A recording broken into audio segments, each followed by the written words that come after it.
Welcome to Fiction Audiobooks. If you enjoy the content, like and subscribing would be greatly appreciated. If you have any recommendations for novels, comment below. Please join my Patreon at https://www.patreon.com/fictionaudiobook. Chapter 181, Grabbing and Snatching. Yamato was starting to regret it. Just a short while ago, Sunagakure had suddenly launched a violent uprising, and the Chunin exams were halted. Faced with the menacing Sunagakure Jonin Baki, Yamato couldn't spare the attention, so he had no choice but to let the other participant of the match, Sasuke Uchiha, go after Gaara and the others who had fled. In Yamato's eyes, Sasuke Uchiha's performance in the exam already demonstrated the level of a Chunin, an outstanding one at that. But things changed far too quickly. Hearing Yamato's words, Kakashi's expression also changed drastically. Still, there was no time to waste. He immediately issued an order. Yamato, please inform the village and have them send reinforcements. Guy, you and I will go after Sasuke. Understood, Kakashi-senpai. Yamato's figure vanished in an instant. Watching Kakashi and Guy about to leave, Naruto and Sakura, standing nearby, immediately shouted in worry. Wait, Kakashi-sensei. We're going too. This made Shikamaru, who was standing beside them, feel a bit awkward. He knew this was dangerous, and reason told him not to go, but if he said nothing now, it would seem disloyal. Count me in too. Kakashi naturally wanted to refuse. Sending 3 kids into something this dangerous was complete nonsense. But seeing Naruto's determined eyes, and recalling how he had performed in this Chunin exam, Kakashi finally nodded. You can come, but from now on, you must follow Shikamaru's command in everything. Kakashi was also worried that he might not be able to protect Naruto and Sakura in the midst of battle. Thankfully, Shikamaru was with them. Shikamaru, though a bit speechless, could only mutter what a drag and follow after them. Outside Konohagakure. The Sunagakure shinobi who had been lying in wait outside the gates to invade Konoha had just engaged the Konoha shinobi. That was when Baki appeared, bringing with him the Kazekage's order. All Sunagakure shinobi were to withdraw from battle. Though the Sunagakure shinobi were confused, after all, they had spent so long preparing, now the mission was suddenly cancelled. Still, they obeyed Baki and swiftly retreated. Before long, Baki caught up with the earlier withdrawing Temari, Kankuro, and Gaara. Baki-sensei. The 3 were visibly relieved to see him. Baki quickly approached and nodded. But when his gaze fell upon Gaara, who was clutching his head in pain, his expression changed drastically. He had already sensed that the tailed beast inside Gaara was on the verge of going berserk. At that moment, a Sunagakure shinobi came forward and said, Captain, a Konoha shinobi is secretly following us. It's Sasuke Uchiha. At that moment, a trace of greed flickered in Baki's heart, but Gaara's pained wails immediately snapped him back to reality. No, we have to return to the village immediately. Sasuke Uchiha won't be alone. We cannot risk losing Shikaku. Hi. The shinobi all understood the severity of a tailed beast going out of control. To be honest, they weren't that concerned about Gaara's life, they were more worried that if the tailed beast went on a rampage here, with no one to control it, Sunagakure would lose Shikaku. So, under the cover of their fellow Sunagakure shinobi, Gaara and the others headed toward the Land of Wind.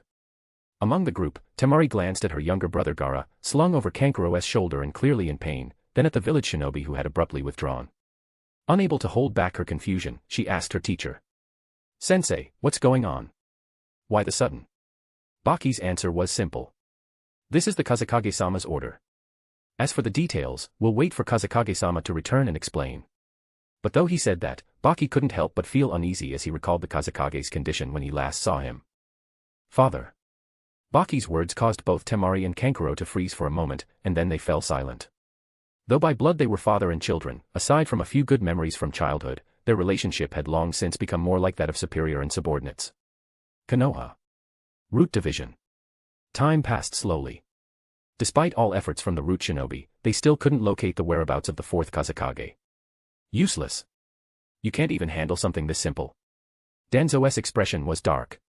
Beside him, Fuyamanaka cautiously offered a suggestion. Danzo-sama, could the Kazekage have already left? Left.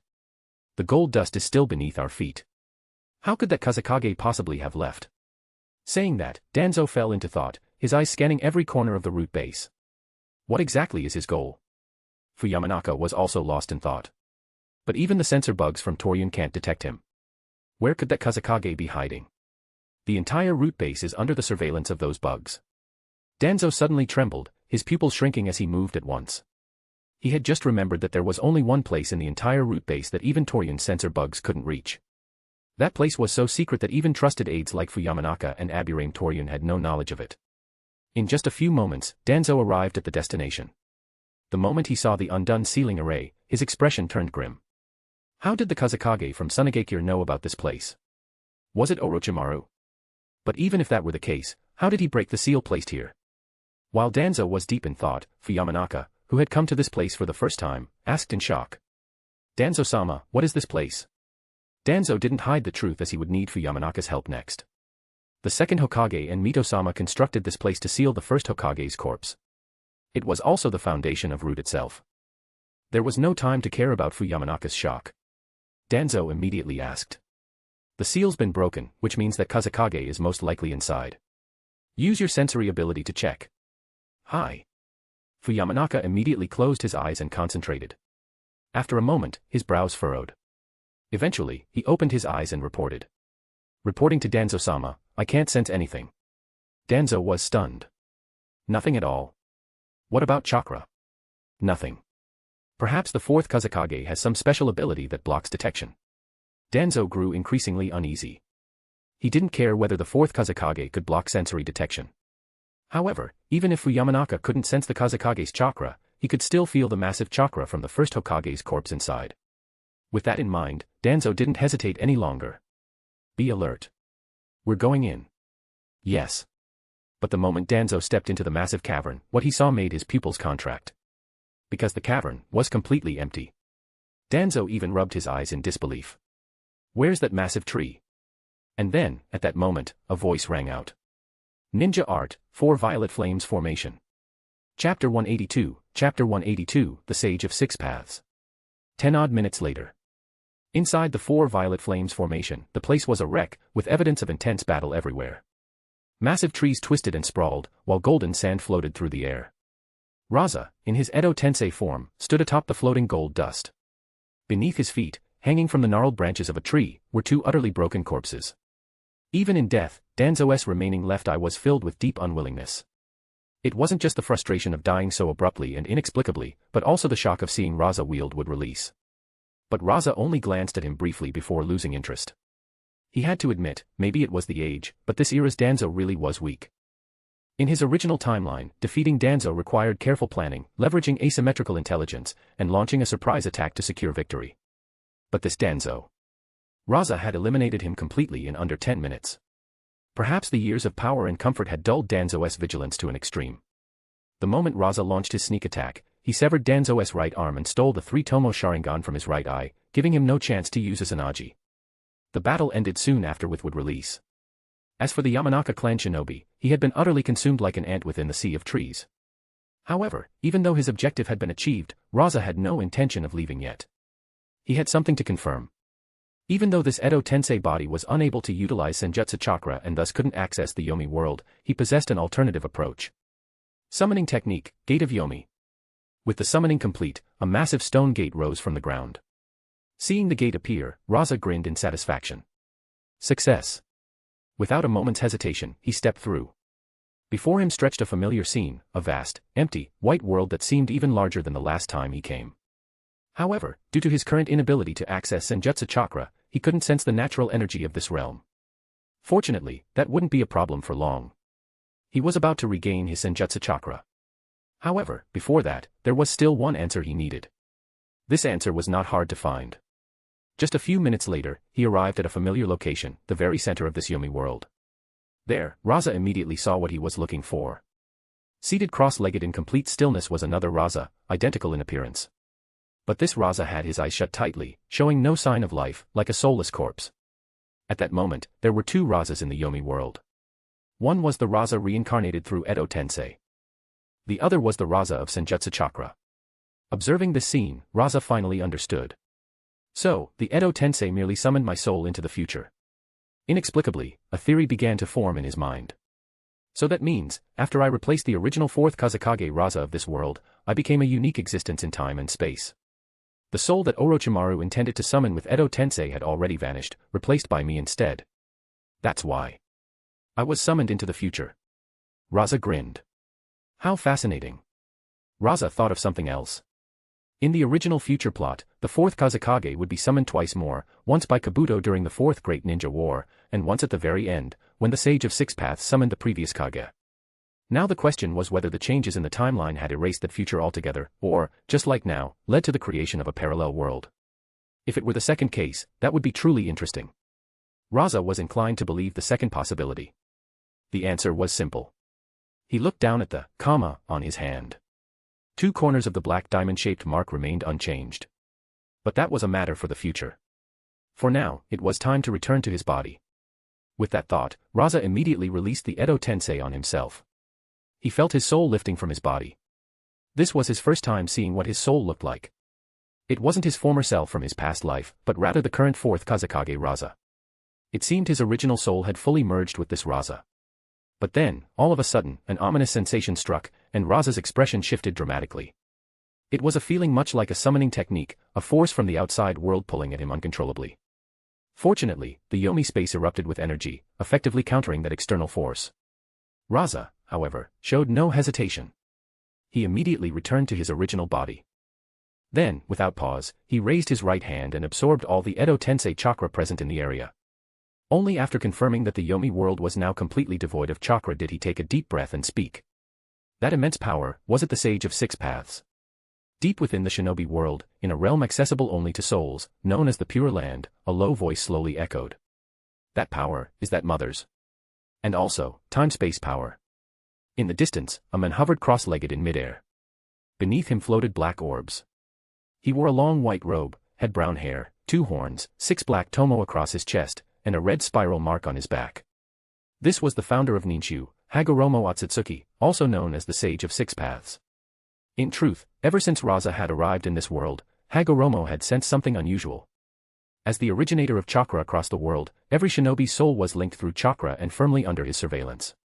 To prepare for the arrival of the Otsutsuki clan, foes foretold by his mother, Kagaya Otsutsuki, Hagoromo had gathered all deceased shinobi souls in the Pure Land, intending to train them as a force against the impending threat. Among them, the ones that mattered most were the former Kage, the peaks of shinobi power. But then, when Orochimaru used Edo Tensei to summon the Fourth Kazekage Rasa, Hagoromo realized that this soul, which had just been recalled from the Pure Land, had suddenly escaped his control. So, using the chakra as a link, Hagoromo began monitoring this rogue soul. From the moment it broke free of the Edo Tensei, to its absorption of Indra's reincarnation, Senju Hashirama's chakra, to its entry into that strange realm, Hagoromo had been watching. Naturally, he also noticed the strange diamond-shaped mark on Rasa's right palm. Chapter 183, Dual Spacetime. Although he was born of the Otsutsuki clan from Earth, Hagoromo Otsutsuki was unaware of the existence of the Karma Seal, but that didn't stop him from sensing the power above, one that was strikingly similar to his mother Kagaya's. This sudden, bizarre anomaly left Hagoromo Otsutsuki somewhat puzzled. Of course, he knew about the hidden hand his mother had left behind in this world, the existence of Black Zetsu. In fact, many of Black Zetsu's actions had been tacitly permitted by him. The reason was simple, to cultivate a shinobi strong enough to resist the Otsutsuki clan. While Black Zetsu was scripting the course of this world's development, wasn't Hagoromo Otsutsuki doing the same? In truth, he was hiding even more deeply. That was also why he couldn't take action directly when faced with this peculiar soul. He could only operate within the rules. And now, in the face of this soul that should have perished, the only power he could currently use was Pure Land summoning. To bind the soul of a deceased shinobi to the Pure Land. However, Hagoromo Otsutsuki discovered that something within Rasa's soul was constantly resisting him. It was as if a long nail had pinned Rasa's soul to his body.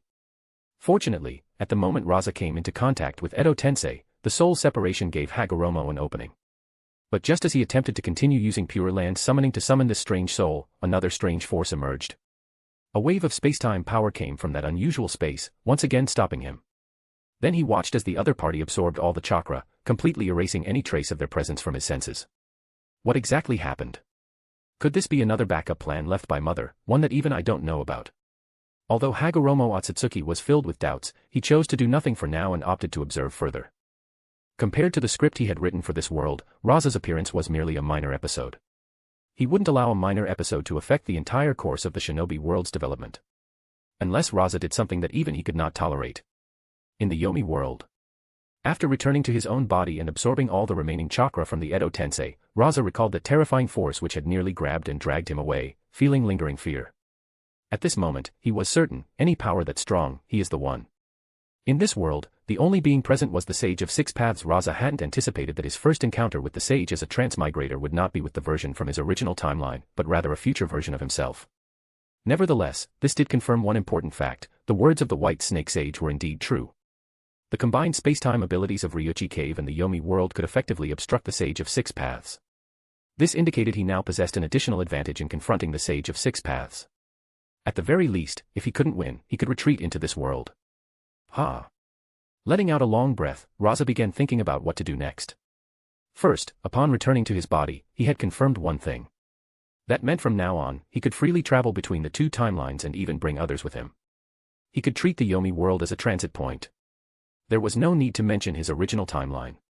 He could enter and leave as he pleased. As for this future timeline, he could use the Gate of Yomi as a portal, linking the Yomi world and the future timeline, thus allowing him unrestricted movement. Additionally, the existence of the Yomi world allowed him to maneuver between both sides and begin testing the waters with the tailed beasts. Of course, he couldn't go too far. Fortunately, Rasa had no intention of killing any tailed beast, he only needed some of their chakra. By condensing chakra from the tailed beasts into chakra fruits and fusing them into his own world, once he gathered chakra from all 9 tailed beasts, perhaps he wouldn't need to fear the Sage of Six Paths anymore. Lastly, the existence of 2 timelines and 2 Tsunegakure gave him new ideas. Especially considering that in this timeline, the Fourth Kazekage had long disappeared, leaving only him as the sole Kazekage. Although both versions of Tsunegakure were currently weak, if they complemented each other, they could create the strongest multi-timeline Tsunegakure. Thinking of this, Rasa felt a slight thrill. But for now. Looking at the vast empty world before him, Rasa took out a scroll. Upon opening it, a pale purple chakra fruit appeared in front of him. He had condensed this new chakra fruit by absorbing the chakra from Hashirama's corpse. As long as he planted this chakra fruit in the Yomi world and sealed it with the gourd, he would essentially have an inexhaustible supply of senjutsu energy.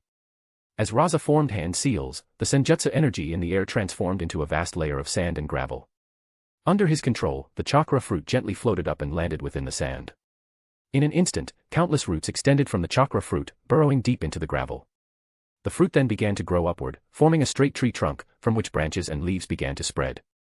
In just a short time, a massive green god tree, thick enough that 2 people would be needed to encircle it, stood tall in this desolate world, bringing a splash of color to the barren landscape. And the moment this god tree emerged, Rasa could clearly feel the senjutsu energy of this world double in density, and it was still rising. At the same time, apart from the existing space-time power, a new kind of energy appeared in this world: life. Boom. A thunderous explosion rang out in the land of fire just over 30 kilometers outside of Konohagakure. After the massive shockwave passed and the smoke cleared, the silhouette of a giant monster appeared in the sight of all the Tsunegakure and Konoha shinobi engaged in battle. At that moment, Baki's face turned grim, while Temari and Kankuro were trembling, pale-faced. This is bad. It's out of control after all. It finally appeared. A monster. Even the Konoha shinobi encircling the Tsunegakure ninja were visibly shaken. Kakashi pulled down the mask over his Sharingan, closely examining the giant beast, sweat trailing down his forehead as he muttered. It showed up after all. Hey, Kakashi, is that a tailed beast? Guy quickly moved to Kakashi's side, shielding Sasuke and Naruto. Kakashi nodded grimly. Yeah, this is my first time seeing it in person too. Tsunegakure's tailed beast, the one-tailed Shikaku. Even these 2 elite jonin looked shocked, let alone the children, who were witnessing such a creature for the first time. Their pupils contracted sharply, and their bodies trembled uncontrollably. Sasuke recognized that look in its eyes all too well. It was the same look Gaara had when they fought. So that's it, this guy really has a monster like that inside him. Naruto, after the initial shock, revealed a flicker of sympathy in his eyes. Clutching his stomach, he said softly. That's the monster sealed inside him, just like me. Shino Aburame, who had followed in secret, also murmured. What a terrifying monster, even the bugs inside me are afraid. Just then, 3 figures landed beside Kakashi and the others. At the front was Shikamaru's teacher, the son of the Hokage, Asuma Sarutobi. The other 2 were Shibi Aburame, who had come looking for his son, and Yamato, who had followed after reporting back to the village, both of them seeking to make up for their prior mistakes. Seeing the enormous monster, all 3 looked grim. Asuma scratched his head and said. Shikaku, this is gonna be a headache. If I'd known, I wouldn't have chased after them. This is trouble, Kakashi. Kakashi's expression darkened. It's too late to say anything now. Get ready for battle, be careful, this is a tailed beast. Chapter 184, The Protagonist. Strictly speaking, the shinobi of Sunagakure should have been able to shake off the pursuing Konoha shinobi. First, Sunagakure's forces hadn't suffered significant losses because the retreat order had come in time.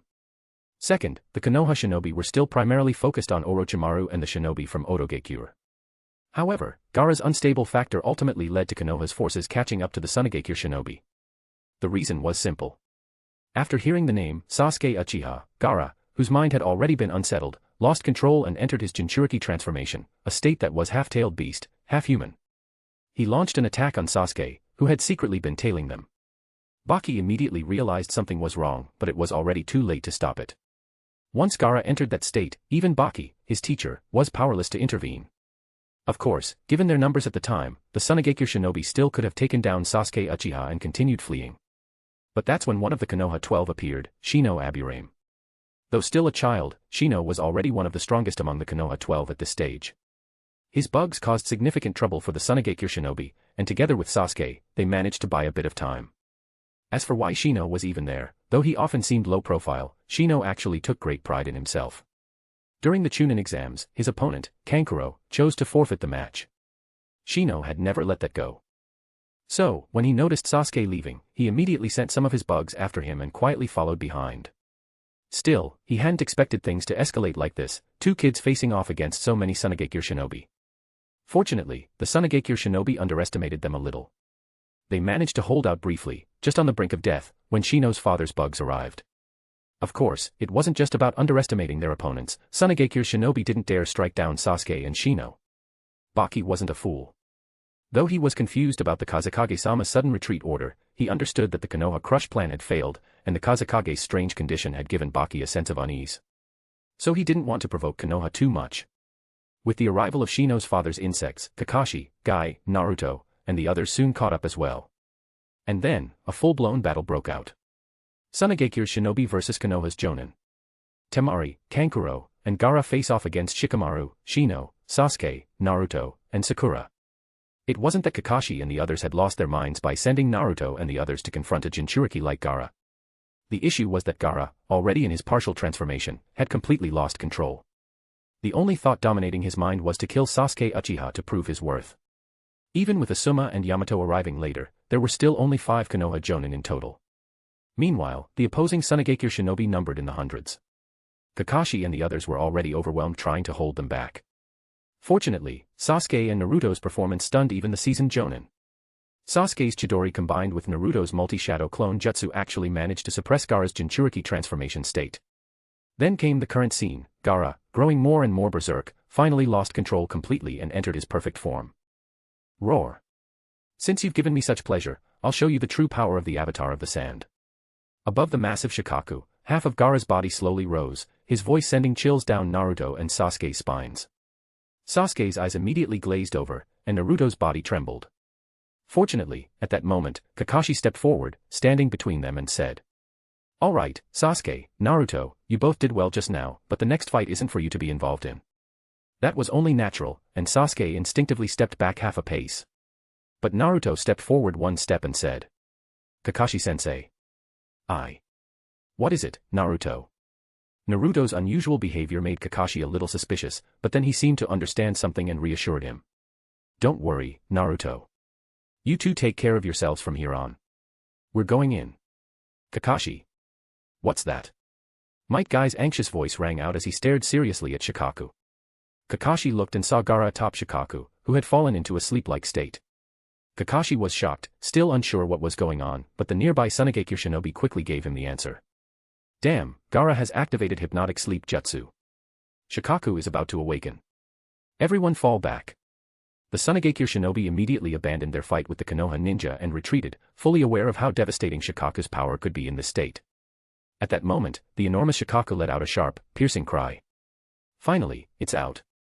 The sheer volume of the roar made Sakura cover her ears in terror. Is this the real Shikaku?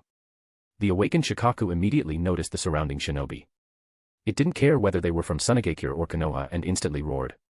"Excellent. The moment I wake up, I find humans I want to kill." In an instant, Shikaku slapped its belly. Wind release, vacuum bomb. Damn. A blinding white light filled everyone's vision. Earth release, multiple Earth-style wall. Boom. A massive roar and explosion thundered in every ninja's ears. Thankfully, a huge earth wall rose, protecting everyone inside, but the terrible airflow still caused Sakura to scream in fear. After a minute, the explosion stopped. Naruto, still protected by Kakashi's earth wall, opened his eyes. What they saw made their vision blur. Kakashi's earth wall was now almost completely destroyed, only barely protecting them, and the once forested area around them had become a vast wasteland. The massive destructive power of the tailed beast jutsu had wiped out all the forest within a 5-kilometer radius in front of Shikaku. Asuma furrowed his brows. This is ridiculous, so this is the power of a tailed beast. If someone got hit by that, they'd be done for. This level of destruction was beyond any human effort to resist. Kakashi, what do we do now? Might Guy asked, but as soon as he finished speaking, everyone noticed Kakashi looked unusual, he was panting weakly, and his exposed Sharingan explained why he was so exhausted. Sorry, I've used a bit too much chakra. At that moment, Naruto suddenly stood up, his gaze firm as he looked at the giant Shikaka far away, forming hand seals. Kakashi-sensei, leave this monster to me. Everyone was shocked and stunned. Though Naruto's earlier performance had exceeded all expectations, this was a tailed beast. Even the Jonin couldn't handle it. Sakura immediately shouted in frustration. Damn it, Naruto. This isn't the time to show off. Only Sasuke looked at Naruto's determined eyes, surprised. Since they became teammates, Naruto's strength had shocked Sasuke again and again. Could it be? This isn't a joke. At this moment, Naruto's hands finished forming the seals, radiating an aura of conviction. Kakashi, seeing Naruto's hand signs, suddenly seemed to realize something, his pupils contracting sharply. Could it be that jutsu? Naruto's seals were complete. I'm going to use the jutsu Jiraiya-sensei taught me. Summoning jutsu. Please give a try to my new book, as Second Kazekage. Chapter 185, Supporting Role. At the moment Gaara activated the hypnotic sleep jutsu, the Tsunagakure ninja, already familiar with the scene and deeply gripped by fear, began to scatter in all directions. At that moment, they simply couldn't perceive the massive monster before them as one of their own. It was merely a creature that made no distinction between friend and foe, only mass destruction. And indeed, that was the harsh reality. After the huge explosion, Gaara's sister Temari and brother Kankuro looked at the ruined forest and the terrifying monster, their minds filled with dread as memories of 6 years ago flooded back. 6 years ago, Gaara went berserk and killed their uncle, Yoshimaru. That was also the first time the two saw this monster in its perfect form. Since then, they could no longer see Gaara as their lovable little brother. He had become a monster representing fear, slaughter, and bloodshed. Baki-sensei, what do we do now? Without father here, no one can control Gaara. Temari anxiously looked over, but found their teacher Baki wearing a face full of excitement. Don't worry, Temari. This might actually be a good thing. A good thing. Baki's eyes looked almost manic as he stared at the gigantic Shikaku. That's right. Using Shikaku's power to wipe out these Konoha ninjas, the Uchiha orphan, the copy ninja Kakashi, and those outstanding youngsters, this is definitely beneficial for Tsunagakure. Once the Kazekage arrives, we can control Gaara. Temari, however, no longer heard anything. Her teacher's madness at this moment scared her. When she looked at her brother Kankuro, she saw fear written all over his face. This made her recall the recent battle where the Konoha ninjas around their age performed brilliantly, especially the teamwork between those two called Naruto Uzumaki and Sasuke Uchiha, which suddenly made Temari feel a bit ashamed of herself. Just then, she heard a burst of angry shouts. Looking around, it was the group of Konoha ninjas. That guy named Naruto Uzumaki seemed to have done something foolish, leaving the Konoha ninjas around him looking both amused and exasperated. That pink-haired girl was banging Naruto's head, while Naruto held a small toad and shouted something. Why? This left Temari even more baffled. In such a dangerous situation, Konoha's ninjas were still so carefree and playful. Though strange, for some reason Temari felt a bit envious. But she didn't think too much about it because Shikaku's enormous body had already begun to move. At that moment, a voice rang out from the sky. Summoning jutsu, overwhelm the vendor jutsu. Idiot, idiot, idiot. Under the gaze of everyone's anticipation, Naruto Uzumaki, living up to his reputation as the surprise top ninja, used the summoning jutsu to call forth a palm-sized toad, Gamakichi. Why? Why? Naruto was holding his head, completely losing it. All the Konoha ninjas around him, including Sasuke, were sweating coldly. Especially Sasuke, who looked utterly speechless. He had really been counting on Naruto. Just then, the ground shook violently. The Konoha ninjas, facing the approaching massive monster, immediately turned serious again. This is no time for jokes. Guy, Shibi, come with me. Kakashi struggled to stand up.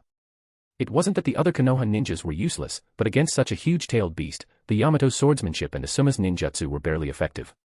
Only Guy's 8 Gates taijutsu, Shibi's insects, and Sharingan could make a difference. In an instant, the three stood before Naruto and Sasuke.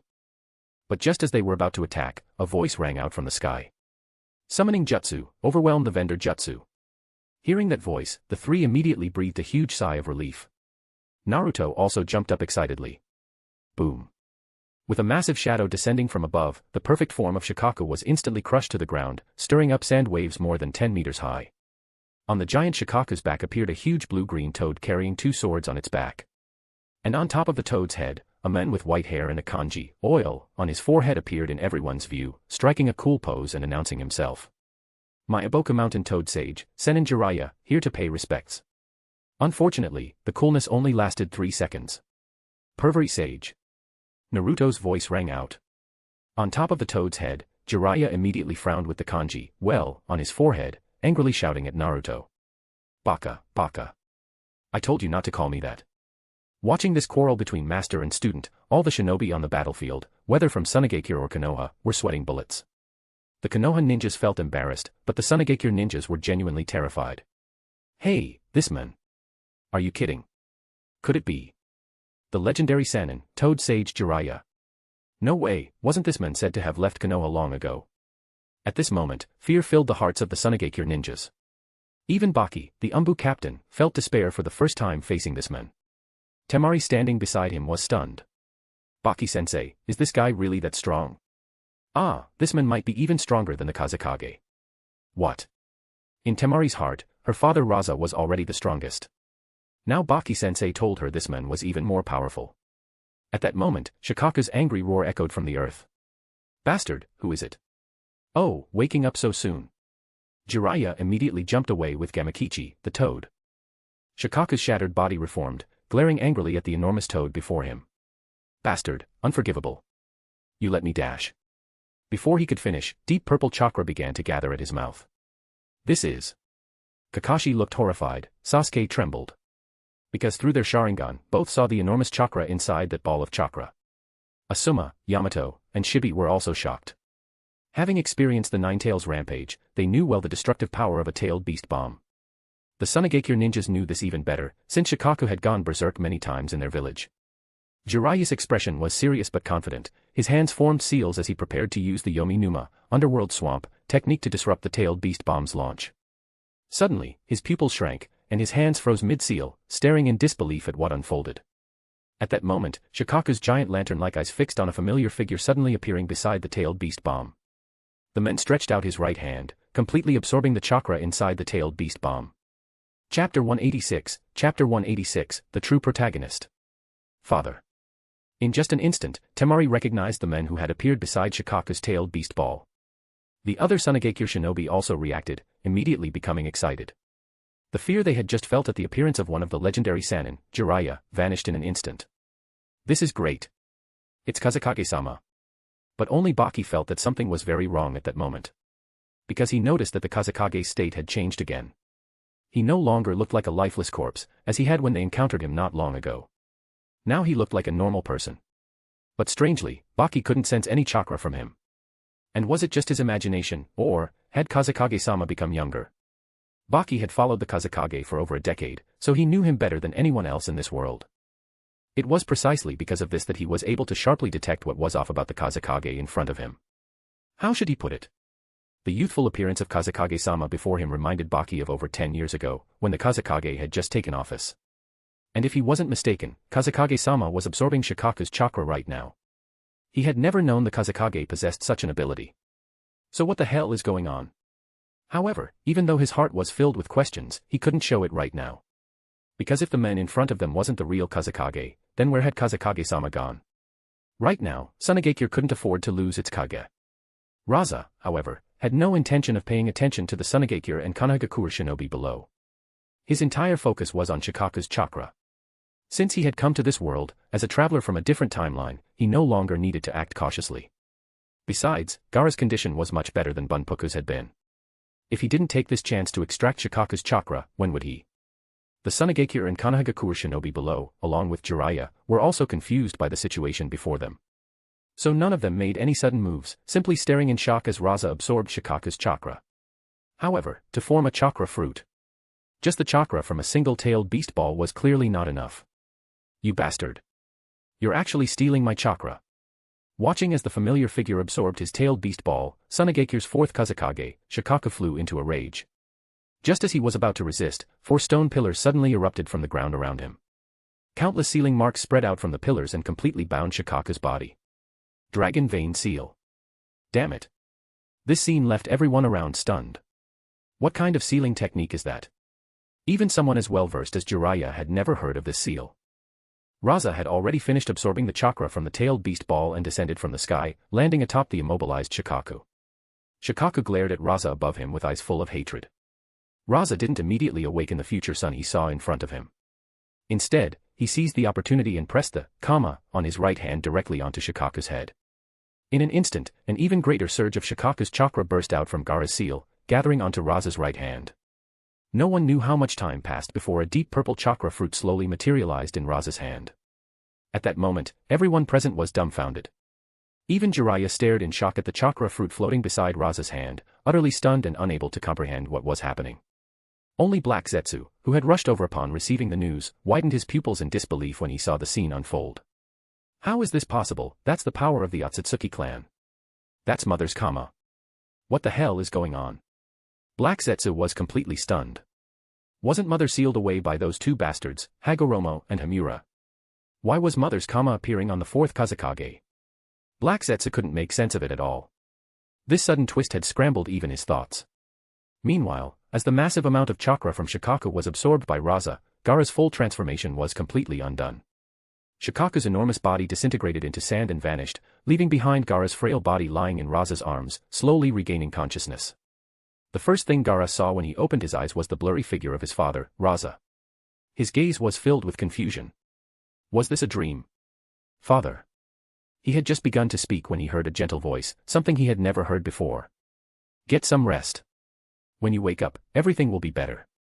Gaara truly was exhausted. The fatigue at that moment overwhelmed him, and he couldn't help but close his eyes again.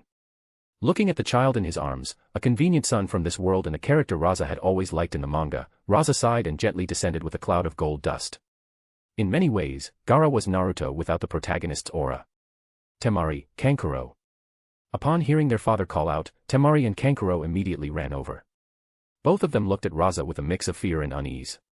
Seeing this, Rasa was a little speechless. All he could think was that the original version of himself in the story truly deserved his death. To ruin a perfectly good family and treat his own child with such cruelty. Take good care of your little brother. Little brother. Temari and Kankuro were both stunned. Their father had never referred to Gaara this way before. In his eyes, Gaara had always been the village's tailed beast weapon. Though they didn't understand, they anxiously received Gaara from Rasa's arms. Only then did Rasa look toward Baki, who was watching him from not far away with caution. Baki. Upon hearing Rasa's voice, Baki trembled slightly. But after thinking for a moment, he quickly stepped forward and knelt down on one knee. Kazekage-sama. Are all the Tsunagakure shinobi who took part in this operation present? Yes. Baki immediately nodded in response. Good. Then let's go. With that, Rasa glanced briefly at the Konoha shinobi ahead, especially at Sasuke Uchiha and Naruto Uzumaki, then turned to leave. But just then, Jiraiya's voice rang out behind him. Oh. Kazekage of Tsunagakure, are you planning to walk away just like that after your alliance with Otogakure attacked Konoha? Rasa paused mid-step, turned, and looked at the familiar face standing atop a giant toad. Oh, one of the legendary Sannin, the Toad Sage Jiraiya. Are you trying to invite me to be a guest in Konoha? What a shame I'm not interested. But if you want to test your strength, well. I'm quite interested. Jiraiya was momentarily startled, then broke into a broad grin. Oh. You sound confident, Kazekage of Tsunagakure. In that case, let me, the great sage Jiraiya of Mount Myaboku, see how strong you really are. Kakashi, take Naruto and the others and withdraw. The next battle isn't one you can get involved in. Rasa snorted with interest. Baki, take all the Tsunagakure shinobi and retreat 10 kilometers. Yes. And so, what should have been a battle for the younger generation quickly escalated into a clash between titans. Chapter 187, Rasa vs Jiraiya, Part 1. Why did Jiraiya insist on starting a battle with Rasa here? The reason was simple: intelligence. Before arriving, he had already received information from the ANBU back in the village. He learned that Orochimaru had used the Edo Tensei to resurrect the first Hokage, second Hokage, and the fourth Kazekage.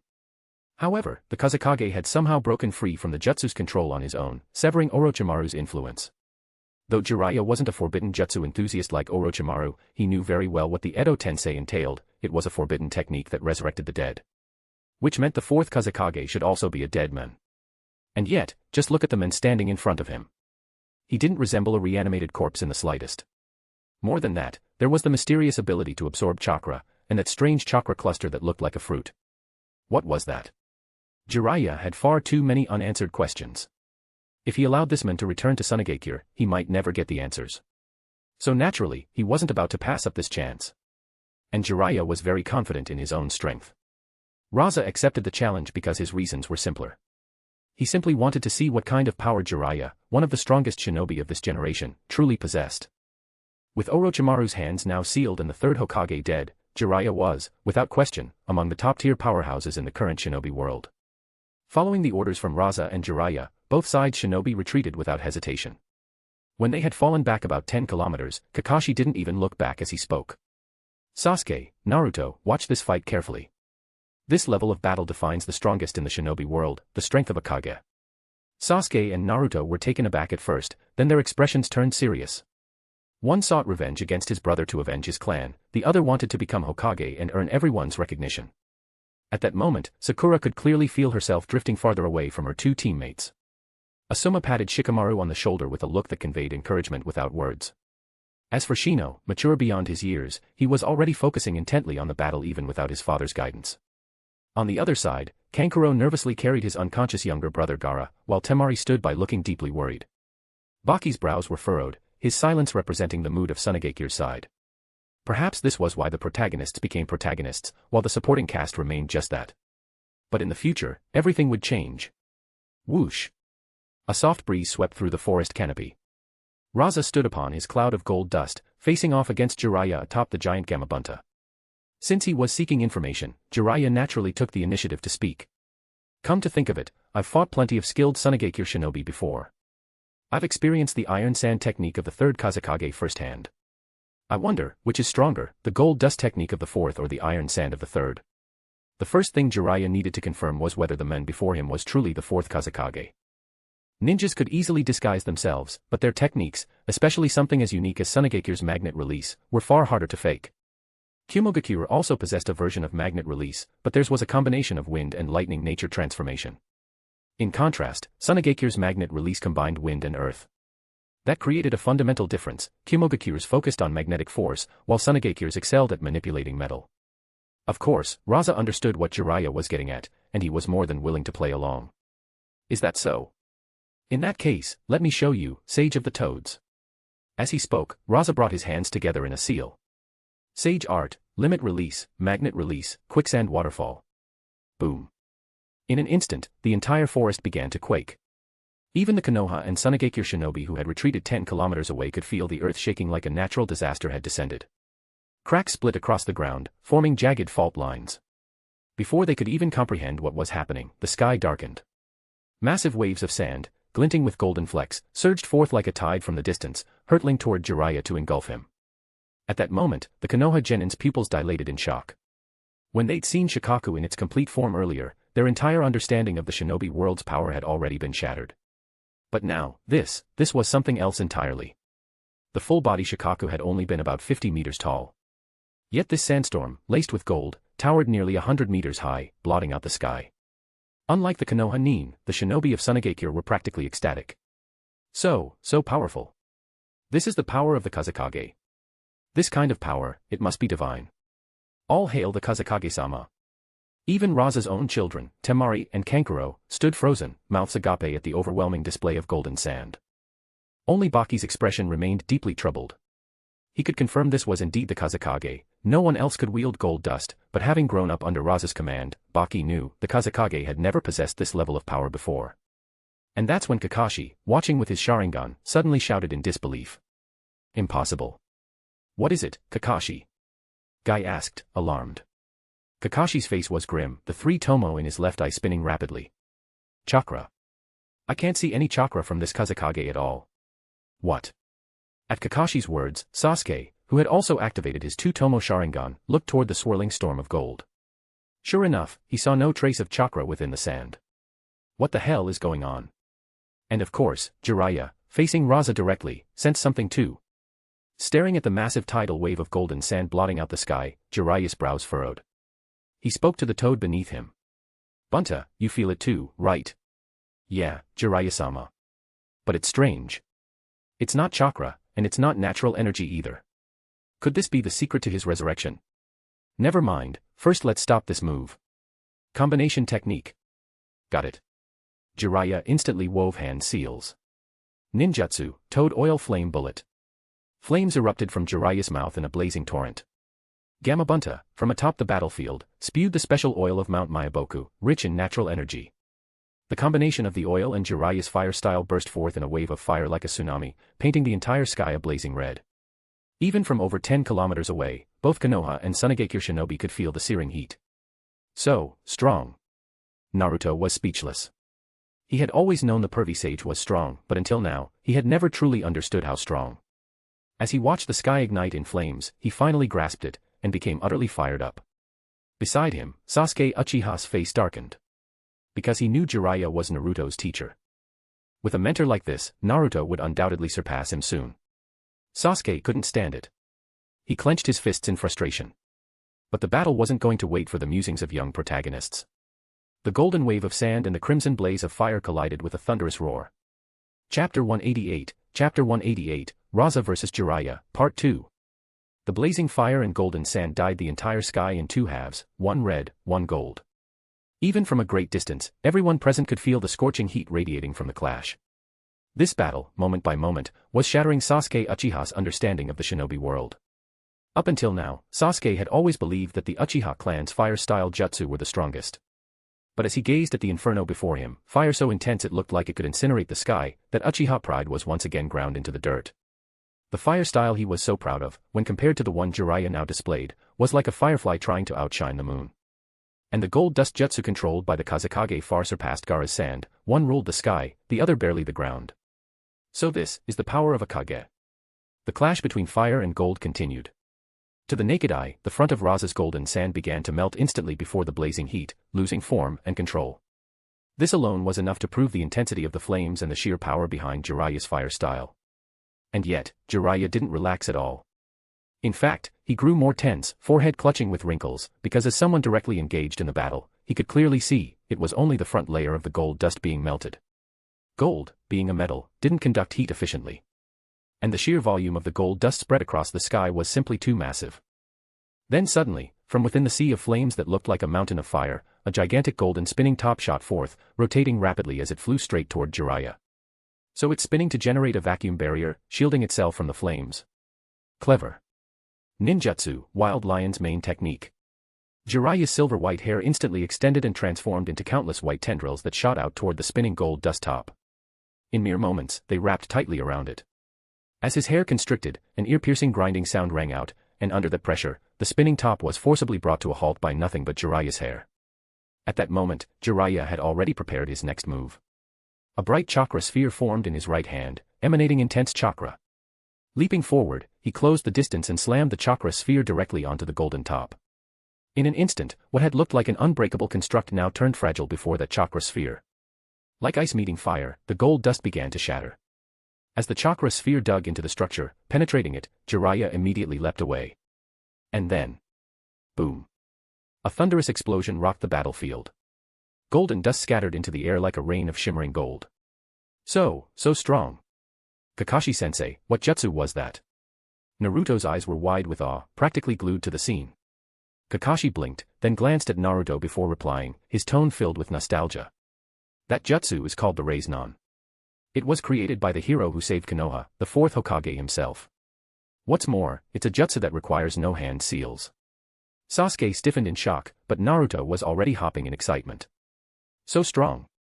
I'm definitely going to make Pervy Sage teach me that jutsu. A flicker of jealousy rose in Sasuke's heart because he knew that if Naruto really learned that jutsu, then Naruto might truly surpass him. Damn it. This time, Sasuke finally realized how powerful shinobi from the outside world truly were. Meanwhile, he had been stuck here playing childish games with Naruto and the others. Clenching his fists tightly, the two tomo in his Sharingan spun furiously. He had to observe this battle carefully, to understand just how far the gap was between himself and these real powerhouses. But just then, he noticed that his Sharingan couldn't detect Jiraiya's presence. Sasuke immediately understood. He must have hidden himself using the smoke and light from the explosion. But where exactly did he go? How could he evade the perception of the Sharingan? With Jiraiya vanishing and the flames losing their chakra support, the fire was quickly extinguished by the sand. The entire forest turned into a golden desert. But not only was there no sign of Jiraiya, but Gamabunta had also vanished. However, while Jiraiya's concealment could deceive the Sharingan, it couldn't fool Rasa, who now possessed extraordinary sensory abilities. This feeling, is it a barrier technique? Gold Dust Shuriken. In an instant, countless gold dust shuriken shot out from beneath Rasa's feet, flying toward a massive tree half buried in the sand. Hidden among its leaves, was a red toad. How is that possible? Within the barrier of Toad Gourd Prison, a concealment technique unique to Mount Myaboku, Jiraiya was stunned. That was a barrier that should have been undetectable. How did the opponent discover it? But now wasn't the time to figure that out. The red toad quickly leapt out from the foliage to evade the incoming attack. At the same time, its mouth opened wide, and Jiraiya burst out from within, a Rasengan forming in his hand as he rushed toward Rasa. The red toad simultaneously attacked from another angle, extending its tongue in an attempt to bind Rasa. And from above Rasa's head, a massive shadow fell. It was the missing Gamabunta, descending from the sky, twin swords in hand. Rasa, standing upon his floating cloud of gold dust, was instantly caught in a three-way pincer attack. Father! Temari cried out from afar, shocked by the scene. Yet Rasa didn't even flinch. Facing Jiraiya's overwhelming assault, he simply clasped his hands together. Sage Art Limit, Magnet Style, Gold Dust World Barrier. In that instant, Jiraiya felt the sand beneath his feet begin to writhe violently. The gold dust surged upward like a geyser, transforming into countless razor-sharp spikes, forming a dense forest of needles all around Rasa. The red toad's tongue was instantly severed. Seeing the deadly spiked barrier below, Gamabunta made a split-second decision. He immediately dissolved the summoning contract and returned to Mount Myaboku. If he hadn't, even if he didn't die, he would have been severely injured. As for Jiraiya, he quickly cancelled his Rasengan and formed hand seals. Earth Style, Earth Flow Wall. Using the rising wall of earth to block the incoming gold dust, he rapidly retreated. Moments later, Jiraiya looked grimly at the earth wall, which was now riddled with holes. Exceptional sensory abilities and perfect offensive defense integration with magnet style, he's practically impenetrable. So long-range tactics and sudden strikes won't work. And in close combat, he can absorb chakra. Jiraiya's forehead tensed up. That means if I want to gauge his true strength, I'll have to rely on taijutsu or sage mode. At that moment, Jiraiya wasn't the only one deep in thought, so were the other Konoha shinobi.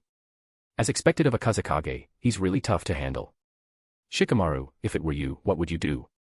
Shikamaru shot a look at his teacher, Asuma, but after thinking it over, he answered. If it were me, I'd change the battlefield. Somewhere near a river or the sea. Otherwise, that ability is way too broken. Hearing that, everyone looked at Shikamaru with admiration. As expected of Shikaku's son. But just then, Sasuke suddenly asked in a low voice. Sensei, between those two and that man, who's stronger? Chapter 189, Rasa vs Jiraiya, Part 3. Sasuke's words took everyone by surprise. Especially the adults. Of course, they all knew exactly who Sasuke meant by that man. Having been through the Land of Waves incident and knowing what had happened to Sasuke, even Naruto could only stare blankly at him. Kakashi's expression darkened. After thinking it over, he still decided to explain. A shinobi's strength is generally divided into ninjutsu, taijutsu, and genjutsu, and beyond that, chakra itself.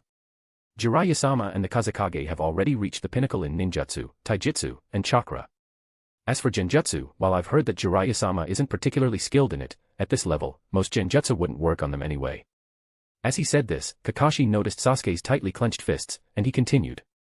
Of course, the Sharingan's power can't be understood by conventional logic. So, when it comes to who is stronger, it's not something we can clearly say in just a few words. What about chakra control and hand seals? Sakura suddenly asked. Because, maybe that was the only area in which she could still hope to catch up to Sasuke and Naruto.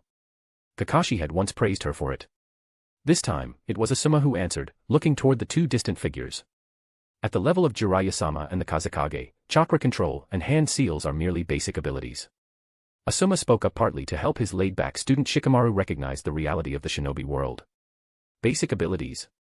Sakura was stunned. That's right. Asuma said, patting Shikamaru's shoulder as he looked out into the distance.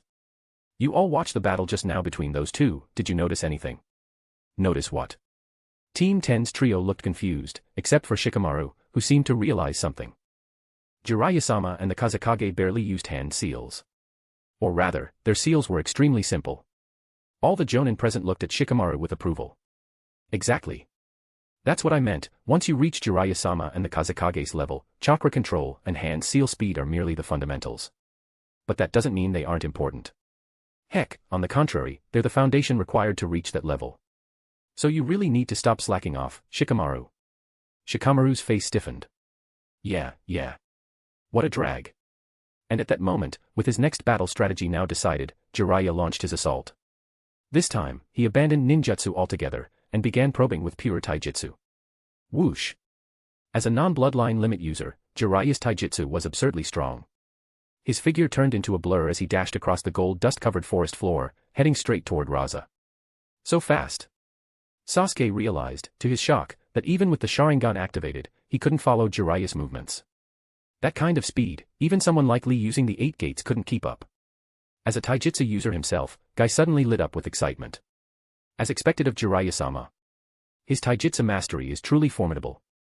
Jiraiya's body moved with incredible agility, weaving through the rain of gold dust shuriken and the deadly gold dust barrier technique.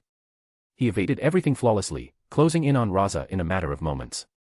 Rasa's eyes lit up with interest. Compared to the Jiraiya of his own time, this older Jiraiya clearly had aged quite a bit, but in terms of taijutsu, he was even stronger now. Rasa didn't summon his gold dust to continue attacking. Instead, he seemed intrigued and chose to engage Jiraiya directly with taijutsu. Jiraiya's eyes also lit up in response. He was confident in his taijutsu, forged under the punishing strength of Tsunade's monstrous fists. Besides, he had one thing he was sure of, the fourth Kazekage of Tsunagakure shouldn't be that good at taijutsu. This wasn't just an assessment based on intel, but also based on Rasa's bloodline limit, magnet release. After all, one's energy is limited. Tsunagakure's magnet release clearly wasn't a bloodline that synergized well with close combat. Not to mention, Rasa was more than 10 years younger. But the moment their fists clashed, Jiraiya realized just how wrong he had been. Boom. A powerful force surged from Rasa's punch. It wasn't quite as monstrous as Tsunade's, but it was still shocking enough to leave Jiraiya in disbelief. How is this possible? Even this young man's taijutsu is this strong. Rasa, indeed, had never been a taijutsu-oriented shinobi. In the past, he'd been more like a mage type, relying on his magnet release. But everything had changed after he gained access to the 8 gates. Now, thanks to intense training, Rasa's body had reached the level where he could maintain 5 gates in a normal state. Not just a burst of 5 gates, but a constant state of 5 gates. What difference did that make? Put simply, Rasa's body was now fully adapted to the strain of 5 gates, meaning when he pushed himself, he could unleash power beyond it. Boom. Just like now. Jiraiya's brief moment of surprise gave Rasa an opening. He exploded forward with a speed beyond the 5th gate, driving a powerful kick straight into Jiraiya's chest. Jiraiya reacted quickly and blocked with his arms, but the impact still sent him flying like a broken kite. He crashed through several trees, carving a long trench into the earth before finally skidding to a stop. Pervy Sage. Jiraiya-sama. No way. Naruto and the others shouted anxiously. The scene was utterly beyond everyone's expectations. The Kazekage is actually this strong. It was one thing for him to suppress Jiraiya with ninjutsu, but even his taijutsu was this overwhelming. As the dust settled, Jiraiya's somewhat battered figure became visible to the crowd. Fortunately, he didn't seem seriously injured, just a bit roughed up, with some tears in his clothing. He had his monstrous endurance, honed under Tsunade's training, to thank for that. But Jiraiya's expression had never been this serious. Though they had only been fighting for barely over 10 minutes, he was already feeling the pressure. Ninjutsu, taijutsu, and that strange force that didn't even seem like chakra. At this rate, Jiraiya realized he'd have to go all out. He'd need to enter Sage mode just to gauge the full extent of Rasa's power. But, was it worth going that far? If he did, it could escalate into a full-scale war between Tsunagakure and Konohagakure. Right now, the old man, the third Hokage, was likely already dead, and the village was still in ruins after Orochimaru's assault. If war broke out now. Jiraiya felt a heavy sense of powerlessness at the thought. Just as he hesitated, Rasa lost interest. He had already realized Jiraiya was no longer a match for him. Even if Jiraiya entered Sage mode, Rasa wouldn't be afraid. After all, he had only used his gold dust so far. He hadn't even touched the rest of his arsenal. And although they stood on opposite sides, Rasa had a certain respect for someone like Jiraiya. He wasn't someone he would kill without cause. So, he simply spoke up. This ends here. Rasa's declaration shocked everyone present. This entire Konoha collapse plan was orchestrated by your rogue ninja, Orochimaru. It's your village's internal matter. Sunagakure has no interest in meddling further. So let's end it here. Of course, if Konoha insists on continuing the fight, we won't back down either. Baki, pull everyone back. Chapter 190, Future Time and Space. One day later. In the land of rain, the steel and concrete-filled Omegakure stood solemn beneath the rare clear sky. For once, the sunlight managed to pierce through the usual heavy clouds. Atop the rooftop of a tall building, a young man with bright orange hair sat quietly. He wore the iconic black cloak adorned with red clouds. The warm sunlight bathed him as he gazed over all of Omegakure beneath him. Time passed in silence. Eventually, the sound of footsteps echoed behind him. A woman with blue hair, also dressed in the black and red Akatsuki cloak, approached. The young man didn't even turn his head as he asked. "Conan, is everyone here?" Before long, deep within a dim and damp cavern, where water dripped steadily from above, a series of ghostly figures appeared one after another. So everyone's finally gathered. This is the first full assembly since Orochimaru left the organization years ago. That bastard Orochimaru, someday, I'll make sure he pays.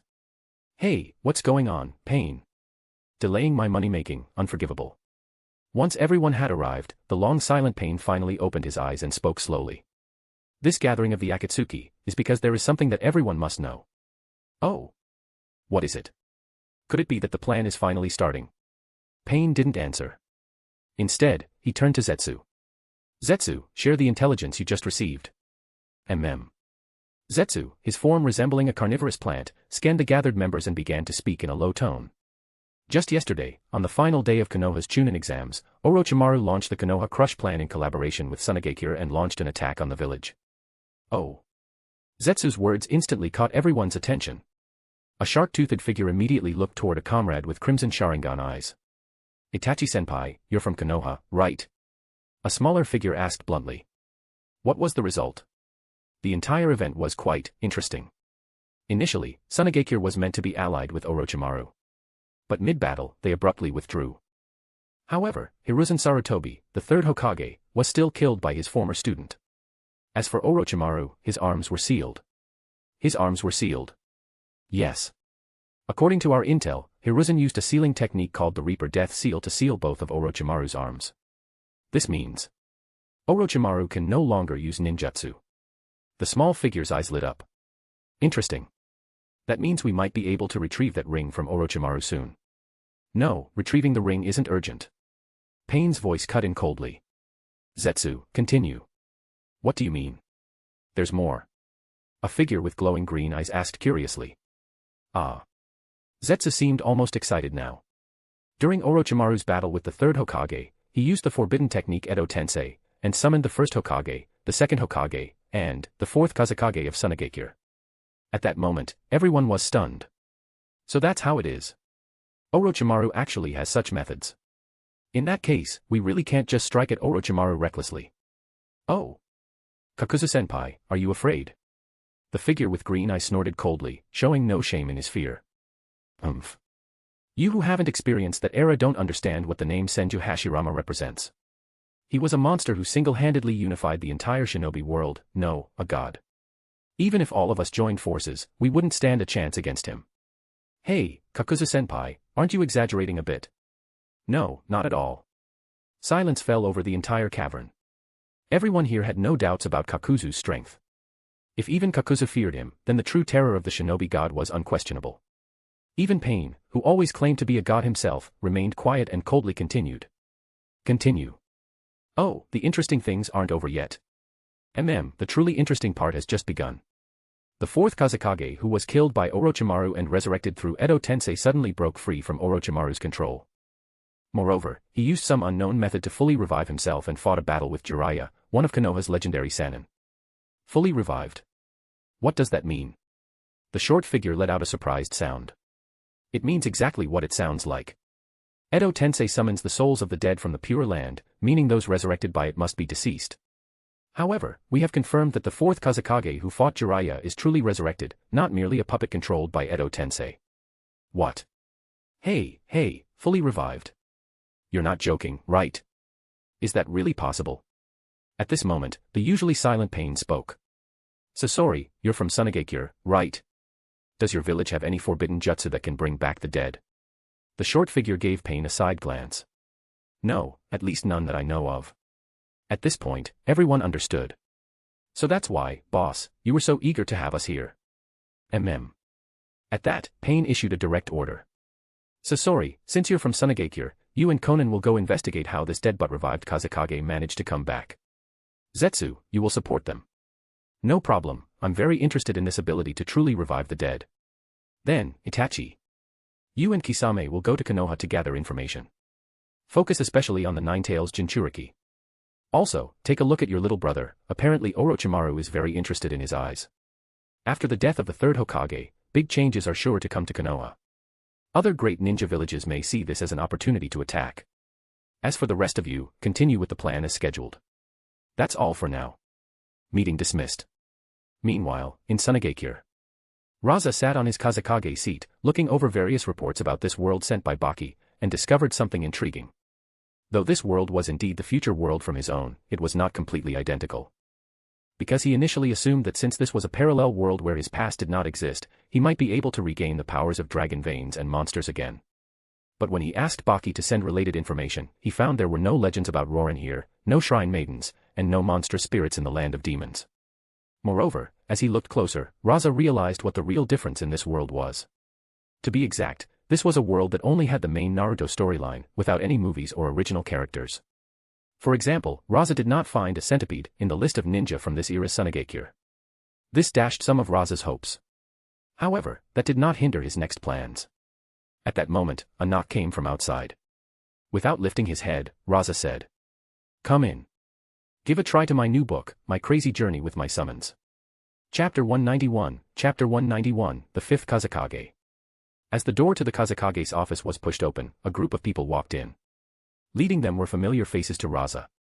They were Chiyo and Ebizo from this future world. Both looked at Rasa with a mix of caution and inquiry in their eyes. Behind the two elders were two unfamiliar men. Their identities were clear, they were the current leaders of the noble and commoner factions in Sunagakure and also the village's present elders. As for Michikawa and Pakura, according to the intel just received, the original Rasa of this future timeline had betrayed Pakura to Kirigakure and eliminated the Michikawa faction to solidify his position as Kazekage. Ruthless indeed. Behind those two men stood Baki, the current head of the Umbu, and beside Baki were Rasa's children, Temari, Kankuro, and Gaara. It had to be said, Jinchuriki really did have incredible regenerative capabilities. It had only been one day, and Gaara could already get out of bed and walk on his own. At that moment, everyone in the room was staring at the Kazekage seated before them with strange expressions. Although the person seemed to be the same, he looked far too young. Moreover, the intel from Konoha had left the people of Sunagakure full of conflicted thoughts.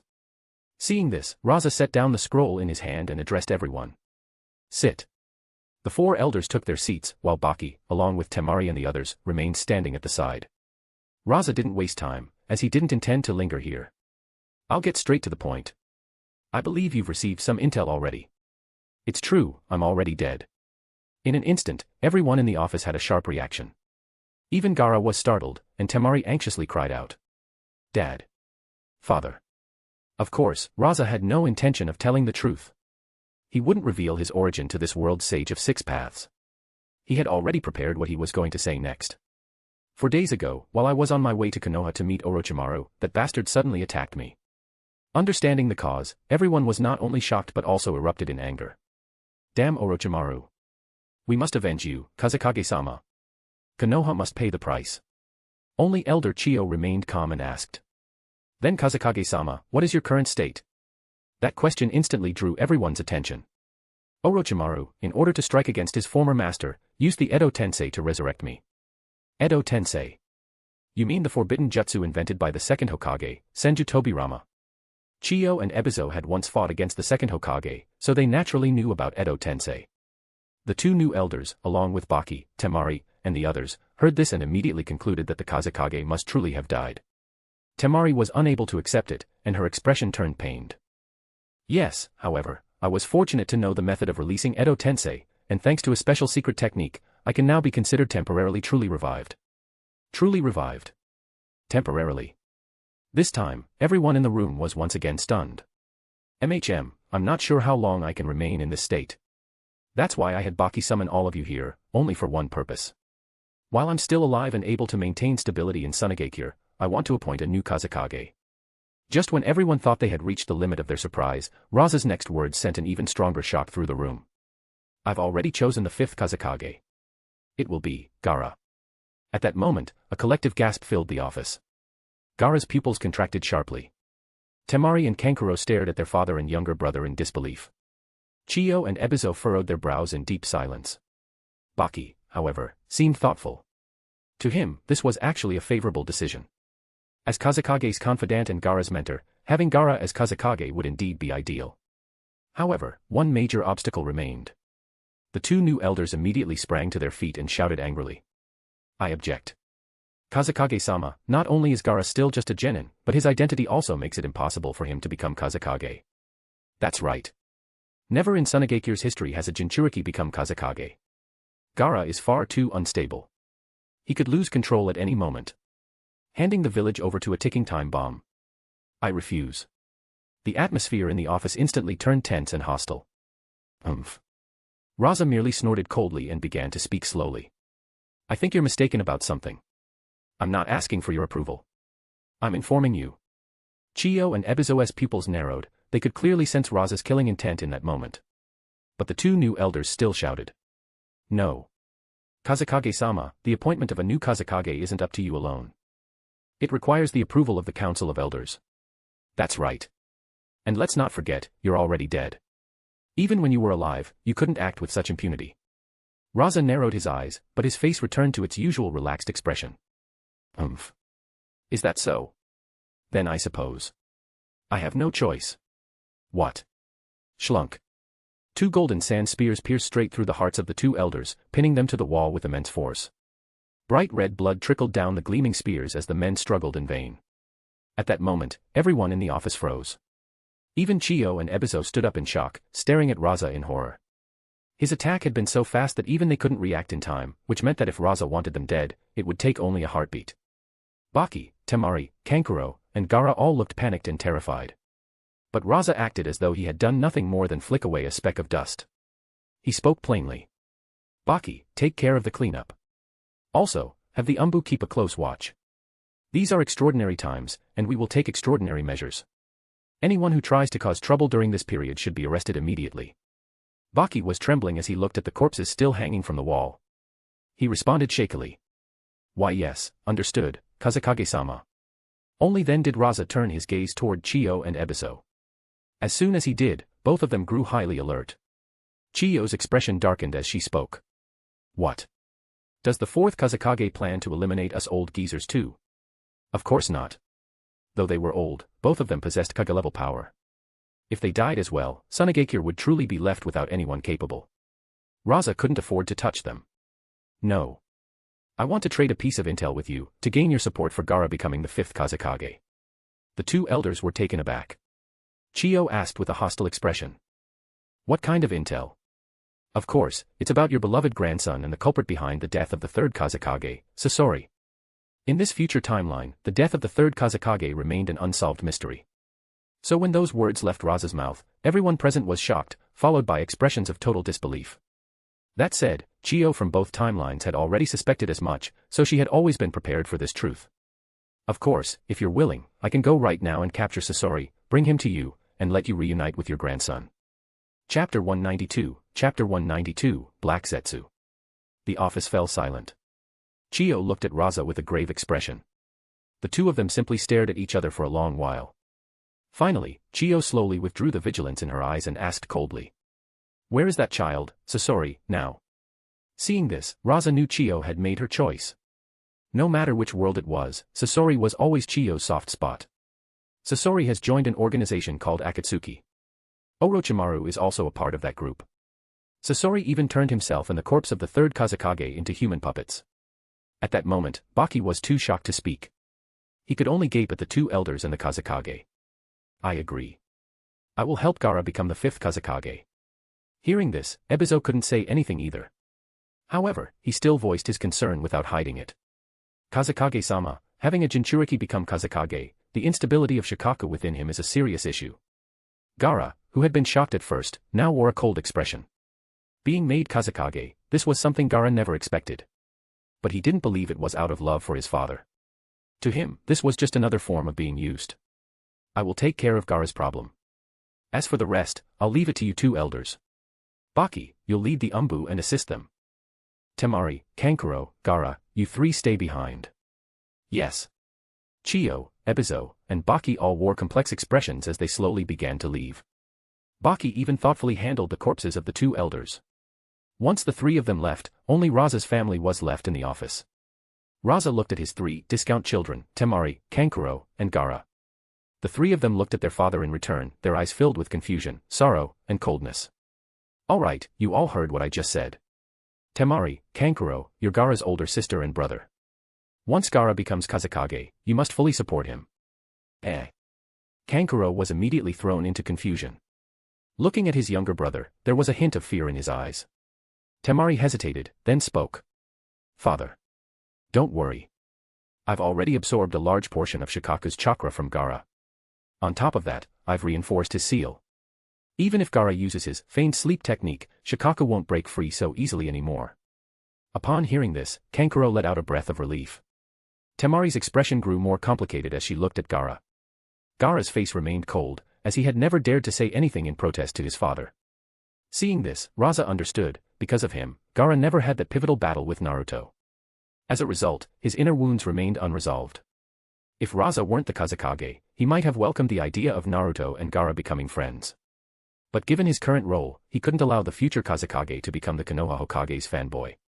Fortunately, Rasa had his own method to help Gaara overcome his emotional barriers. All he needed was. Just as Rasa was about to speak, his sensory perception picked up on a startling presence. Interesting. You've come to me on your own. Stay here and don't move. I'll be right back. As soon as the words left his mouth, Rasa's figure vanished, leaving the three siblings staring at each other in confusion. Tsunagakure. Though they were outsiders, Sasori and Konan entered the village as if it were completely unguarded, passing through its defenses without resistance. Looking at the sand-covered landscape before him, Sasori's voice came from beneath his puppet shell, low and cold. How dull. It's been 20 years, and Tsunagakure hasn't changed a bit. Walking beside him, Konan spoke slowly. I didn't expect that even after leaving Tsunagakure for so long, you'd still have a spy planted here. Just a precautionary measure. Sasori replied indifferently. Konan didn't pursue the subject further and directly asked. Zetsu, can you sense the Kazekage's location? From the yellow sand behind them, a green Venus flytrap slowly rose from the ground. As it opened, Zetsu's form was revealed. His expression showed a hint of confusion as he spoke. Strange. I can't sense the Kazekage's chakra at all. Looks like this Kazekage is hiding more secrets than we thought. To be able to completely block Zetsu's sensing. No matter. Sasori's gaze turned toward the tallest building in the center of the village. As Kazekage, there are only a few places he could be. We just need to search them one by one. But be careful not to expose our presence. Don't worry. Konan replied coldly. Gathering intelligence is my specialty. You're the one who should be cautious, don't let anyone who knows you spot you. With that, Konan's body turned into countless sheets of paper and flew off into the village. Sasori gave a cold snort at the sight, then began moving, his puppet body clanking as he headed toward the places locked in his memory. Watching them leave, Zetsu's body was overtaken by Black Zetsu, who now dominated White Zetsu's consciousness. Staring at Tsunagakure in the distance, he fell into deep thought and muttered. What is going on? The only technique that can revive someone from an Edo Tensei state is the Rinne rebirth. But without the Rinnegan, how did the fourth Kazekage pull it off? And that was definitely Mother's Kama, but ever since she fused with this world, the Kama should have lost its functionality. Just as Black Zetsu was drowning in a sea of confusion, a voice suddenly rang out behind him.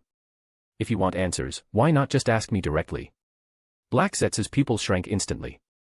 His body shot backward as he turned around, only to see the very men he had just been obsessing over standing behind him, smiling. Impossible.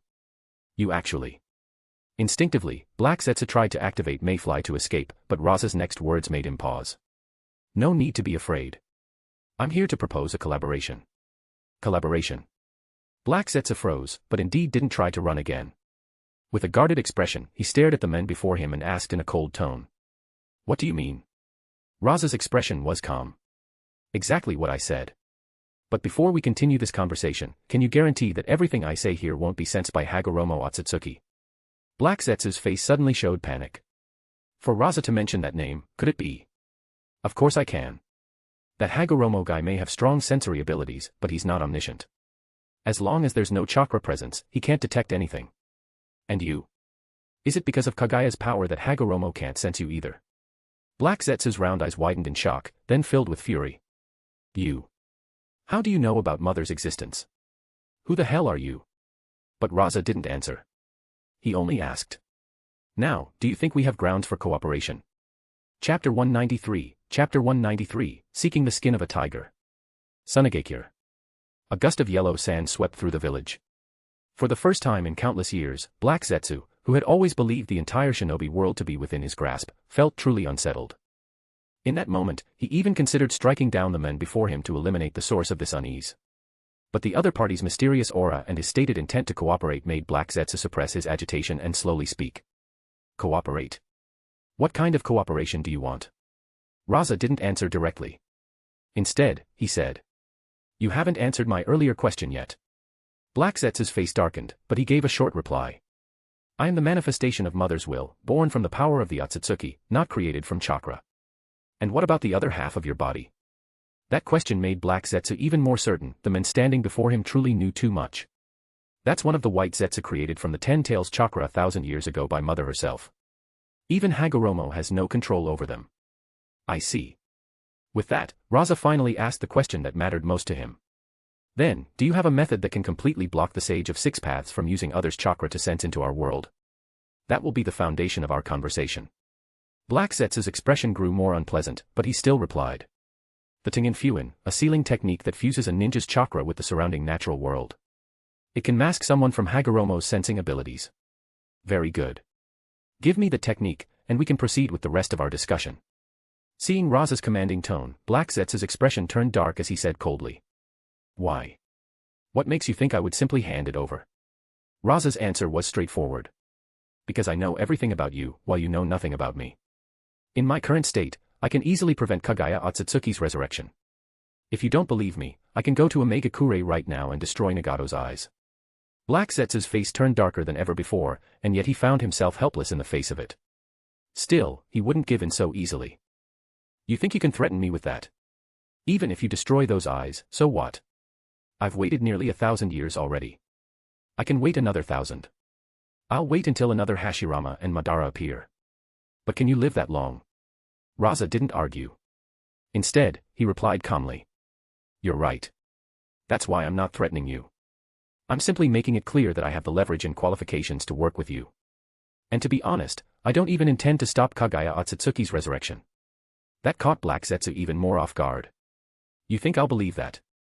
Do you also hate this world? No. I don't hate this world. In fact, I rather like it. As for your mother, as the embodiment of Kagaya's will, you should understand this better than me. Reviving her doesn't require destroying this world. And frankly, if I were Kagaya Otsutsuki, I wouldn't destroy it either. Why? Simple, Rasa said, that's the answer to the question you just asked me, why I want to cooperate with you. Because we have a common enemy, the Otsutsuki clan. Black Zetsu's pupils visibly trembled, an involuntary response born of fear. Kagaya Otsutsuki's deep-seated fear of her own clan was clearly passed down through the will she left behind, Black Zetsu. To further emphasize his point, Rasa revealed an even more terrifying piece of information. As a show of good faith in our cooperation, I'll even throw in a bonus intel, Ishiki isn't dead. Cold sweat broke out on Black Zetsu's forehead as he snapped, almost frantically. Impossible. Mother fed Ishiki to the 10 tails. Rasa raised his brow as if he were looking at a complete idiot. Stop lying to yourself. You should know better than anyone that what Kagaya fed to the 10 tails was only half of Ishiki's body. The other half escaped. He has survived by assuming a new identity and is currently observing this world from the shadows. If you don't believe me, look into it yourself. His current identity is a monk named Jigen. But be careful, I'm not entirely sure how much of his power he's recovered. If he captures and seals you, that would be unfortunate. Seeing how confidently Rasa spoke, even Black Zetsu couldn't deny the possibility any longer. How could this be? Rasa pressed on, his tone becoming colder.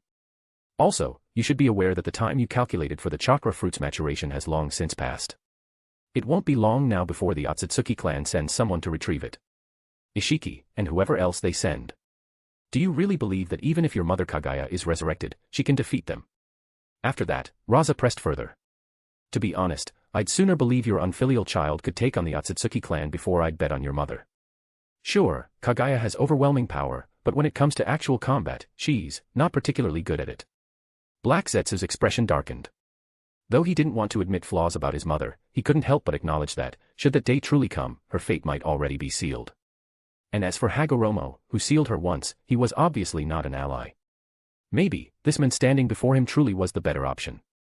There was something strange and unfathomable about the power he wielded. But Black Zetsu continued to speak with guarded suspicion. Is that so? Then why not cooperate with that Hagoromo bastard instead? Simple, Rasa replied. I'm not someone who likes to subordinate myself to others, whether they're righteous or evil. To me, both your mother, Kaguya, and the Sage of Six Paths, Hagoromo, are terrifying tigers. And if I absolutely must choose a side, then I'd rather go with the weaker one. After all, your mother is currently sealed. Even if she intends to do me harm, she'll have to wait until she escapes the seal first. It was a flawless argument, but Black Zetsu wasn't the type to agree easily. I'll need time to consider. With that, he began sinking into the earth. No problem, Rasa replied. When you're ready, come find me in Sunagakure.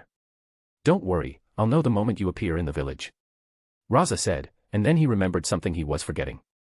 Oh, and that sealing technique. Black Zetsu spat out a scroll before vanishing completely. Rasa picked it up and his eyes gleamed. His goal was now more or less achieved. As for whether Black Zetsu had tampered with the sealing formula, Rasa wasn't concerned at all. As long as the jutsu could truly block the Sage of Six Paths from sensing chakra, that was enough. Even if the two versions of Black Zetsu from both worlds managed to connect using this technique, as long as Kaguya remained sealed on the moon, Rasa had nothing to fear. Now, it was time for the next step of the plan.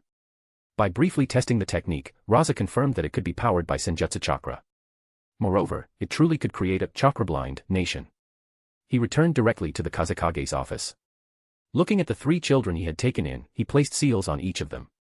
The next step was to take them back to his own world. Chapter 194, Chapter 194, The Power of Motherly Love. Sunagakure, the Wind Kage's residence. As the wife of the Kazekage, Karura had begun experiencing some of the uncomfortable symptoms of pregnancy as her belly gradually grew larger. It was her first time becoming a mother, and at times, Karura would feel overwhelmed and helpless.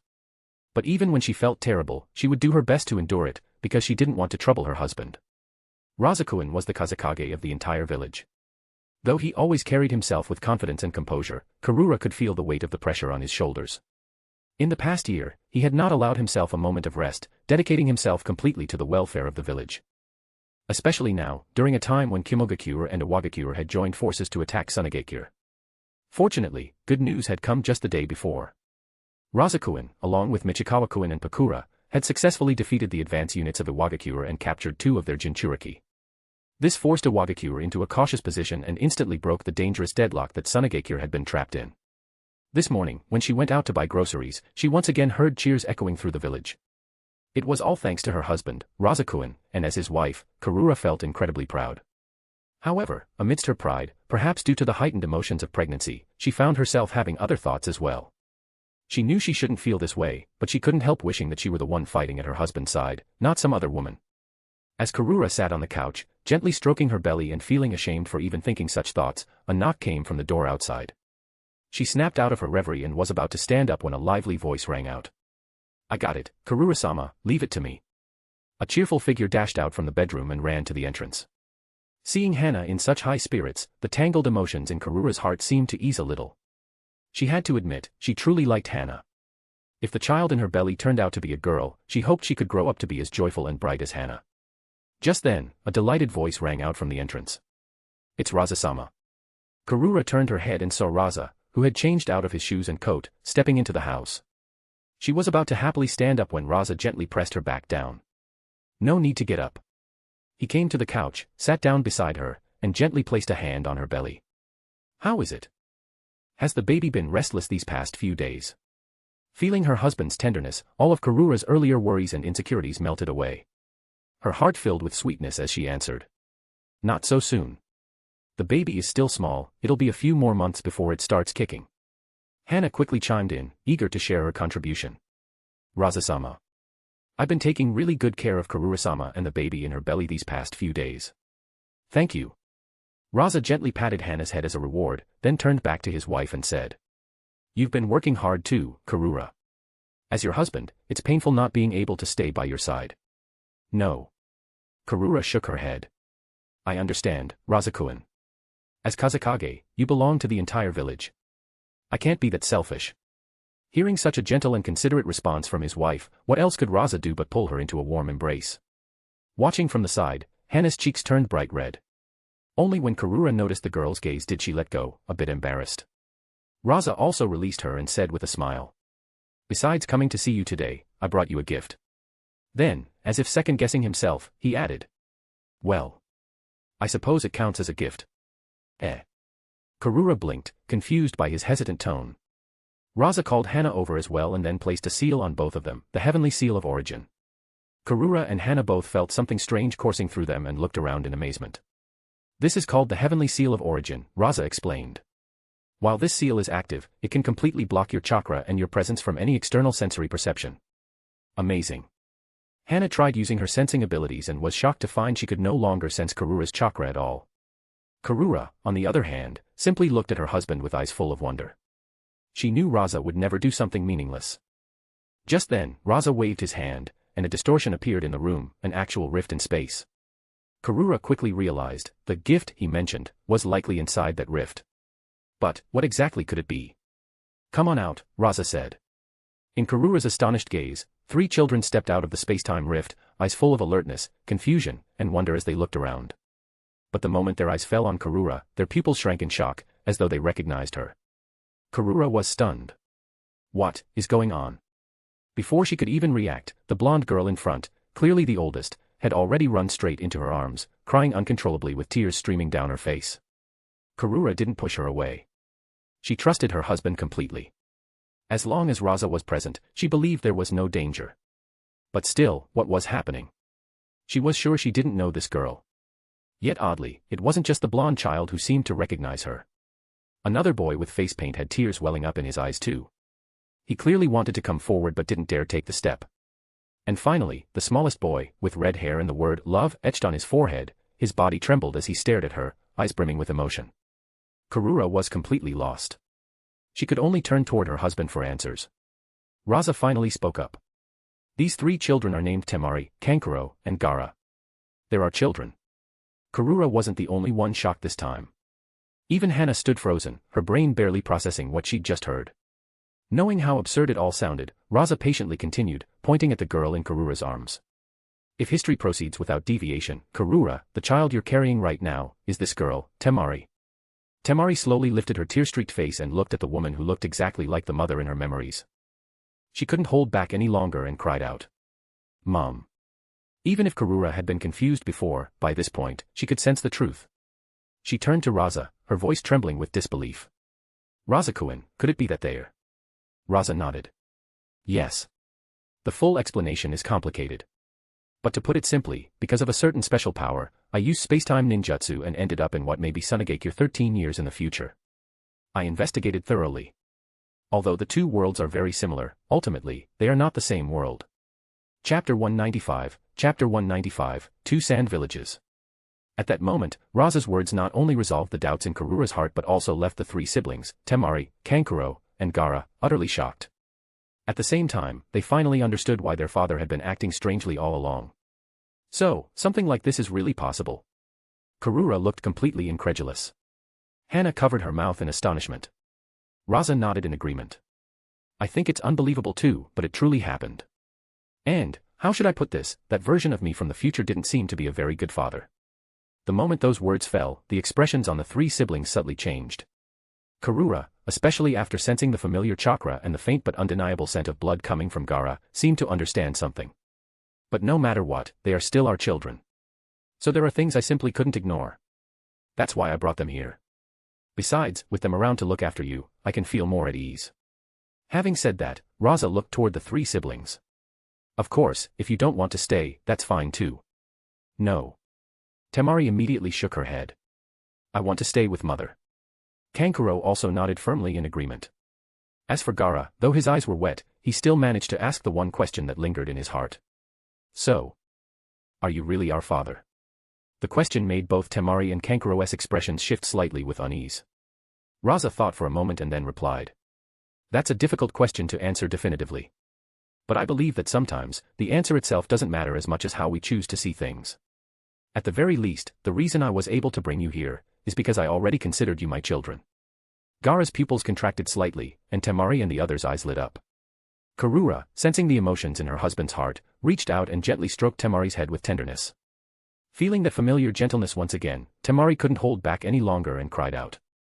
Mom. Seeing this, Rasa gave a small nod. Looks like you've all already made up your minds. Very well.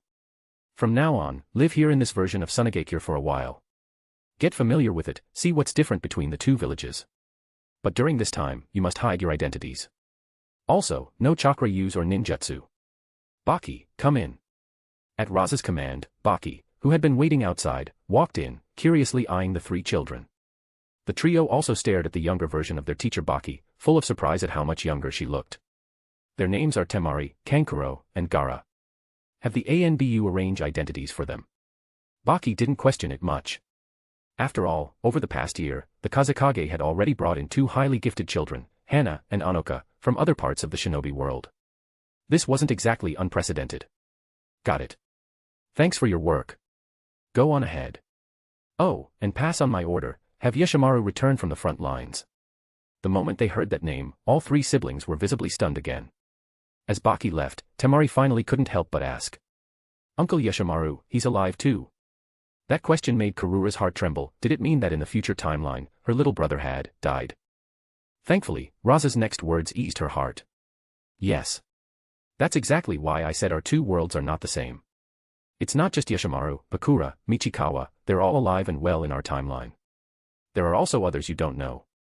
For example, the child beside you is Hana. She's from the Uzumaki clan and is Elder Chiyo's disciple. There's another child named Anoka, also from the Uzumaki clan. She's Elder Ebizo's disciple. Uzumaki. Kankuro didn't really understand what the Uzumaki clan was, but he was definitely familiar with the name Uzumaki. Isn't that the same surname as that idiot Naruto from Konoha? Exactly. Rasa nodded. That boy, Naruto Uzumaki, is the child of Konoha's fourth Hokage, Minato Namikaze, and his wife, Kushina Uzumaki. Just like Gaara, he's currently the Nine-Tails Jinchuriki. That revelation utterly stunned the three siblings. You're kidding, right, Dad? That idiot is actually the child of the fourth Hokage. Temari blurted out instinctively. Kankuro also suddenly connected the dots. No wonder that idiot always seemed to care about Gaara. Gaara's pupils shrank in surprise at that, but at that moment, a gentle figure approached him slowly and embraced him tightly. The instinctual rage boiling inside Gaara made him want to resist, but the warmth of that voice and that familiar embrace completely froze him in place. You've suffered so much, Gaara. He couldn't control it. A single tear slowly fell from Gaara's eye. He desperately wanted not to cry, to avoid looking so weak and pathetic, but it was useless. The tears just kept falling. In that moment, everyone around could feel the sorrow in this cold and distant boy's heart.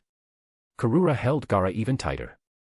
The moment her husband revealed that Gaara was a Jinchuriki, Karura already knew what kind of pain her future son must have endured. No wonder the Rasa from that world had failed as a father. And the name, Gaara, itself carried a deep sorrow from that other world that Karura could feel in her soul. Watching this scene, Rasa felt as if one of the deepest regrets in his heart had finally been given closure. He didn't want to interrupt as Karura used a mother's love to slowly dissolve Gaara's pain. So, turning to Hana, Temari, and Kankuro, Rasa said. Hana, stay here. Temari, Kankuro, come with me. In the realm of Yomi. Temari and Kankuro followed Rasa as he led them back into this strange world. Though they had only recently been here, the sight still filled them with awe. Before them stretched an immense space, as if they were floating through the universe. Countless stone orbs the size of fists floated in the air like stars, and at the very center of this dense stellar field stood a towering divine tree that reached into the sky. Rasa brought Temari and Kankuro beneath the god tree. Without any cryptic build-up, he got straight to the point as they looked at him with questioning eyes. There's only one reason I brought you here, because, as my children, you're both far too weak. Temari and Kankuro froze in place, their expressions stiffening. Especially when you're up against someone like Naruto Uzumaki, who carries both the Uzumaki bloodline and the power of the Nine Tails, or Sasuke Uchiha, who carries the power of the Uchiha clan. I don't belong in your world, and I can't stay there for long. So now, I will bestow upon you a kind of power. The two siblings were visibly shaken. Kankuro looked especially thrilled, while Temari, though also intrigued, showed a trace of concern.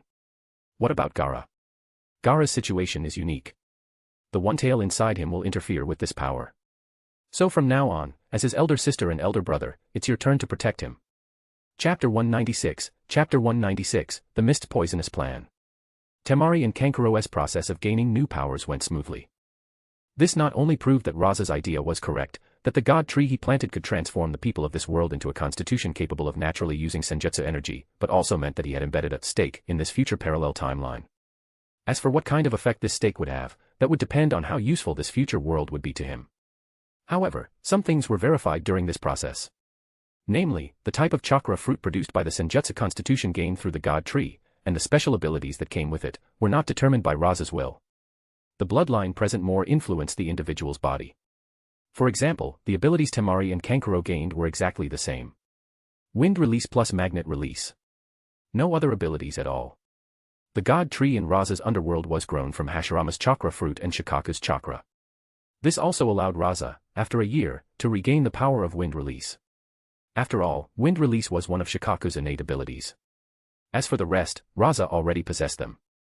Rasa had originally expected that once Temari and Kankuro injected their chakra, the new constitution they obtained would include some of Shikaku's abilities, such as sand manipulation or magnet release sealing techniques, but unfortunately, none of those manifested. Rasa had particularly hoped for sand manipulation or magnet release sealing arts. Unfortunately, there were none.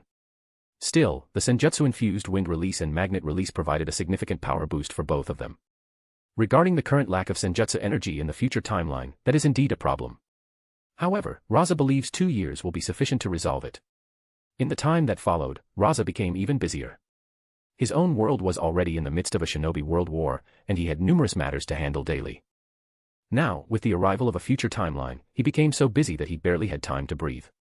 Fortunately, it was all worth it. Because of the existence of the two timelines, Rasa now had an extra trump card to ensure his survival. He could take bold action against the tailed beasts, which would rapidly increase his power. Once he possessed the strength to truly dance freely in this world, he wouldn't need to act so cautiously anymore. Just like that, time passed slowly. Both timelines began progressing according to their own histories. First, in Rasa's original timeline, after he captured two Jinchuriki from Iwagakure, the stalemate Sunagakure had been facing was instantly broken. Both Iwagakure and Kimogakure chose to back down, and the previously tense situation quickly eased. However, several days passed, and Iwagakure still hadn't sent anyone to negotiate the ransom for their two Jinchuriki. This made the situation seem rather strange. In truth, it wasn't just Sunagakure that was confused, even Kimogakure and Kanahagakure couldn't understand what was going on. What exactly was Inoki of Iwagakure thinking?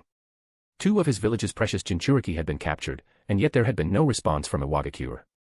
Little did they know, Inoki was having a major headache of his own. Inoki had fallen into a state of helplessness ever since he learned that Sunagakure had captured Rashi and Han.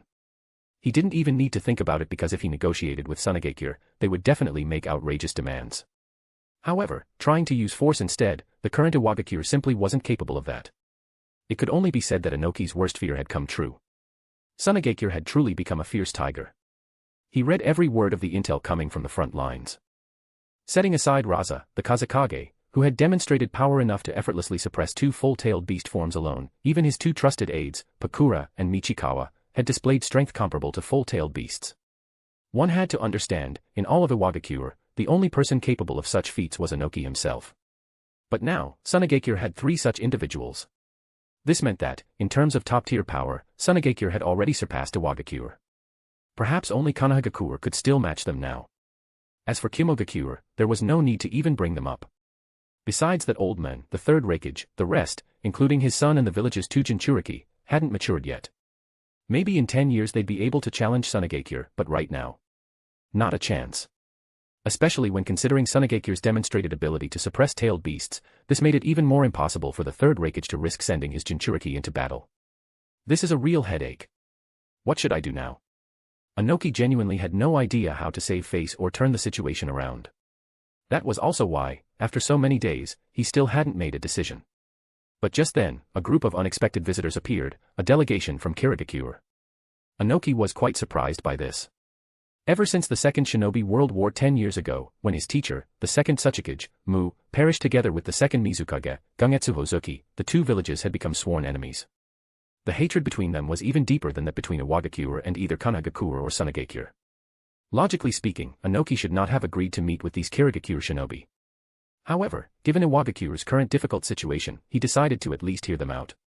And then, Anoki received some troubling news. So you're saying that Sunagakure also used Kirigakure? Yes. As soon as the subject came up, one of the 7 ninja swordsmen of the mist, Juzo Biwa, showed an expression of anger. Mizukage-sama never expected that Sunagakure would manipulate us like this.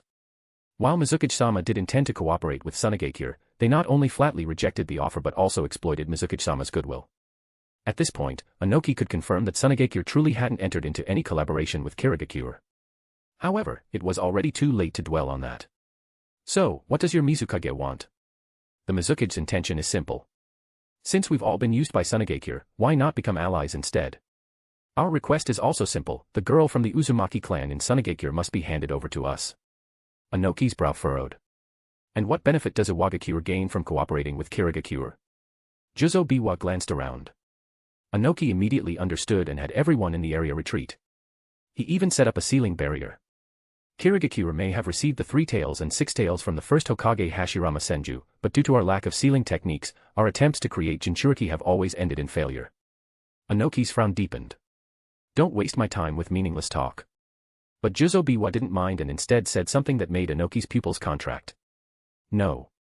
Kazekage-sama, a successful Jinchuriki indeed has value as a weapon. But even a failed Jinchuriki is not useless. Because they can destroy themselves and take the enemy with them. Chapter 197, Goodbye Black Zetsu.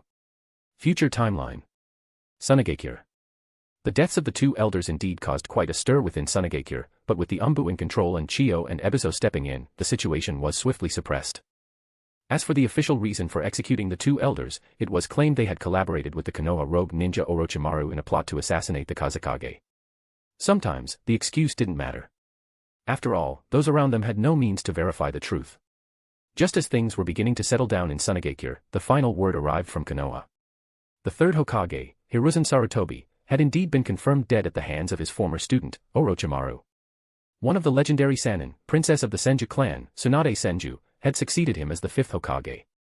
Not long after Tsunade took office, she immediately sent an official letter to Sunagakure, demanding an explanation for the attack on Konoha during the Chunin exams. But Rasa, after merely glancing at the letter, tossed it aside and said to the visiting Konoha ninja, "Go tell your new Hokage, if she wants an explanation, she can bring her shinobi and come to the land of wind herself." The implication was clear. There would be no explanation, only war. After sending off the visibly furious Konoha shinobi, Baki asked with some concern. "Is this really alright, Kazekage-sama?" Well, after spending the past few days together, Rasa had noticed something. This timeline's Baki was more timid than the one from his own timeline, especially when it came to dealing with Konoha. Not that he could blame him. In this future world, Rasa had never existed in the past. Don't worry. Konoha right now doesn't have the strength to wage war against us. Though still a bit hesitant, Baki nodded. By the way, in the coming days, I'll be taking Temari, Kankuro, and Gaara to a special place for training. If you need to see them, just let me know, I'll bring them back. Baki's sweat dropped, but he shook his head. No, it's naturally best if Kazekage-sama personally trains them. Rasa smiled and nodded. Good. I'll be counting on you to manage the village for now. Hi. After Baki took his leave, Rasa, having sensed Black Zetsu's reappearance, turned into sand and vanished from his office. On a cliff not far from Sunagakure's Heaven's Line Canyon. Rasa stood there, facing the newly reappeared Black Zetsu, who was on high alert. So. Have you made up your mind? Black Zetsu's voice was hoarse. Let's talk about how this cooperation is supposed to work first. Hearing that, Rasa felt confident the collaboration was indeed moving forward, and his interest was piqued. Did you find traces of Jigen, or rather, Ishiki? Black Zetsu didn't respond, but his serious demeanor already said enough. Seeing that, Rasa didn't waste time with unnecessary words. It's simple. First, we share the same goal, to stand against the looming threat of the Otsutsuki clan, and specifically the hidden presence of Ishiki Otsutsuki. For that, power is essential. And to gain that power, or rather, to revive Kaguya, the tailed beasts are indispensable. That gives us the foundation for our alliance. So you're saying you want to help me capture the tailed beasts? Even if I needed help with that, isn't the one-tailed Jinchuriki your own son? Black Zetsu said in a sinister tone. No. Of course, I won't help you capture the tailed beasts. You already have the Akatsuki at your disposal, so capturing them isn't a problem for you. As for Shikaku inside Gaara, I won't hand him over to you either. But at the same time, I won't stop you. My children have their own paths to walk. Black Zetsu looked at Rasa, completely unable to discern what he was really thinking. What a cold-blooded father. So, what do you want from me in return? All information on the tailed beasts. I need the chakra of all the tailed beasts. Black Zetsu's non-existent eyebrows knitted together slightly. Seeing this, Rasa explained. Relax. I only want half the chakra from each of the tailed beasts. It's just a small portion for them. They'll recover quickly. If you're concerned, you can follow me and watch as I extract it. Black Zetsu fell silent, pondering. After a while, he finally spoke. What do you want their chakra for? That's something I don't believe I need to explain to you. Black Zetsu wasn't irritated by the refusal. Instead, his gaze shifted to Rasa's right hand. Then can you explain why you carry mother's presents? Exclamation point. Rasa was briefly stunned. Then, sensing Black Zetsu's gaze, he looked at the comma on his right hand and asked curiously. You mean this, comma? Don't ask me, I was going to ask you the same thing. As Kagaya's will, shouldn't you understand better than I do why I bear her comma? Black Zetsu's expression turned grave. After some thought, he slowly said. That's what puzzles me. This shouldn't be possible. But if I had to offer an explanation, there's only one possibility. Heh. Rasa gave him a sideways glance and said. You know, I really hate people who speak in riddles. Black Zetsu snorted before finally explaining. Mother did abandon her comma, but that doesn't mean she gave up her immortality. Instead, she embedded her comma into the chakra of this world. Chakra. Rasa was visibly startled, as though he had just realized something. No wonder Kagaya couldn't be killed, only sealed. Exactly. After Mother embedded her comma into the chakra of this world, she essentially became one with it. That means, any life form using chakra in this world can serve as a vessel for a resurrection. Then Rasa suddenly thought of something. But that vessel wouldn't include Hagoromo. Of course not. Black Zetsu smirked faintly at this point. Otherwise, do you think Hagoromo would be hiding away in the Pure Land, never daring to return to the shinobi world? Because the moment he appears, the chakra inside him would resonate with Mother's will, awakening it.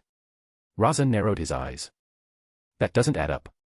After sealing Kagaya, didn't Hagoromo go on to found Ninshu, raise his children, and live a full life before passing on? That's because at that time, Hagoromo's chakra wasn't yet complete. He had absorbed the Ten-Tails chakra, but not its body. However, as he continued cultivating, his chakra grew stronger, and he began sensing traces of Mother's consciousness within it. That's why he ultimately split the Ten-Tails chakra, distributed it among others, and founded Ninshu. He realized that since Mother had merged with the Ten-Tails, her resurrection was inevitable. Even without the God Tree, the Ten-Tails' latent power hidden within chakra would endlessly convert the world's natural energy into chakra. That's why he entrusted his power to his two sons, hoping that one day, they might once again seal Mother away. Chapter 198, Capturing the Tailed Beast, Part 1. At that moment, Rasa felt like he had uncovered many of the world's deepest secrets. At the same time, he also finally understood why, apart from the Sage of Six Paths taking action against him once after his sudden arrival in this world, the Sage from his original world had never moved against him. For one, perhaps the Sage of Six Paths genuinely had no means to act against him. And two, maybe, just maybe, the Sage was even pleased to see him transforming chakra into senjutsu energy because that would lessen the chances of Kagaya's resurrection. But none of that mattered to Rasa. He would never put his own safety in someone else's hands. I understand. So, what do you think about our cooperation? Black Zetsu also returned to his senses and stated his own condition. Fine. But I have one request. Rasa raised his brow. What is it? I want that chakra fruit as well. Rasa glanced at Black Zetsu and refused without the slightest hesitation. Stop dreaming. You seem to have misunderstood something. Do you really think I couldn't obtain what I want without you? The reason I sought cooperation with you was simply for convenience. Black Zetsu's expression turned somewhat sour. Then what do I get in return? My not interfering with your plan is already the greatest help you'll receive. Aside from that, before Kagaya is resurrected, I can help you stop Ishiki. Although Ishiki's appearance belongs to the later Boruto timeline, still years away, Black Zetsu had no way of knowing that. And besides, given how Rasa had altered the flow of events, there was no guarantee that Ishiki wouldn't act sooner than expected. Black Zetsu hesitated, but eventually asked. "You're sure you won't intervene?" Rasa posed far too great a threat to Black Zetsu now, just one step beneath Hagoromo himself. "Don't worry. I'm very interested in Kagaya's resurrection. In fact, if your mother can be brought back without destroying the world, we might even become allies, united against the future Otsutsuki." Black Zetsu fell into deep thought, but eventually agreed. It wasn't that Black Zetsu trusted Rasa easily. Rather, as Kagaya's will, his fear of the Otsutsuki clan was deeply ingrained, especially after recently confirming signs of Ishiki's presence through his investigations. "Since you've agreed, then let's not waste any more time and begin. But before we move, to make collecting the tailed beast's chakra go more smoothly, I may need to borrow the identity of Akatsuki. Land of the Sea. A certain island shrouded in thick mist." Blood-curdling screams frequently echoed from the island, causing nearby pirates and fishermen to steer far away from it. Deep within the island, in a vast cavern, one could distinctly see human-made structures. Inside these prison-like buildings lived humanoid figures, monsters emanating terrifying auras. The mysterious markings on their faces and bodies made it clear what these creatures truly were. Yes, this was one of Orochimaru's secret research bases, specifically dedicated to the study of cursed seals. And these monsters were his test subjects. Deep within the cavern, in a room dimly lit by oil lamps, Orochimaru, having just completed his living corpse reincarnation, slowly unwrapped his bandages. Staring at the unfamiliar face in the mirror, he let out a chilling laugh. At his side, his assistant Kabuto knelt on the ground, his entire body trembling. "Where's Sasuke?" It turned out that, after his plan to have Tsunade heal his arms failed, Orochimaru had decided to proceed with his backup plan, luring Sasuke in to become his next vessel. Originally, he had intended to directly possess Sasuke. But his subordinates acted too slowly, and his body couldn't hold out until Sasuke arrived. So he had no choice but to pick a different vessel from within the base and perform the transfer. However, right after the transfer was complete, Orochimaru was already dissatisfied with the new body. He could feel the compatibility between the body and his soul was far too low. But once the living corpse reincarnation was cast, there was no turning back. And now, he had to wait another 3 years before he could do it again. This greatly displeased him. A freezing aura radiated from his entire body, causing Kabuto to tremble all the more. Upon hearing Orochimaru's question, Kabuto quickly responded. "Orochimaru-sama, those Konoha brats are more troublesome than expected. But Kimimaro has already been sent. There shouldn't be any problem." He. Orochimaru didn't press the issue further, instead switching topics. "What about that Kazekage? What did your investigation find?" Hearing this, Kabuto let out a small sigh of relief. "There doesn't appear to be anything unusual. And it's not just us, even according to the intel from that person, the organization also sent someone to investigate. But they found nothing." Hearing this, Orochimaru sneered. "How interesting. So even Akatsuki is paying attention to him." Kabuto then seemed to recall something, speaking with confusion. "It really is strange, Orochimaru-sama. While that Kazekage was certainly powerful, it took you, me, and Kimimaro combined to defeat him, but from the reports of his later battle with Jiraiya-sama, it seems he's become much stronger than he was when he fought us. And even more bizarre, after being revived, he didn't come for revenge against you. What's going on here?" Orochimaru raised a brow. "Oh. And what do you think?" Kabuto adjusted his glasses. "I'm not sure either. That's what puzzles me. And there's one more piece of intel from Konoha, Danzo of Root, he's dead too." This time, a flicker of shock finally appeared on Orochimaru's face. "What happened?" "I haven't gotten full details yet, but during the time when you were fighting the Third Hokage, Root was attacked by that same Fourth Kazekage. It was almost as if he had everything planned out in advance. I even started to wonder if the man we killed was truly the real Fourth Kazekage. But with Edo Tensei, it's impossible to fake the identity." Orochimaru's gaze darkened. Everything that was happening was making him increasingly uneasy. It's definitely strange. Just as the thought crossed Orochimaru's mind, terrified screams suddenly echoed from outside the base. "What's going on? Are we under attack?" Both Orochimaru and Kabuto were startled. Especially Orochimaru, known as the Slippery Snake, his advantage lay in his summon, snakes. Their scouting and counter-scouting capabilities were second to none. Yet now, not a single warning from his summoned snakes. It was Kabuto who made the call. "Looks like this place has been exposed. Orochimaru-sama, in your current condition, it's not wise to fight. Let's retreat for now." Orochimaru wasn't someone who clung to pride unnecessarily. He nodded in agreement. But just as the two of them exited the base through a hidden passage and prepared to leave the island, a voice rang out behind them. Orochimaru, where do you think you're going? Orochimaru turned around, and his pupils instantly contracted. Chapter 199, Chapter 199, Capturing the Tailed Beast, Part 2. Mist clung tightly to the shoreline. Orochimaru and Kabuto both stared wide-eyed at the two men standing before them. That black cloak adorned with red clouds, no one could be more familiar with it than Orochimaru, who had once been a member of Akatsuki. Kabuto, too, instantly recognized it. After all, both of his former masters had come from that very organization. At first, both of them thought the two figures had come to settle old scores. But then Orochimaru's sharp gaze caught something unusual. His expression shifted into disbelief for a moment, then steadied as realization dawned. A faint smile appeared on his lips. How interesting. Since when did the Fourth Kazekage of Sunagakure join Akatsuki? Thanks to Orochimaru's reminder, Kabuto quickly realized something too. The man in the cloak and straw hat, his face half obscured, was unmistakably Rasa, the Fourth Kazekage of Sunagakure, the same man who had supposedly died at their hands, and the very one they had just been discussing. What in the world was going on? Indeed, it was Rasa who stood before them now, and the man beside him was none other than Black Zetsu. Rasa, however, had no intention of answering Orochimaru's question. He simply asked, Orochimaru, are you interested in seeing a broader world? Orochimaru was startled. Then, as he grasped the implications, he licked his lips, visibly excited. Does this have something to do with your resurrection? You could say that. Rasa's tone remained calm. At that, Orochimaru completely relaxed. Oh. Then what brings the Kazekage of Sunagakure to me? Without a word, Rasa pulled out a set of Akatsuki robes from his sleeve and tossed them to Orochimaru. Orochimaru caught them, looking a little surprised.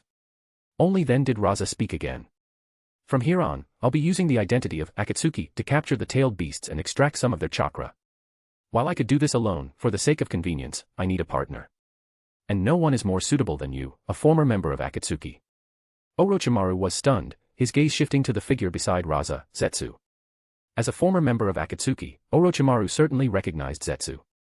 And that's precisely what made things so strange. Based on Rasa's words, he was merely borrowing Akatsuki's name, implying he wasn't truly part of the group.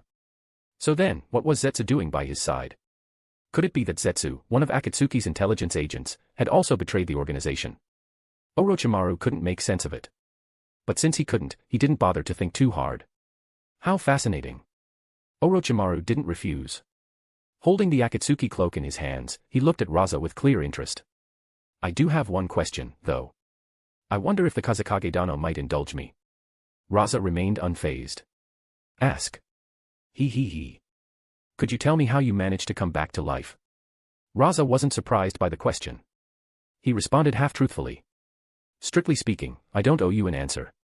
But for now, I'll tell you this, I broke free from the control of the Sage of Six Paths through a special method, and then used a unique jutsu to resurrect myself. At those words, Orochimaru's eyes gleamed with an intense light, while Kabuto beside him trembled all over. Sage of Six Paths. Isn't he supposed to be a mythical figure? Could he actually be real? Rasa let out a soft snort and looked at Orochimaru. Orochimaru, with your intelligence, you should have long figured it out. Where do you think the souls summoned by Edo Tensei come from? Orochimaru gave a sinister smile, visibly excited, while Kabuto was so shocked he was left speechless. Then, if I agree to help, what do I get in return? A vast world and such, it sounds rather far-fetched to me. Rasa paused for a moment in thought. You're right. In that case, as long as I successfully capture the two tails through seven tails, I'll return the arms sealed by the dead demon-consuming seal to you. How's that? Orochimaru was stunned, then broke into a wide grin. Deal. With that, Orochimaru once again donned the Akatsuki cloak. His expression was tinged with nostalgia as he looked at Rasa and Black Zetsu. How nostalgic. So then, where are we headed next? Rasa had already made up his mind. We're going to the land of water. Let's capture the only wild-tailed beast first, the Three Tails. Konohagakure. 3 days had passed since Naruto and Sasuke's intense battle at the Valley of the End, and Naruto's failure to bring Sasuke back. Because of Rasa's earlier intervention, this time, the team pursuing Sasuke had no assistance from Sunagakure's trio. Though they eventually won their respective battles, it was a brutal victory at best. Fortunately, the current 5th Hokage of Konoha was none other than the greatest medical ninja in the entire ninja world, Tsunade. Without her, it would have been uncertain whether the Konoha 11 could even be saved. This incident strengthened Jiraiya's resolve to take Naruto away for training. However, when he presented this idea to Tsunade, she unsurprisingly refused. Naruto was the village's Jinchuriki. There was no way the village could allow him to leave, especially in such chaotic times. But Jiraiya's one sentence swept away all of Tsunade's objections. "Tsunade, there is no place in this world safer than by my side." And so, Tsunade was convinced. Naruto, eager to grow stronger and bring Sasuke back, naturally had no objections either. Yet just as Jiraiya was preparing to leave Konoha with Naruto, an unexpected message arrived.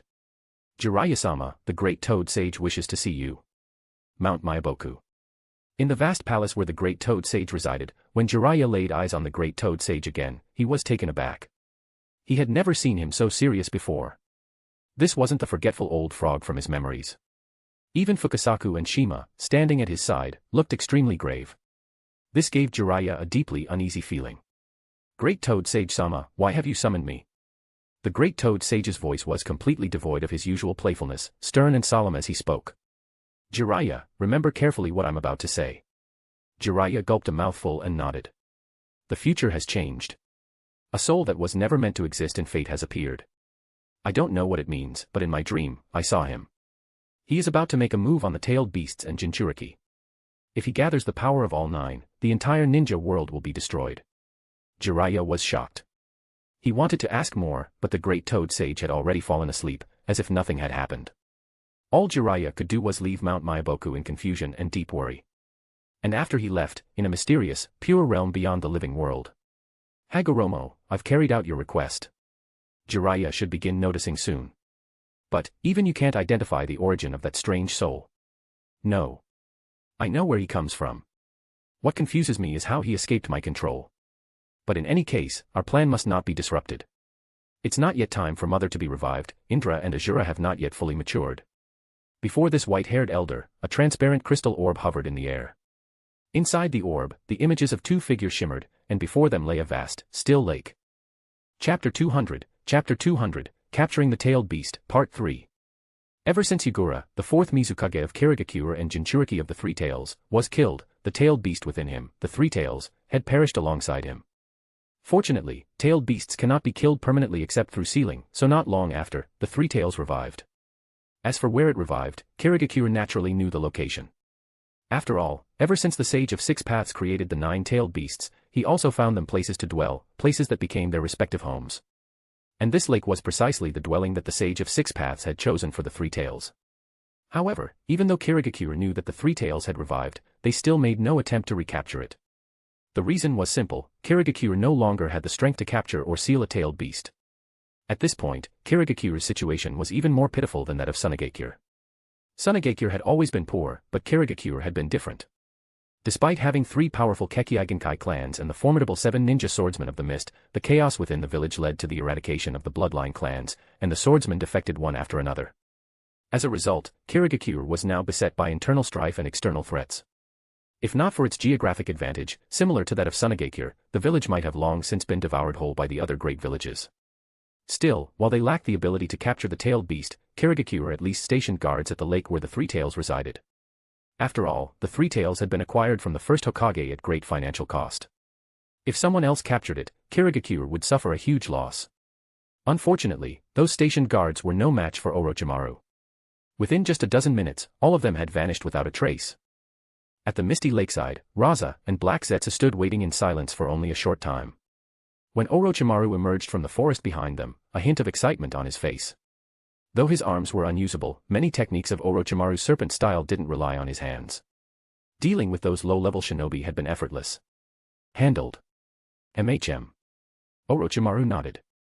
At that moment, Black Zetsu slowly began to sink into the ground. "I've fulfilled my promise and brought you here. The rest is none of my concern."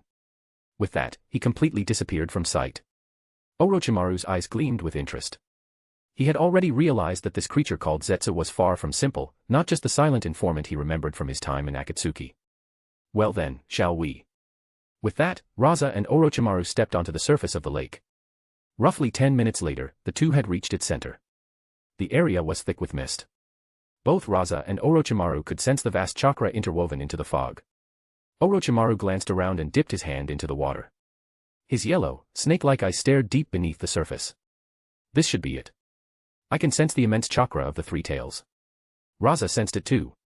Then I'll leave the rest to you, Orochimaru. Rasa chose Orochimaru as a partner precisely because of the man's talents. It would save Rasa a great deal of trouble. He. Leave it to me. As he spoke, Orochimaru pulled out a scroll. Upon unfurling it, a glass vial appeared, filled with a viscous purple liquid. What is that? Rasa asked. Orochimaru gave a cold, sinister smile.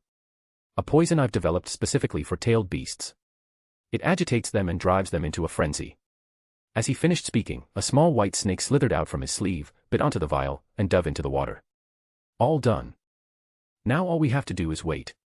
With everything in place, Orochimaru stood back up gracefully, looked at Rasa with great interest, and asked. It may take a while for the poison to take effect. Rasa-kun, may I ask you a question? Go ahead. He. Why did you choose me, Rasa-kun? Rasa naturally understood what Orochimaru meant. Staring out at the still lake, he calmly said. It's simple, Orochimaru, because you're not someone who bows to fate. Orochimaru was slightly taken aback. As Jiraiya's close friend, I'm sure you've heard him speak of that prophecy, haven't you? Ah. Orochimaru made a small sound, as if something had just come to mind. In my eyes, you and Jiraiya are complete opposites. You refuse to bow to fate, while Jiraiya is someone driven by it. His entire life has been spent searching for the so-called child of prophecy. At this point, Rasa suddenly shifted the topic. Orochimaru, do you believe in fate? A glint flickered in Orochimaru's eyes as he slowly replied. Rasa-kun, what exactly do you mean by fate? Rasa thought for a moment before answering. Orochimaru, the reason you approached Sasuke and took him away from Konoha was to eventually take over his body using living corpse reincarnation, right? But what if I told you? Fate means that no matter how hard you try, you'll never succeed in possessing Uchiha Sasuke's body. On the contrary, all your efforts will only serve to benefit him. Under Orochimaru's slightly startled and skeptical gaze, Rasa slowly turned his head to look at him. From the moment you witnessed Itachi Uchiha's Mangekyo Sharingan, when he subdued you with a genjutsu and sliced off your arm, your fate was already sealed. In that instant, Orochimaru suddenly felt a chill run through his body, cold sweat pouring down his forehead. Because he suddenly realized, it was true. Ever since that moment in Akatsuki when he witnessed the power of Itachi's Mangekyo Sharingan and was defeated by the younger Uchiha, he had become obsessed with the Uchiha clan's power. At first glance, that obsession seemed understandable. The Mangekyo Sharingan was overwhelmingly powerful. But looking back now, something about it felt off. Orochimaru was by no means unfamiliar with the Sharingan. In fact, he had studied it in depth. After all, the Sharingan embedded in Danzo's arm was transplanted by him. He was well aware of how powerful the Mangekyo was, but not to the point of developing this almost religious fixation on it, treating it as if it were divine. Just then, as Rasa sensed an abnormal fluctuation in Orochimaru's chakra, he seemed to realize something and said with mild surprise. So that's it. Orochimaru, you've been manipulated. Hearing Rasa's muttered words, and already deeply unsettled, Orochimaru asked hesitantly. Rasa-kun, did you discover something? Yeah. Rasa quietly uttered words that made Orochimaru's blood run cold. Orochimaru, haven't you realized? You've been caught in a genjutsu all this time. And if I'm not mistaken, it should be the power of Shisui Uchiha's Mangekyo Sharingan, Koto Ematsukami. Chapter 201, Three Tails. Koto Ematsukami. What's that? At this moment, Orochimaru completely sensed that something was wrong. Oh. You don't know. That's a unique genjutsu of Uchiha Shisui's Mangekyo Sharingan. It allows him to slip into someone's mind without them noticing and alter their will. After Shisui died, one of his eyes was taken by Danzo, and the other ended up in Itachi's hands. Orochimaru felt like his brain had just been struck hard by something. A chill rose from the depths of his soul, making his whole body tremble. He looked down at his hands, disbelief written all over his face, and said grimly. You mean Itachi cast genjutsu on me, altered my will? That's why I... Rasa nodded. Just now, in that very instant, I sensed a strange chakra on you. I can confirm, it was Shisui's chakra. As for how I'm so sure. It was nothing like this. It's just a plot hole, like many other plot holes, explaining why Orochimaru was obsessed with Sasuke's Sharingan even though he had planted many on Danzo before. Rasa took out a scroll. After opening it, he held up a glass test tube. Orochimaru glanced over and clearly saw a 3-tomo Sharingan floating inside the tube. His expression darkened further, since he had already suspected something, but this confirmed it. What is this? Rasa smiled. This is the other eye of Shisui's, the one I snatched from Danzo. So yes, I'm quite familiar with his chakra. Orochimaru's entire expression turned ashen. A terrifying aura of killing intent radiated off of him as he growled the name venomously. Itachi, why? Why would he use that genjutsu on me? Isn't he afraid that I might target his brother for the Sharingan? Rasa shrugged his shoulders. The answer is simple. Itachi definitely loves his little brother, so there's only one possibility, Orochimaru. Itachi Uchiha made you into a whetstone for Sasuke's growth. The surface of the lake began to ripple violently. This wasn't the movement of the three tails beneath the surface, it was the result of Orochimaru's rage making his chakra surge uncontrollably. Anyone would be furious to discover they'd been used, their will tampered with, turned into a stepping stone for someone else. Especially someone as proud as Orochimaru. As for doubting Rasa's words, that thought never even crossed Orochimaru's mind anymore. At that moment, veins throbbed on Orochimaru's forehead, a sign of his fury. He clenched his teeth fiercely. However, Orochimaru was still Orochimaru. He rapidly regained his composure, though that chilling, sinister smile lingered on his lips. What a brilliant scheme, Itachi. But now, your little brother is in my hands. I'll take very good care of Sasuke. Hearing this, Rasa became stern. No. I'd advise you not to do that. Rasa's sudden warning made Orochimaru squint his eyes again. Why not? Because I've already said it, fate. Unless you're looking to bring a world of trouble onto yourself. At that moment, Orochimaru seemed to be slowly piecing things together. He cautiously asked. The child of prophecy. Some things like that. It's enough that you understand. Don't speak of them. Rasa's reply made Orochimaru's expression turn extremely grim. Then what am I supposed to do? Just sit here and watch everything be taken from me? Rasa didn't answer directly. Instead, he asked. Orochimaru, what do you think our relationship is now? Orochimaru immediately understood what Rasa meant and replied with a sly smile. If we were merely collaborators before today, Rasa-kun, then from now on, I think we can call each other friends. Rasa raised a brow. Friends, huh? I like friends. In that case, as a friend, let me give you a gift. A gift? As Orochimaru looked on in surprise, Rasa took out another scroll. This is Danzo's right arm. Orochimaru was very familiar with that arm, after all, it was his creation. Even so, he felt pleased. On one hand, it was a gift from a friend.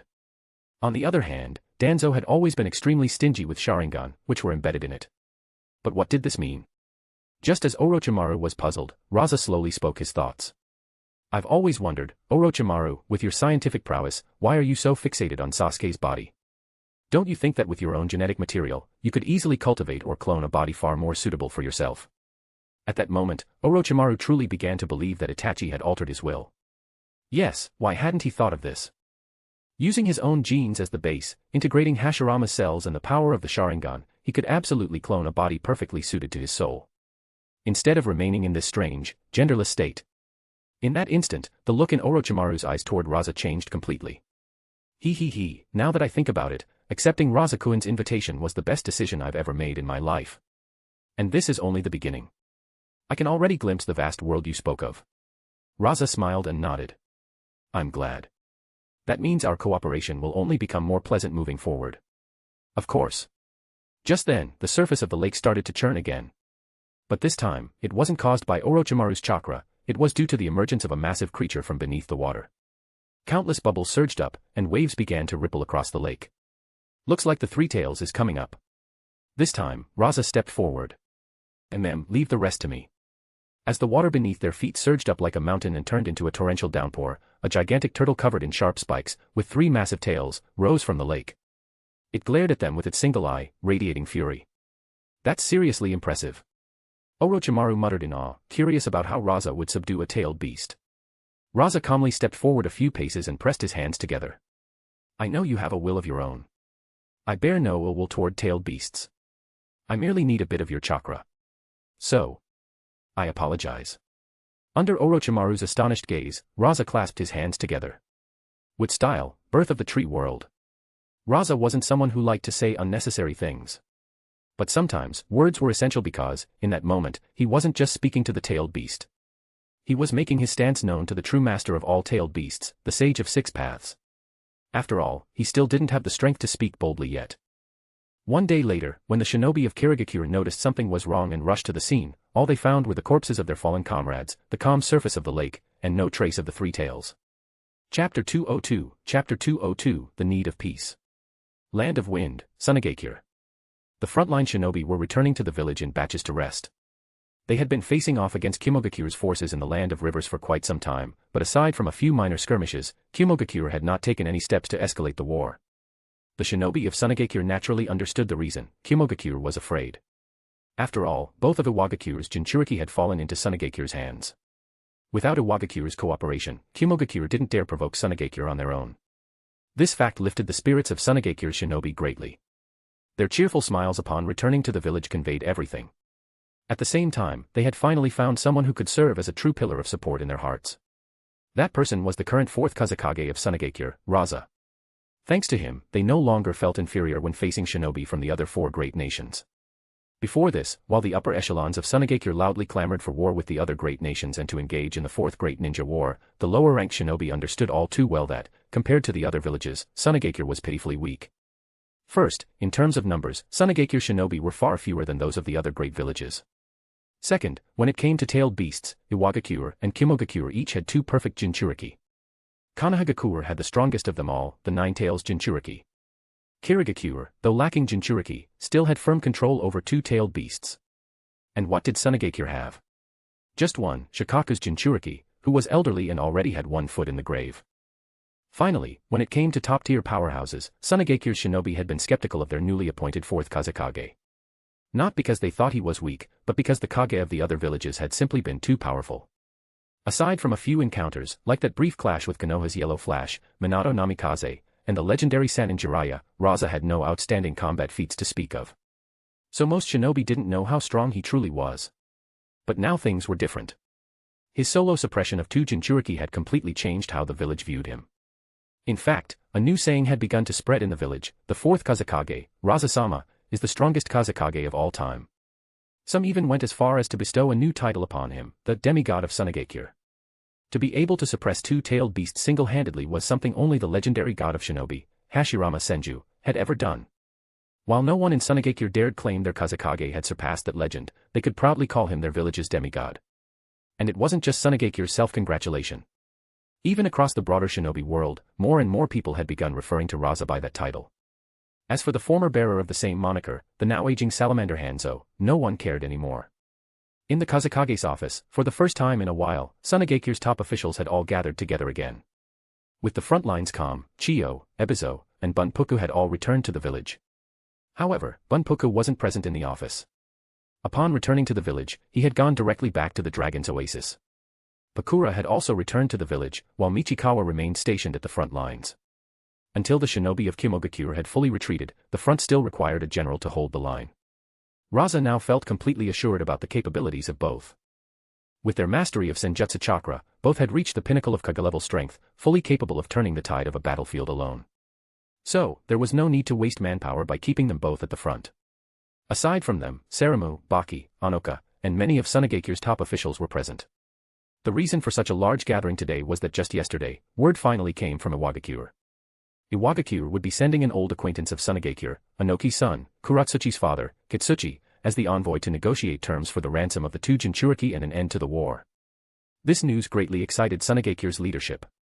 It was obvious, Sunagakure, now in possession of Iwagakure's two Jinchuriki, viewed the current Iwagakure as a plump, juicy piece of meat. Everyone was eagerly discussing how much they could carve out of it. Rasa, however, was a rational and cautious man. Combined with his experience from 2 lifetimes, seeing everyone's greedy excitement made him instinctively recall all the major villains who had met their ends because of their own greed. Still, he didn't dampen the others' enthusiasm. Seeing that the discussion wasn't going anywhere productive, he simply turned to Saramu and gave the order.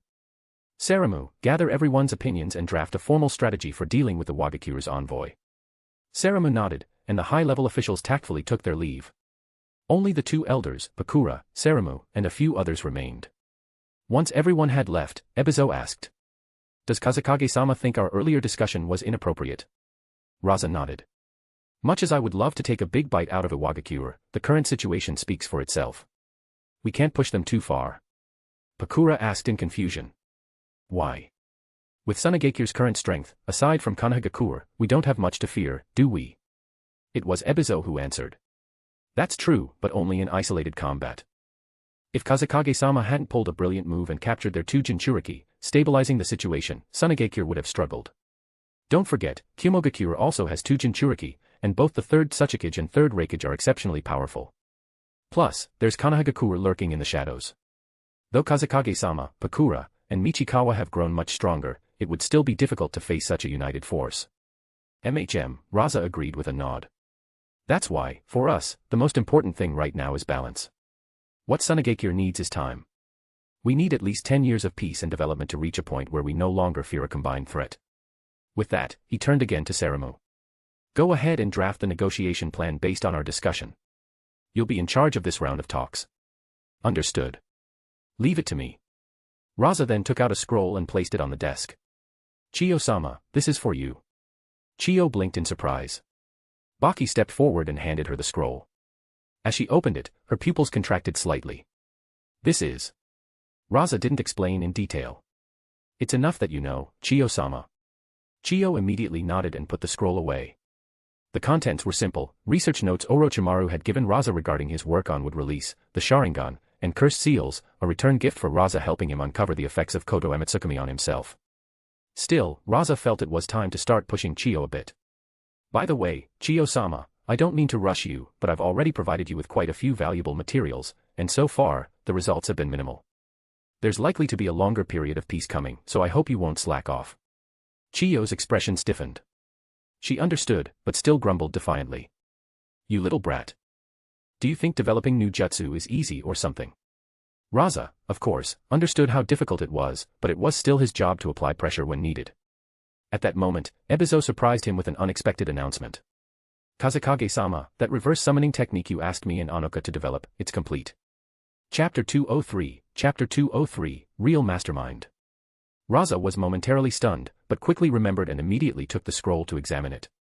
Ebizo glanced at Anoka behind him and said, this jutsu actually began taking shape back when we were developing the gourd sealing technique. But since it hadn't been tested, I couldn't be sure of its feasibility. However, during my recent trip to the Land of Rivers, I took the opportunity to work with this girl, Anoka, to try and construct a reverse summoning path. Rasa narrowed his eyes. What was the result? I'll let Anoka explain it herself. Ebizo gave the floor to the girl behind him. Seeing everyone's attention shift to her, Anoka didn't hesitate and spoke directly. It worked. Master Ebizo and I successfully constructed a summoning channel that can connect 2 designated locations and allow for 2-way travel. The others in the room were visibly shocked upon hearing this. With this jutsu, wouldn't that mean Sunagakure could instantly transport troops or reinforcements to any location in the shinobi world? But of course, it wasn't that simple. While we succeeded, Master Ebizo and I also discovered some problems. Of course, things don't always go that smoothly. What problems? Chakra. This reverse summoning jutsu consumes a massive amount of chakra. On top of that, depending on the distance and size of what is being transported, the chakra cost increases dramatically. Right now, even just transporting something the size of an average adult takes up 1/10 of my chakra. 1/10 might not seem like much, except that Anoka was a member of the Uzumaki clan. Rasa had originally tasked Anoka with developing this jutsu specifically for summoning the giant creatures on the Forgotten Island. Have you tried using Senjutsu chakra? Anoka nodded. That's actually the biggest issue Master Ebizo and I discovered. Senjutsu chakra doesn't seem to work with this jutsu at all. That shocked Rasa. We're puzzled as well. The gourd sealing technique works fine with Senjutsu chakra, but this spacetime summoning formula seems to be completely incompatible. Rasa fell into thought. If even Ebizo and Anoka couldn't figure out the problem, then it was unlikely he could either. Which meant, time to call in outside help. Without hesitation, he performed a summoning and called forth Tajitsuheim from Ryuchi Cave. Forgive the sudden summons, Tajitsuheim-sama. I called you here because I have a question I'd like to ask. Tajitsuheim looked a bit surprised by the sudden appearance. However, over time, she had grown familiar with the shinobi of Sunagakure, so she responded graciously. Rasa-san, no need for such formality. What's the issue? Rasa briefly explained the problem they had encountered. As she listened, Tajitsuheim already seemed to grasp most of it. I see. May I take a look at this reverse summoning formula? Of course. After accepting the scroll and studying it for a few moments, she nodded in understanding. So that's why. The reason Senjutsu chakra doesn't work on this technique is because the spacetime power that fuels this jutsu does not originate from this world. Rasa understood right away. In other words, it was the power of Kaguya Otsutsuki. The others nearby still looked confused. However, from phrases like our world and native power, they seemed to pick up on a few hints. Rasa, however, had no intention of explaining further. Now was not the time. Is there any other way? Tajitsuheim showed a hesitant expression. Rasa-san, forgive me for speaking bluntly, but although you've mastered a powerful senjutsu energy and can wield it effectively, you seem to have no understanding at all of just how powerful the energy inside you truly is. Rasa was startled at first, but then he understood what she meant. Yes, if it came to spacetime power, he already possessed such energy. But until now, he had only been scratching the surface.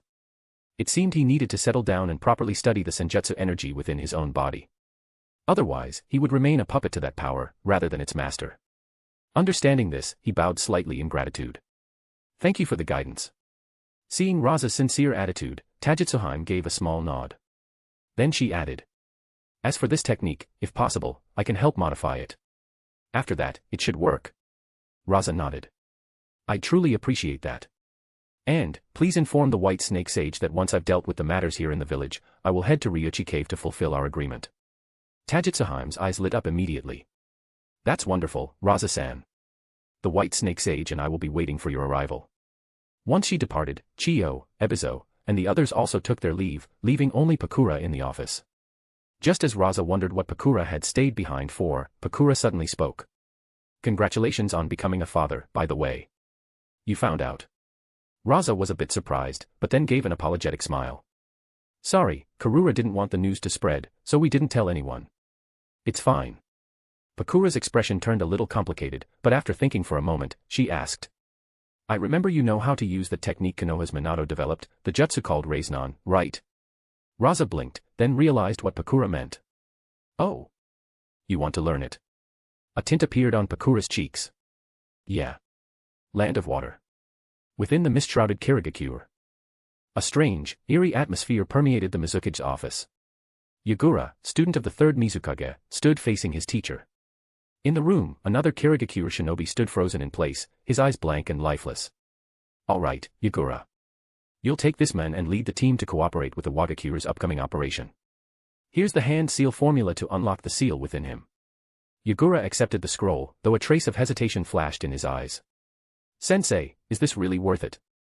The third Mizukage's voice was cold and emotionless. Of course it is. It's just a tailed beast. If we can't use it for Kirigakure, then we'll make it prove its worth in another way. What, do you have doubts about my decision? Yagura was startled but shook his head. No, Sensei. As you command. As Yagura left with the shinobi in tow, the third Mizukage slowly opened his eyes, revealing a pair of blood-red Sharingan. And beside the Mizukage, a figure half-black, half-white emerged from the ground. Well. Have you confirmed the locations of the 4 tails and 5 tails? Yes, Madara-sama. Although Fourth Kazekage has extraordinary sensory abilities, I've already used mental control to take over one of Fourth Umbu. I've located the place where they're holding the 4 tails and 5 tails. And to prevent that Kazekage from preparing in advance, the moment the 6 tails enters Fourth, I'll activate the jutsu. The third Mizukage looked at the black zetsu he had created with satisfaction. As expected, a consciousness created using Inyan release was far smarter than those idiot white zetsu. Well done. I'm looking forward to the chaos of 3-tailed beasts rampaging at once, hee-hey. Chapter 204, Chapter 204, Training. The Reiznan was, in truth, a jutsu that was extremely difficult to master. If Rasa hadn't been a transmigrator, he never would have learned it so easily, especially considering that even in the original storyline, Jiraiya had to explain the key to training in it in detail. Minato Namikaze had spent a long time developing the Reiznan before finally mastering it. However, once Rasa had learned it and used it a single time, he realized the jutsu was rather underwhelming for him. In its basic form, the Reiznan wasn't very practical. Its destructive power was only comparable to an A-rank jutsu, and offensively, it was limited to close-range combat since the standard form of the Reiznan couldn't be thrown. This made the Reiznan relatively easy to counter, especially when facing someone on Rasa's level. Only a ninja like Minato Namikaze, who possessed spacetime ninjutsu, could use the Reiznan in a way that made it truly effective. Of course, had he taken the time to develop it further, especially with his command of senjutsu energy, the Reiznan might have shown its true potential. But first, such training would have taken time. Second, at that point in his life, Rasa had already lost access to chakra, so he naturally abandoned the Reiznan. He felt a bit regretful that such a jutsu might end up wasted. Unexpectedly, Pakura took the initiative to ask him to teach it. Naturally, Rasa didn't refuse. Pakura was already talented in jutsu development, and she was a close-range combat specialist by nature. In fact, the Raise-Non might be the perfect technique for her. Dragon Oasis. Rasa spent a single day teaching Pakura all the key training methods related to the Raise-Non. What followed would depend on her own understanding and practice. He stayed at the Dragon Oasis for another 2 days. He had been overwhelmed with tasks recently and hadn't had a proper opportunity to train. Now, after obtaining the powers of the One Tail and the Three Tails, he needed to settle down and let everything sink in. He had to grow familiar once more with his regained wind and water release abilities. In the world of Yomi, the fusion of the Three Tails chakra fruit brought further transformation to this small dimension. The landmass where the massive divine tree stood had now become an island. The previously empty surroundings had transformed into a vast lake. White clouds drifted across the sky above, and a gentle wind flowed through the air. Wood release, representing life, wind release, representing flow, water release, the source of all life, and magnet release, symbolizing the movement of all things. These 4 elemental forces had now perfectly merged within this miniature world Rasa had created. The flowing lake water, the air currents, the drifting clouds in the sky, the floating dust particles, the solid ground beneath his feet, and the towering tree at the center of the island, all of it indicated that the world of Yomi was gradually becoming a real, living world. The more Rasa obtained tailed beast chakra, the more curious he became about what this world would ultimately become. And with its evolution, the density of senjutsu energy within it had also grown increasingly intense. Although no qualitative change had occurred just yet, Rasa's body was already becoming visibly stronger. This reminded him of what Tajitsuheim had once told him. Perhaps, it really was time for him to pause everything, settle down, and carefully cultivate and comprehend the powers within this miniature world. Chapter 205, Chapter 205, Reason for Betrayal. Instead of constantly acquiring new power without ever taking the time to truly understand it. But time wasn't on his side. The chaotic world outside simply wouldn't allow Rasa to pause and rest. Just like today, he had only spent the morning training before he had to leave the oasis and return to the village. Because today, the shinobi from Iwagakure were scheduled to arrive in Sunagakure for peace negotiations. Although he, as the Kazekage, wasn't required to personally attend, he still had to remain in the village and oversee things from behind the scenes. As for the plan to hunt tailed beasts across the future timelines, it had to be put on hold for now. Other than the Three Tails, all the other beasts had current hosts. Even though they could locate them through Black Zetsu, capturing them would require detailed preparation to proceed smoothly. So Rasa simply entrusted the entire operation to Orochimaru. Orochimaru, far from being resentful about taking orders, was in fact enthusiastic. He immediately set about helping Rasa draw up plans. Upon returning to the village, Rasa went straight to the Kazekage's office and met with Baki and Seramu to confirm a few details. When will the people from Iwagakure arrive? According to reports from the ANBU, they should arrive by tonight. Everything is already arranged. Rasa nodded in understanding. Good. Seramu, just as planned, I'll leave the negotiation to you. Baki will assist from the side. If there's anything uncertain, report directly to me. Understood, Kazekage-sama. What about the 2 Jinchuriki? They're still sealed. But to help ease tensions with the Iwagakure, I've already had them cleaned up and well tended to. What a pity, we can only extract a bit of chakra from them. Rasa had hoped he could extract enough chakra from each of the 2 to create chakra fruits. This way, he wouldn't have to go through all the trouble of capturing them. However, he wasn't stupid enough to take that risk. Even though he could now travel to an alternate future timeline, this world was still his home base. He had to proceed with utmost caution. Even though Iwagakure is coming to negotiate peace, the ANBU mustn't lower their guard. We can't rule out any tricks. Hi. After giving a few more instructions, Rasa left the office and returned to his home.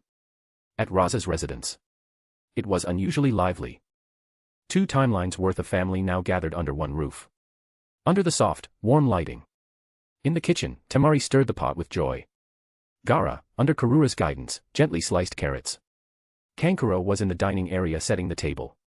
This scene, once only a dream for the 3 siblings, had now become reality. Of the 3, Gaara had changed the most. A mother's love truly was a powerful thing. Even though all 3 understood that this Karura wasn't their actual mother, love couldn't be faked. The once violent Gaara now behaved like a gentle kitten around her.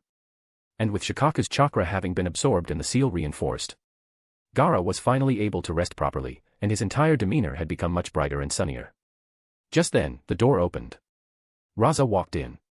Compared to their time with Karura, the 3 had spent far less time with their father from this timeline. Still, they understood why. In recent days, they had come to understand the situation in this version of Sunagakure. Surrounded by the threat of war, attacked by both Kimogakure and Iwagakure, with Kanahagakure watching like a hungry wolf. Yet despite such dire circumstances, their father in this timeline had displayed a level of political skill and personal strength far beyond the one they had known. He had even captured 2 of Iwagakure's Jinchuriki, completely turning the tide of the war. Watching their mother smile so gently at their father's return, Temari glanced at her mother's swollen belly, which held a future version of herself, and for a moment, she felt a pang of envy. And so, a special family dinner began. Meanwhile, beneath the surface of Sunagakure, dark currents had already begun to stir. Ever since Rasa captured Iwagakure's 2 tails and 5 tails Jinchuriki, an awkward problem presented itself to Sunagakure's ANBU. The village didn't actually have a facility suitable for holding the 2 of them. A regular prison was obviously out of the question. These 2 Jinchuriki were capable of communicating with their tailed beasts and actively harnessing their power. As a result, standard restraints and sealing techniques proved entirely ineffective. Fortunately, Baki, the current ANBU commander, thought of one place. It was the old facility Sunagakure once used to confine Bunpoku, the previous 1 tails Jinchuriki. Under the night sky, at the cliffside edge of Sunagakure, teams of shinobi patrolled the perimeter. In addition to ANBU operatives, members of the sealing division were stationed there as well. All precautions were in place, just in case. At that moment, a Sunagakure shinobi carrying a basket slowly approached. The ANBU squad captain responsible for guarding the site spotted the men and greeted him warmly. "Kuroishi, it's you again today." The ninja named Kuroishi nodded. "No choice, no one else dares get close to the Jinchuriki." The ANBU captain gave a knowing nod. Although both Jinchuriki were sealed, the prison still radiated a sinister chakra from the 2-tailed beasts inside, too oppressive for ordinary shinobi to withstand. "Appreciate your hard work." Kuroishi nodded silently, and the ANBU stepped aside. Following a mechanical lift upwards, Kuroishi arrived at the cave where the 2-tailed beasts were imprisoned. At the cave entrance, the SEAL squad stationed there also recognized him and let him through after a quick check. None of them suspected a thing. After all, to be entrusted with a task like this, getting close to 2 Jinchuriki, was proof of absolute trust. And Kuroishi truly did seem worthy of that trust. He was once a personal guard of the late Third Kazekage, a veteran ANBU operative. Though his position had become awkward after the Third Kazekage's death and Rasa's rise to power, no one ever doubted Kurowashi's loyalty to Sunagakure. In fact, once Baki became ANBU commander, he brought Kuroishi into his inner circle, which granted him this rare access to the Jinchuriki. Kuroishi himself had never imagined he would one day betray Sunagakure. After becoming Baki's confidant, he had even followed the Fourth Kazekage on 2 operations against Kanahagakure. In truth, Kuroishi deeply admired the current Kazekage. Until something happened. A strange man appeared before him one day, and told him the truth about the death of the Third Kazekage, the man Kuroishi had revered most. The Third Kazekage hadn't been killed by Kanahagakure's Shimura Danzo, as everyone had assumed. He had been murdered by Sasori of the Red Sand, Elder Chiyo's grandson, a traitor of Sunagakure. And then, that stranger told him something even more painful. The Fourth Kazekage, Baki, and even Lady Pakura, all of them had known the truth. They had knowingly concealed the fact that the murderer of the Third Kazekage was a rogue ninja from their own village. Kurowashi's entire worldview collapsed in an instant. The village he once revered had suddenly become unrecognizable. Why had they done this? Chapter 206, 1 vs 3, Part 1. Under the bright moonlight, atop the towering rooftop buildings. Rasa stood with a grim expression as he looked at the 3 fully formed tailed beasts that had appeared within Sunagakure. 4 tails, 5 tails, 6 tails. It was clear that Rasa had been manipulated. Not only by Iwagakure, but Kirigakure was also involved. After all, the 6 tails was currently under Kirigakure's control. Furthermore, the fact that all 3 tailed beasts could be released simultaneously without even alerting him indicates that there was clearly a mastermind working behind the scenes. Rasa had always been the one setting traps for others. He never imagined that one day, he would be the one outmaneuvered. It made him furious. Just then, a panicked Baki instantly appeared in front of him. He tried anxiously to explain how the 4 tails and 5 tails, held by the Umbu, had been released, but as soon as he opened his mouth, Rasa cut him off. "Pass down my order. Starting this moment, every shinobi in Sunagakure, including the academy students, must be mobilized. You're not to engage the tailed beasts. Your only mission is to evacuate and protect as many civilians as possible." Rasa made his decision in an instant, as Sunagakure's environment was completely different from Konoha's. Konoha's buildings were relatively sparse and low, rarely exceeding 5 or 6 stories. But Sunagakure, built deep within a canyon with limited land, had tightly packed structures, many of them over 10 stories tall to accommodate its population. Now, with three-tailed beasts appearing, any destruction they caused would lead to incalculable losses. Especially since it was nighttime, most people were at home.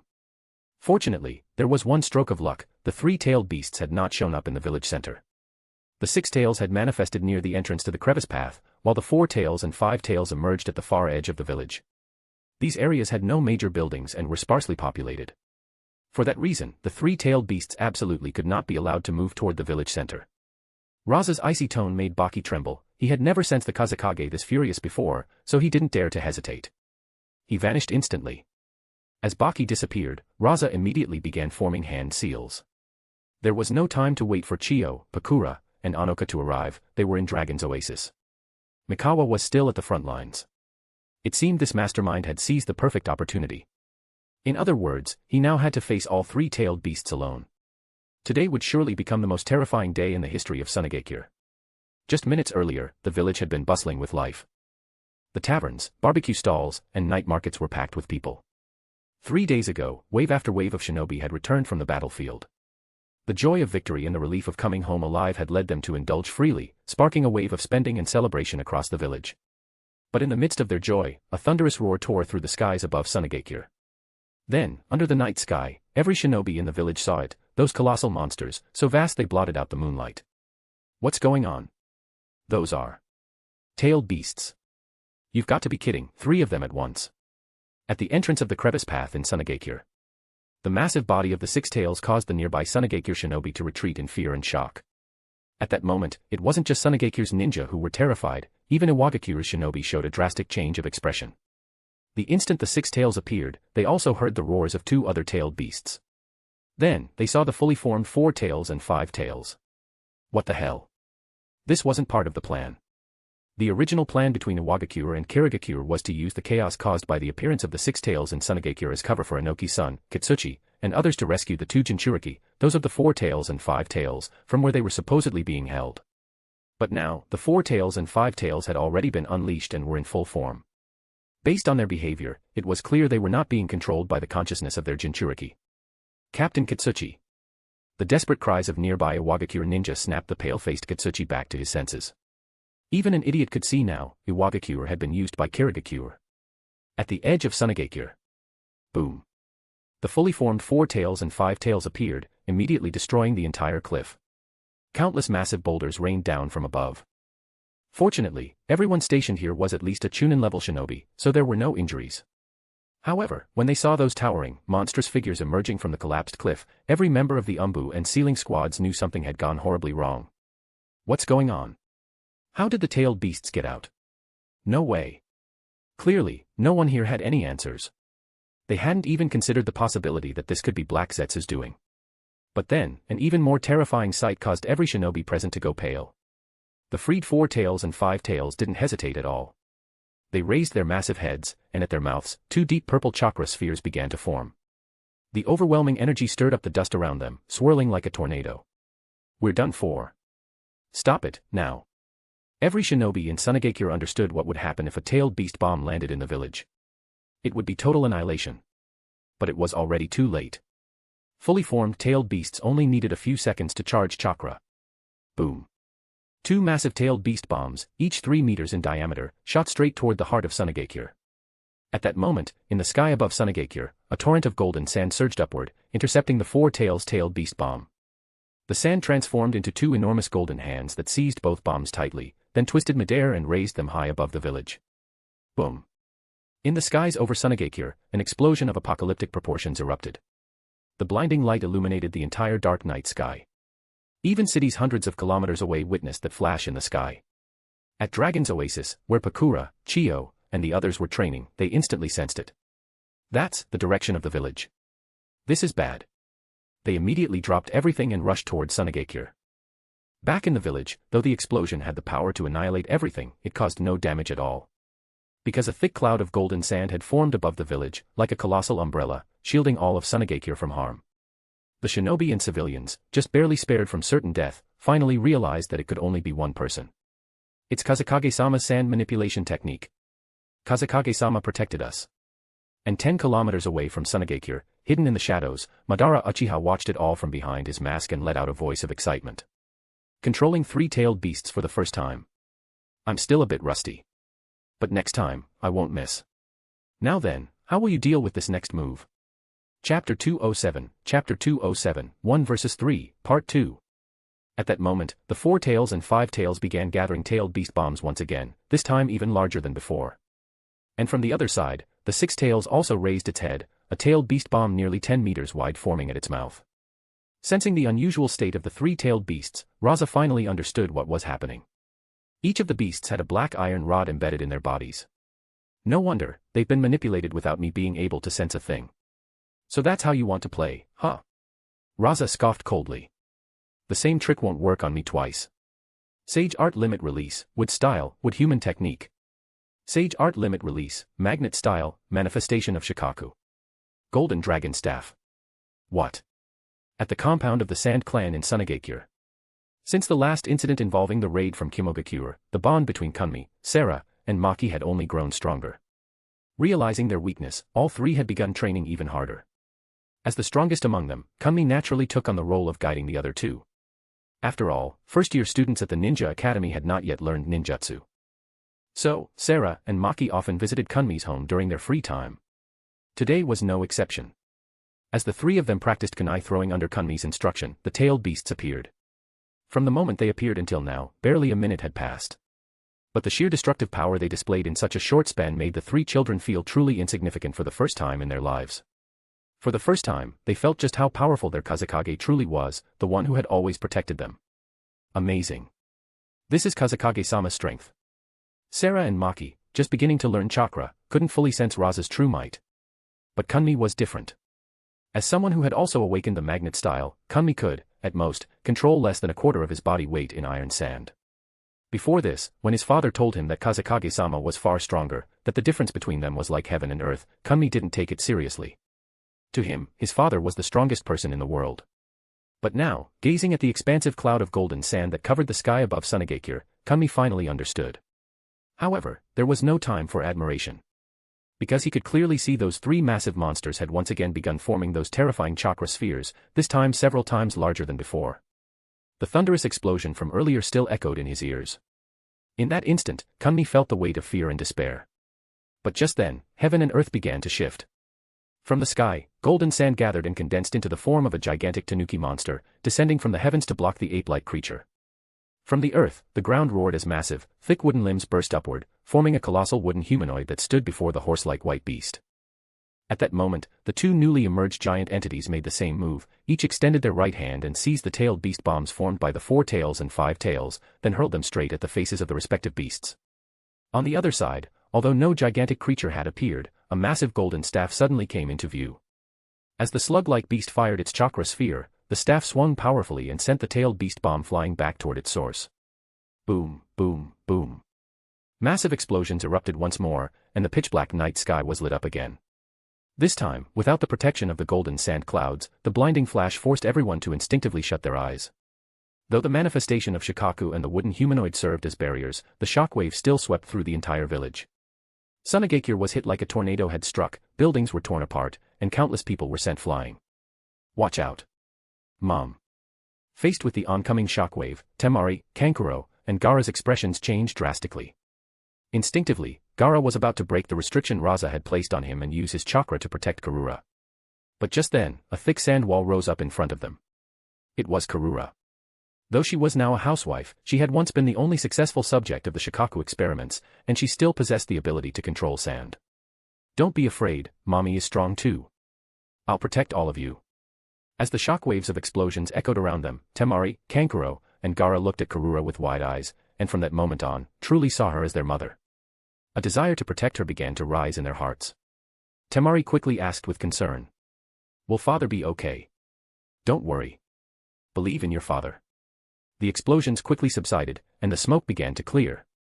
When the people of Sunagakure opened their eyes once again, their pupils were unfocused, their faces filled with despair. Though the village had not been completely destroyed like Konoha thanks to Rasa's protection, it now resembled the aftermath of an apocalypse.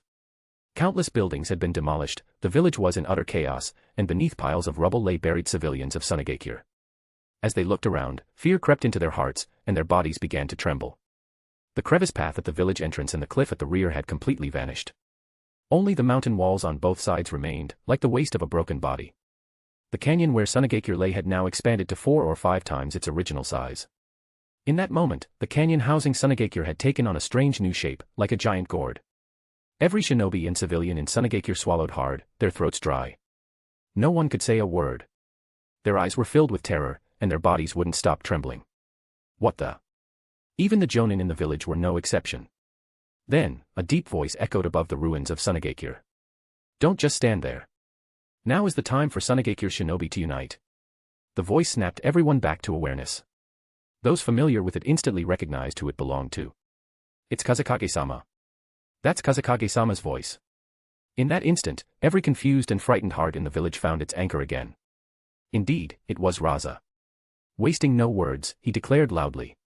From this moment on, I swear as Kazekage, I will not allow those three-tailed beasts to take even a single step closer to Sunagakure. And all you need to do is focus on one thing: save the comrades around you. Sunagakure will be protected by all of us, together. At that moment, the light returned to everyone's eyes. Chapter 208, Sealing the Six Tails. Why? On the desert sands, Madara Uchiha, who was using yin-yang release to control the three-tailed beasts, spoke in a tone full of doubt. What puzzled him wasn't that Rasa could take on 3 enemies at once, but rather the technique Rasa had used. Would human technique. Would release held special significance for Madara Uchiha. It was the power that belonged to his former friend, Hashirama Senju, the only one who could stand against his eyes. Now, that power had emerged in the hands of the Kazekage from Sunagakure.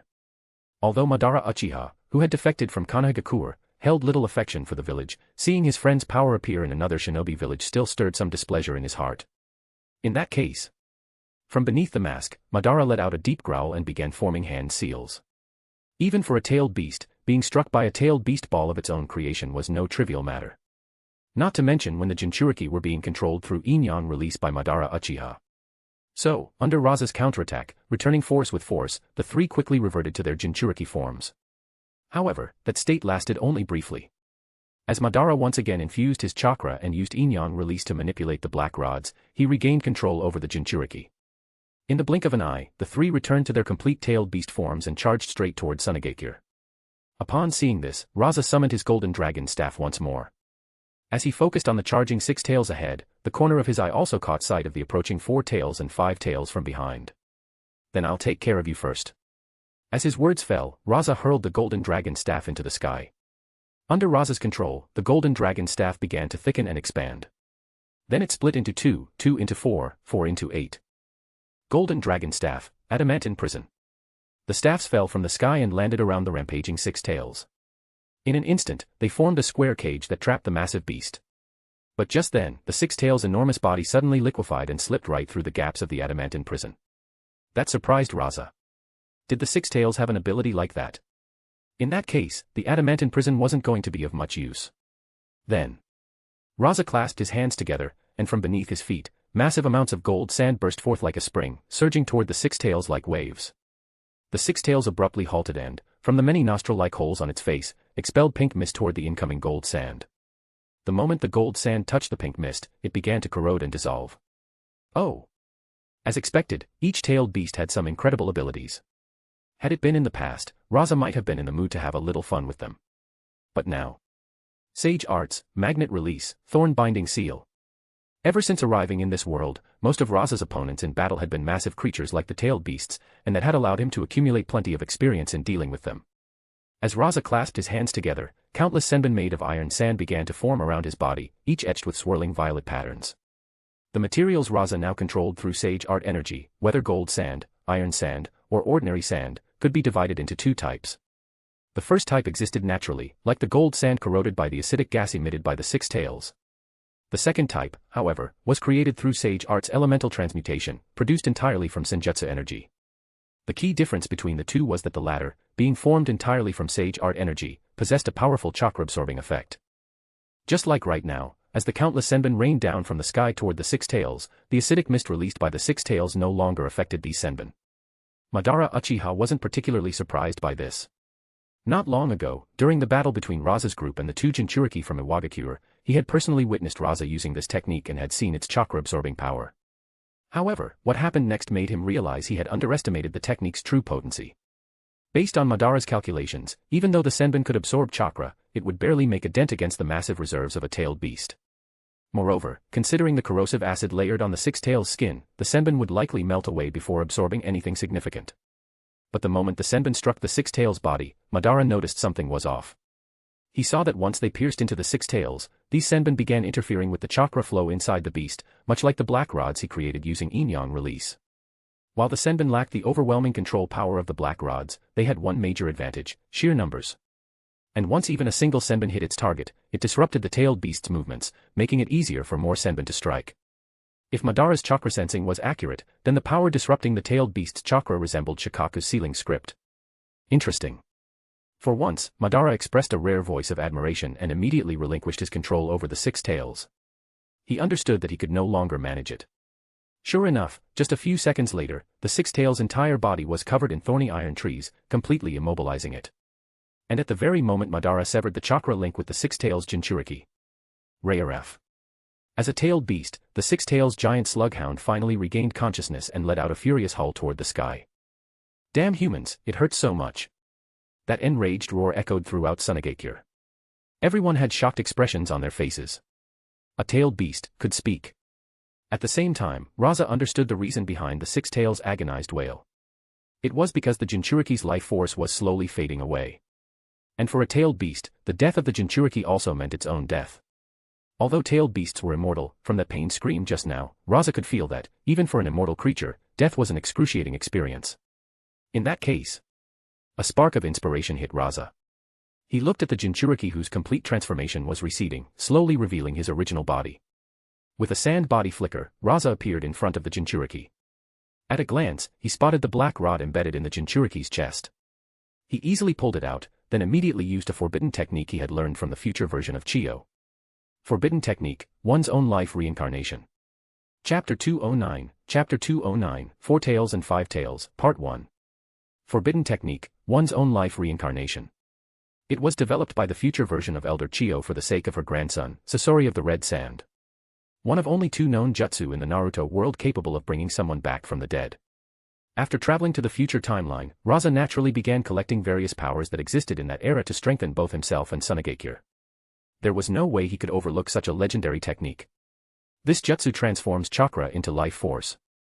To truly bring someone back from the dead, the cost was immense. It required sacrificing all of one's chakra. Losing all chakra meant death. However, if it was merely used for healing, then the cost wasn't as severe. After obtaining this forbidden technique, Rasa began experimenting. He discovered that even senjutsu energy could be used to activate it. From within Chiyo's original structure, he uncovered the reason why.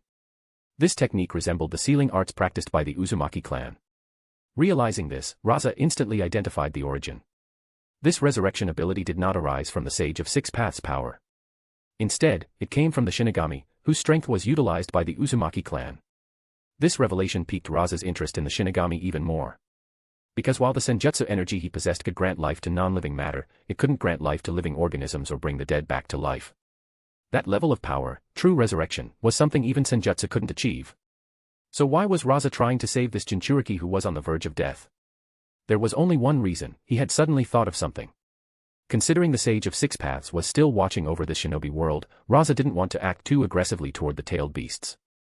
But on the other hand, if these tailed beasts willingly offered him their chakra, then even the Sage of Six Paths wouldn't have any grounds to object, right? Besides, for Rasa, there was little to lose by trying. If he failed, it wouldn't be a big deal. However, if he succeeded, the payoff would be enormous. After all, he was currently facing three-tailed beasts. If he could obtain their chakra, Rasa would instantly possess the chakra of five-tailed beasts. Shikaku, Isabu, Son Goku, Kokuo, Saiken.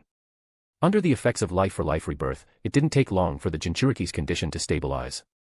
Then, Rasa immediately cast a sealing technique to completely seal the Jinchuriki. Baki. As Rasa's voice rang out, Baki, who wore a face full of admiration and excitement, appeared in front of him.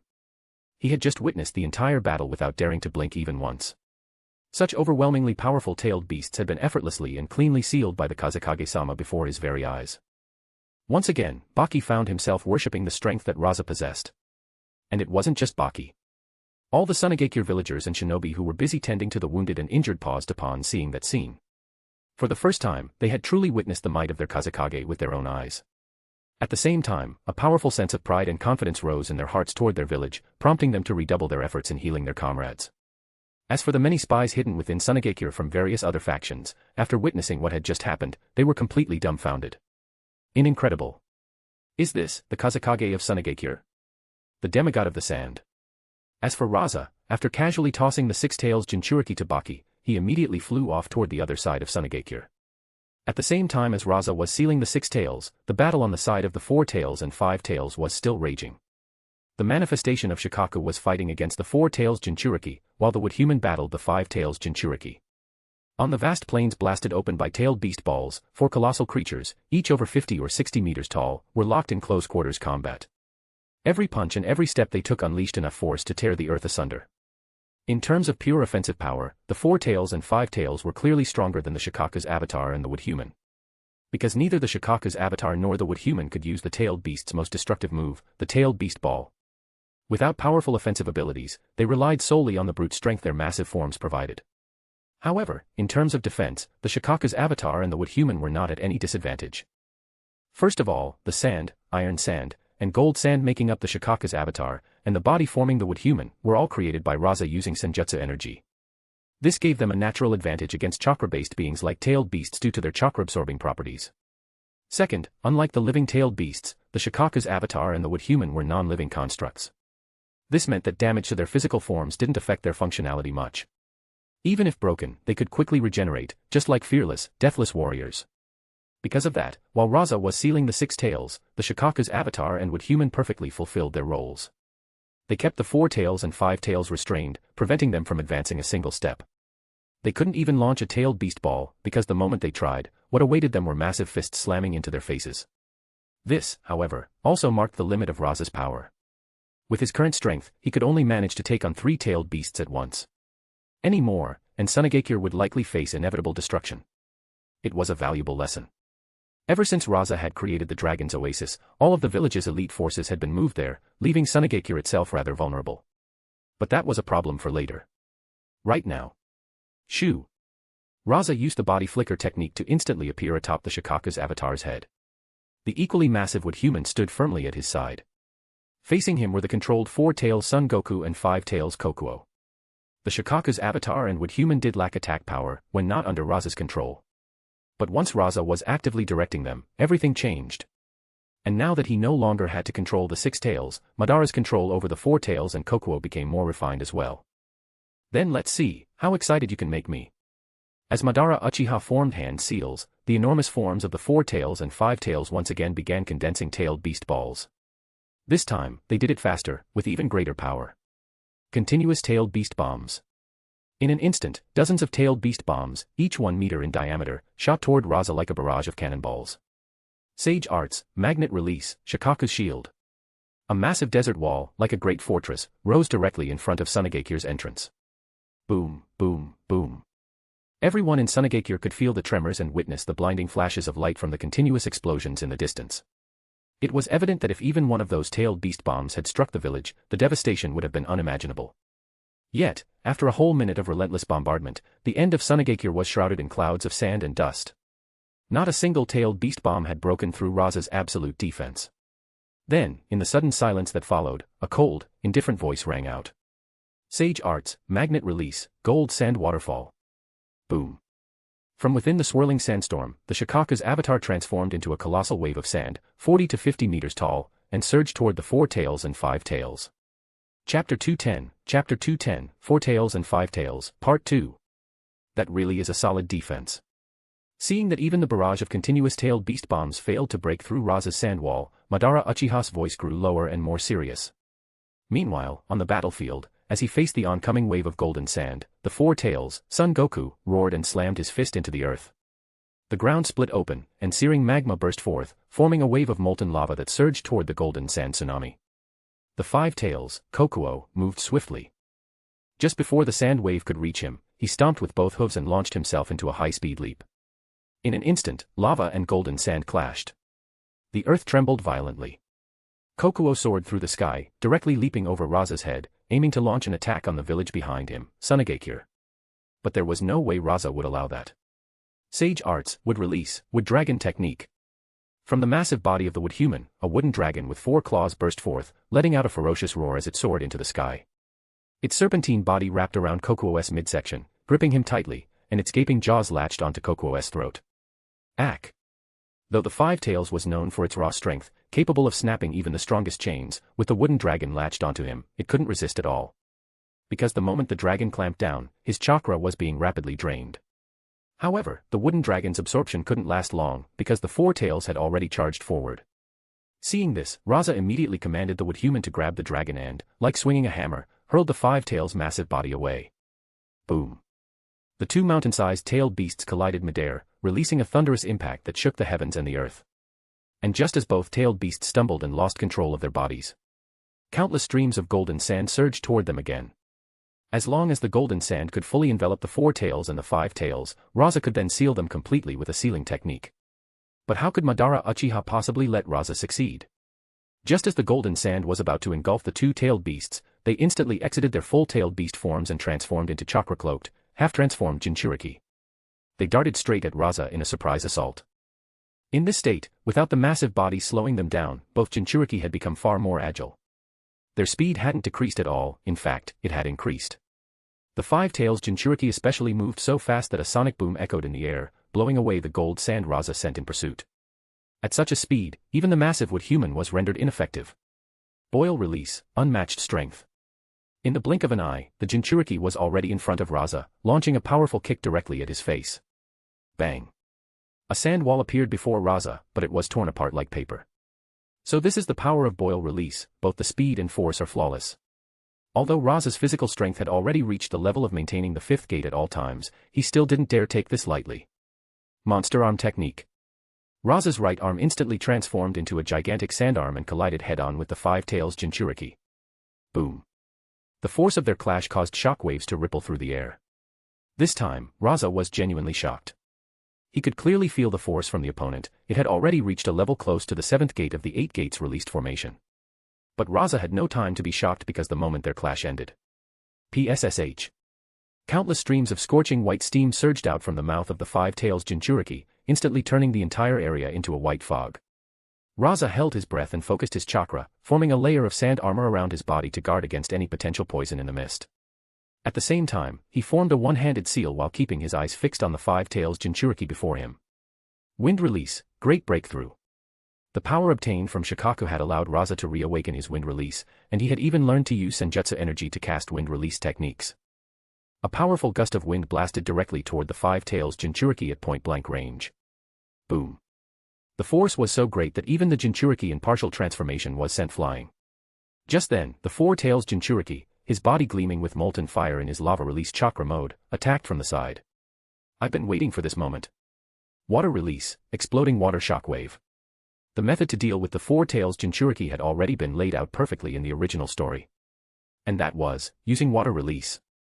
Rasa did not possess such an ability in the past, but after capturing the Three Tails, he regained the power of water release. Additionally, his vast Senjutsu reserves made his water release even more formidable. Ha! In an instant, a massive tidal wave erupted beneath Rasa's feet, sweeping out in all directions. The Four Tails Jinchuriki, his body searing hot like molten rock, was quickly engulfed. Within moments, the crater blasted open by tailed beast bombs transformed into a lake. Amazing. Kazekage-sama's chakra is terrifying. He created a massive lake in a dry place like our Sunagekure. SSSSHHH. As steam hissed from the collision of intense fire and water, the Four Tails Jinchuriki flew out from the lake, landing on the calm surface, his lava-release chakra mode deactivated. He returned to his half-transformed state. The Five Tails Jinchuriki, blown away earlier by wind release, also returned to his side in partial tailed beast form. The two of them, cloaked in crimson-tailed beast chakra, let out feral howls, gazing down at the still surface of the lake. They didn't even need to think. Rasa was definitely hiding somewhere beneath the water. However, at that moment, Madara Uchiha faced a problem. As a combatant of his caliber, Madara's sensory and reaction capabilities were, of course, top tier. Even if he couldn't sense Rasa's Senjutsu energy, his combat instincts alone were more than enough to respond effectively. But the issue was that he was using yin-yang release to control the two-tailed beasts, and his real body was still far from Sunagekure. This meant Madara couldn't wield the full power of the tailed beasts or react with perfect timing, as he could with his own body. Still, it wasn't a major problem. If Rasa didn't come out, then Madara would force him to. Both Jinchuriki, in partial transformation, simultaneously began forming tailed beast bombs. Massive chakra spheres began condensing at their mouths. But just then, without any warning, two giant watery hands reached out from beneath their feet, pulling both Jinchuriki under the surface. Their tailed beast bombs were cancelled on the spot, and both of their bodies were dragged down into the lake. In that moment underwater, both of them saw Rasa calmly floating beneath the surface. At the same time, Madara Uchiha also sensed something unusual. These waters, they can absorb chakra too. Even with the protection of the tailed beast chakra cloaks in their half-transformed states, the water's chakra absorption wasn't enough to completely drain them right away, but staying in this water for too long would definitely be bad. Madara instinctively tried to help the two Jinchuriki escape from the lake. But at that moment, he realized something was wrong.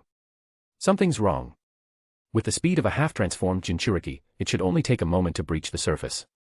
So why did it feel like the distance to the surface wasn't closing at all? It was as if they hadn't moved from their original position. Very soon, Madara figured out the cause. So that's it, he's even manipulating the lake itself to move with them. Impressive, but let's see just how fast you really are. Boom. The five tails Jinchuriki exploded with white steam, triggering a massive speed boost and launching himself upward. The four tails Jinchuriki didn't have the same capability. But that didn't matter. The five tails Jinchuriki burst out of the water and into the sky, instantly condensing another tailed beast bomb. Chapter 211, Four-tailed and Five-tailed, Final. Uchiha Madara's intentions were simple and direct. He planned to evaporate the entire lake with a single tailed beast ball. For a tailed beast, this task was effortless. However, just as the five tails Jinchuriki fired the tailed beast ball, a massive figure descended and intercepted it. Boom. A wooden figure. Madara's gaze locked onto the towering wooden humanoid that had caught the tailed beast ball with both hands. A flicker of nostalgia surfaced in his eyes. To think you'd force me to this extent. Looks like I'll need to revise my resurrection plan. Madara had lost his eyes. Although he could still control the tailed beasts using yin-yang release by channeling chakra from the demonic statue of the outer path through White Setsu's body, he could no longer exert his full strength. Judging from the current situation, that level of power was no longer sufficient to handle this boy. He could already feel that his connection with the four tails Jinchuriki had been severed. Now, only the five tails remained, and even that wouldn't be enough to bring down Rasa. In that case, brat, I'll leave you with one last gift. At that moment, the five tails regained its complete form and withdrew. Once it had retreated far enough from the lake, it raised its head high, gathering an overwhelming surge of chakra. A tailed beast ball even larger than the beast itself, immense and glowing like a moon, began to form in the sky above Sunagakure. Oi oi, this is just plain dirty now. The villagers stared up in horror. Their faces drained of color, and their eyes widened with despair. They had already witnessed the devastation caused by a tailed beast ball only 10 meters in diameter, which had destroyed an area larger than the entire village. But this one looked to be 50, maybe 60 meters wide. Can Lord Kazekage really block something like that? Someone muttered. All around, people swallowed hard, their throats dry with fear. From a distant vantage point, Uchiha Madara, controlling the five tails, began to laugh with joy. This was the final move, and there was no reason to hold back. He cared nothing for the lives of the tailed beasts. Using up the five tails' life force to fire this ultimate tailed beast ball brought him great satisfaction. For the first time, Rasa felt the true pressure of facing Uchiha Madara. And this was a Madara without the Rinnegan, aged and weakened. Just how terrifying must the real Madara have been at his peak? Still, Rasa was not the same man he once was. He had grown. He had power now. Tossing the sealed body of Rashi, the four tails Jinchuriki, behind him, he launched himself toward the five tails Jinchuriki with fierce determination. His hands came together as he began weaving signs. Sage art, limit release, wood style, wood human technique. Sage art, limit release, magnet style, Shikaku's aspect. On either side of Rasa, two enormous constructs took shape. The wood human stood tall and formidable, and next to it, the embodiment of Shikaku's aspect roared into existence. However, Rasa knew even these two towering forces were not enough to stop such a colossal tailed beast ball. He would need to merge them. However, even that wouldn't be enough. He required something greater. Sage art, limit release, secret technique, avatar of the divine. Under the silver light of the night sky, an awe-inspiring figure emerged. It was vast beyond reason, its head brushing the stars and its feet planted firmly on the earth. Shaped like a human, it wore golden and black armor that radiated both elegance and dread. In its hands it held a massive iron staff, gold at the ends and black at the center, a weapon of mythic scale. The figure stood silently, like a mountain given form. Its sheer size dwarfed any tailed beast. At 200 or 300 meters tall, it was an overwhelming presence that filled the entire battlefield. All of Sunagakure looked up at it, breath caught in their throats, as the true battle began. God. That single word echoed in the minds of everyone in Sunagakure. The colossal giant now stood tall like a guardian deity, unwavering in front of the moon-sized tailed beast ball. It looked as though divine judgment had descended to protect the village. A fine technique indeed. Let's see if it can withstand this. Uchiha Madara's voice roared across the battlefield. Boom. Time itself seemed to pause as the enormous tailed beast ball surged forward, crashing through the air with unstoppable momentum. Standing atop the divine avatar's shoulder, Rasa raised the dragon golden staff and slammed it into the ground with tremendous force, positioning it directly in the path of the incoming attack.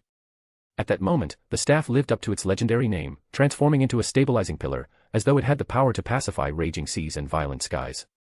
Simultaneously, Rasa stretched out his right hand. The Kama mark upon his body burst into brilliant light, and its mysterious energy was unleashed without restraint.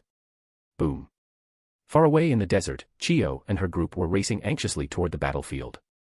Suddenly, the earth beneath them quaked violently, and a blinding light pierced the night sky, illuminating the entire desert. A heartbeat later, a thunderous shockwave swept toward them like a raging storm. Watch out. Bunpuku reacted immediately, activating the power of Shikaku. With a swift gesture, he manipulated the sand beneath their feet to rise and form a massive sand sphere, enclosing and shielding everyone within. Boom.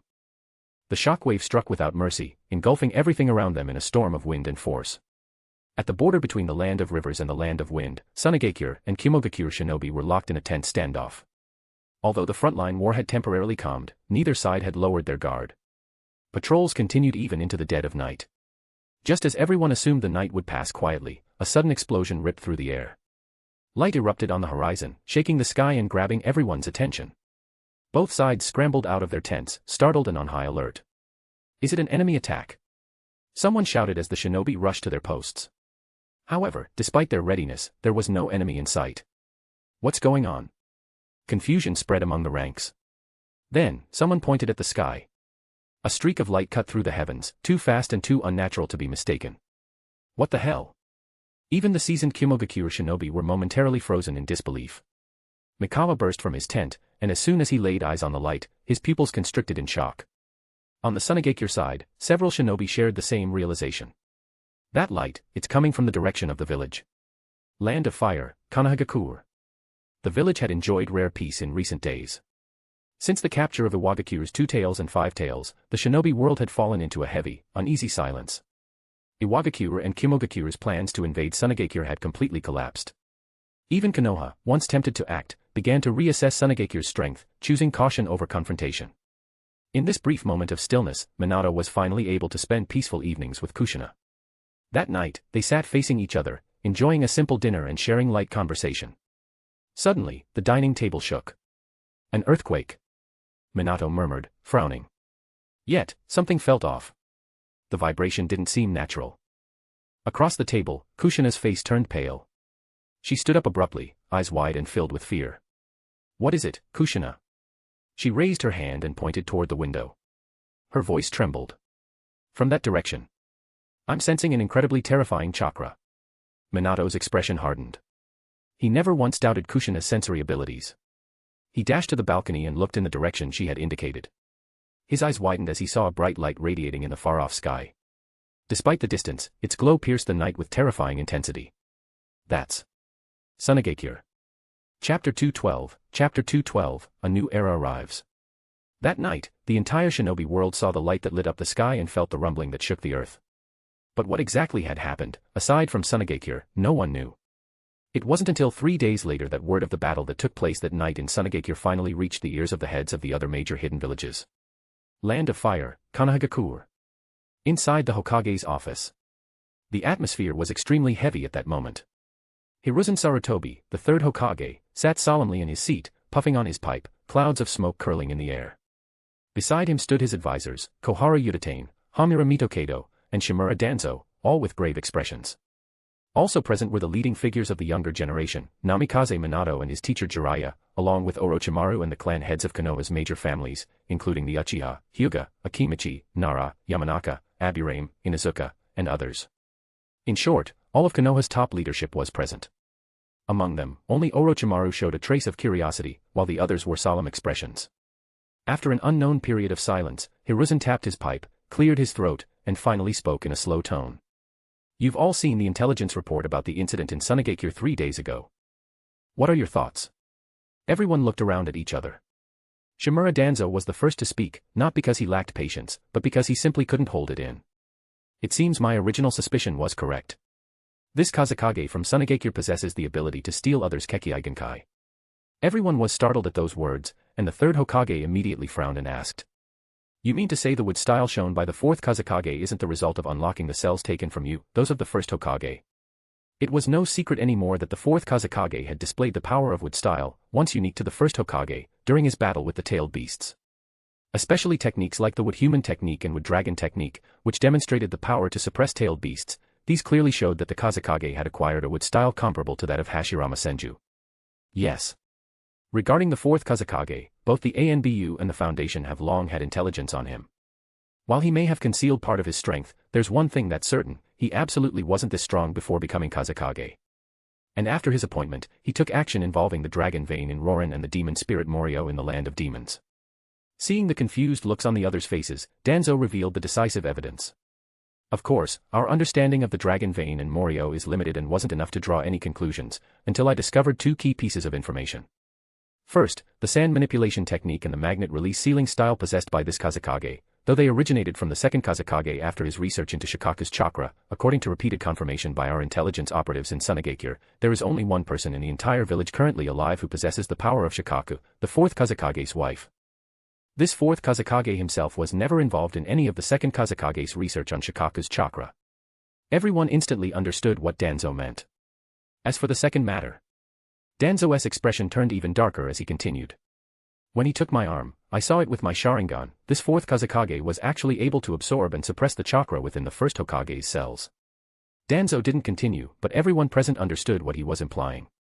The power of the first Hokage's cells was well known to almost everyone there. Konoha's upper echelon had tried countless times to unlock the secrets of Hashirama Senju's wood-style power, all to no avail.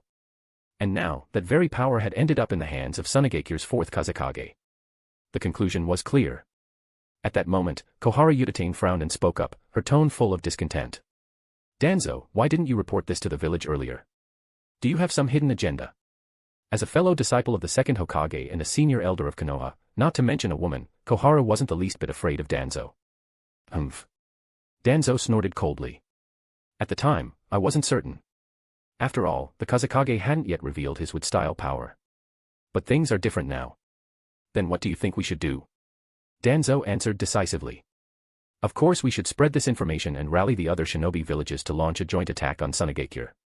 All of you should understand how dangerous this ability is for the entire shinobi world. Who's to say he won't eventually turn his sights on us just to obtain other powers? As he said this, Danzo turned to look at the heads of the Uchiha and Hyuga clans. Sure enough, even Fugaku Uchiha, who had always been at odds with Danzo, showed signs of concern. After all, the Uchiha clan's Sharingan was one of the most powerful Kekkei in the entire shinobi world. But just then, Minato, who had remained silent all this time, suddenly spoke up. I think everyone might be overlooking something.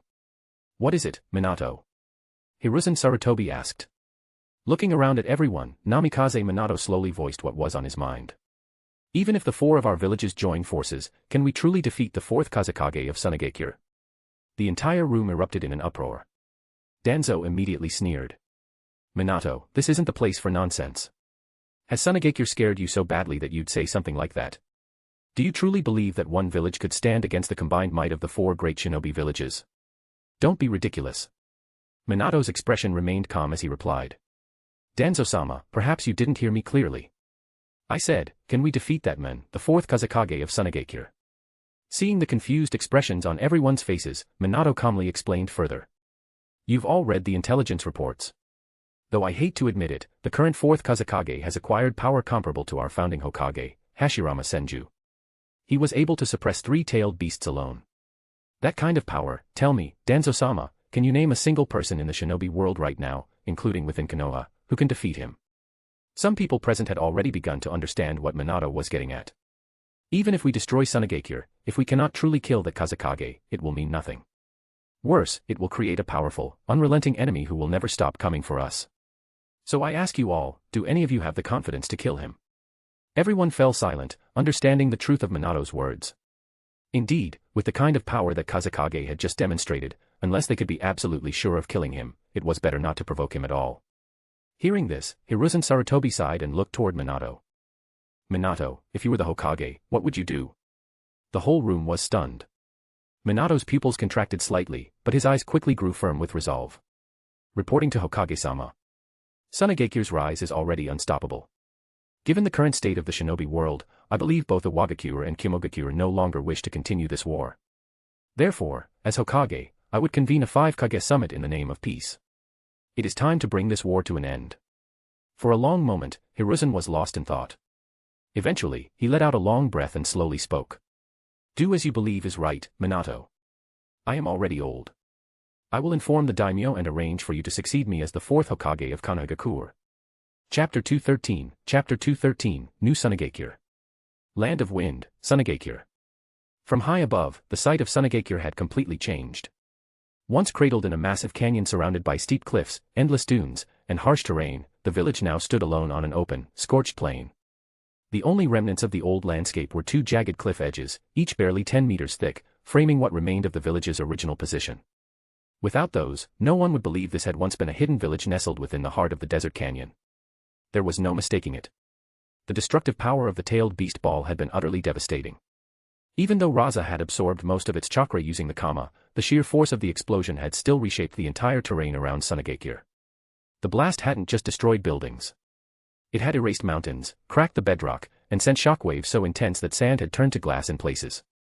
From even higher above, Tsunagakure still appeared to lie in a canyon.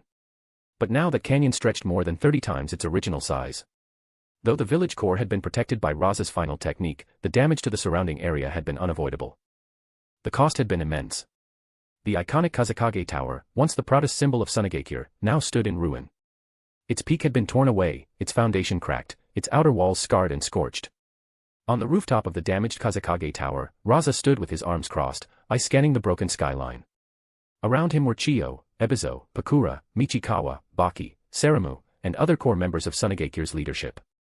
Each of them carried deep anger and grief on their faces as they looked down upon the wounded village. From their high vantage point, the devastation was all too clear. Nearly half the buildings had collapsed, their remains scattered like crushed bones. Those still standing were cracked and leaning, barely held together. Smoke rose in thin spirals from multiple locations, and hundreds of tents had already been set up across the cleared ground. Pakura's hands were clenched tight at her sides, her voice filled with frustration. Damn it. If we had arrived just a little earlier, maybe the village wouldn't have suffered like this. But Rasa shook his head firmly. No. This wasn't your fault. Not even your presence could have prevented this level of damage. Against such power, the outcome would have been the same. He turned his attention to Saramu. Do we have the casualty report? Saramu's expression darkened. He gave a heavy nod. During the tailed beast attack, we lost 324 people. Another 623 are seriously injured, and 2,656 have minor injuries. All available medical need have been mobilized. Lady Karura and Hana are personally assisting at the healing stations. Good. Make sure no effort is spared. Use everything we have to save them. Yes, Kazekage-sama. And the buildings. We haven't completed the full survey yet, but early reports indicate that about 1/5 of the village's structures suffered some degree of damage. 1/3 of those are no longer safe to live in. Tents have already been set up for the displaced. Fortunately, the supplies we secured during our last raid on Konoha are enough to maintain temporary living conditions. You've all done well. Rasa's voice was calm, but the weight in it was unmistakable. Even with all his strength, he had not been able to fully protect the village. The destruction was a bitter reminder of the power they now faced. He closed his eyes for a brief moment, then asked. Has the ANBU uncovered the reason the 4 tails and 5 tails broke free? The question caused visible discomfort among the group. Baki hesitated, then stepped forward. Forgive me, Kazekage-sama. The exact cause is still unclear. But according to the ANBU stationed at the holding site, it may be connected to one of their own, a man named Kuroishi. At the mention of the name, several expressions shifted. Rasa's eyes narrowed slightly. Baki glanced toward Chiyo before continuing. Kuroishi once served as the personal guard to the Third Kazekage. Based on interrogations conducted on his known associates, it appears he had been investigating the cause of the Third Kazekage's death. He trailed off there. For a moment, no one said anything. Even the sound of the wind seemed to fade as silence took hold. After several long seconds, Rasa finally spoke again. Controlling a tailed beast isn't something Kuroishi could have done alone. But this will not be ignored. Continue the investigation. Strengthen our inner security. We must ensure that nothing like this ever happens again. Everyone nodded. Their village may have been shattered, but their will had not. Understood. Baki exhaled in relief and bowed his head.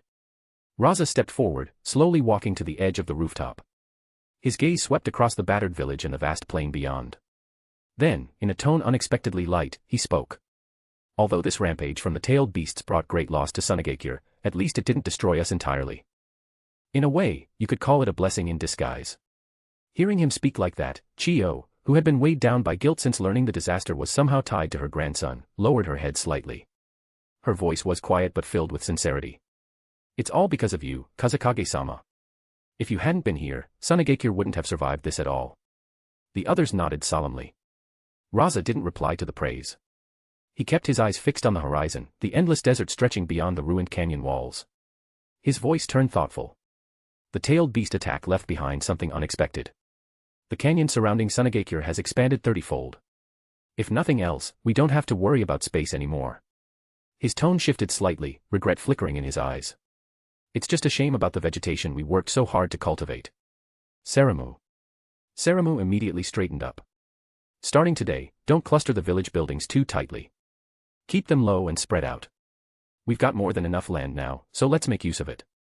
Yes, Kazekage-sama. Rasa lifted his hand and pointed to the far edge of the canyon. Though the surrounding terrain had opened up drastically, a third of it was now nothing more than scorched, ruined land. At the center of that area was a crater, a monstrous wound in the earth, formed by the detonation of the Five Tails' final tailed beast ball. It stretched for kilometers and dropped hundreds of meters deep. I'm planning to turn that into a lake. A lake. The sudden declaration caught everyone off guard.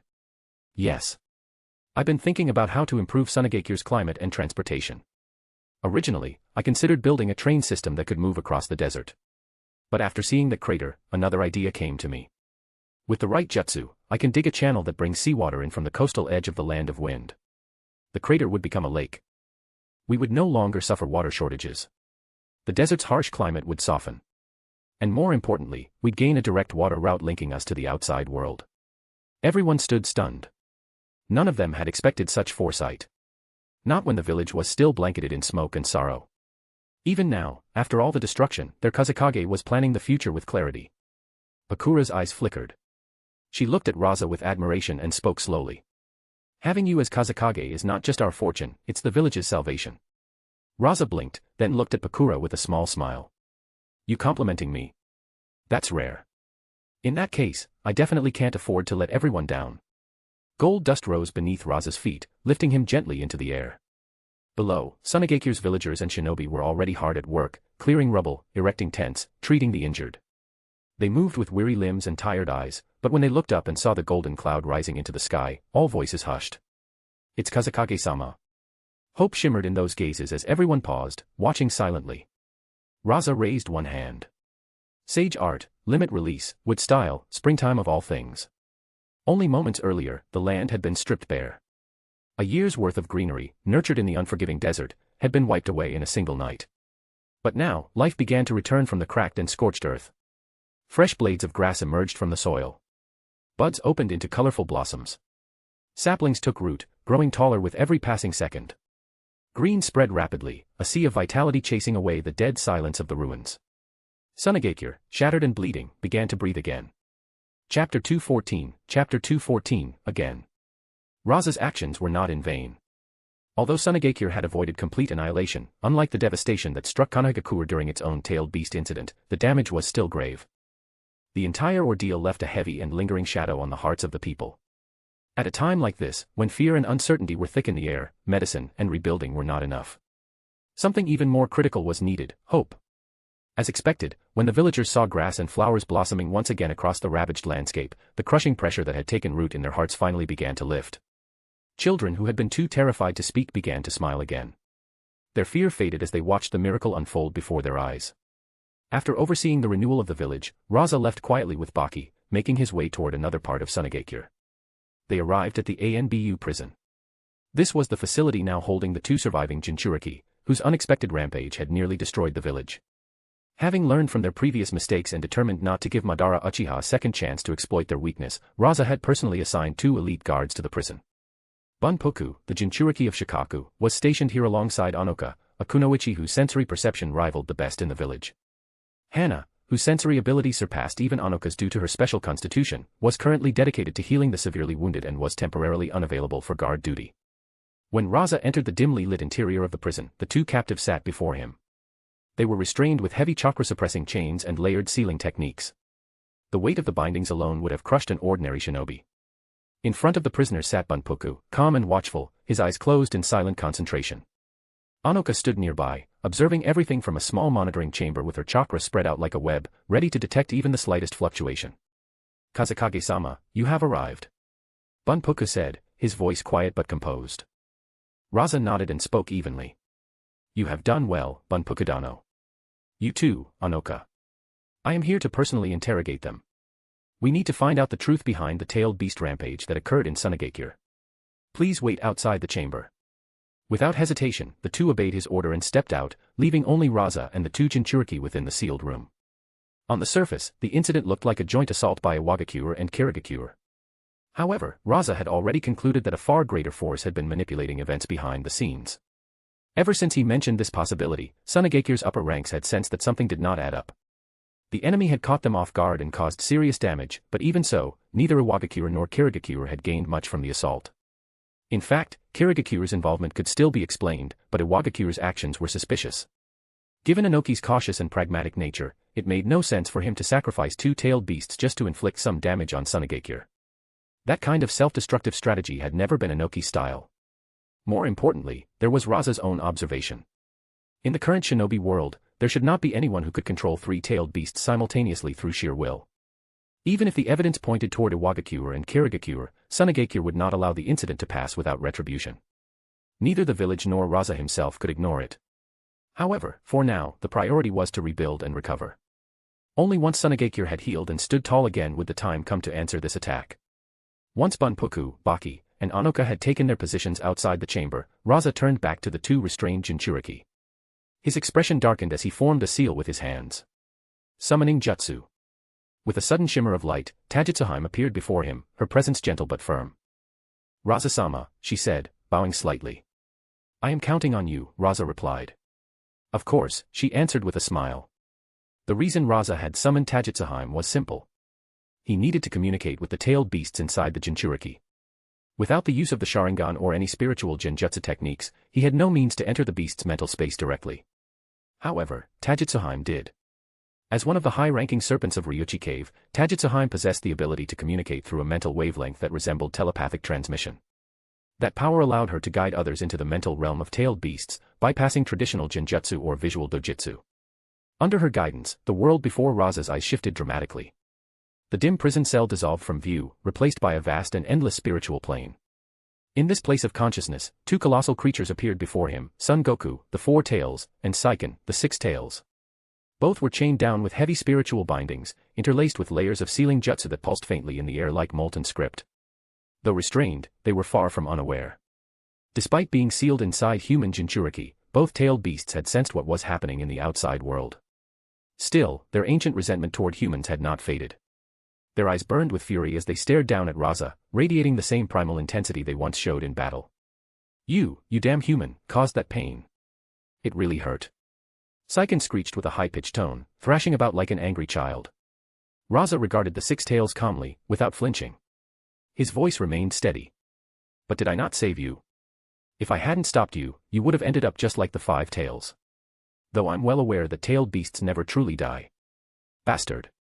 Seiken screamed again. Son Goku, in contrast, maintained the composed tone of a gruff old warrior.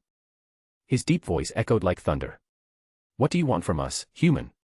Rasa met their eyes without fear or hesitation. "I came here to ask you one thing. I want to know who it was that controlled you and made you attack Sunagakure. You think I'd tell a human anything?" Seiken spat venomously, still flailing in his chains. But Son Goku did not shout. He stared at Rasa intently, measuring his intentions. After a long silence, he finally spoke. "And? Oh. You sensed there was more." Rasa responded with a slight smile, genuinely impressed. Don't underestimate us tailed beasts. Son Goku said, his tone grim.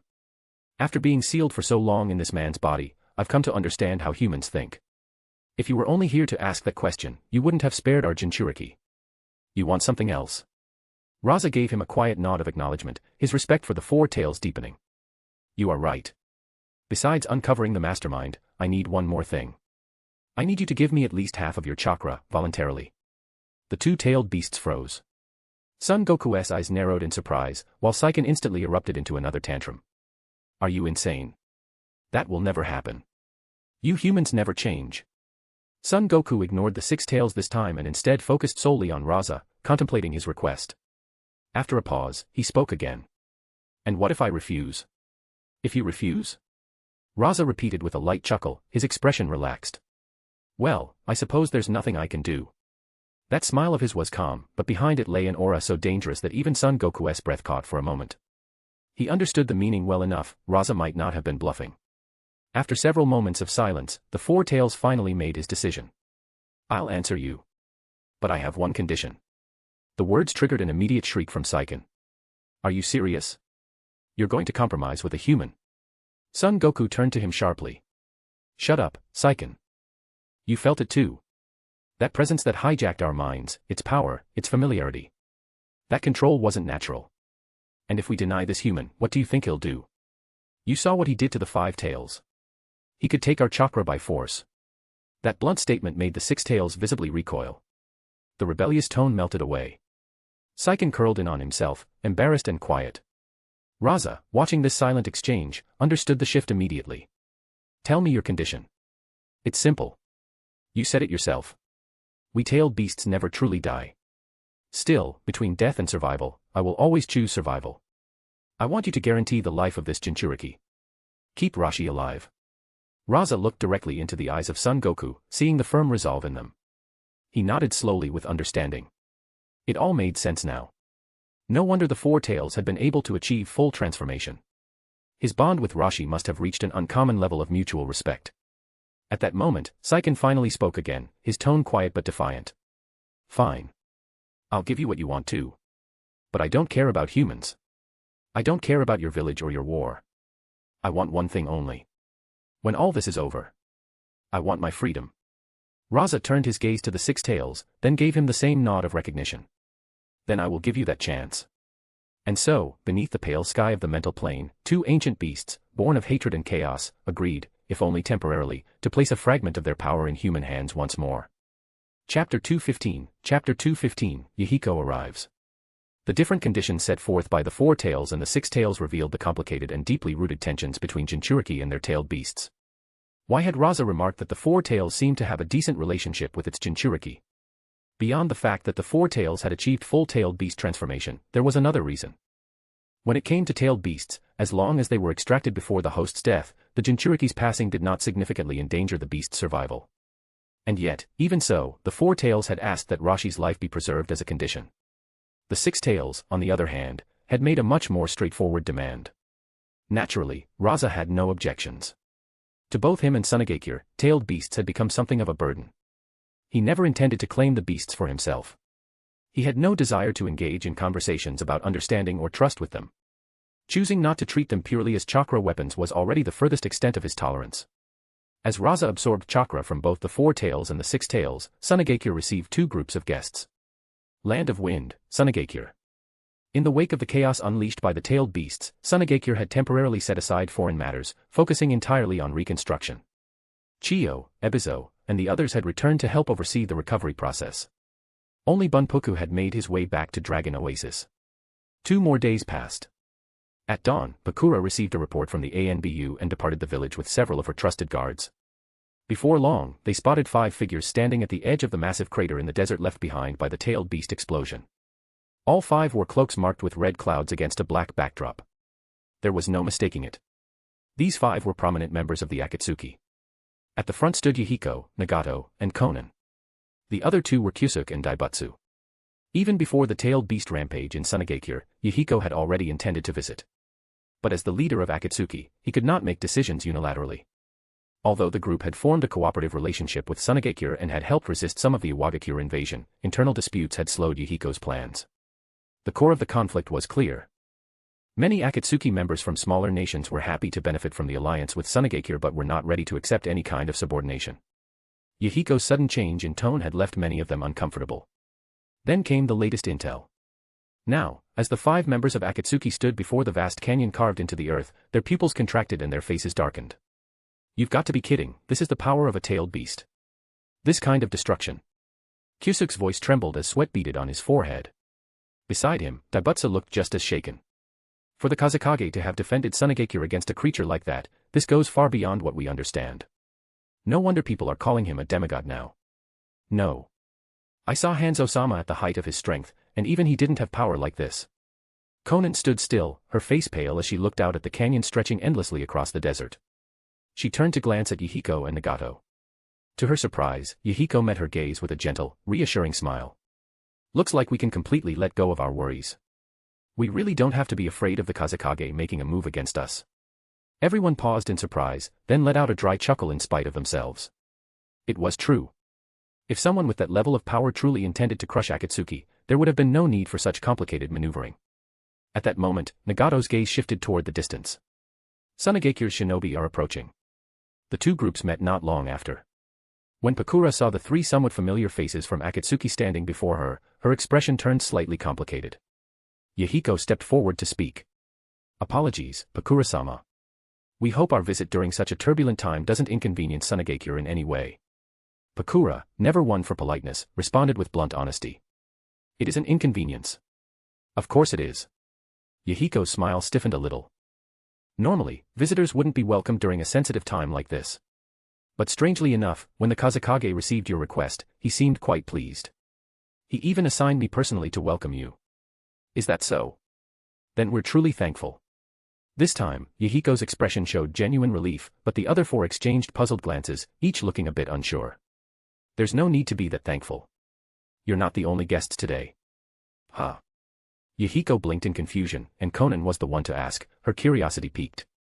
Someone else is visiting Sunagakure today? Yes. A shrine maiden from the land of demons. You arrived on the same day. I see. The Akatsuki members immediately understood.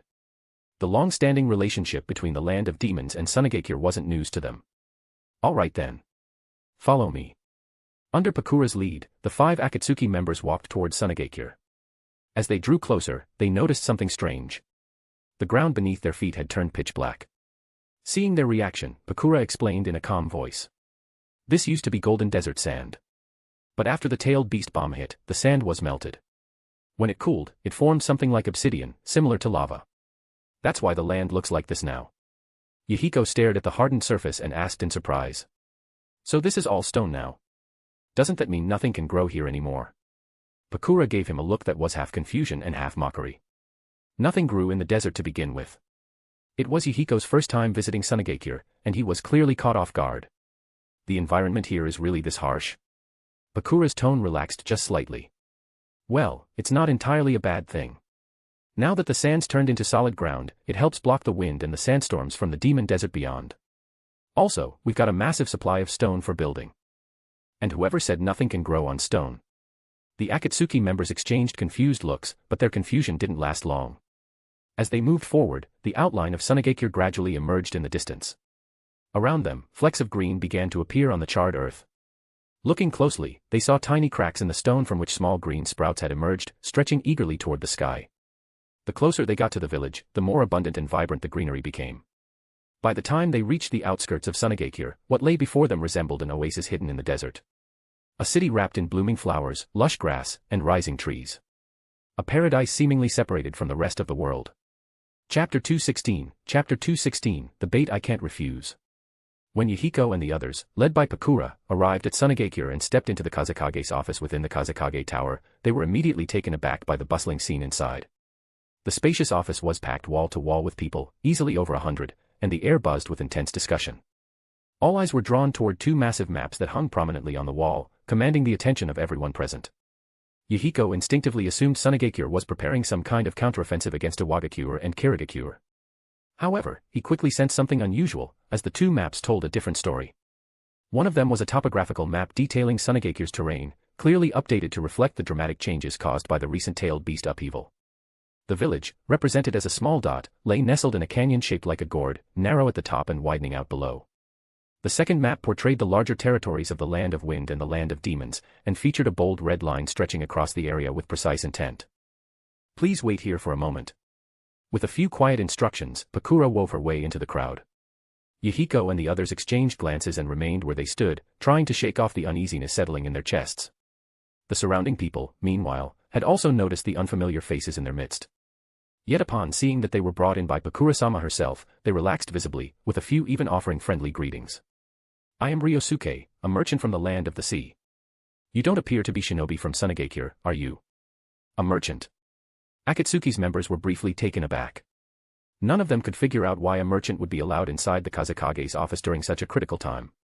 Curious, Yahiko responded with a nod. We're from the Land of Rain. The Land of Rain. Ryosuke was visibly surprised, then broke into an admiring grin. I see. So even the Land of Rain is now being considered by Kazekage-sama. I had assumed it was only the Land of Demons. That statement puzzled Yahiko and his companions. Sir, what do you mean by being considered? Ryosuke paused and looked at them in mild confusion before replying with a surprised tone. Eh? Aren't you here like the Miko-sama from the Land of Demons, to seek cooperation with Sunagakure? Cooperation? Yahiko shook his head firmly. No, we've simply come to pay our respects to Kazekage-sama. Ah, I apologize then. I must have misunderstood. Ryosuke laughed awkwardly, scratching the back of his head. At that moment, Conan, who had been silently studying the two large maps on the wall, turned toward them and spoke with quiet curiosity. Ryosuke-san, may I ask what kind of cooperation you were referring to just now? Oh, that. Of course. Ryosuke's eyes lit up as he spoke with a mixture of wonder and admiration. You must have seen it as you entered the village, right? The entire environment around Sunagakure has changed. They say it was all caused by some kind of beast. What do they call it? Yes, a tailed beast. It ravaged the land and left tremendous destruction in its wake. Yahiko and the others nodded solemnly, recalling the devastated terrain. But even so, Kazekage-sama is truly exceptional. He saw a chance for transformation in the midst of all that damage. Transform the village. Yes, absolutely. Ryosuke turned and gestured toward the map of Sunagakure. First off, the terrain around Sunagakure has become far more suitable for habitation. Naturally, land alone isn't much of an advantage if people can't live on it, but you must have noticed something else too when you arrived. Kazekage-sama actually used shinobi techniques to reshape the barren, blackened wasteland into a lush, fertile expanse brimming with greenery. That single action resolved the long-standing land shortage that had always hindered Sunagakure's development. As he spoke, Ryosuke gestured toward the dense crowd gathered ahead. See all those people. They're all high-ranking figures of Sunagakure. Right now, they're arguing over plots of land. Yahiko frowned slightly, puzzled. Fighting over land. Why? Has Sunagakure always had a shortage of land? Ryosuke responded with a cryptic smile. Well, land here had always been scarce, yes, but not to the point of being uninhabitable. The difference now is, no one knows just how valuable this land could become. What do you mean by that? Had it been anyone else asking, Ryosuke might have brushed the question aside. But seeing as these individuals were from the Land of Rain and had come under the escort of Pakura, the Scorch Release wielder and a notable figure in Sunagakure, he reconsidered. With a small nod, he reached into his pocket and pulled out a business card, then handed it to Yahiko. This is my card. If the Land of Rain ends up forming an alliance with Sunagakure, I hope you'll keep me in mind. Curious, Yahiko took the card and opened it. The words printed clearly read, Ryosuke Construction Company. Seeing that Yahiko had read it, Ryosuke leaned in slightly, wearing a smile that practically dripped with flattery. When I said the land would become extremely valuable, I meant it. It's tied to another bold initiative from Kazekage-sama. You must have seen it when you arrived, the enormous, pitch-black pit near the village. Yahiko and the others nodded immediately. Of course, they had noticed it. That gaping void had startled them the moment they laid eyes on it. Only then did Ryosuke continue with more energy. That, too, was formed by the tailed beast's rampage. But unlike the surrounding areas that were transformed into fertile land, that pit is entirely uninhabitable. Leaving it alone would be too dangerous. But Kazekage-sama has a visionary solution. He wants to transform it into an enormous lake. A lake. The boldness of that idea stunned them all over again. Yes, exactly. That's the core of Kazekage-sama's grand plan. Ryosuke then turned and pointed to the second map, the one outlining the geography of the Land of Wind and the Land of Demons. From that artificial lake, Kazekage-sama intends to construct a massive river. It will connect the Land of Demons, pass through Sunagakure, and eventually reach the sea. And once that river is complete. At this point, Ryosuke's eyes gleamed with fervor. Then the harsh, arid geography of the Land of Wind will no longer matter. Trade routes will open up. Goods from every corner of the world can be transported directly into Sunagakure. Can you imagine how much wealth that will bring? Sunagakure, which will control the entire waterway, will become the richest village in the entire shinobi world. Even Konohagakure won't be able to compete. And with the kind of power Kazekage-sama has already demonstrated, the village will be strong enough to stay safe, even through the coming wars. People will flock here from everywhere, and land will become even more precious. Eventually, it might be as valuable as gold. He was so immersed in his excitement that he didn't even notice the look of frozen astonishment on Yuhiko and the others' faces. This Kazekage-sama may be a shinobi, but he's also an extraordinary businessman. He granted development rights for the surrounding lands to the village's senior officials. Of course, shinobi aren't the ones handling construction. That responsibility falls on US merchants. And the profit margins? They're massive. Sunagakure already has a strong financial base, but once the waterway is up and running and trade starts flowing in, it'll be like earning money in your sleep. That's why, the moment word spread, everyone scrambled to get involved. I see. Even after Ryosuke's explanation ended, the members of Akatsuki were still visibly shaken. The shock and awe hadn't yet faded from their expressions. Looks like we arrived at just the right time. This Kazekage really is something else. But what Ryosuke said next made every single one of them feel a chill creep down their spine. Who could possibly disagree? All those shinobi villages endlessly waging war, what's the point? After so many years, nothing has truly changed. People continue to die, and the world outside remains chaotic. No one has managed to destroy anyone else. But Kazekage-sama, he truly understands what war is supposed to achieve. Chapter 217, Chapter 217, The Fourth Kazekage. What were you talking about? Pakura emerged from the crowd and immediately noticed Yuhiko and the others standing still, seemingly deep in thought. Yuhiko blinked, shaking off his distraction, then turned to Ryosuke and offered a quiet word of thanks. Ryosuke smiled and waved it off, clearly flattered, while Pakura tilted her head, confused by the exchange. Still, she didn't dwell on it. Whatever it wasn't worth her attention at the moment. Come with me. Kazekage-sama is waiting for you. They followed her without delay, weaving through the dense crowd until they reached a quiet side room. When the five of them stepped inside, they found themselves in a reception room of modest size. There, seated casually on a sofa, was the man they had come to meet, Rasa, the fourth Kazekage. Sitting across from him was a graceful young woman with long hair and a composed demeanor, accompanied by a silent bodyguard in glasses who stood unobtrusively at her side. Yuhiko felt a dozen questions bubbling inside him, but before he could open his mouth, Rasa beat him to it, his tone tinged with bemusement. Did you come wearing those outfits? The abrupt question threw all five of them off. Ah, is there something wrong with them? Rasa raised an eyebrow and glanced at their matching black cloaks adorned with crimson clouds, iconic, unmistakable, and glaringly conspicuous. Don't you think those outfits are a little too eye-catching? Everyone hesitated. Yuhiko looked down at himself, and only then did it hit him. In the gray skies and rain-soaked lands of the Land of Rain, these dark cloaks served as perfect camouflage. But here, under the cloudless sun and golden sands of the Land of Wind, they stood out more than a flare in the night. Rasa wasn't trying to criticize them for no reason. Ever since the tailed beast incident 6 days ago, countless spies have had their eyes on Sunagakure. Walking and dressed like that, you were definitely noticed. Yuhiko and the others exchanged uneasy glances but didn't reply. The Kazekage gave a quiet sigh and waved off the matter. Never mind. What's done is done. Sit down. I was honestly glad when I heard you'd be visiting Sunagakure. The five of them took their seats, still feeling slightly uncomfortable under his scrutiny. Rasa then turned toward the young woman beside him, gesturing with one hand. Let me introduce you. This is the former Miko of the Land of Demons, now its queen, Miss Miroku. Following the agreement between the Land of Demons and the Land of Wind, and with Rasa sending elite Jonin to guarantee her safety, Miroku had stepped down from her sacred position as Miko and assumed the throne, becoming the undisputed ruler of her land. Miroku, these five are shinobi from the Land of Rain. The orange one is Yuhiko. The girl with the blue hair, who actually resembles you a little, is Konan. The redhead is Nagato. As for the other two, I'm not entirely sure who they are. The two unfamiliar members promptly stepped forward and introduced themselves. I'm Kyusuke. I'm Daibutsu. Miroku studied them curiously, her lips curling into a gentle smile. She nodded with practiced grace and greeted them in turn. Nice to meet you, Yahiko-san. Konan-san. Nagato-san. Being greeted so sweetly by such a beautiful girl, Yahiko felt a flicker of nervousness rise within him as he responded with a polite nod. There was something disarming about Miroku's calm and graceful manner that momentarily made him forget the weight of why they were here. Once everyone had finished their introductions, Rasa turned his attention to Pakura, who sat to the side, her posture relaxed but her mood clearly less so. What's the situation outside?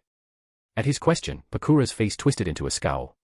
You know, all of this chaos is your fault. And now you're just hiding away in here while I'm left to deal with those clan elders. They're driving me insane, and it's eating into my training time. Rasa chuckled and shook his head. There wasn't much choice. I originally wanted to leave it all to Seramu, but this situation is too delicate. Her position in the council is still unstable, and she doesn't have the sway to push back against the elders who back you. That's why it had to be you and Michikawa stepping up. Still, if this plan goes well, Tsunagakure will walk into a future full of endless potential. Miroku nodded gently in agreement. That's right, Pakurawani-san. Even I can tell how meaningful this project is. I'm really grateful to Rasa-sama for allowing the Land of Demons to take part in it. Pakura turned to her and replied, her voice full of sincerity. No, Miroku-sama. From the moment you heard about what happened to Tsunagakure and came all the way here out of concern, you became a lifelong friend of this village. MHM. Rasa added with a small nod. Next, Miroku, you just need to work with your ministers to finalize the cities and routes the river will pass through. Once that's decided, leave the rest to me. Yes, I'll speak with them and confirm the details as soon as possible. At that moment, Yahiko, who had remained silent through the conversation, suddenly leaned forward and spoke. Kazekage-sama, I'd like to ask, could the Land of Rain also become part of this plan? His words startled everyone. Even Pakura blinked, surprised by the sudden request. But Rasa didn't look surprised at all. It was as if he'd been expecting the question. He tapped a finger rhythmically on the table and then responded slowly, with all eyes now fixed on him. To be honest, Yahiko, I can already say, I respect all of you. That took Yahiko and the rest of the group by surprise. But beneath the compliment, they could sense there was something more behind his words. I'm not someone who's fond of lofty ideals, Rasa admitted. But I can't dislike someone who's willing to put their life on the line to pursue what they believe in. So I'll be direct with you. He looked them over with a calculating, but not unkind, gaze. The real reason I agreed to meet with you today is because, in my original vision, the Land of Rain already had a place in the plan. Yahiko froze, then his face lit up with joy. But before that feeling could take root, Rasa's next statement cut through it like a gust of cold desert wind. However, the Land of Rain I speak of, is not the Land of Rain as it stands now. Confusion spread across Yahiko's face. Kazekage-sama, what do you mean by that? Rasa didn't respond immediately. Instead, he leaned over and picked up a scroll resting on the table. With a casual flick of his wrist, he tossed it toward Yahiko. Yahiko unrolled the scroll, and the others leaned in to look. It didn't take long for everyone to understand exactly what Rasa was implying. The contents laid it out clearly, an outline of political shifts sweeping across the shinobi world, and the strategic possibilities tied to each one. I imagine you figured it out, Rasa said, his tone even but firm. A new era is coming. The third Hokage of Konohagakure has stepped down, and Namikaze Minato is poised to become the fourth Hokage. Kirigakure has plunged into civil unrest. The third Mizukage committed suicide, and Yagura has assumed the mantle of the fourth Mizukage. But what of Omegakure, the Land of Rain? It remains in the grip of that aging salamander Hanzo. And you, Yahiko, lead a group that isn't even officially recognized within your own country. Do you really believe you're in any position to sit across from me and talk about alliances? His words hung in the air like a stone dropped into still water. Yahiko and the others said nothing. Their expressions darkened, tension settling into their shoulders.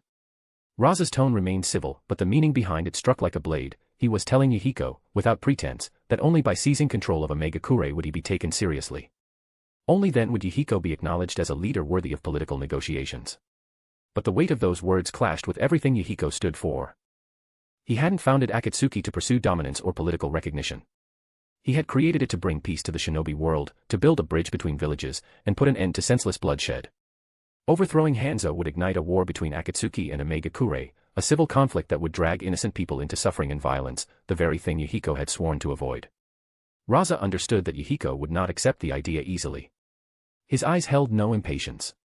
In fact, his composure suggested he had anticipated this reaction. But Rasa also knew something else.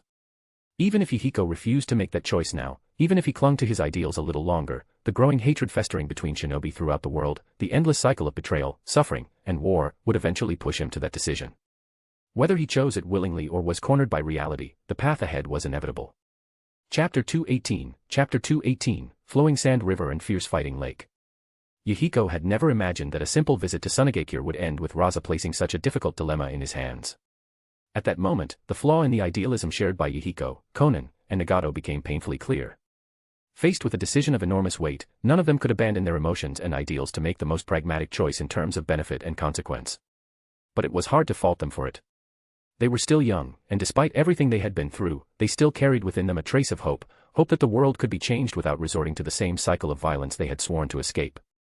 Perhaps it would only be when Hanzo himself turned on them that they would truly awaken to how brutal the world could be. Yahiko didn't remain in Sunagakure for long. After barely half a day, he quietly departed under the cover of night. Rasa wasn't offended. He calmly resumed his original agenda, pushing forward Sunagakure's development and attending to the issues related to the Four Tails and the Six Tails. Time passed in silence. Roughly a week later, Sunagakure began to recover from the devastation inflicted by the rampaging tailed beasts. Bit by bit, the village returned to normal. With the formal announcement of Sunagakure's 5-year development plan, the atmosphere grew steadily more vibrant. If not for the still visible cracks in buildings and the radically reshaped landscape encircling the village, one might never have guessed that just 2 weeks earlier, Sunagakure had teetered on the brink of destruction. While Sunagakure pressed forward on its path of recovery and expansion, the machinery of fate across the shinobi world began turning in earnest. The first tremor came from Kirigakure. Before Sunagakure even had the chance to settle its score with the Mist Village, news arrived that Kirigakure had already spiraled into chaos. Unlike Sunagakure, which openly embraced external alliances to fuel its development, Kirigakure had long adhered to a policy of rigid isolationism. As a result, information from the village was often tightly suppressed, but even so, Rasa received crucial updates through his ANBU agents embedded in the Land of Water. One such report claimed that the third Mizukage had suddenly committed suicide. For a Kage, a figure of immense strength and authority, to take his own life seemed improbable. In fact, that wasn't what happened. Though no definitive intelligence confirmed it, ANBU operatives in Kirigakure discovered that on the night news of the Six Tails' appearance in Sunagakure reached them, a rebellion ignited within the hidden mist. At the center of the uprising was the Hozuki clan. On the third day of the revolt, the third Mizukage was found dead, officially ruled a suicide. Taking his place was a shinobi named Yugura, who was swiftly declared the fourth Mizukage. It was clearly a compromise between various powerful factions. For example, Mangetsu Hozuki, a prodigious shinobi from the Hozuki clan, was named the new leader of the 7 ninja swordsmen of the mist. Once a squad personally formed and led by the third Mizukage, the group was now under Mangetsu's control. He not only wielded the powerful twin swords Hiramakarei but was also granted command over all 7 of the legendary blades. Next came news from Konohagakure. Just 3 days ago, the Hidden Leaf held a grand inauguration ceremony for its 4th Hokage. Minato Namikaze, who had risen to fame as a hero during the last Great Ninja War, received formal recognition from the Fire Daimyo and officially took up the mantle of Hokage, inheriting the position from Hiruzen Sarutobi. Then there was Iwagakure and Kimogakure. Upon learning of the tailed beast crisis that had rocked Sunagakure, it was Iwagakure who acted first. They immediately recalled all shinobi stationed outside their borders, including those operating within Konohagakure, and publicly declared that they were closing their borders and withdrawing from all ongoing conflicts. Anyone with a discerning eye could immediately understand the reason behind these shifts. Iwagakure feared Sunagakure's retaliation.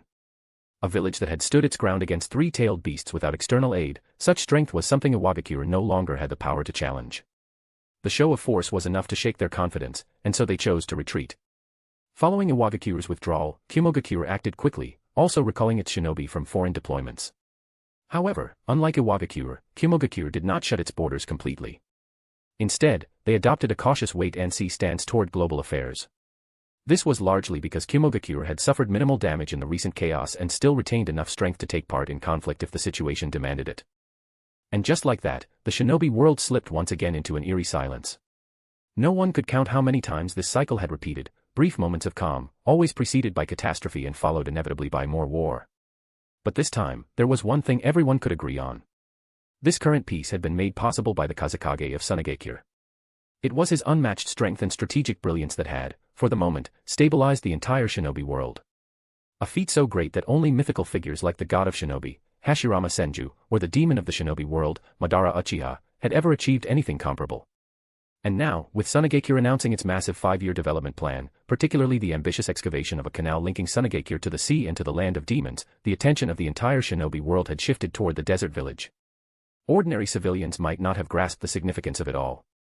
But shrewd merchants were already moving in anticipation, their eyes fixed on a future overflowing with profit.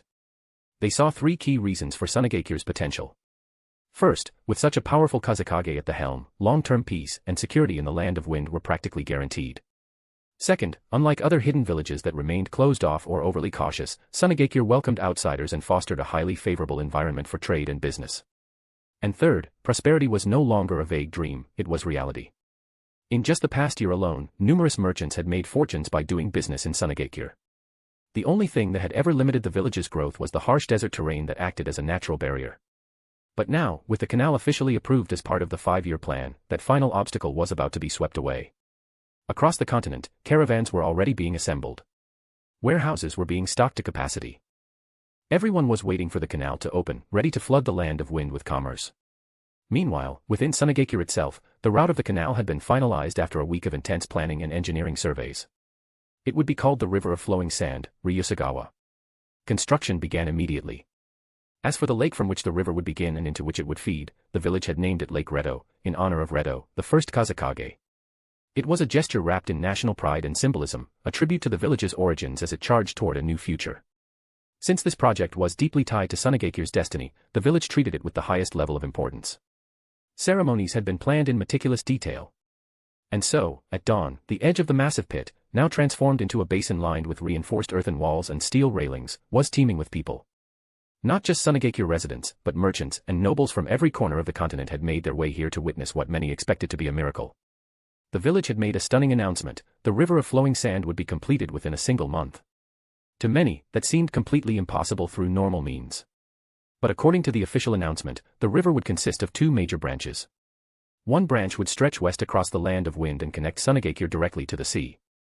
The second would run southeast through both the land of wind and the land of demons, creating a direct inland route into the latter's heartland.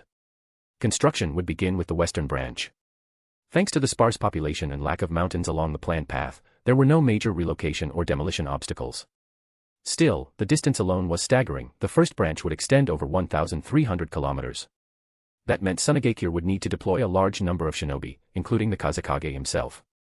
And this Kazekage, already hailed by many as a demigod, even referred to by some as a god, had become a symbol of awe throughout the shinobi world.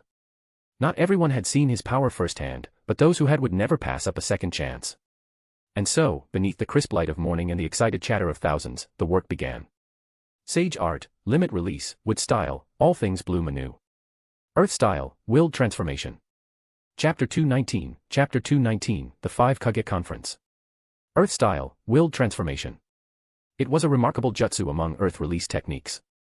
While categorized as a summoning jutsu, its function was unique. Upon activation, it summoned vast quantities of rock and soil, which could then mold themselves into precise formations if guided by a pre-designed layout.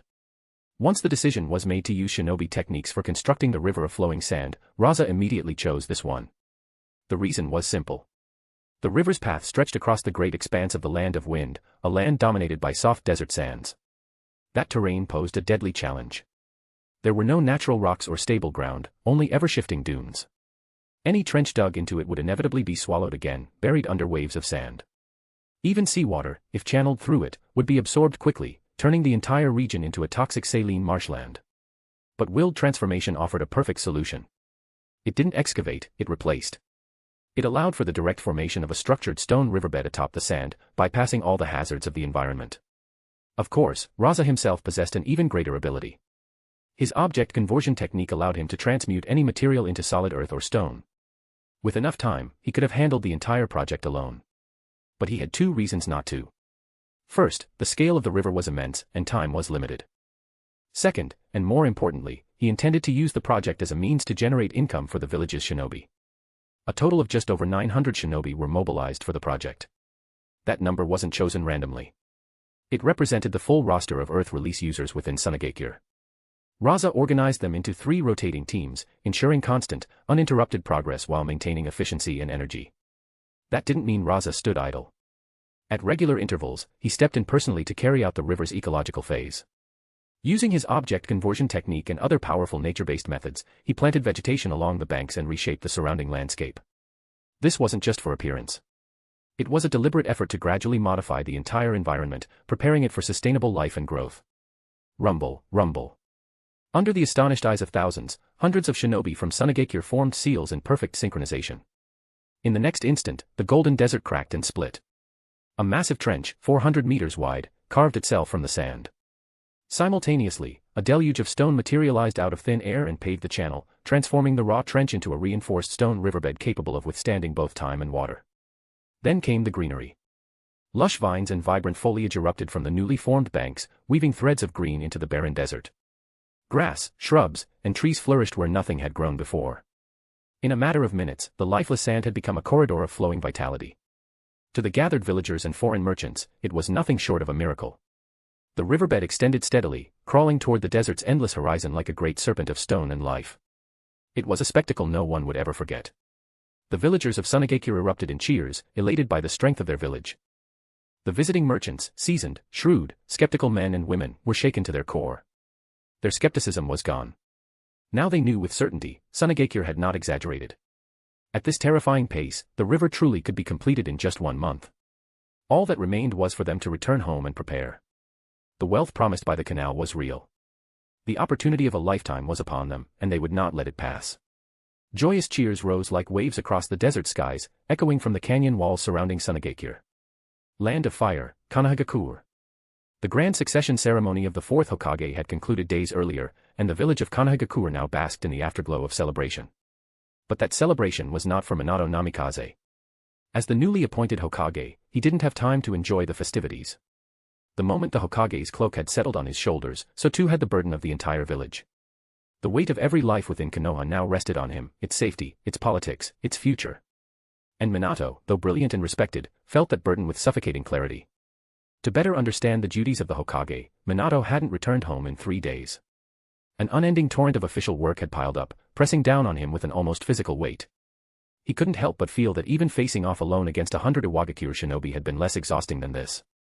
Fortunately, amidst the relentless workload, there was at least one piece of uplifting news. Now that he was Hokage, the restriction placed on Kushina had finally been lifted. Just as he was buried under a mountain of paperwork towering over a meter high, there was a knock at the office door. Without waiting for a response, a familiar voice rang out. "So, Minato, not so easy sitting in that chair, is it?" Jiraiya strolled in with his usual irreverent grin. Seeing his master, Minato let out a rare sigh of exasperation. "Yes, sensei. I feel like my head is about to explode." Then his eyes fell on the 3 younger figures trailing in behind Jiraiya. His weary expression softened. "Sorry, Kakashi, Obito, Rin. I've been so busy these past few days." Rin, as neat as always with her forehead protector tied snugly and her cheeks painted, quickly shook her head and spoke cheerfully. "No, not at all. We're just happy you became Hokage." As she finished, she reached behind her and revealed a small, ribbon-wrapped box. "This is a gift we prepared for you, sensei." "Thank you." Kakashi stood silent and aloof as usual, offering a polite nod, while Obito stepped forward with a worried look on his face. "Sensei, now that you're Hokage, does that mean you won't have time to train us anymore?" "Of course not." Minato smiled warmly. "As soon as I get the village affairs under control, I'll be back to training you like before." Jiraiya added with a laugh. "Yeah, don't worry, brats. Minato's just busy for now. Look at the old man, he's still Hokage and spends most of his days peeking into bathhouses." A wave of silence swept through the room. Minato quickly cleared his throat and changed the subject. "All right, you 3 go rest for now. Jiraiya-sensei and I have some things to talk about." "Okay. Bye, sensei." Once the 3 had left, Minato sighed heavily, rubbing his temples. But as he turned back to the mountain of documents, his brows instinctively furrowed again. Seeing that, Jiraiya spoke with a half-serious tone. "Minato, you really need someone to help you with all this. I've already reached out to Shikaku and the others." Then, as if remembering something important, Minato said hesitantly. "Sensei, I've also been considering bringing Fugaku in." Jiraiya's expression immediately darkened. "Minato, I know you promised Fugaku some things before becoming Hokage, but don't move too fast. Forget the old men, those 2 elders and Danzo won't stand for it. Right now, you need to focus on getting used to your new role first." Minato's gaze dropped slightly. After a moment of silent thought, he gave a subtle nod. Jiraiya relaxed a little and continued. Next up, you'll have to prepare for the 5 Kage summit. But this one's going to be tough. Given how things are across the shinobi world, getting all the Kage to sit down together won't be easy, especially that Kazekage. But Minato's eyes lit up with resolve. No matter how difficult, it has to be done, right, sensei? And honestly, I think the Kazekage might actually be the easiest one to convince. Jiraiya blinked, surprised. Oh. Why do you say that? You've seen the latest intel too, haven't you, sensei? I have, Jiraiya admitted with a sigh. That Kazekage really is something else. He's nothing like the Kage that came before. I think so too. Rasa-san doesn't just stand at the peak of the shinobi world with his strength. When it comes to development and leadership, he's on a completely different level. I feel like there's a lot I could learn from him. And maybe that's exactly why. I don't believe he has any interest in war. Maybe. But that doesn't mean he's going to let Iwagakure or Kirigakure off the hook. And that old fossil Inoki. He won't budge easily either. Minato's face grew serious. He leaned forward slightly, lowering his voice as he spoke. Sensei, don't you feel like something about the tailed beast riot in Sunagakure doesn't add up? Like it wasn't just a random incident, but something more. Chapter 220, Shikaku appears. Jiraiya had, of course, realized that something was off about the tailed beast riot in Sunagakure. What stood out most was how Iwagakure and Kirigakure, 2 villages that had long been adversaries, had suddenly decided to cooperate. Even if their shared objective was the destruction of Sunagakure, sacrificing 3 tailed beasts in the process was an incomprehensibly steep cost. According to the latest intel, the incident had led directly to the deaths of the 5 tails and 6 tails, while the status of the 4 tails remained uncertain. This meant that even if their attack had achieved its intended result, Iwagakure would have lost both the 4 tails and 5 tails, and Kirigakure would have paid with the 6 tails. Kirigakure's true intentions remained a mystery, but Jiraiya knew Inoki all too well. That old man would never agree to a plan that left his side weaker, especially if it involved a disadvantage as grave as this. Do you have any theories? Jiraiya asked, his voice solemn. Minato shook his head. Nothing for now. We'll have to wait until Aoba and the others return from Iwagakure before we can be certain. Right. Jiraiya gave a slow nod, then released a long, weary sigh. I wonder when this world will ever know true peace. Sunagakure, Dragon's Oasis. Fortunately, Rasa had chosen to build the Dragon's Oasis over 50 kilometers away from the village, and that foresight had proven invaluable. The tailed beast riot hadn't touched the oasis, sparing it from destruction. Only a few forested areas closer to the village had been ravaged when the underground river swelled and broke through during the chaos. But even that damage was minor. With the overwhelming natural energy now surging through the Dragon's Oasis, it was only a matter of time before nature healed itself. When Rasa returned after 2 weeks, he discovered that the oasis had expanded again, its diameter now approaching 5 kilometers. By the standards of the entire Land of Wind, it had already become one of the largest oases in the country. This time, however, Rasa was not alone. With him were the Jinchuriki of the 4 tails and 6 tails, both unconscious and still sealed. Kazekage-sama. Stepping forward to greet him was none other than Bunpuku, the aged Jinchuriki of the 1 tail who had been faithfully guarding the oasis for years. H.M. Bunpukudano, has everything been peaceful here lately? Because Chiyo and Ebizo had returned to Sunagakure, and Rasa himself had remained stationed in the village due to the unrest, he hadn't visited the oasis in quite some time.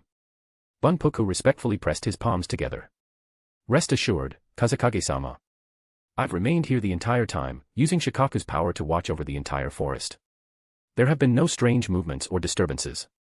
But how is everything back in the village? Everyone is recovering. We suffered some losses, but all things considered, we were fortunate. I see. Bunpuku let out a faint sigh. This was the true reason why the world feared the tailed beasts so intensely. As a Jinchuriki himself, he understood more clearly than most the fear and resentment that people carried toward them. As these thoughts passed through his mind, he glanced toward the 2 unconscious Jinchuriki Rasa had brought and asked curiously. Kazekage-sama, have you brought them here to imprison them in this place? No. Rasa's reply left Bunpuku completely stunned. I came to fulfill the promise I made, to grant the 6 tails its freedom. As for the 4 tails, he doesn't trust humans, so he asked to come here and witness things for himself. Bunpuku was utterly shocked. He wondered if he had misheard, but before he could speak again, Rasa had already started to take action. He stepped forward to the 2 unconscious Jinchuriki. Dragon Vein Seal, release. The moment he spoke, the sealing formulas etched into their bodies dissolved, and an overwhelming surge of chakra erupted from both of them. Within seconds, the towering forms of the Four Tails and Six Tails began to materialize at the edge of the vast forest, appearing before Bunpuku in their full, awe-inspiring presence. As soon as the two-tailed beasts gazed out over the immense forest spread before them, visible confusion flashed across their faces. Despite being beings forged from yin-yang release and unable to directly sense senjutsu energy, they could unmistakably feel the immense life force permeating the area. "What is this place?" the Four Tails asked, his voice filled with wonder. The Six Tails twisted its serpentine head from side to side, scanning the forest with cautious curiosity. Rasa raised his gaze to meet theirs and spoke with steady composure. "This is a secret restricted zone of Sunagakure. I call it Dragon's Oasis." "Dragon's Oasis? Kazekage, why have you brought us here?" The Four Tails' voice carried suspicion, while the Six Tails bristled, already tense. "Simple," Rasa answered, "I came to fulfill the promise I made. To grant the Six Tails its freedom. But to avoid unnecessary disruptions, it needed to happen somewhere isolated. And beyond that, I have another idea." The Four Tails narrowed his eyes, suspicion growing sharper. The Six Tails let out a hostile snarl. "Damn it, I knew it. Humans are always the same. Are you going back on your word?" But Rasa's expression didn't waver. "Don't be so quick to condemn me. Just listen first." He turned and gestured to the vast forest stretching behind him. "Six Tails, tell me, what do you think of this place?" "I don't think anything of it," the Six Tails shot back, voice tight with distrust. "What, are you planning to trap me here?" "No, it's a suggestion. As a tailed beast, you know as well as I do that even if you're released now, the world won't stop coveting your power. It's only a matter of time before someone seals you again. Maybe not ordinary shinobi, but what about the one who controlled you from the shadows?" The Six Tails was just about to protest but froze. The mention of that unseen figure immediately silenced it. The Four Tails remained wordless, and Bunpuku, too, lowered his eyes in quiet contemplation. So, instead of roaming endlessly, hunted and never at peace, why not stay here, in Sunagakure's Dragon's Oasis? All three, Four Tails, Six Tails, and Bunpuku, visibly reacted, taken aback by the proposition. They fully grasped what Rasa was offering. "Don't worry. I won't shackle you. You know very well your power means little in a fight against someone like me. And while I can't say with certainty that I could defeat whoever has been orchestrating things behind the scenes, the fact that he hasn't dared confront me directly means he has some degree of fear. I can protect you." "Damn human. Who asked for your protection?" The Six Tails growled, but the sharpness in its tone had lessened. The Four Tails remained quiet, visibly lost in thought, and Bunpuku simply stared at Rasa with astonishment. In truth, Bunpuku could tell, the Six Tails was wavering. For as long as they had existed, tailed beasts had known only an endless cycle of pursuit and imprisonment. They had never known true peace. But now, with this offer in front of him, could this man truly be trusted? At that moment, Bunpuku suddenly stepped forward. "Kazekage-sama, may I speak with the Six Tails?" Rasa blinked, clearly surprised by the request, but quickly grasped Bunpuku's intent. "But I'll need your permission first. Shikaku wants to come out." Rasa saw no reason to refuse. As Bunpuku's chakra began to surge and spiral, the massive form of the one-tailed Shikaku burst forth, rising up beside the others. And in that instant, on the desert's edge that bordered the flourishing forest, three colossal tailed beasts stood side by side, their enormous bodies towering above the trees and casting long shadows over the land. Chapter 221, Shikaku's Persuasion. Shikaku's sudden appearance caught Rasa completely off guard. And it wasn't just Rasa. Even the Four Tails and Six Tails were visibly stunned when the one tail emerged before them. Their expressions shifted to seriousness, tinged with something resembling nostalgia. "It's been a long time, Shikaku. What's this? Have you ended up bowing to humans too, just like Sun?" Having stepped out of the seal and seen daylight again for the first time in ages, Shikaku did not display the irritable demeanor he was known for. Instead, his voice carried a rare calm. "Son, Kokuo, I didn't come here for small talk. There's only one thing I want to say." As he spoke, his cross-shaped pupils locked onto Rasa. "Even though this human is just as unpleasant as the rest, if we tailed beasts have to choose one to trust, then right now, this one is our best bet." The Six Tails let out a shrill, mocking laugh. "Shikaku, you've really surrendered to a human. You're a disgrace to all of us." The Four Tails, however, spoke with contemplation. "Why?" Shikaku shrugged his shoulders. "It's simple. I understand this human better than you do. From the moment he first extracted my chakra, I've been watching him through my Jinchuriki. I've witnessed much of what he's done. Though I still loathe humans, there's one thing I know for certain. This human, and even Sunagakure, don't need to enslave us for power." "Why?" The Four Tails repeated the question with the same steady tone. You must have sensed it too. The energy within this human and all around this forest, it's not like our chakra, and it's not even like natural energy. They call it senjutsu energy. I see. The Four Tails wasn't ignorant. If the source of Rasa's power and that of the shinobi in Sunagakure was fundamentally different from chakra, then perhaps they truly had no reason to covet the tailed beast's strength. Still, he hesitated. The Six Tails voiced the doubt both of them shared. Then why do you still need our chakra? Rasa responded without hesitation.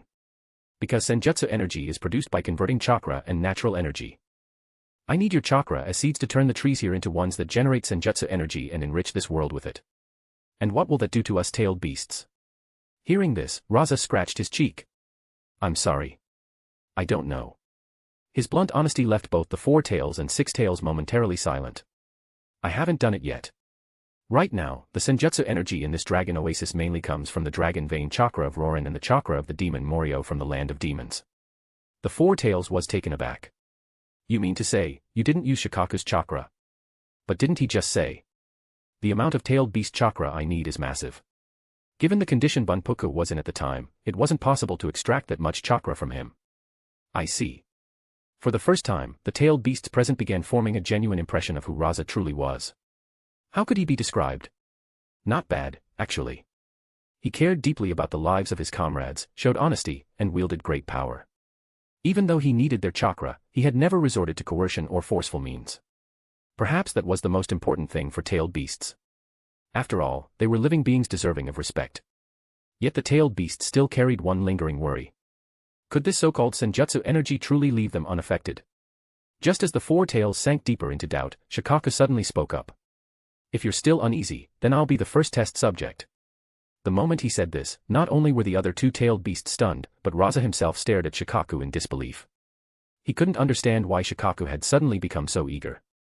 For a moment, even Rasa found himself doubting the situation. But soon, the reason became clear. Shikaku glanced at the two tailed beasts and Rasa with a sly grin and let out a smug laugh. You haven't noticed it yet, have you? My chakra. In the original story, when Naruto learned to control the Nine Tails chakra, he had to undergo a special kind of training that involved confronting the dark side within himself. Where did that dark side come from? It wasn't just the hatred and resentment born from the discrimination Naruto faced as a Jinchuriki. There was also a malevolent will embedded in the tailed beast's chakra itself. Take the Nine Tails, for example. It was once called the embodiment of hatred. But when the Sage of Six Paths first created it, the Nine Tails was nothing more than a cute little fox. It was the emotions of hatred accumulated over 1,000 years of being hunted, betrayed, and exploited by humans that twisted it into what it is today. Emotion itself is a form of spiritual power. It is a kind of strength.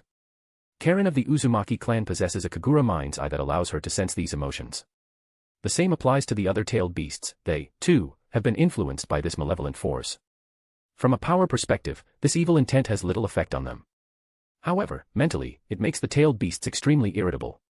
Yet at this moment, both the Four Tails and Six Tails could feel the serenity in Shikaku's chakra. Even Rasa only realized it after Shikaku pointed it out. Indeed, compared to the Shikaku sealed inside Gaara in the future, the Shikaku residing within Bunpuku was clearly much more peaceful. Even his chakra was far less violent. It seemed that when Rasa had previously extracted Shikaku's chakra, although no chakra fruit had been produced, it had nonetheless affected Shikaku's temperament. Of course, Bunpuku's influence played a significant role in that as well. With Shikaku stepping forward, everything that followed became much easier to manage. Land of Fire, Konohagakure. Minato and his team did not have to wait long. His personal escorts, Yamashiro Aoba, Genma Shiranui, and Reito Namishi, returned with good news from Iwagakure, Kumogakure, and Kirigakure respectively. The three current Kage from those villages had all expressed interest in the 5 Kage summit proposed by Konohagakure. What caught Minato's attention most was the report from Iwagakure. It appeared that during the recent tailed beast riot in Sunagakure, Iwagakure had also been manipulated by an unknown party. This was excellent news, nothing could have been better. It strengthened Minato's confidence in successfully organizing the upcoming 5 Kage summit. Now, his only remaining challenge was persuading the most troublesome participant, the Kazekage of Sunagakure. As this news spread, the senior members of Konohagakure grew increasingly satisfied with their new 4th Hokage. Everyone except one. At Konohagakure's root base, Danzo's expression was darker than ever. Once again, the position of Hokage had slipped through his fingers. Minato was too young. Unless an unforeseen accident occurred, Danzo, already 60 years old, had lost any realistic chance of becoming Hokage. Would Danzo accept that? Of course not. If he did, he wouldn't be Danzo. With that thought firmly in mind, he slowly rose and issued a command. Contact the so-called demigod of Omega Kure. I'll be paying him a visit. Chapter 222, Jigen. Land of Valleys.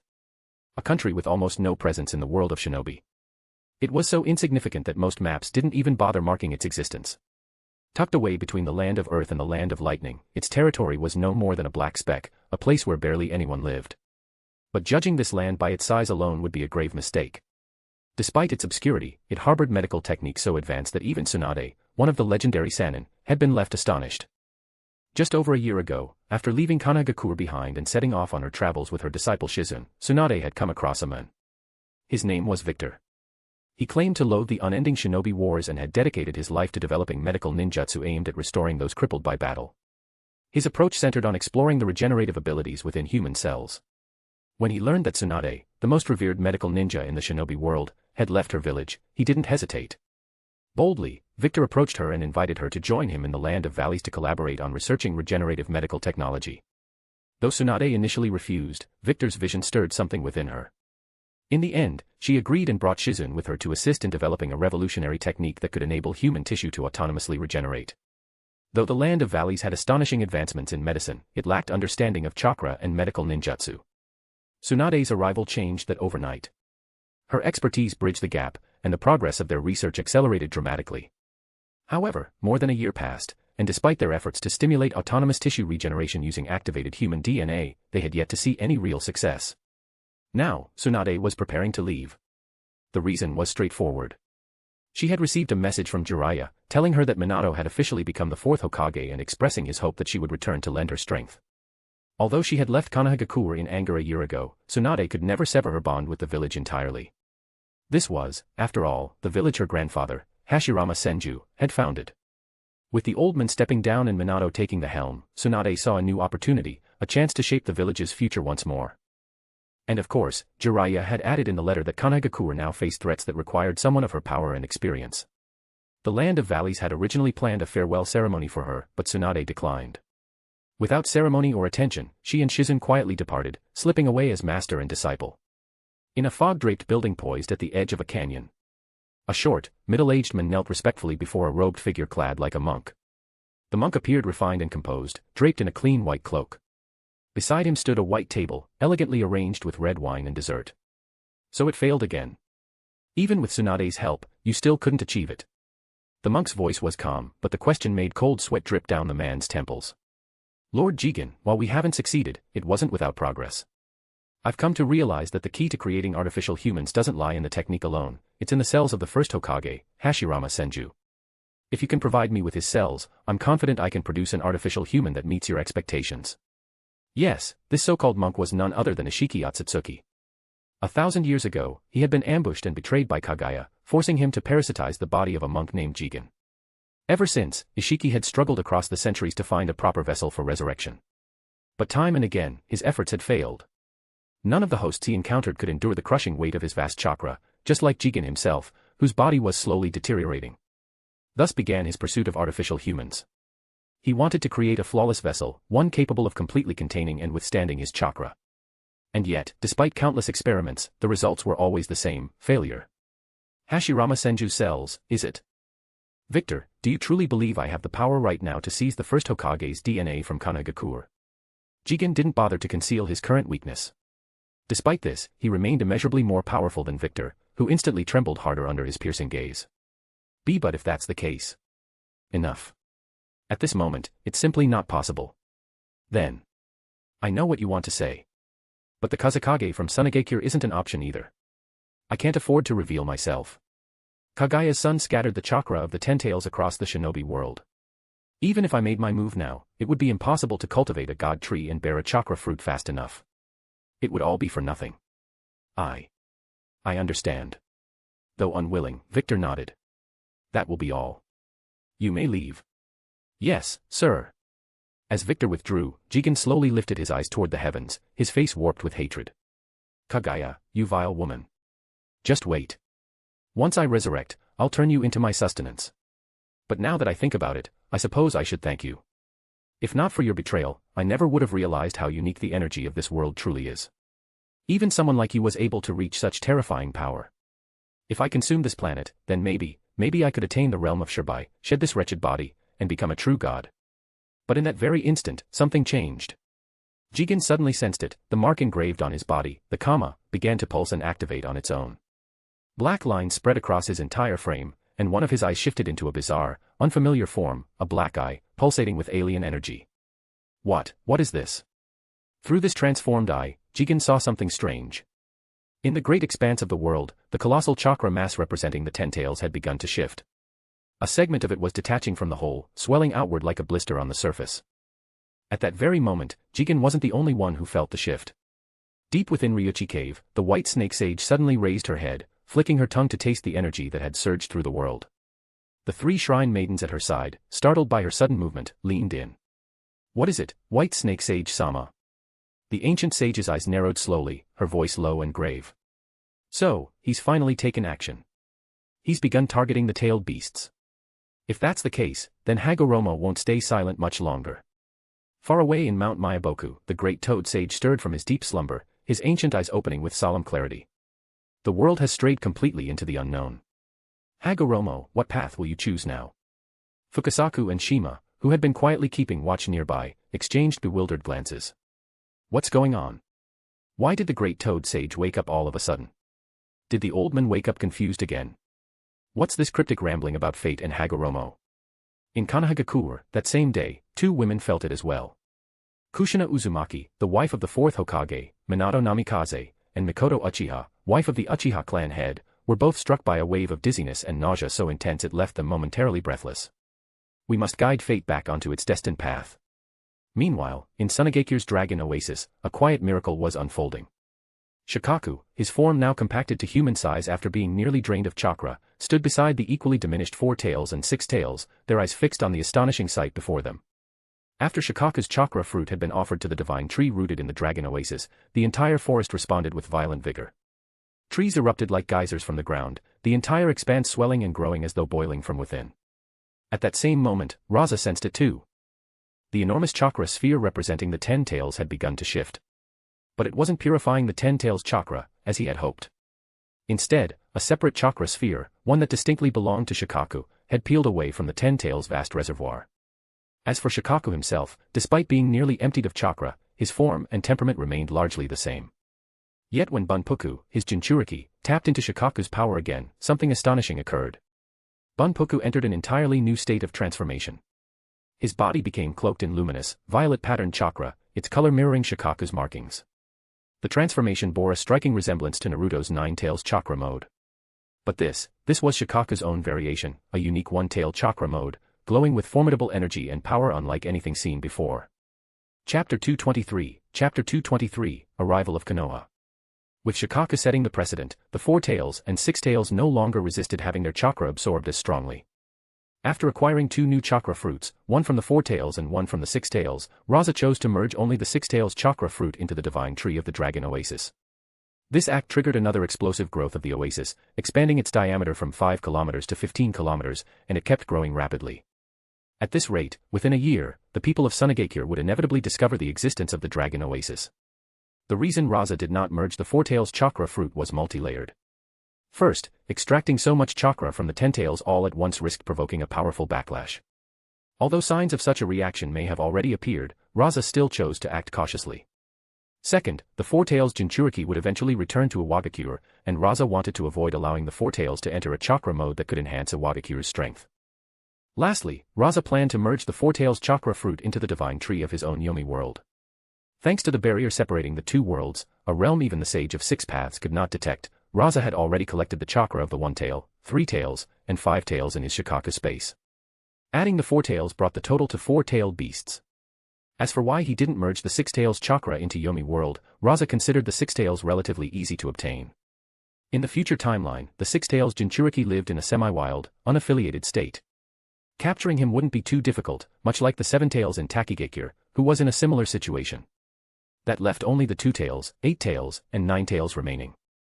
With that plan in place, even if the Sage of 6 Paths took action against him now, Rasa could travel directly to the future timeline and capture the remaining tailed beasts. Once all 9 were gathered, he would finally possess the power needed to freely reshape the world. As Rasa merged the Four Tails chakra fruit into the divine tree within Yomi world, the world underwent another transformation. Originally, after fusing with the Three Tails chakra, Yomi world had formed a vast lake. Now, as the scale expanded rapidly, it began turning into a colossal sphere of water, an entire planet made of liquid. At the core of this water planet, boiling magma flowed, and with the fusion of water and fire, a layer of rocky crust started to form, wrapping itself around the magma. The once motionless lake, now transformed into a rotating sphere of water powered by the circulating magma beneath, began to slowly spin like a true planet. This rotation brought changes to the other elements within the world. The flowing lake started generating tides, while the atmosphere developed hot and cold wind currents. Clouds appeared in the sky, delivering rain and snow. The emergence of a hydrological cycle caused dust and floating stones suspended in the air to fall, gathering on the water planet's surface, where the first formations of land began to take shape. Interesting. Watching all this unfold, Rasa grew increasingly convinced that once he fully merged the power of all 9-tailed beasts into this world, it might not only become a real, fully formed world but could even give birth to life itself. As for Rasa himself, after absorbing the chakra of the 4 tails, 5 tails, and 6 tails, his personal power had risen to an entirely new level. Beyond the explosive surge in his senjutsu energy and the dramatic enhancement of his physical body, he had now mastered, in addition to his existing senjutsu limit techniques, senjutsu limit, magnet release, senjutsu limit, wood release, senjutsu limit, sand manipulation, senjutsu limit, wind release, and senjutsu limit, water release, 3 new ones, senjutsu limit, lava release, senjutsu limit, boil release, and senjutsu limit, acid release. In addition, he had regained mastery over earth release and fire release. In other words, Rasa now controlled all 5 basic nature transformations except lightning release and possessed 6 senjutsu limit techniques. Strictly speaking, Rasa should already be considered invincible in the current shinobi world. But as his power grew, he slowly realized it still wasn't enough. Even though he had mastered so many forms of strength, all of that power remained on the same level. In chakra terms, this level could be called Kekkei Genkai. In senjutsu energy terms, it was what he now referred to as senjutsu limit. But one should not forget that above Kekkei Genkai, there were even stronger forms, Kekkei Tota and Kekkei Mora. So wouldn't it make sense that beyond senjutsu limit, one could also develop senjutsu Tota and senjutsu Mora? It seemed Princess of the clan had been right, he truly needed to slow down and deeply understand the power he had already acquired. Only by developing the corresponding senjutsu Tota and senjutsu Mora could he truly gain the strength to contend with the Sage of Six Paths and even the Otsutsuki clan.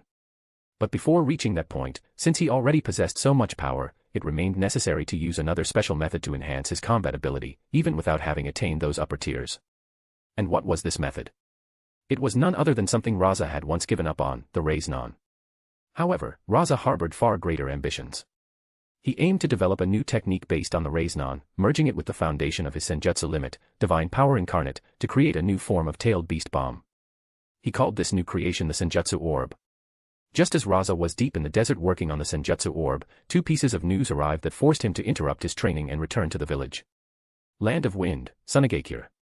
As time passed, the grand reconstruction and development efforts in Sunagakure continued steadily. Across the land of the new village, where a tailed beast bomb had blasted the earth open, signs of construction were everywhere. The excavation of the flowing sand river was also progressing smoothly, stretching over 100 kilometers, completely freeing Sunagakure from the shadow of the tailed beast incident and rapidly pushing the village onto a path of growth. Every villager in Sunagakure now wore a hopeful smile about the future. Kazekage's office. Inside the guest room, the Ino-Shikacho trio, who had arrived from the land of fire, had already been resting for over an hour, but their expressions still reflected deep shock. As the leader of the trio and recently reinstated as a senior advisor to the Hokage, Nara Shikaku spoke with a grave tone. "You've seen it for yourselves, haven't you?" "Yeah," Yamanaka and Noichi nodded. "Just judging by the current size of Sunagakure's construction zone, the village has already grown to 3 or 4 times the size of Konoha. At this rate, Sunagakure overtaking us is only a matter of time. And with that Kazekage in power, it may not take long at all. It's giving me a headache." Chozo Akimichi patted his friend on the back and smiled optimistically. "Don't put so much pressure on yourself. Minato's doing well too, isn't he?"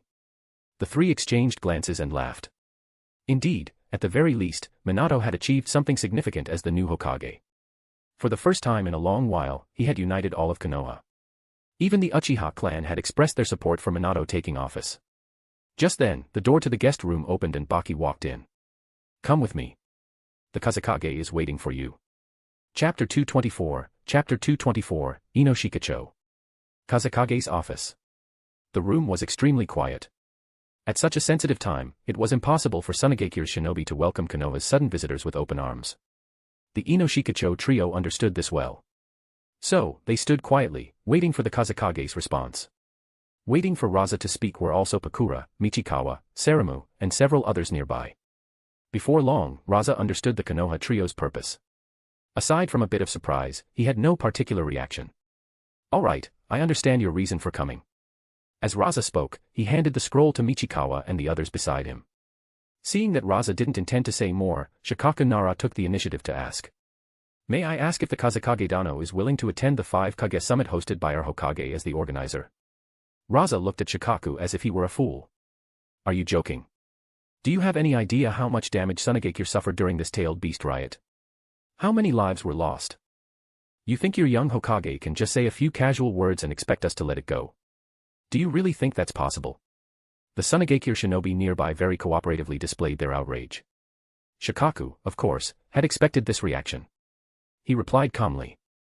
"I'm well aware. But that's exactly why this war shouldn't continue. That's because the longer it drags on, the more people will die. Konoha has also paid dearly in this conflict. And, Kazekage Dano, if you have any conditions, you're free to raise them. The purpose of this 5 Kage summit is to allow all 5 major villages to speak openly and bring a true end to the war." Rasa sighed. "I have neither the time nor the interest to speak openly with anyone. If your Hokage wants Tsunagakure to participate, then he'd better show us a level of sincerity that's truly worth our attention." Shikaku looked at Rasa, seeming to understand his meaning. "I understand. I'll report this to the Hokage. However, there's one matter I'd like to clarify, if Kazekage Dano would be willing to answer." "What is it?" "I would like to know the current status of the 4 tails, 5 tails, and 6 tails. I don't mean anything by it, but ever since the first Hokage distributed the tailed beasts to balance the military power among the 5 villages, they've represented the balance of shinobi power. If that balance is heavily disrupted, it could lead to serious consequences." Rasa glanced at the man known as Konoha's top strategist. "Do you think I'm afraid?" Shikaku remained calm as he responded. "Of course not. I'm well aware Kazekage Dano fears nothing. But if unnecessary trouble can be avoided, wouldn't that be better for everyone? And with your current strength, you likely don't even need the tailed beasts for deterrence anymore." Rasa smiled. No, it was more of a smirk. "You're not wrong. At this point, Tsunagakure doesn't need the power of the tailed beasts. But even so, only the 4 tails remains. If Iwagakure wants it back, it won't be so easy. Only the 4 tails remains." Rasa gave Shikaku a cold, dismissive look and explained slowly. "That's right. Your Konoha should have received intel from the spies you placed in our village, yes." Shikaku's expression turned slightly awkward. For the sake of unleashing the final tailed beast bomb, the 5 tails exhausted all of its life force and died on the spot. Even if I wanted to capture it, I couldn't. As for the 6 tails Jinchuriki, although I maintained his vital signs at the time, the 6 tails was sent to us for the purpose of going berserk. In that situation, do you think any Jinchuriki could survive? So now, only the 4 tails remains alive and well." The trio from Konoha exchanged glances. None of them doubted Rasa's answer. Based on their intelligence, it did seem like the most reasonable conclusion. "I see. Thank you for the clarification, Kazekage Dano. We won't take up any more of your time. We'll report your response to the Hokage and await his decision." Rasa nodded and waved his hand. Baki, see them out." Once Baki had led the trio away, Michikawa finally broke the silence. "Kazekage-sama, what are your thoughts? Do you plan to attend the 5 Kage summit? What are your thoughts?" Rasa asked in return. Michikawa thought for a moment and answered. "If it hadn't been for you, Kazekage-sama, during the tailed beast riot, even if Tsunagakure hadn't been wiped out, the casualties would have been catastrophic. So, speaking from the village's standpoint, of course I can't just let it go. But right now, the village really needs time." Rasa nodded. "And you?" Pakura replied with visible displeasure. "I agree. But what really annoys me is that this Hokage from Konoha thinks he has the qualifications to convene a 5 Kage summit in his name. If anyone should initiate it, it should be us, Tsunagakure. And you, Saramu. Kazekage-sama, Michikawa-san is right. Tsunagakure does need time. As long as we're given that time to develop, from what I know of the other villages, we won't even need a war. Eventually, they simply won't be able to match us." "Yes, I think so too." From both Tsunagakure's perspective and Rasa's own, a period of peace and stability was crucial, not just to strengthen the village, but to focus on his own training. Still, agreeing to join this summit won't come easy. It depends on how sincere they are. Right. Everyone nodded in agreement. All right, let's put this matter aside for now. Since you're all here, come with me, I want to show you something. Sunagakure, a large secluded compound. Rasa led Pakura, Michikawa, and Saramu to the site. The moment they entered, they saw a massive ship and a huge machine resembling a train. That's right. This was the place where Rasa had ordered Shino from Kuni Village, Sky Ninja Village, and Hoki from Takumi no Sato, the craftsman's village, to develop new transportation to solve the village's logistical challenges. These individuals had been in Sunagakure for quite a while, and the village had been extensively funding their research. However, despite all that time, there had been no tangible results. It wasn't until the Flowing Sand River project began that they started to worry their value might run out. In just a few days, they finally produced these massive machines. Seeing Rasa enter with Pakura and the others, Shino and Hoki quickly stepped forward, their expressions nervous. They had all witnessed Rasa's battles with the three-tailed beasts and fully understood how terrifying this man truly was.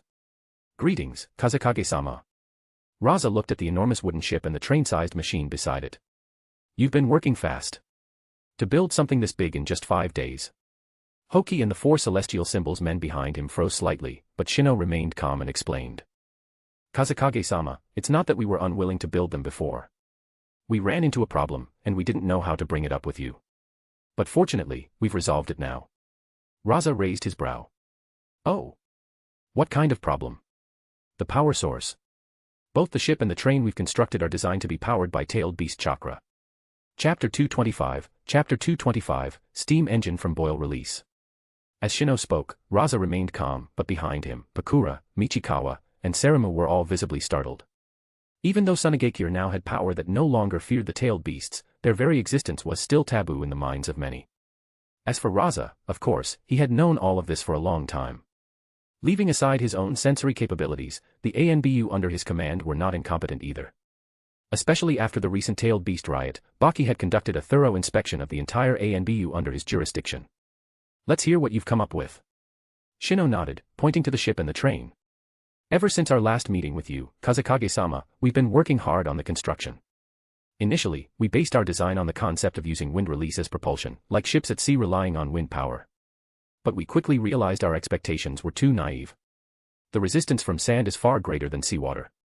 Though wind release could indeed move the vessel through the desert, the efficiency was far too low and the chakra consumption immense. Our research reached a standstill until the recent tailed beast riot.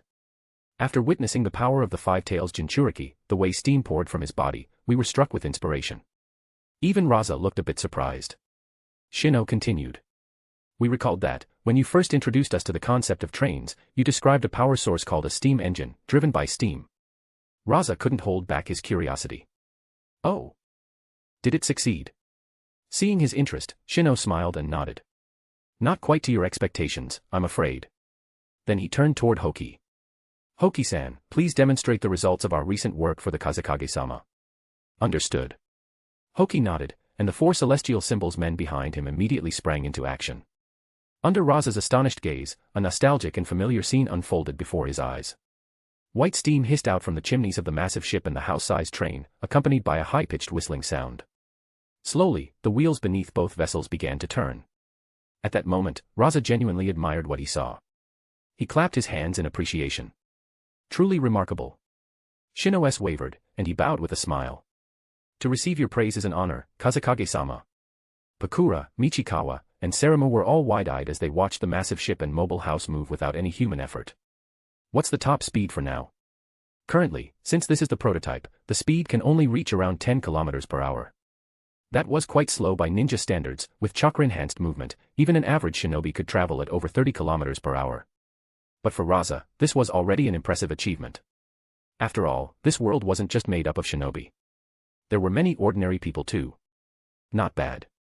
What about the power system? Please, come this way. Led by Shino, everyone boarded the ship and entered the cabin. What met their eyes was a collection of intricate machinery.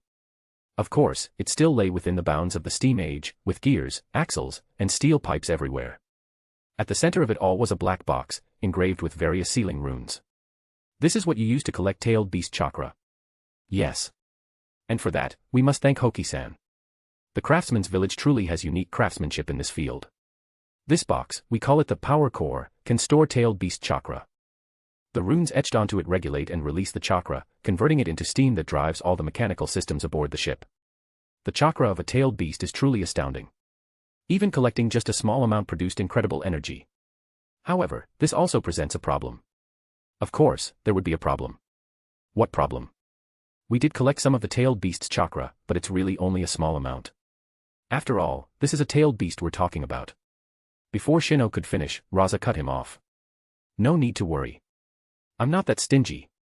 Besides, your progress has truly impressed me. However, you're right that the chakra supply is an issue. The Five Tails is already dead. And even if it were alive, no tailed beast would willingly.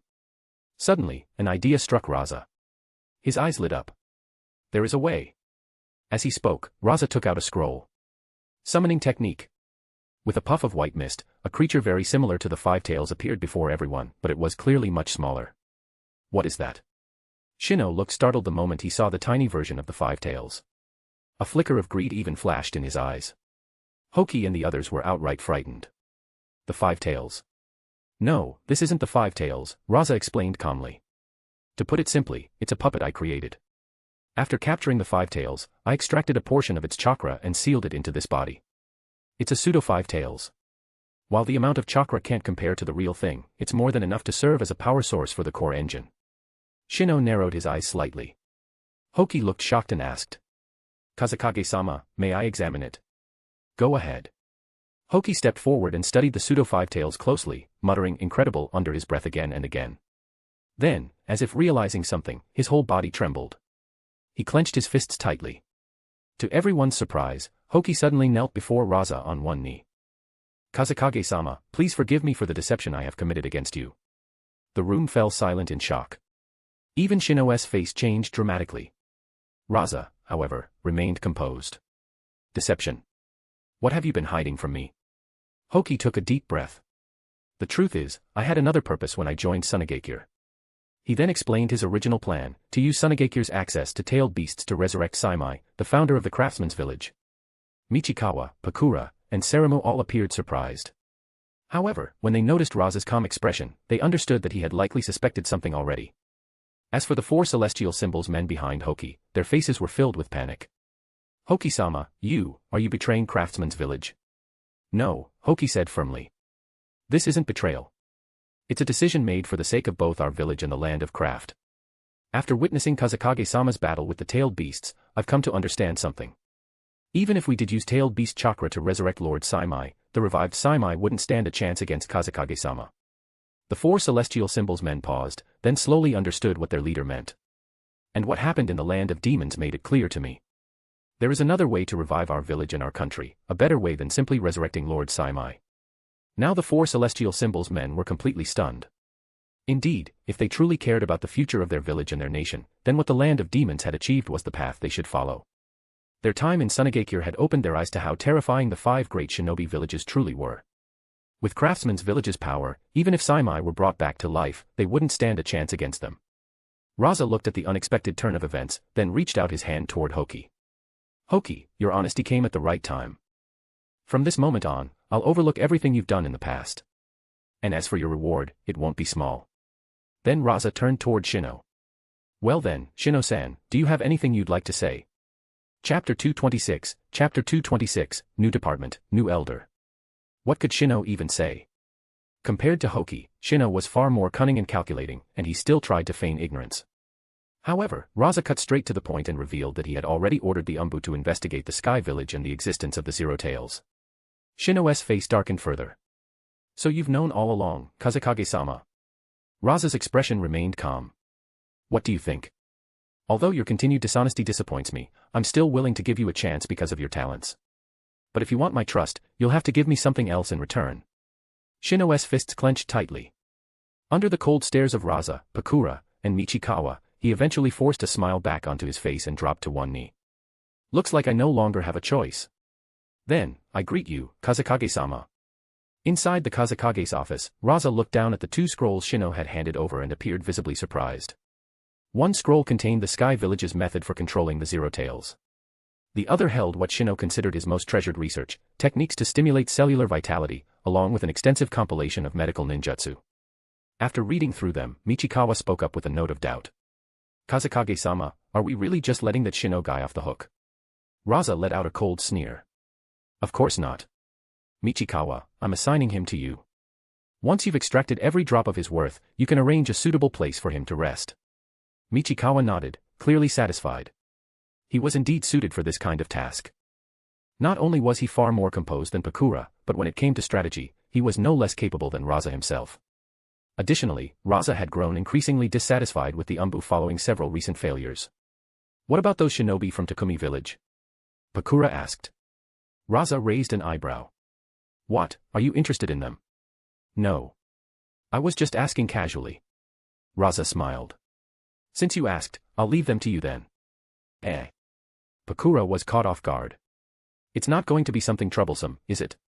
Not long ago, the large-scale development plan in Sunagakure had already left her utterly exhausted. Rasa hesitated briefly, and Pakura immediately realized it probably was something troublesome. She quickly tried to back out. If it's going to be a pain, then forget it. No, this is something that must be handled by you and Michikawa. Saramu and Baki aren't fit for this. But like with the development plan, you don't have to do it personally. Just assign the right subordinates to manage it. Both Pakura and Michikawa looked surprised at that. What exactly is it? Pakura asked with hesitation, while Michikawa leaned forward with genuine interest. After all, as a noble and an elder, Michikawa wasn't rushing for power anymore. What mattered more to him now were the long-term interests of his clan. It's like this. According to our agreed timeline, the river of flowing sand will be completed in half a month. Once that happens, a large number of merchants will begin arriving in Sunagakure by ship. Without someone to manage the situation, it could quickly descend into chaos. Michikawa, since your Sand clan has many literate members, I plan to establish a new department within the village, the Sunagakure River Affairs Administration Bureau. This bureau will have two main responsibilities. First, to manage the ships coming into port. Second, to regulate and set reasonable trade tariffs. We didn't build this waterway just so merchants could fill their pockets. Sunagakure must benefit from it too. With this system in place, the village's development funds will no longer be a problem. Michikawa's eyes gleamed with enthusiasm. Excellent. It should be done exactly that way. I'll begin preparations immediately and report back once everything is ready, Kazekage-sama. Good. Don't enforce the rules too harshly at the start. The goal is to attract as many merchants as we can to Sunagakure.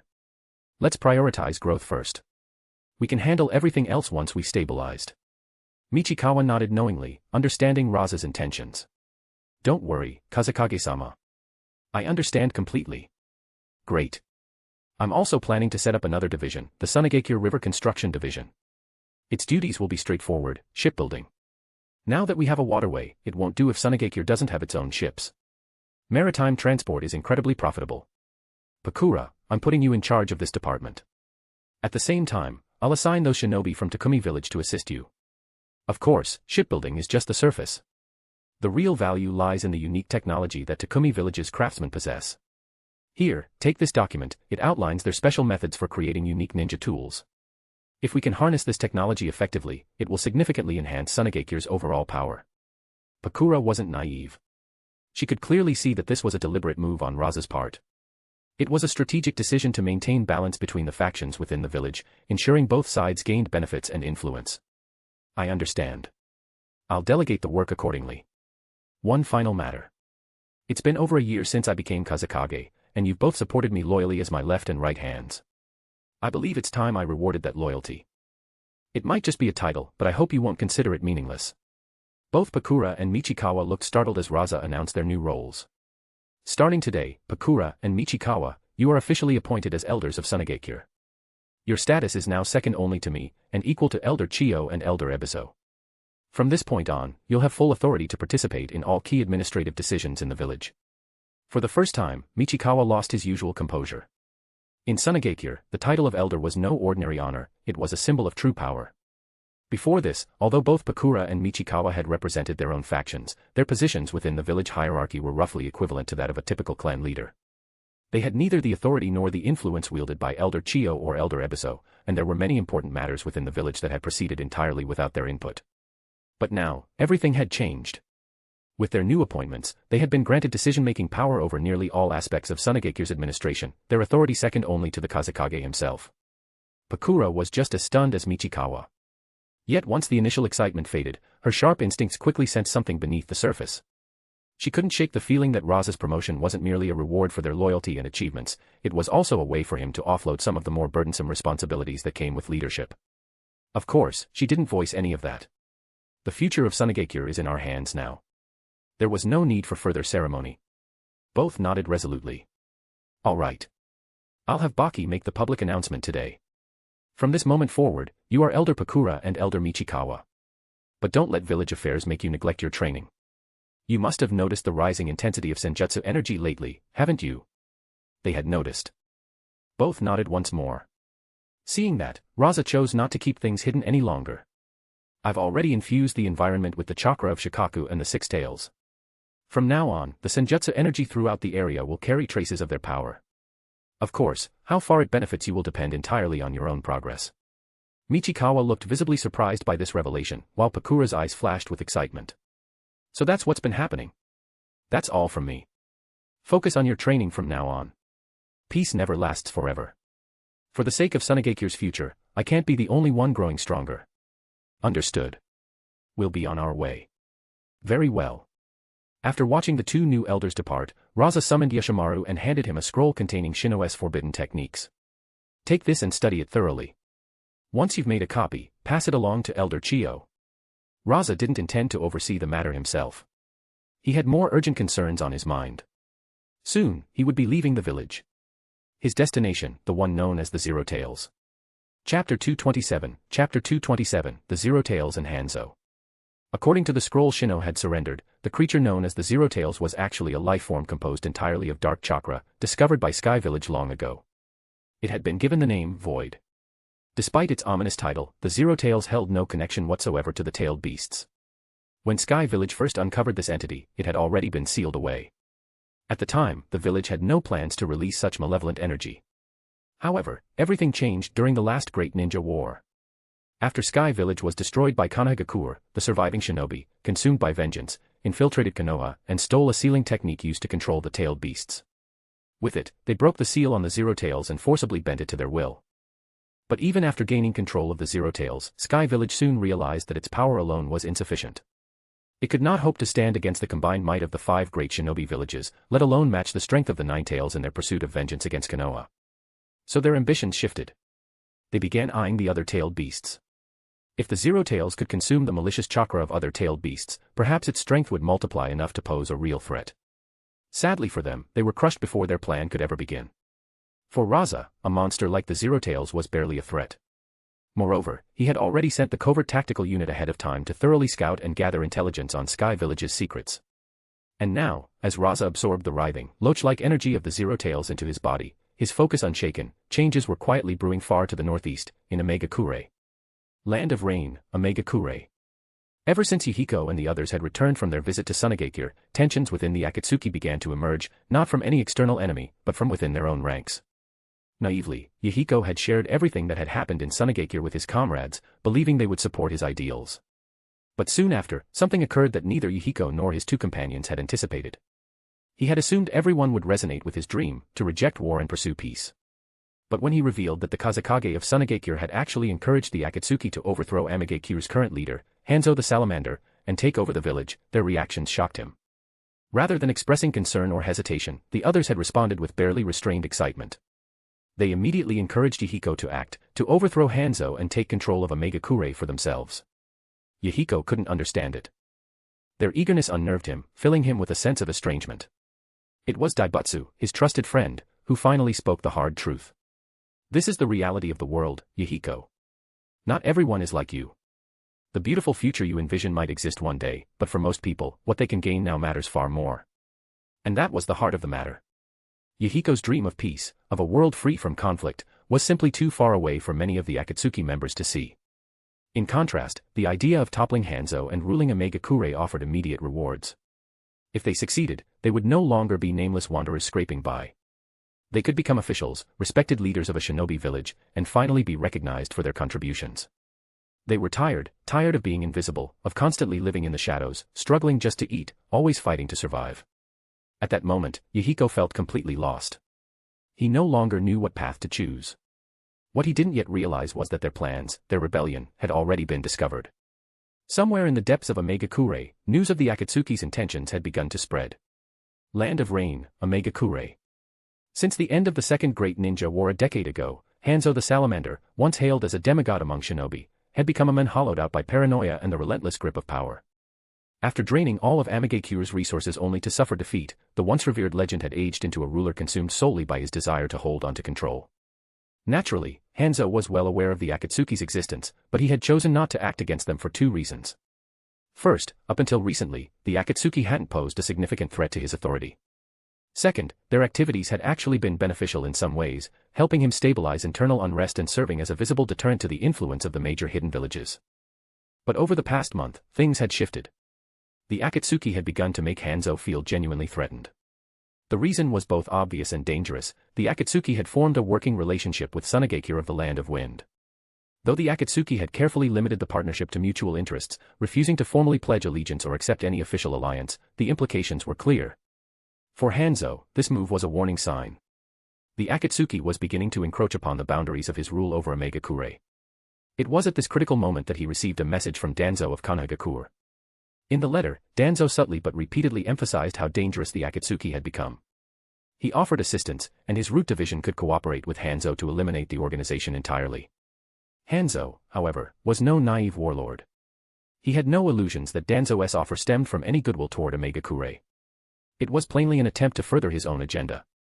As he sneered at the blatant manipulation and considered what hidden trap Danzo might be planning, a new piece of information arrived, this time from inside the Akatsuki itself. Despite being labeled a secret organization, the Akatsuki was far from impenetrable. Its members came from all walks of life, with different loyalties and motivations. Secrets were hard to keep in such an environment, especially secrets this significant. The information was explosive. Hanzo learned that it was none other than the Kazekage of Tsunegakure who had personally suggested to Yuhiko, the leader of the Akatsuki, that he overthrow Hanzo and take over Omega-Kure. Even more concerning was that many within the Akatsuki had responded with enthusiastic support for the idea. That was the final straw. Hanzo now understood he could no longer remain passive. He would join forces with Danzo of Konoha. Together, they would crush the Akatsuki before it could act. And the strategy they devised was disarmingly simple. Land of Rain, Omega-Kure.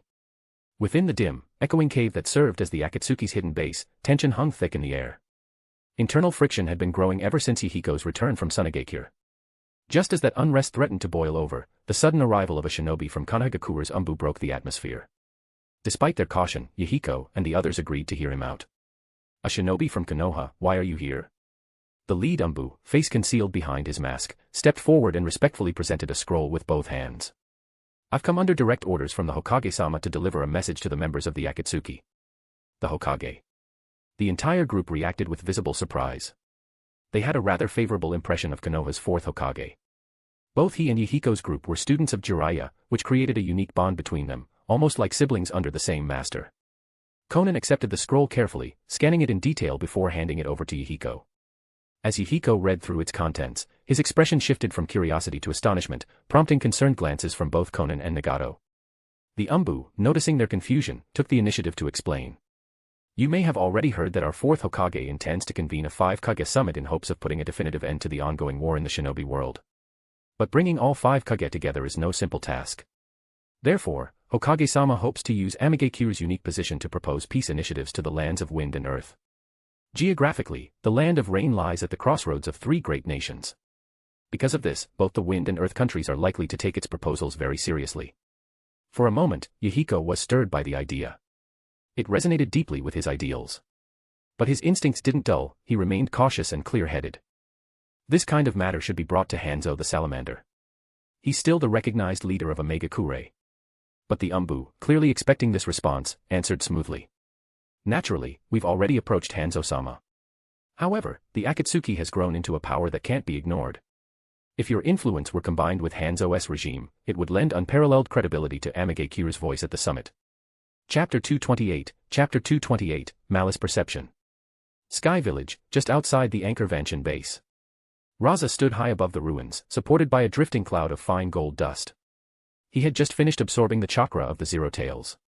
And how should he describe it? To be honest, the Zero Tails had turned out to be far weaker than expected. Its chakra reserves were underwhelming, not even enough to form a single chakra fruit, which left Rasa a little disappointed. Still, the effort hadn't been wasted. As a creature born from dark chakra, a living embodiment of the malice within human hearts, the Zero Tails left behind a unique gift. Upon absorbing it, Rasa unexpectedly acquired a rather curious ability, the power to perceive malice in others. It was a sensory enhancement unlike any other. Now, wherever he looked, he could instinctively detect the ill intent of those around him, even if they masked it well. Though not overpowering, this new perception was undoubtedly valuable. However, with the Zero Tails gone, the anchor fortress, once sustained by the dark chakra, lost the force that had kept it suspended in the air.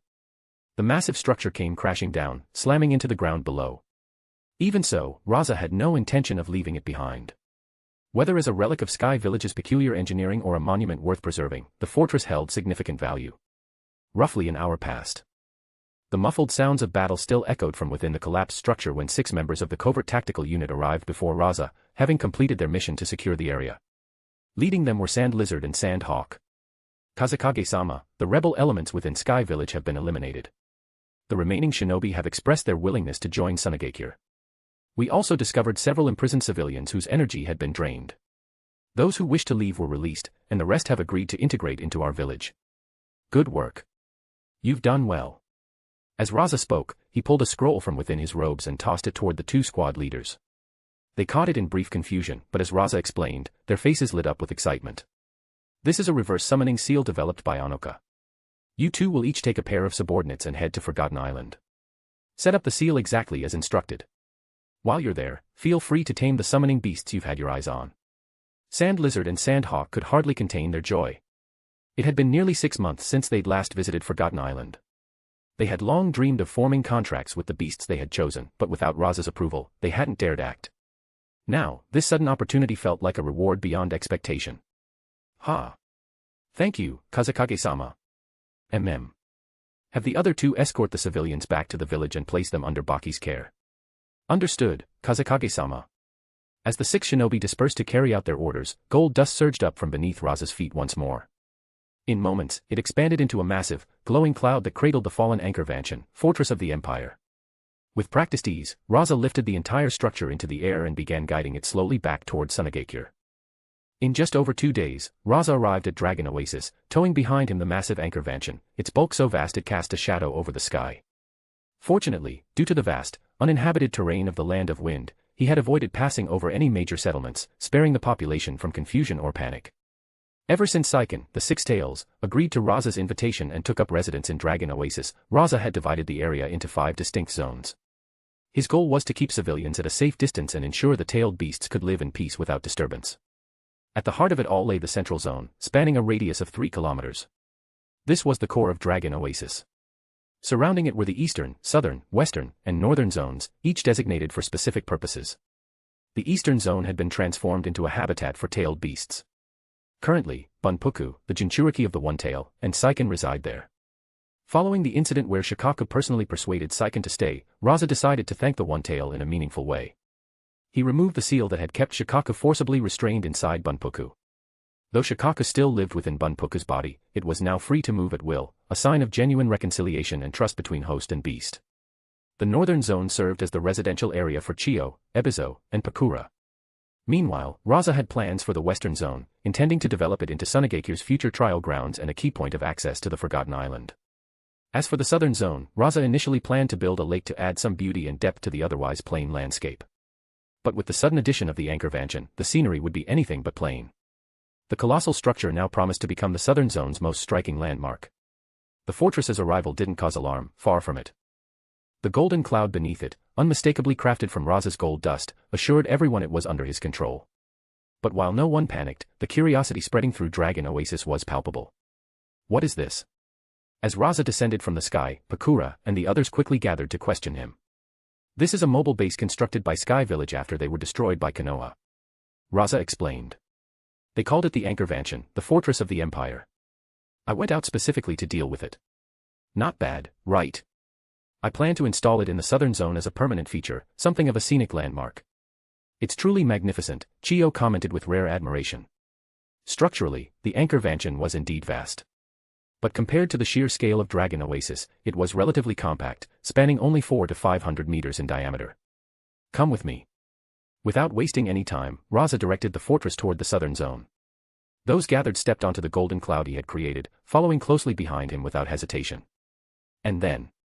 Earth-style, artificial lake creation technique. With Rasa's current mastery of Earth-style, there was no need for blueprints, diagrams, or preparation. He simply willed the landscape into form.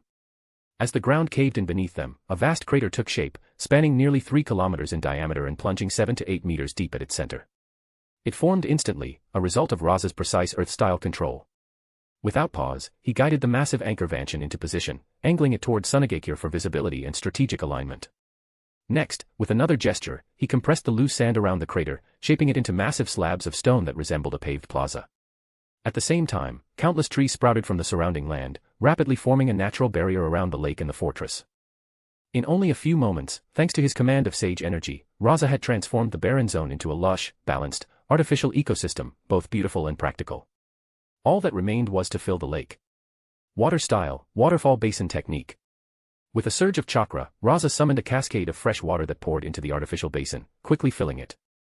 Though groundwater existed beneath the surface, he had intentionally avoided tapping into it, not wanting to disturb the water table that still supplied Sunagakure, many kilometers away. The Ryusha River seawater had only been a temporary solution to enable maritime trade. Once affairs in the Land of Rain were settled, the plan was to divert a clean river from that region into the Ryusha, thereby replacing the saltwater with drinkable freshwater for long-term use. As the transformation unfolded before their eyes, those standing near Rasa could only watch in awe, struck speechless by his staggering control over earth, water, and nature itself. It was nothing short of godlike. By the way, Rasa said, his tone casual despite the marvel he'd just created, when you have free time, feel free to explore the interior. The anchor vantion still contains much of Sky Village's remaining technology, including a chakra energy cannon. With enough chakra, it can destroy an entire mountain in one shot. Everyone's expressions shifted from wonder to alarm. And that's exactly why I didn't place it inside the village. Now it made perfect sense. A weapon of that magnitude was too dangerous. If such technology ever fell into the hands of another hidden village, it could tip the balance of power in devastating ways. Elder Pakura, placing full authority over this location in your hands. From now on, no one aside from those present here may enter without your direct approval. Pakura gave a firm nod, her expression serious. She understood exactly what this responsibility meant. This wasn't just about guarding a fortress, it was about guarding the future of Sunagakure. It was Michikawa who noticed the subtle implication behind Rasa's words. Kazekage-sama, does that mean in the future, others from the village might also be allowed to come here? Chapter 229, Chapter 229, The Sage Seal. Rasa could see right through the meaning behind Michikawa's question. It wasn't hard to guess since Rasa was also about to become a father. With the current rate at which Dragon Oasis is expanding, it'll probably only take a year or two before it becomes visible to people in the village. So there's no need to keep it a secret anymore. That said. Rasa paused, his tone shifting slightly. To be honest, this place is still too far from Sunagakure. If you're thinking of sending Kunmi here just for training, it wouldn't be practical. Let him stay in the village. Apart from the methods developed by the shinobi sect, there's still no viable technique that allows ordinary people to harness senjutsu energy. And I won't have the time to develop one in the near future. Michikawa gave a faint nod, a touch of disappointment flashing across his face, though he understood the reasoning. Just then, Chiyo suddenly let out a mysterious chuckle and raised a surprising question. But what if this old lady figured out a way for ordinary children to train in senjutsu energy? The entire room went still. Dragon Oasis, inside a 3-story pavilion. In Chiyo-sama's laboratory. Everyone had gathered around a reinforced cage that held several white mice. Even with a casual glance, they could all clearly feel it, senjutsu energy was flowing inside the bodies of 3 of the mice. What is this? Pakura asked, startled by what she was sensing. Only Rasa, eyes narrowing with precision, recognized the mechanism at work. A cursed seal. Exactly, Chiyo confirmed with a pleased nod. Ever since you asked me to come up with a method that would let ordinary people use senjutsu energy, I've been working on it non-stop. The breathing technique you gave me, though, it stumped this old woman. I couldn't make heads or tails of it. But thankfully, the cursed seal technique you provided last time sparked a new idea. I noticed that it worked in a way quite similar to how you share senjutsu energy through the shinobi sex network. That gave me a thought, what if I could implant senjutsu energy directly into the bodies of ordinary shinobi using a seal? Then, through a gradual training process, they might be able to adapt to the energy and eventually sense and manipulate it on their own. Rasa's eyes widened slightly. He hadn't even considered such a method. But it wasn't easy at first. You were able to let us use senjutsu energy because our bodies and chakra were already developed enough to handle the active transformation it triggers. Not to mention, you could finally control the amount of senjutsu energy we received. Chiyo turned to the others, her voice turning more serious. Ordinary shinobi don't have that kind of control or resilience. I tried testing it on these white mice, but in the beginning, their bodies couldn't adapt at all. Some collapsed from chakra overload, others mutated horribly from the energy imbalance. But these mice look perfectly fine. Pakura pointed out, her voice tinged with surprise. Chiyo smiled. That's thanks to the medical scrolls Yoshimaru delivered not long ago. The outside world really is full of strange wonders. I always thought Tsunadeheim was the pinnacle of medical ninjutsu, but I never expected that Menshino to be even more formidable. His dark medical arts are terrifyingly effective. One of his techniques actually prevents the cellular breakdown caused by chakra rejection. Using that, I stabilized the seal's effects on the mice. Rasa, though composed, felt genuine admiration stirring within him. Chiyo had managed to find a possible path he hadn't even dared explore, and it was already showing results. At that moment, Rasa was genuinely astonished. The development in front of him had exceeded even his boldest expectations. So, have you succeeded? You could say that. Chiyo replied, her eyes gleaming with cautious pride.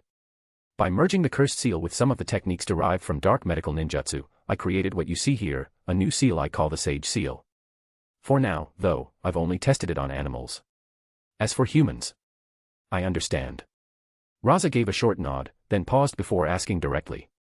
Chiyo-sama, how confident are you in applying it to a human? Chiyo's expression turned serious. She fell into brief thought before answering.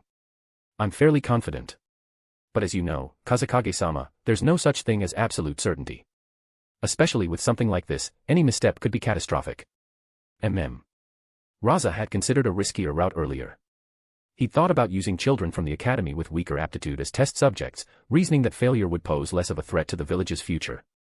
But even as the thought had surfaced, it struck him as reckless and crude. He dismissed it outright. From now on, I'll assign Baki's Umbu to assist you in secret.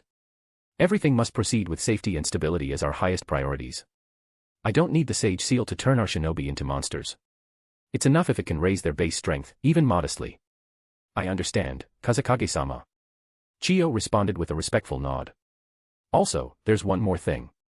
I've developed a taijutsu system that's specifically designed to complement the Sage Seal. It's a framework that can't be tested on animals, though. I recall you once mentioned that aside from Sarama's daughter, there were 3 other children in the academy who could naturally sense senjutsu energy. I'd like you to entrust those 3 to me. Chiyo's words sparked a memory in Rasa. No problem. I'll notify Baki and have him bring those 3 children to you directly. With that matter settled, Rasa turned to Pakura, his expression darkening slightly as he recalled troubling news. I hear those 3 brats from Akatsuki are actually considering cooperating with Hanzo of Omegakure. Kanahagakure. The idea of forming a cooperative alliance between Omegakure and the Akatsuki had, in fact, originated from Minato Namikaze himself. Ever since Shikaku Nara had returned from Sunagakure to deliver his report, Minato had come to a crucial realization: Rasa wasn't refusing to attend the 5 Kage summit out of apathy. On the contrary, he was waiting for the right justification. If that weren't the case, he would never have deliberately leaked the information that the Four-Tails Jinchuriki was still alive. Seeing an opportunity, Minato reached out to Iwagakure immediately. To his surprise, Anoki responded with notable goodwill, stating that he was willing to buy back the Four-Tails Jinchuriki at the same price their village had once paid to Hashirama Senju. It was a gesture that hinted at Iwagakure's openness to peace, but for Minato, it still wasn't enough. Around that time, an intelligence report landed on his desk, and there were signs of unrest within Omegakure. The Akatsuki, the enigmatic organization that had rapidly risen to prominence during the war, appeared to be experiencing internal friction. As soon as he read it, Minato's sharp mind began calculating all the potential uses for this information. Among the 5 great villages, it was already an open secret that the Akatsuki had developed some form of connection with Sunagakure. Their recent public visit to the village had only solidified those suspicions. Minato began formulating a plan. After consulting with his former mentor Jiraiya, who had once trained the 3 founding members of the Akatsuki, Minato drafted a personal letter to the group. His strategy was simple but precise: foster a cooperative relationship between Omegakure and the Akatsuki, then leverage their existing ties to Sunagakure to persuade Rasa to attend the 5 Kage summit. However, what Minato didn't realize was that the intelligence he'd received about the Akatsuki's internal strife had been no accident. It had been carefully placed before him by none other than Danzo Shimura. As the newly appointed Hokage, Minato had not yet solidified his authority over the Umbu Black Ops. There were still layers within the village that operated independently of his will. In fact, even the scroll he had personally written and sent to Yuhiko and his comrades had been intercepted and reviewed by Danzo before it ever left Konoha. From the shadows, Danzo observed everything with quiet disdain. Minato. I'll let reality prove that you were never fit to be Hokage. This 5 Kage summit will be the stage for your downfall. Chapter 230, Kumogakure and Iwagakure's moves. Omegakure, Land of Rain. This place held a unique and complex status in the shinobi world. After all, over a decade ago, it had dared to stand alone against the entire shinobi system. Especially under the leadership of Hanzo of the Salamander, a man once revered as a demigod among shinobi. The current, legendary 3, of Konohagakure had earned their title only after barely surviving a fierce encounter with him. Even now, Hanzo's name retained enough influence to stir unease throughout the shinobi world. Land of Lightning, Kumogakure.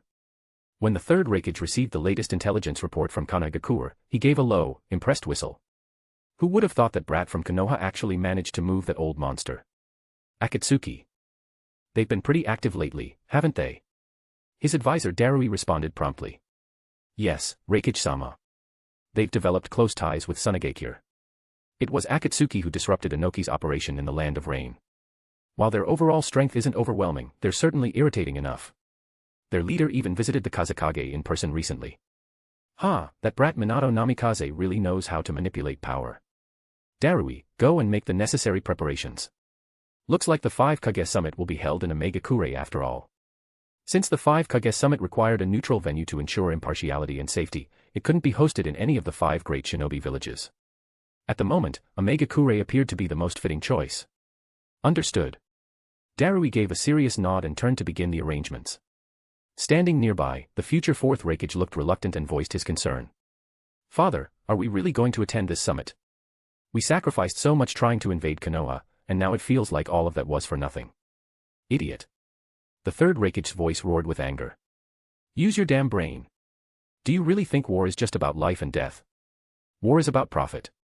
If it serves Kumogakure's interests, then there's no such thing as unacceptable outcomes. But I don't see what we gain from this 5 Kage summit. The 3rd Raikage glared at his son in disappointment, wondering how he had raised such a fool. He had even been considering stepping down and passing the mantle of Raikage to him. Let me ask you this, who is the most desperate participant in this summit? Obviously Inoki. Iwagakure is practically in lockdown right now, terrified of retaliation from Tsunagakure.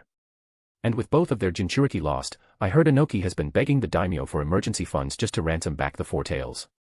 And besides Iwagakure? The future 4th Raikage paused to think. Probably Kirigakure. They were already weakened, and now they're dealing with internal strife and the loss of the 6 tails as well. Not completely brain dead, then. And after that? Finally catching on to his father's logic, the 4th Raikage replied with growing clarity. Next would be Tsunagakure, Konoha, and our own Kumogakure. Whether we like it or not, as long as that 4th Kazekage remains active, Tsunagakure is clearly the dominant force at this summit. Then come Konoha and us. Exactly. Satisfied now, the 3rd Raikage began outlining his strategy. Between us and Konoha, Konoha is technically the summit's host. And they took heavy losses in the war. Kumogakure, while not unscathed, still has its Jinchuriki and maintains solid fighting power. Most importantly, and this is the critical part, unlike the direct conflicts among Konoha, Iwagakure, and Kirigakure, our village and Tsunagakure have had the least friction. The 4th Raikage's eyes lit up as realization dawned. Father, that means in this 5 Kage summit, Tsunagakure and Kumogakure stand as the strongest. Konoha is stuck in the middle. Iwagakure and Kiri are the weakest links. Exactly. What we couldn't win with brute force, we'll claim through diplomacy. Without further hesitation, the 3rd Raikage issued a firm order. This time, you'll come as my escort to the 5 Kage summit. The future 4th Raikage's expression twisted with discomfort. He wanted to decline. After all, shinobi like Minato Namikaze and Shikaku Nara, his peers, had already ascended to the position of Kage and advisor. If he attended merely as an escort, wouldn't that be the same as lowering himself before them? But in the face of his father's command, he dared not argue. Understood. Good. Now go get ready. Iwagakure. Since the disastrous assault on Tsunagakure and the capture of 2 of their Jinchuriki, the village had plunged into a state of mounting tension. Under Inoki's orders, all shinobi were recalled immediately, and the entire village was placed on high alert. To outsiders, it seemed shameful for a Kage to show such fear, especially in front of a younger man. But Inoki knew he had no choice. He hadn't witnessed the battle personally, yet the reports from the front lines shook him. The descriptions brought back memories of a fear he hadn't felt in decades, the same dread once invoked by two titans of the past, Hashirama Senju and Madara Uchiha. Those two had once dominated the entire shinobi world through overwhelming power alone. Inoki couldn't be sure just how powerful the current Fourth Kazekage had become, but the fact that he had subdued 2 Jinchuriki and 3 rampaging tailed beasts with apparent ease was proof enough. This Kazekage had already stepped beyond the realm of ordinary Kage. Even Inoki wasn't confident he could defeat him in battle. And it wasn't just Inoki. The shinobi who had returned from the battlefield, having seen the fight with their own eyes, were carrying back something more dangerous than wounds, a spreading fear of Sunagekure. How are you feeling now? Inside the Tsukikage's office, Inoki stared at his son, Kuratsuchi's father, Kitsuchi, also known in some versions as Gandetsu. During the chaos caused by the rampaging tailed beasts in Sunagekure, Kitsuchi had narrowly escaped with his life. Still, the final tailed beast bomb had struck him hard, leaving him bedridden for over 2 weeks. He had only just made a full recovery. "I've recovered, father." Kitsuchi had much he wanted to say, but the weight in his father's gaze left him unsure how to begin. Inoki understood the hesitation and got straight to the point. "Since you're well again, you'll accompany me to the 5 Kage summit. Things look grim for us this time, but no matter what, we must retrieve Rashi. And keep an eye on Kirigakure, we'll recover some of our losses through them." Kitsuchi gave a solemn nod, his face steady. "Understood, father. I'll go get ready now." As he turned and exited the room, Inoki gazed out over the village and exhaled deeply. Iwagakure had faced existential threats before, but in those times, the first and second Tsukikage had been alive to shoulder the burden. Now. Just then, a voice rang out from behind him. "As the third Tsukikage of Iwagakure, are you really going to act this week?" Inoki's eyes narrowed instantly. He leapt back in a flash, forming dust release in his hands. "Who's there?" Standing before him was a short, sinister-looking man, nearly matching Inoki in height, his expression twisted into a sly smile. "No need for alarm, Tsukikage Dano. I'm not your enemy. Let me introduce myself. My name is Victor, and I am the leader of the Land of Valleys. I've come to propose an alliance. So, tell me, Tsukikage Dano, are you really going to let that brat from Sunagekure force you into a corner?" Chapter 231, Good and Evil.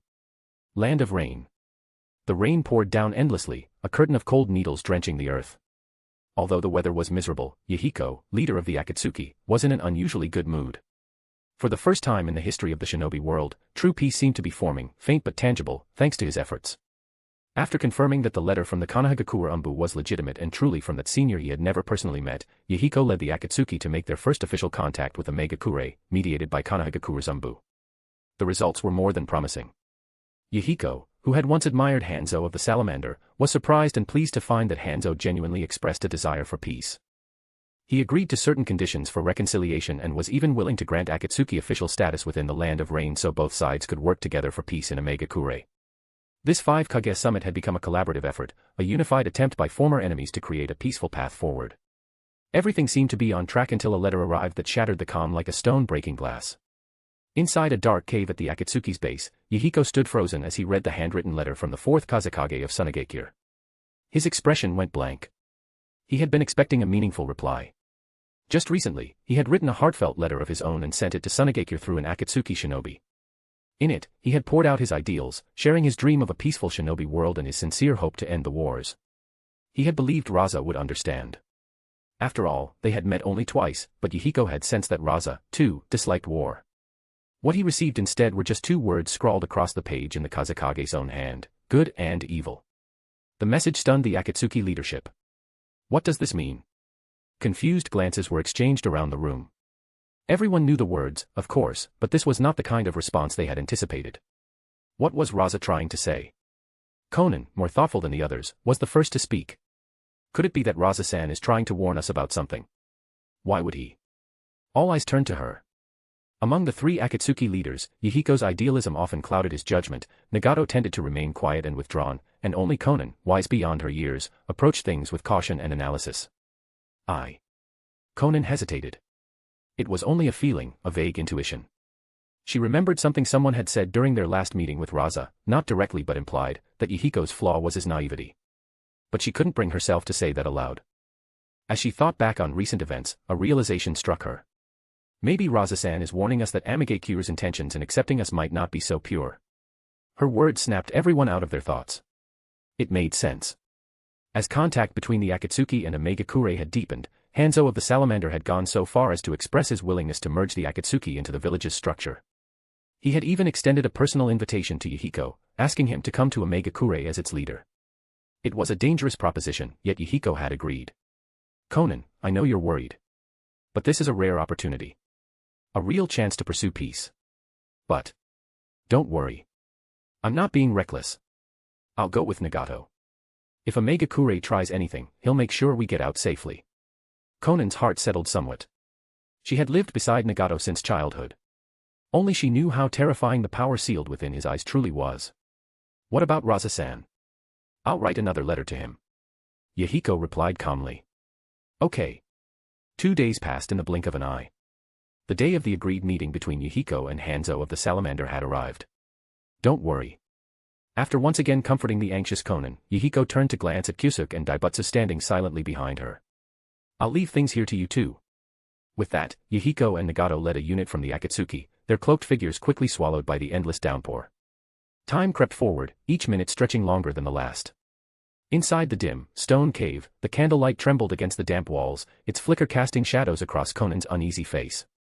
Her expression was calm on the surface, but the worry in her eyes betrayed her heart. Kyusuke, who had long harbored silent feelings for her, recognized the expression immediately. He knew then and there that no matter what he did, he could never reach her heart. Even so, seeing her like this was unbearable. Taking a step forward, he tried to offer comfort. Don't worry, Conan. Yahiko and the others will be fine. With Yahiko's strength and the others combined, even if they've walked into an ambush, they'll definitely find a way out. His voice was steady, and his reasoning sound. Yet the tight line on Conan's lips didn't ease. The memory of Rasa's reply, those 2 unsettling words, and his subtle judgment of Yahiko, all lingered in her mind like a warning she had failed to understand in time. Seeing that she remained tense, Kyusuke turned to Daibutsu, who stood nearby. Don't you think so, Daibutsu? But at that moment, something unexplainable stirred within Daibutsu. A chill snaked up his spine, and unease crept into his thoughts, heavy and suffocating. A bolt of lightning suddenly tore across the sky, flooding the cave with blinding white for a split second. In the flash, a figure stumbled toward them through the curtain of rain, soaked in blood and draped in the familiar black cloak of the Akatsuki. Something's wrong. We were ambushed by Hanzo and Kanagakure's Umbu. The leader, they've been trapped. Conan's entire body froze. All color drained from her face. If it had only been Omegakure, she might have been able to remain composed, but now, Kanagakure's Umbu. Her heart pounded violently as questions tore through her mind. So this entire trap had been orchestrated by Kanagakure. But the Hokage was their sensei's student. Their sensei still lived in the village, didn't he? Why? The thoughts collided chaotically, but when her eyes fell on the blood-soaked shinobi in front of her, she couldn't deny the truth any longer. It wasn't just a betrayal, it was a calculated act from someone who had known them well. Daibutsu was the first to act. Conan, stay here and prepare to support. I'm taking a squad to back up the leader. I'm going too. Without hesitation, Kyusuke joined him. Together, they gathered the remaining Akatsuki members and disappeared into the pounding rain. Conan stood alone at the cave's entrance, staring after them as the storm swallowed their silhouettes. Her mind was racing. She was about to question what exactly had happened on the front lines when her gaze landed again on the wounded shinobi. A sudden flash of lightning revealed his face clearly. There was no desperation. No panic. Only a twisted grin, dark and triumphant. In that chilling moment, something buried in her memory surged to the surface. Her blood ran cold. She stepped back instinctively, heart pounding in alarm, but it was already too late. A sharp, searing pain ripped through her back. What? Conan turned around in shock, her vision spinning, and saw the faces of those she had trusted, comrades she had fought beside. Each one twisted into a monstrous smile. In that instant, everything became clear. The true meaning behind Rasa's message had never been about the world outside. The real danger had already seeped inside. The Akatsuki had been infiltrated to its core. Conan no longer knew who in this world could still be called good, and who was truly evil. Chapter 232, Chapter 232, The Birth of Pain. Land of Rain. Torrents of rain poured relentlessly from the skies. On a long stone bridge arching over a vast lake 60 kilometers outside Omegakure, Yahiko's group met with Hanzo of the Salamander. Water streamed down their faces as the young leader of the Akatsuki and Omegakure's most feared shinobi regarded each other, the giant salamander looming silently behind Hanzo. Such remarkable youngsters. Hanzo's voice, muffled slightly by his mask, carried a trace of genuine admiration. The youth of the Akatsuki members clearly surprised him. Then, without warning, he extended his hand. Yahiko blinked in confusion before slowly reaching out to meet it. Their palms touched, and when nothing unexpected occurred, the Akatsuki members watching nearby relaxed slightly. Yahiko released a quiet breath. It is an honor to meet you, Hanzo-sama. If they were to perform, they had to see the act through to the end. Hanzo's next words, however, carried no trace of warmth. Brat, you should already understand my intention. What will you choose? Though Yahiko often appeared naive, he remained steady whenever others' safety was involved. If the Akatsuki can help bring peace to this world, we will not shirk our duty. Then I can spare myself a lengthy speech. Standing here in the rain is foolish. Let us talk over there. Very well. Inside a remote village in the land of rain, time passed as the two sides sat together and discussed the details of their proposed cooperation. Throughout the conversation, Hanzo watched Yahiko closely. He saw the boy's sincere heart and pure hope for peace, and for a fleeting moment, he saw his own younger self reflected in those eyes. A sudden pang of regret stabbed at him. If only things had been different. If only this boy could truly join a Megakure and be trained under his guidance, perhaps he could lead the village toward a new future. But it was too late for that now. One last question. I've heard you're quite familiar with the Kazekage of Sunagakure.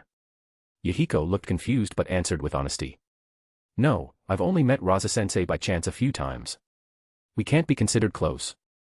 A cold glint passed through Hanzo's eyes. That's not important. Are you confident you can persuade him? The current Kazekage is formidable.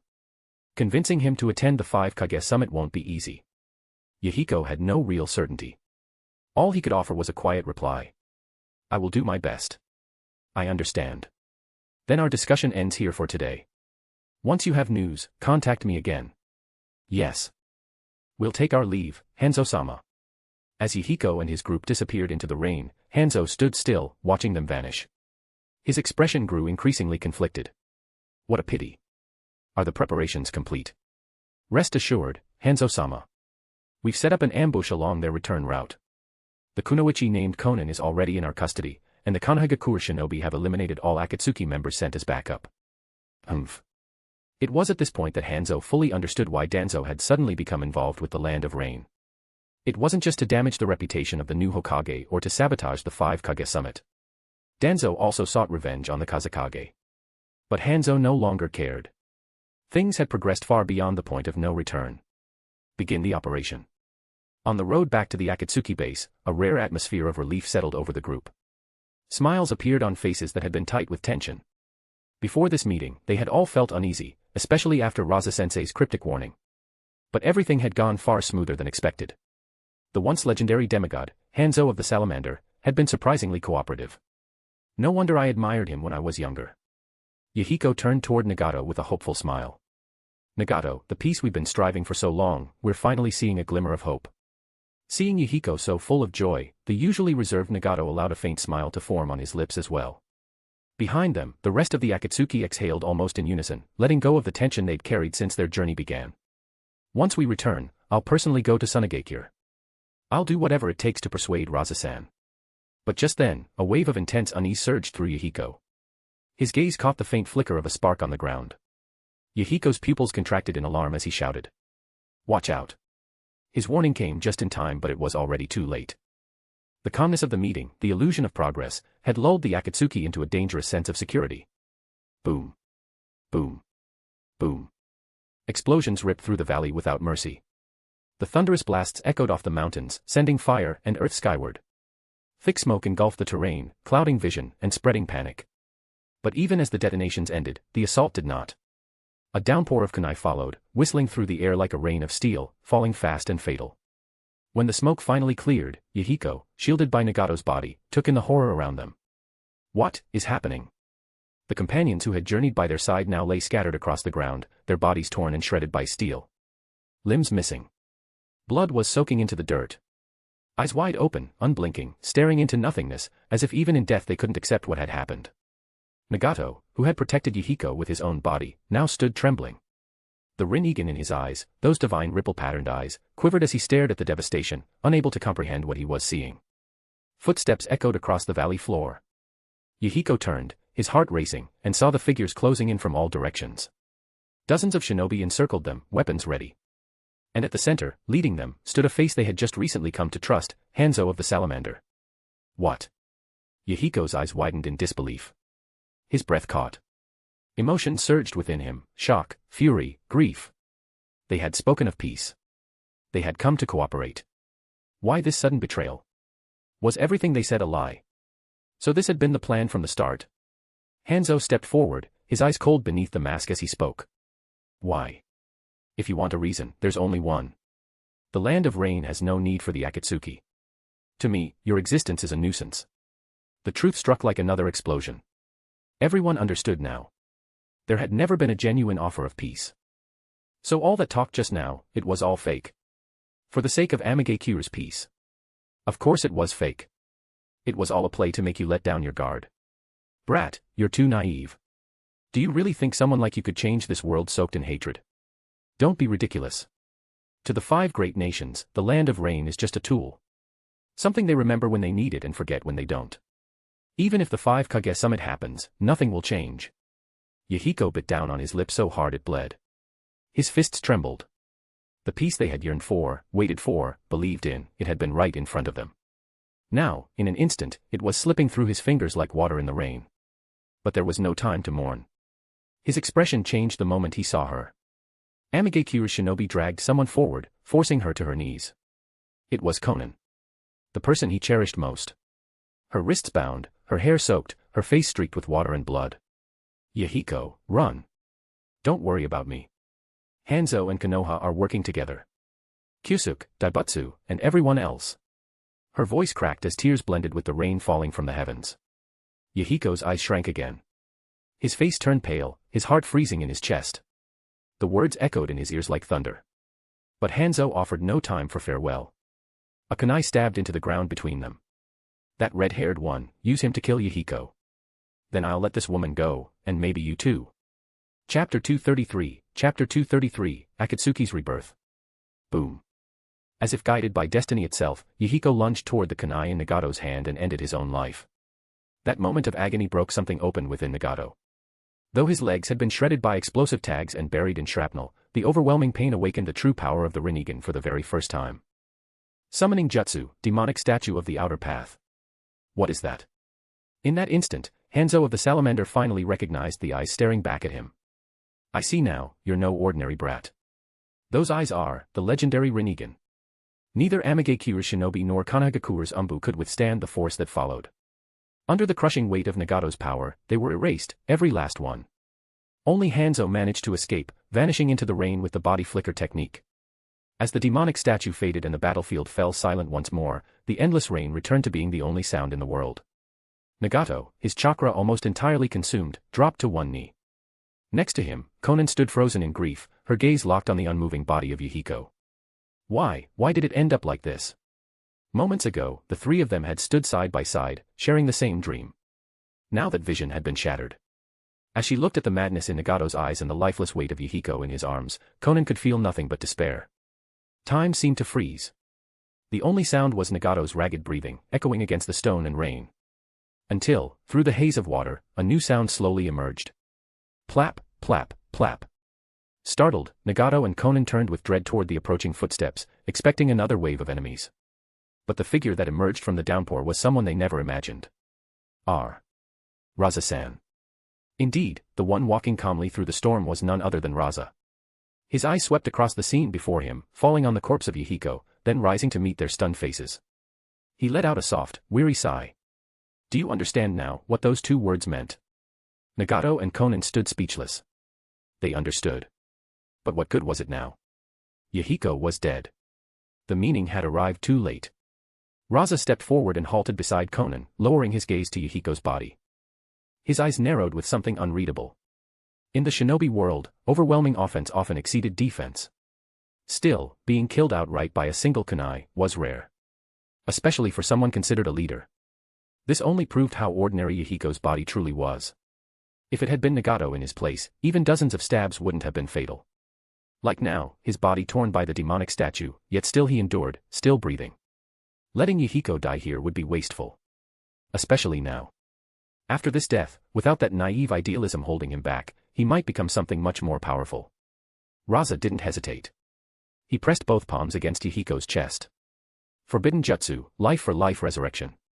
Nagato and Konan, who had stood beside him with empty, numb expressions, suddenly widened their eyes in disbelief. They stared, unmoving, as a soft green light radiated from beneath Rasa's hands. None of them dared to interrupt. They could only watch in anxious silence, hope battling with fear. Cough, cough, cough. No one could say how much time passed before Yahiko, once lifeless, suddenly began coughing violently. The cold raindrops struck his skin, pulling him back into reality. Slowly, he opened his eyes and stared in disbelief. Konan. Nagato. Yahiko. Before he could understand what had happened, Konan and Nagato had already wrapped their arms around him. Konan's tears burst forth, flowing freely and without restraint. But this time, they were tears of overwhelming joy. Yahiko blinked, still dazed. Slowly, the realization began to sink in. Konan, what's going on? Didn't I die? At that moment, a voice spoke, carrying an answer to all his questions. After everything that happened today, the three of you should finally be ready to grow up. From this moment on, the old Akatsuki and its former leader, Yahiko, are dead. What the new Akatsuki will become? That depends on your choices. 3 days passed quietly. Land of Fire, Konohagakure. The village basked in peace, its people moving about calmly under the sky. With preparations for the 5 Kage summit proceeding smoothly, the reputation of the newly appointed Fourth Hokage, Minato Namikaze, was climbing higher with each passing day. And now, with the return of one of the legendary Sannin, Tsunade, his popularity had reached an all-time high. On the rooftop of the Hokage residence, Tsunade gazed at the village, its streets familiar yet touched by change, and sighed. Looks like you're doing pretty well as the new Hokage, Minato. Wearing the white cloak that marked his new position, Minato offered a humble smile. No. Tsunade-san, I wouldn't have managed it alone. I owe everything to Hiruzen-sensei, my teacher, and everyone's support. Tsunade cast a sharp glance toward Hiruzen and Jiraiya, who stood quietly beside him. It's already impressive they didn't drag you down. After all, even uniting the Uchiha clan was something Hiruzen had never accomplished. That alone said much about Minato's capability. And you're Hokage now, no need to use honorifics with me. Minato looked briefly uncomfortable. Despite her words, he couldn't bring himself to drop the honorific. It was Hiruzen who shifted the topic. Tsunade, now that you've returned, help Minato properly. I'm getting old. The village's future will depend on all of you. After a year away from the village, Tsunade's resentment had mostly cooled. Though she hadn't forgiven Hiruzen, she no longer had the same urge to confront him. Instead, she asked bluntly. Orochimaru. Where is he? Jiraiya frowned slightly before replying. Orochimaru's been busy with some new research lately. I haven't seen him in a while. He added, his voice carrying a hint of reassurance. But he does support Minato becoming Hokage. Tsunade raised her eyebrows in surprise. Hiruzen nodded in confirmation. In truth, when Minato was chosen as the fourth, Hiruzen had feared his old student would be bitter for being passed over. But to his astonishment, Orochimaru had shown no objection. It was as if he had completely let go of any ambition for the title and buried himself wholly in his experiments. Seeing this, Tsunade realized Jiraiya wasn't trying to gloss things over. Her heart relaxed slightly. One of her greatest fears had been that, like the fallout between the old men and Danzo, another bond would be destroyed by a rivalry for the Hokage seat. With that worry lifted, her tone shifted as she brought up something else. Minato, how's the 5 Kage summit going? I may have been gone, but I've heard a lot about that Kazekage. Who would have thought Grandpa's release would end up in Tsunagekyu's hands? Damn that bastard Danzo. Hiruzen's expression tightened with discomfort. Minato quickly stepped forward, diffusing the tension without trying to defend Danzo. So far, things are going well. With help from Omegakure and the Akatsuki, there's a good chance we'll be able to convince the Kazekage. That reminded Tsunade of something. Jiraiya, I heard the Akatsuki leader is one of those 3 brats we met back in Omegakure. Yeah. Who would have thought those 3 kids would grow up this much? Jiraiya's voice carried both warmth and nostalgia. Honestly, maybe this summit will give us a chance to meet them again. I've missed them. Before anyone could respond, an Umbu shinobi appeared suddenly, kneeling before Minato. Reporting to the Hokage-sama, there's been a development in Omegakure. Everyone tensed, and Minato's calm expression gave way to concern. What happened? News from the Land of Rain. Hanzo of the Salamander ambushed and massacred the Akatsuki. The organization has been confirmed destroyed. In that moment, silence fell over the rooftop.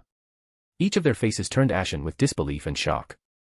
Chapter 234, Transplant Experiment.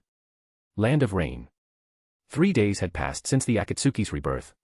Inside the former base of the Akatsuki, Yahiko, Nagato, and Konan stood silently, their hearts heavy with sorrow as they gazed at the corpses laid before them. These people had once been their closest comrades. Especially Kyusuke and Daibutsu, they weren't just friends, they were like family. And now, they had become nothing more than cold, lifeless bodies. Yet at this moment, Yahiko no longer asked why. The newly reborn Yahiko had lost the naive gleam once present in his eyes. Now, they reflected only grim determination. Even his voice had turned cold. Let's lay them to rest. Yeah. The three of them worked together to bury every fallen comrade, erecting gravestones one by one.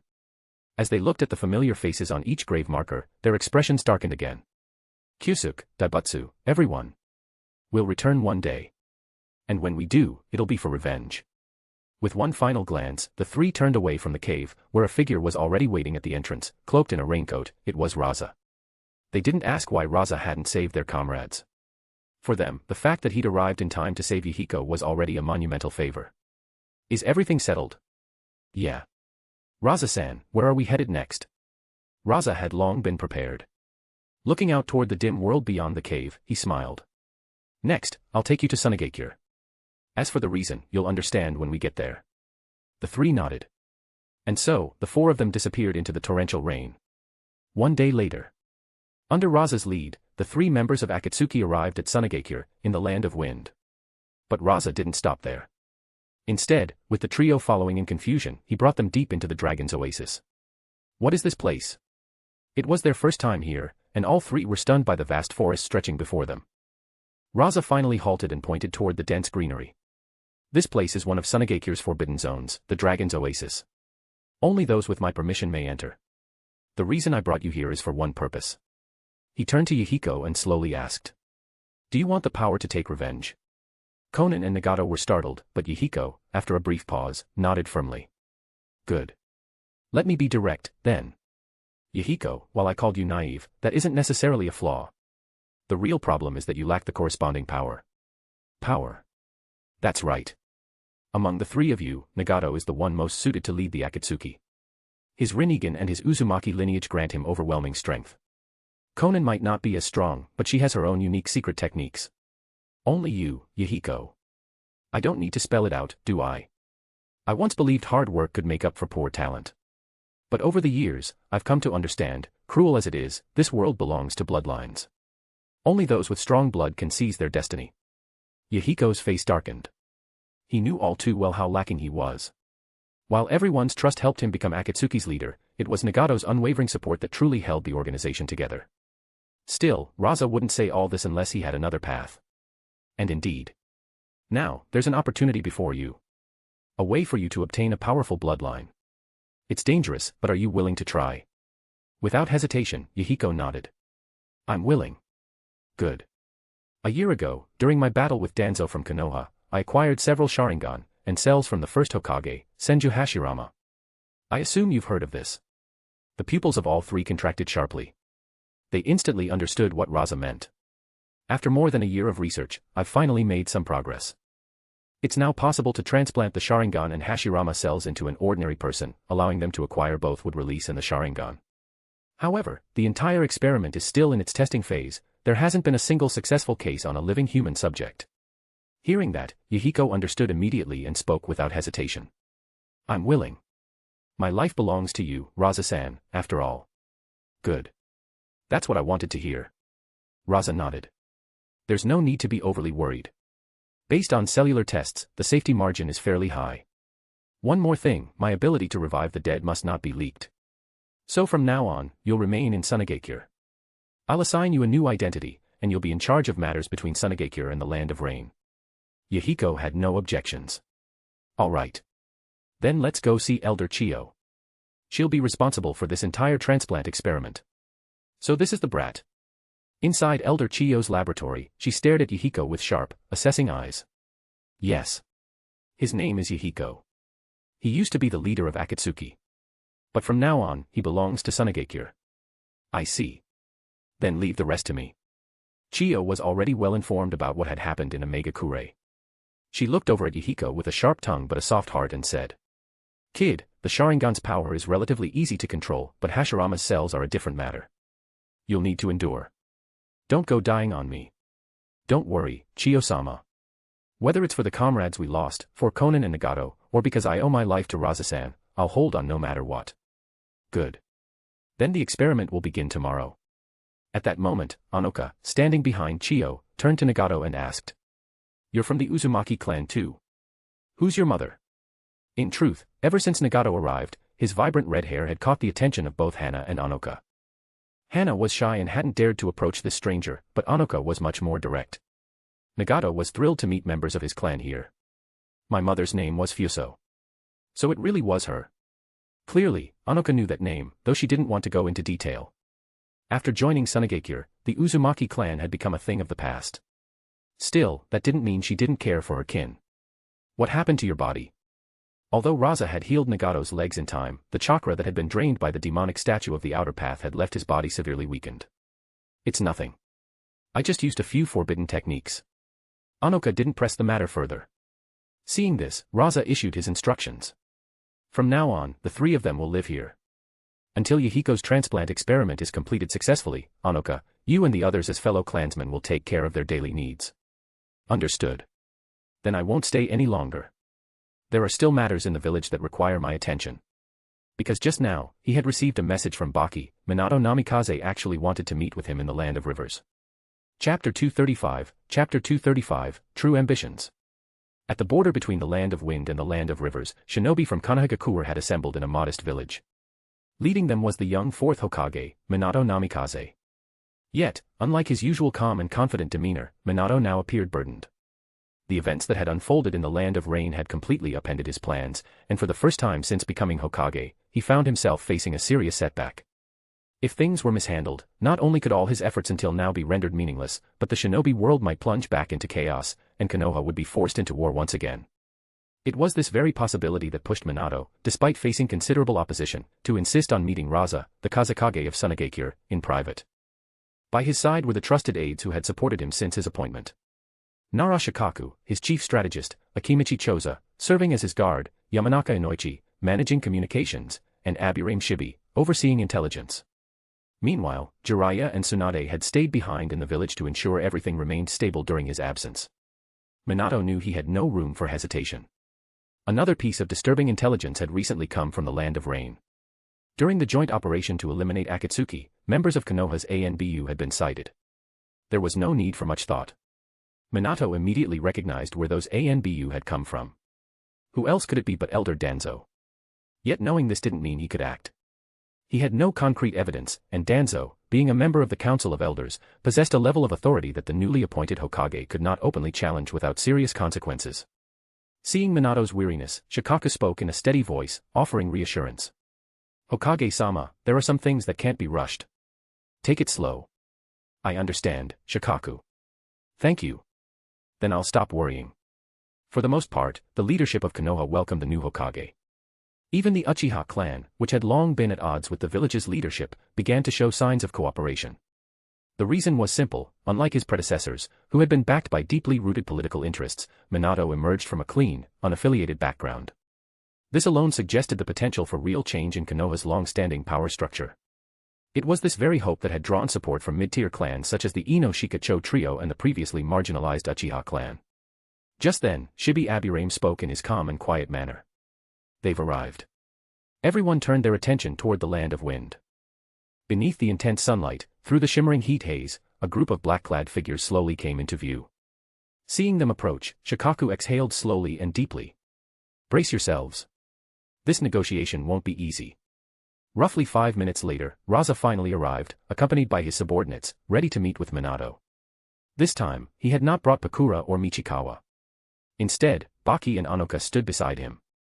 The other two had made it clear that they had no interest in political affairs and were now fully focused on their training.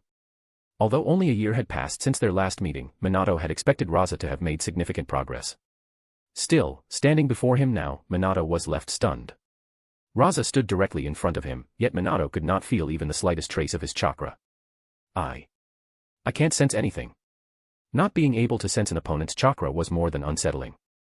It meant Minato had no way of judging Rasa's strength. Worse, it meant Rasa could move freely without detection. In a shinobi battle, that kind of advantage could prove fatal. So this is the mysterious power the great toad sage spoke of. And that was only the first surprise. Standing beside Rasa was a girl with unmistakably red hair. Minato froze as soon as he saw her. That visual alone was enough to send a signal. He already knew that a surviving Uzumaki orphan was living in Sunagakure, but based on intelligence from the land of grass, this girl was not the one known as Hana. Realizing that his gaze was too direct, Minato quickly looked away, noticing that she was growing uncomfortable. Pushing down his surprise, he straightened and respectfully greeted the men before him. "Thank you for accepting my invitation, Kazekage Dano." Rasa didn't seem to care about the minor breach in etiquette. At this point, Sunagakure no longer had any reason to hide Anoka's existence. He had brought her for two reasons. First, for her formidable sensory abilities. Second, to begin grooming her for a leadership role. Once they returned from this summit, she would likely be ready to undergo the operation for a Sharingan transplant. No need to be so formal, Hokage Dano. Technically, we're old acquaintances by now. I haven't even congratulated you on becoming Hokage. Truthfully, this so-called old acquaintance made things somewhat awkward for Minato.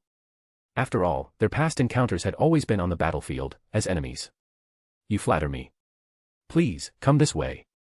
The meeting space has been prepared. Before long, both sides arrived at the designated venue within the village.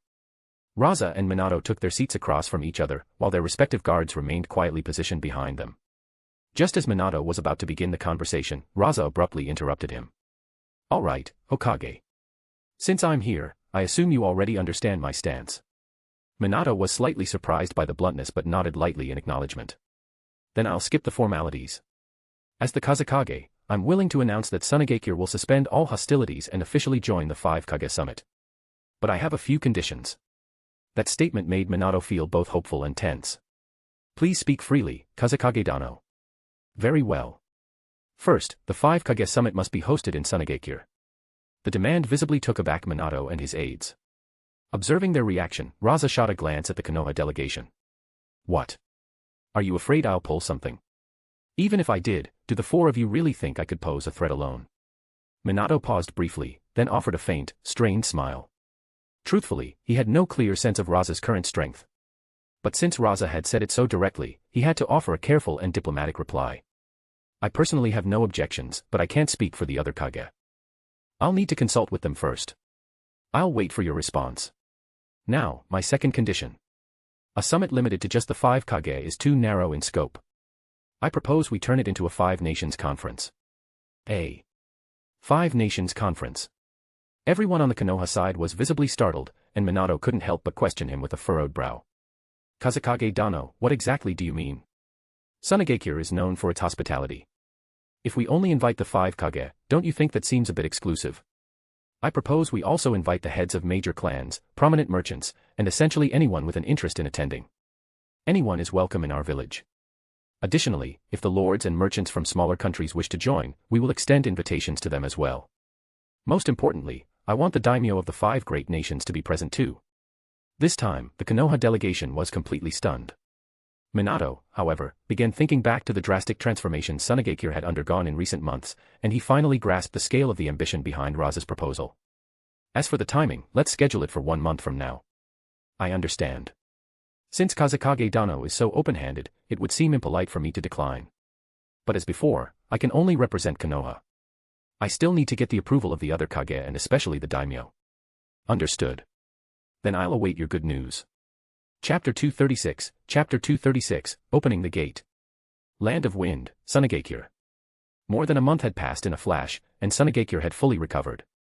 Centered around the former village site, the plains that had once been ravaged by tailed beast bombs now stood transformed, filled with newly constructed buildings, courtyards, parks, and towers of various architectural styles, all meticulously arranged across the landscape. In the distance, the hum of ongoing construction persisted with more structures rising rapidly. Throughout the streets and alleys of Sunagakure, the expressions of the villagers radiated excitement and contentment. These weren't just native residents. Merchants and laborers from far beyond the village had also made their way here. The merchants, in particular, were thrilled. Beyond the hefty profits earned through construction contracts, they had made a killing by selling goods imported from outside. These items were eagerly bought up in the village and converted into hard currency with astonishing ease. For them, it felt as if money was lying all over the ground waiting to be picked up. Never before had they imagined that making money could be so effortless.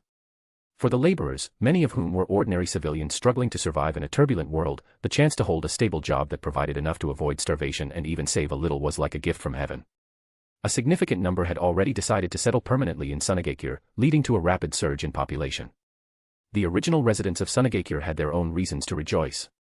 It wasn't just the influx of newcomers bringing prosperity but also an unexpected windfall. The village leadership had declared that the original Sunagakure area would be transformed into the new city center, which meant all those who had lived there would be relocated to newly constructed residential districts outside the former village boundaries. Normally, in a militarized village like Sunagakure, such an order would be carried out without question, but what caught everyone by surprise was the Kazekage's offer of compensation. Every family was given 2 brand new houses that matched the size of their original residence, along with a generous cash settlement. This sudden abundance sparked a wave of affluence among the people. Years of war had instilled a sense of caution in the villagers, so they didn't immediately rush into reckless spending. Still, the local economy began to thrive. The effect became even more pronounced when the village government officially lifted the nightly curfew. For over a month now, Sunagakure had remained vibrant even at night, brightly illuminated and full of life. Countless shops stayed open well past midnight, some even until 1 or 2 in the morning. Most of these shops were opened by local villagers, while outside merchants and newly arrived immigrants filled in the gaps. Together, they created a sustainable and thriving economic cycle. The village's reconstruction efforts attracted a wave of outsiders whose presence sparked commercial activity. That economic boom, in turn, lured more people to settle, and as the population grew, so did the village's momentum. Of course, someone had to bear the financial burden of this growth. That responsibility fell on the village's treasury. Sunagakure had poured an enormous amount of real funds into jumpstarting and sustaining this rapid development. The savings that had taken over a year to accumulate, meant to last a decade for military and logistical needs, were now evaporating like snow under the desert sun. Even Rasa, the Kazekage, was forced to rely on his gold dust techniques, extracting raw gold from the desert to replenish the dwindling reserves. This was despite the fact that Rasa had already anticipated this situation and taken measures to address it. He had sold portions of village land to raise funds and handed over numerous construction and development projects to the factions behind Pakura and Michikawa in order to ease some of the pressure on the village's coffers. Even so, Rasa was confident that the financial strain would soon be alleviated. After all, the flowing sand river had finally been completed just this month. Sunagakure. As the first light of dawn stretched over the horizon, the village was already alive with activity. From above, the view revealed tightly packed crowds filling the streets and alleys, all moving steadily in the same direction.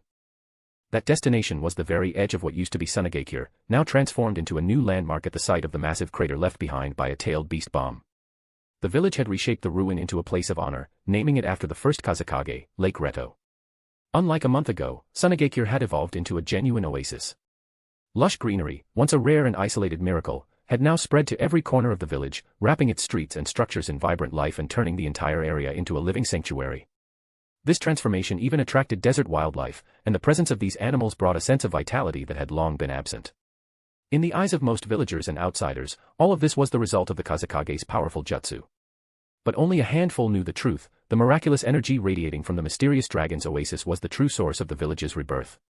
As for the land around Lake Reto, since it was unsuitable for residential development, it had been converted into a public park.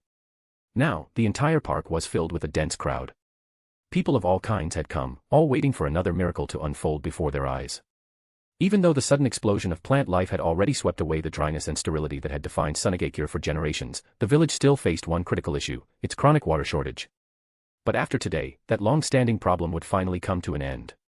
While seawater itself couldn't be directly consumed, the vast climatic shift surrounding Sunagakure meant that the increased evaporation from the ocean would bring more rain, indirectly addressing the water crisis. On top of that, the newly built segment of the flowing sand river connecting the land of demons to Sunagakure would soon begin supplying an endless flow of fresh water. Today was the day the gates of the flowing sand river would be opened. From the skies above, one could see the long river channel already filled with seawater transported from the distant ocean. Crowds of people lined both banks of the river, standing beneath shade trees specially planted for comfort, all waiting with bated breath for the opening ceremony to begin. At the place where the flowing sand river met Lake Reto, the wide river split into 5 separate channels. Each of these had a towering floodgate looming above, designed to control the water's release. A series of buildings stood alongside the riverbank. These belonged to a newly founded department within Sunagakure, the Sunagakure Maritime Administration. The villagers all knew this was the new agency responsible for managing the flowing sand river. There were 2 main administrative hubs. One was at the river's mouth where it met the sea. Any ship wishing to enter had to undergo inspection by Sunagakure's authorities before sailing inland. The second was located here, at the junction between the river and the village.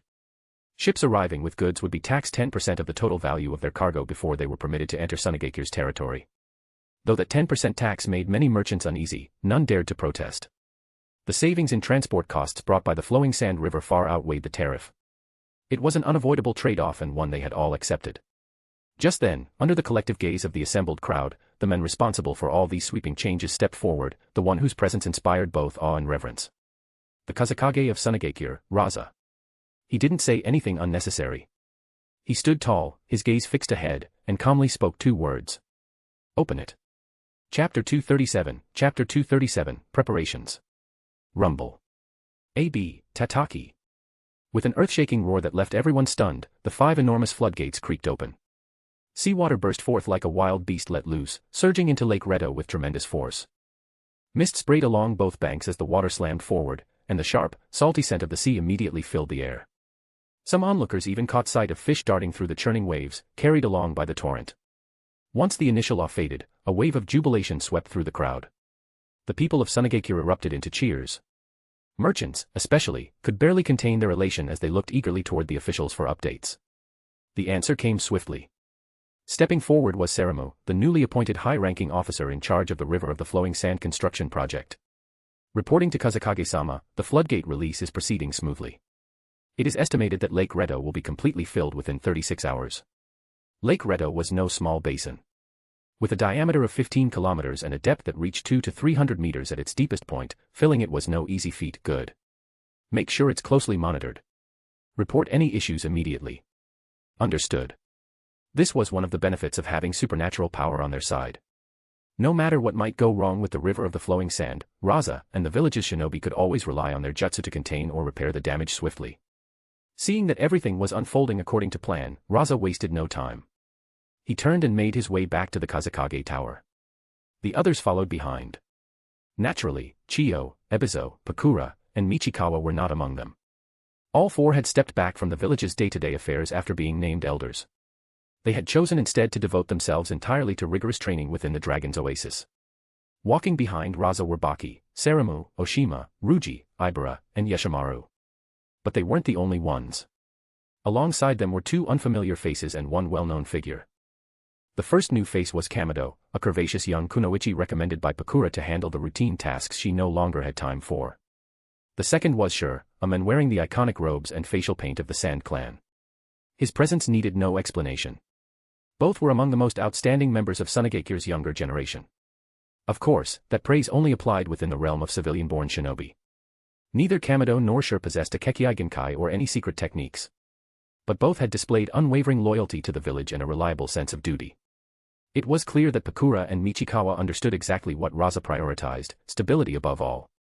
However, there was one more candidate whom Pakura had recommended, and this one genuinely surprised Rasa. It was Makade, the shinobi brought in to study the airship technology recovered from the ruins of the Sky Ninja Village. Yes, that Makade, the same man who, in the original timeline, would eventually betray Sunagekure, harness the power of the Dragon Vein's chakra, and rise as Enrokuzen.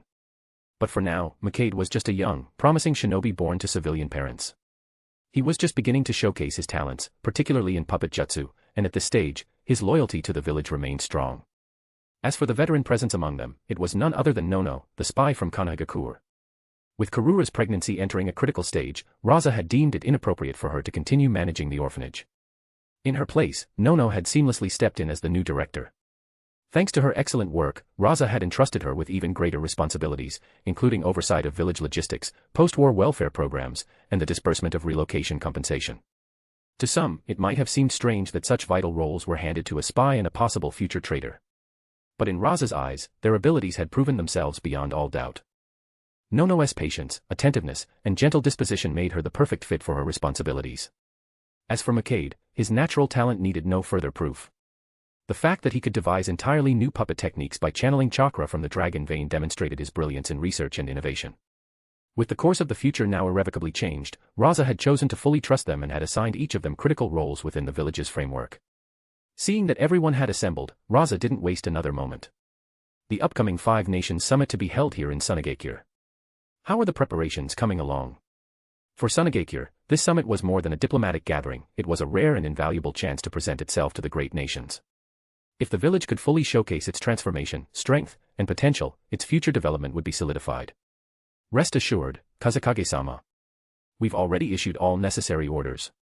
Everyone is on high alert and fully prepared for the summit 10 days from now. The response came from Seramu. As Rasa's assistant, she had become deeply familiar with the village's internal workings and had firmly established herself as one of its new central leaders, positioned just below the four elders and Baki. This progression fulfilled Rasa's original intent to shift Sunagekir's power dynamic from a fragile two-faction balance into a stable tripod of influence. If Michikawa represented the aristocratic faction, and Pakura the civilian shinobi, then Seramu had now come to represent the immigrants and non-shinobi civilians. In a shinobi village where strength defined value, those without shinobi in their family had always occupied the bottom rung of society. Even Pakura, known as the voice of the civilian class, rarely paid attention to these families, because in the eyes of many, those who couldn't become shinobi held neither political leverage nor strategic value. But Rasa had a broader vision for the village's growth. He understood that while the power of shinobi remained vital, the support and contributions of the lower classes were equally indispensable. This had become even more apparent in the past year, as more people migrated to Sunagekure. With this demographic shift, the village had to evolve beyond relying solely on its military strength. Transitioning toward commercial development and economic expansion meant that civilians were now central to Sunagekire's future. That was why Seramu had been made their representative.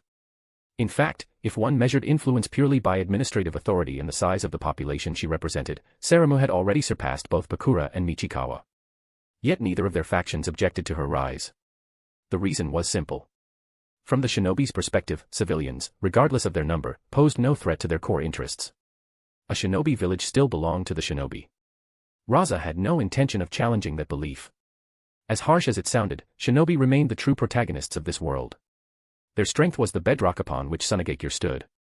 Only through a clear and firm hierarchy could the village continue to grow in a healthy and orderly fashion. Of course, another reason the elders and factions remained content was because Rasa had ensured that profits were distributed fairly. Everyone had received their share and had little reason for dissatisfaction. You've worked hard, Seramu. Go let everyone know I've already placed the opportunity to earn right in front of them. How much they make now depends on their own ability. I understand, Kazekage-sama. Are there any other issues? At that, the entire group voiced the same concern. With Sunagekire's population increasing at such a rapid rate, the current facilities, such as the Shinobi Academy, medical department, hospital, orphanage, and logistics services, could no longer keep up with the rising demand. What's the current population of the village? This time, it was Ruji, head of the logistics department, who stepped forward. He responded with a look of mild shock. Based on our latest records, the number of registered villagers has risen from 100,000 last year to 130,000 now. And that's just the official count. If we include all the unregistered merchants and workers currently living and working in the village, the real figure is closer to 170,000. That many. Even Rasa couldn't hide his surprise at the number. Chapter 238, Navigation opens. In just 1 year under Rasa's leadership, the population of Sunagekure had doubled. Fortunately, the shinobi world was free from the complications of ethnic and cultural divisions that often plagued other societies. If that had been the case, even Rasa might have had concerns. But now, all he felt was satisfaction. Yes, Kazekage-sama. Especially in the past month, we've seen several hundred people arriving in Sunagekure each day, all seeking employment and a new beginning. The numbers are rising steadily. Once the river of the flowing sand opens for full navigation, the influx will only accelerate. The logistics department is already struggling to manage the volume. Gashima, the head of the education department, added his own concern. Kazekage-sama, the situation is just as difficult at the Shinobi Academy. Even after our recent expansion, this year's admissions have already surpassed all our projections. We've enrolled 800 students so far. We've exceeded our capacity. Looks like the rest of you are facing the same problems. Rasa turned his gaze toward Ibara, Yoshimaru, and Nono. All three gave a silent nod in agreement. I see. In that case, continue refining your proposals. Don't hesitate. Hire more staff where needed, expand wherever necessary, and don't be timid about scale. For instance, when drawing up the new academy plans, design it to accommodate 10,000 students. And it doesn't have to stop at just one. The village is no longer the size it once was. One school, one hospital, that's no longer sufficient. Don't worry about the funding. Once the river of the flowing sand is fully operational, much of the financial burden will ease. Understood. One last thing. No matter what measures you implement, fairness is important, but more importantly, every action must prioritize the interests of Sunagekure citizens. Is that clear? Yes, Kazekage-sama. 3 days passed in the blink of an eye. With seawater continuing to rush in through the river of the flowing sand, Lake Reto's water level rose steadily. By the third day, it had reached the target level, signifying that the entire navigation route was now fully connected from source to terminus. However, this didn't mean it would be opened for full-scale public use immediately. To ensure safety and allow the Maritime Administration to adjust to real-time operations, a 5-day trial period was announced.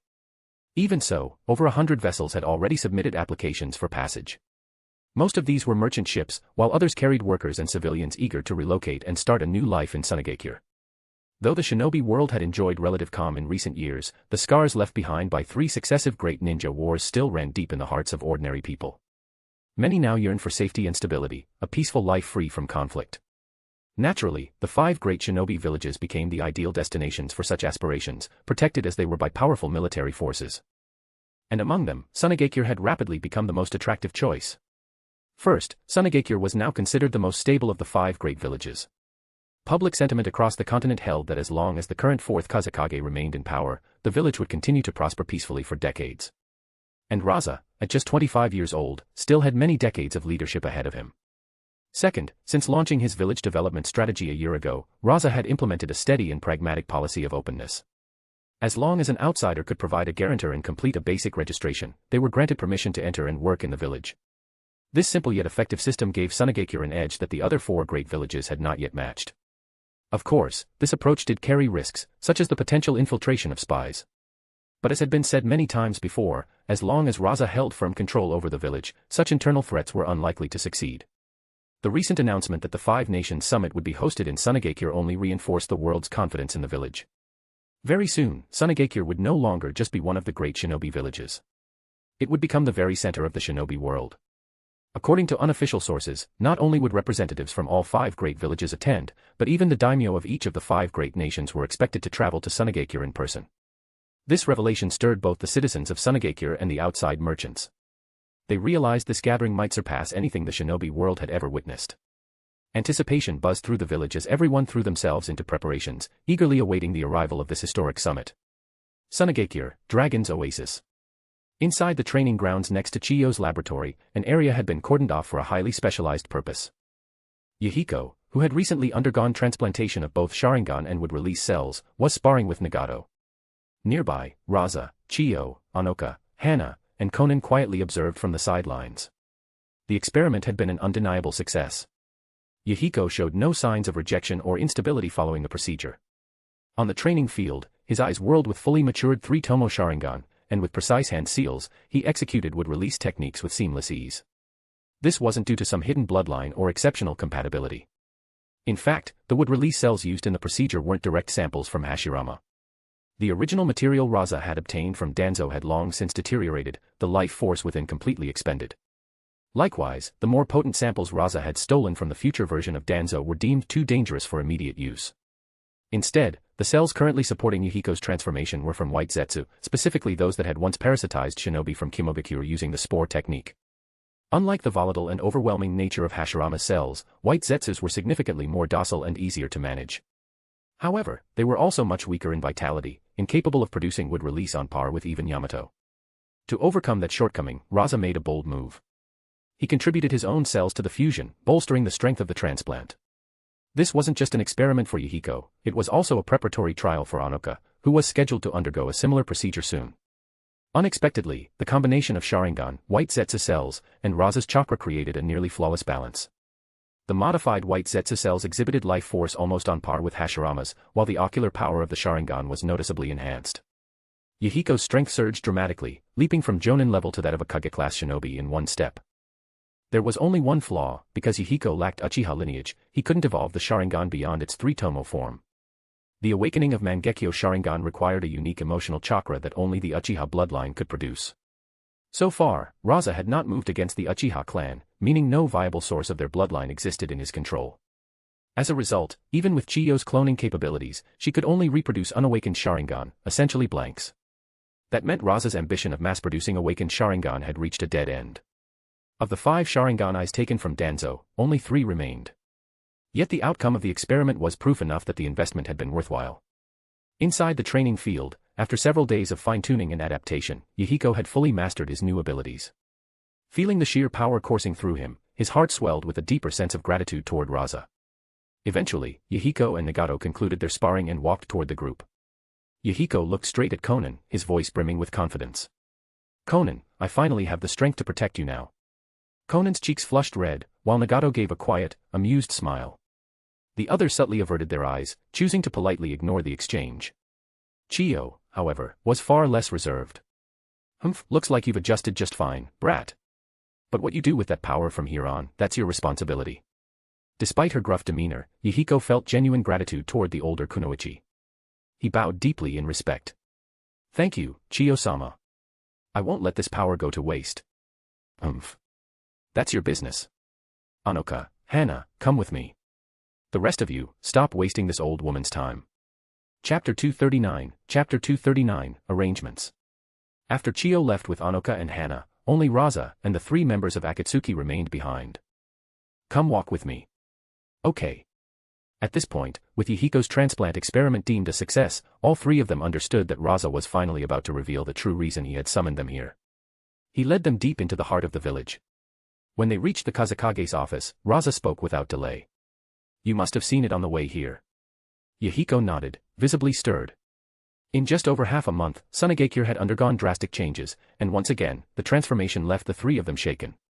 The vast, gleaming lake they had passed earlier, with ships calmly gliding across its surface, left a lasting impression. But what struck them even more were the crowded ports along the lake's shore, where workers bustled to unload cargo in a constant rhythm of motion. The scene pulsed with the energy of growth. As shinobi from Omega-kure, they had never encountered such prosperity. It was hard to believe any other place in the shinobi world could rival this thriving environment. Rasa gave a small nod and spoke again, this time with a statement that jolted them even further. "Reto Lake and the River of the Flowing Sand are now in operation. It's still just a trial phase, but do you know how much we've collected in taxes from the Maritime Department over the past 3 days?" The 3 of them exchanged glances and shook their heads. Rasa then delivered the figure, each word weighing heavily in the air. 400 million Rio on the first day, 200 million on the second, and while today's total hasn't been finalized yet, the projection is no less than 300 million. Do you understand what that means? Still absorbing the shock, Yahiko suddenly remembered something Rasa had mentioned during their first meeting. How the great nations depended on their daimyo for military funding. It means Sunagakure will never again need to rely on the Land of Wind's daimyo for military support. Rasa's expression sharpened with satisfaction. Exactly. And more than that, the enormous influx of goods into Sunagakure will spark explosive economic growth. Before long, everyone will have the chance to earn a living, and the villagers will finally be able to lead peaceful, prosperous lives. At that moment, Yahiko began to grasp what true peace meant. It had nothing to do with bowing or pleading with the 5 great nations to end their wars. Real peace was achieved by lifting your people up and making them strong and self-sufficient. Then, Rasa finally unveiled his true objective. Now that Reto Lake is operational and Phase 1 of the River of the Flowing Sand is complete, we move on to Phase 2. This phase will connect Sunagakure with the capital of the Land of Demons. The terrain there is more complicated than in the Land of Wind, so the construction won't be easy. But based on our current pace, I estimate completion in no more than 5 months. After that, we proceed to Phase 3, a direct link between Sunagakure and Omega-kure. All 3 of them immediately straightened, their eyes alight with intensity. A sense of urgency erupted within their chests like fire. That's right. I'm sure you understand now. You have 5 months to eliminate Hanzo the Salamander and take full control of Omega-kure. If you fail, I'll reroute Phase 3 to another nation. Konan's expression tightened. After all, Hanzo had once cast fear across the entire shinobi world with his unmatched strength. But when Yahiko and Nagato looked at each other, there was no longer any trace of doubt. In their eyes, only firm and unwavering determination remained. Kazekage-sama, rest assured. Hanzo will not live to see that day. Good. Rasa finally nodded, his tone softening with reassurance. I believe in you. With the power you two now hold, one with the Sharingan and would release, the other with the Rinnegan and the Uzumaki clan's body, defeating Hanzo shouldn't be a problem. The true test will come after that. You have no experience ruling a nation or a shinobi village, so I've decided to assign you some tasks to help you learn. None of them voiced any objections. Please instruct us, Kazekage-sama. Good. You may come in now. As soon as Rasa finished speaking, 12 masked shinobi entered the room. He introduced them without delay.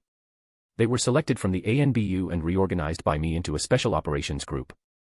I call it the Covert Tactical Unit. There are 12 of them now, but I intend to restructure the entire division later, so the current members will eventually be assigned to other duties. Rasa wasn't offering all this to Yahiko purely out of goodwill. His objective was simple: he wanted to build the covert tactical unit into a powerful force to rival the ANBU.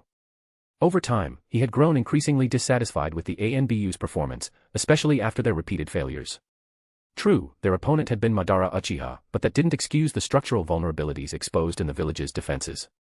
Rasa needed someone strong and dependable to take that burden from his shoulders. And Yahiko was the perfect choice. His strength, temperament, and judgment were trustworthy. Most importantly, he had no entanglements or lingering affiliations within the village and could carry out Rasa's orders with full loyalty. From now on, you'll train under these 12. They'll teach you everything about the operations of both the covert unit and the ANBU. When you're ready, Yahiko, I'll hand the covert tactical unit over to you. As for Nagato and Konan, use this experience well when the time comes for you to govern a Megakure. All three of them nodded. This was a rare and valuable opportunity. They understood that ever since the moment Rasa had saved their lives, their fates had become inextricably linked to Sunagakure.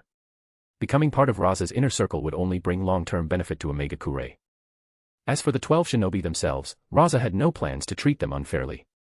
Each would be given significant missions. Daikoku, Ishitomo, and Rikiseki were to be dispatched to the land of demons as Jonin commanders in charge of security operations. Reijin, Fujin, Sand Lizard, and Sand Hawk would be stationed on Summoning Beast Island, serving as its core guardians. Umo and Mamushi were assigned to the newly completed first segment of the River of the Flowing Sand, protecting its waterway routes. Sazamushi, Kuro Gakage, and Akajiku would be responsible for both security and ongoing construction of the river's second segment, now extending into the Land of Demons. Unlike the Land of Wind, the Land of Demons lacked stability. With the tremendous profits from Phase 1 becoming evident, it was inevitable that complications would soon arise. Rasa wasn't too concerned about open threats, he had faith the village could handle them. What bothered him were the hidden and insidious ones. He left those to these 12. As Jonin-level shinobi, they were fully capable of dealing with such matters. To make them even more formidable, Rasa had gone a step further. Each member had contracted a summoning beast uniquely compatible with their chakra and nature. On top of that, they had become the first recipients of a new power system, the Sage Mark Seals. That's right. After an extended period of trial and failure, the Sage Mark Seal had finally succeeded. The harvest had arrived. All right. We have 10 days left before the Five Nations Summit begins. Along with the ANBU, the Covert Tactical Unit will be responsible for maintaining overall village security. Also, to entertain the daimyo, the Ninja Academy will be holding a shinobi exam. I'm leaving that task to you. Treat it as your trial. Chapter 240, Ninja Academy. Originally, Rasa had no intention of organizing a ninja exam. To be honest, it was a bit embarrassing. Sunagakure simply didn't have many outstanding young talents. Among the 5 great shinobi villages, Sunagakure had always ranked lowest in terms of potential. Although Rasa had exhausted every method he could think of to replenish their ranks, the actual results would take another 4 or 5 years to show. On top of that, Rasa didn't want to take on an unnecessary burden. A ninja exam might sound straightforward, but organizing one would involve the entire village's participation. The manpower and resources required would not be minor. But in the end, Rasa had no choice but to relent. The first reason was political. When Rasa extended the invitation to the daimyo of the Land of Wind, although the daimyo himself agreed, his court set a condition: they needed a formal justification. A daimyo couldn't simply descend to a subordinate village without an official purpose, no matter how prosperous Sunagakure had become. From a strict protocol standpoint, Rasa was still considered a vassal. The second reason was strategic. Now that the Sage Art Curse Seal had finally succeeded, Rasa intended to begin experimental applications on Sunagakure's shinobi, particularly the students at the Ninja Academy. But even if the seal's theory had proven viable, it couldn't be used on just anyone. To screen for suitable candidates, Rasa eventually approved the exam. Sunagakure, Ninja Academy.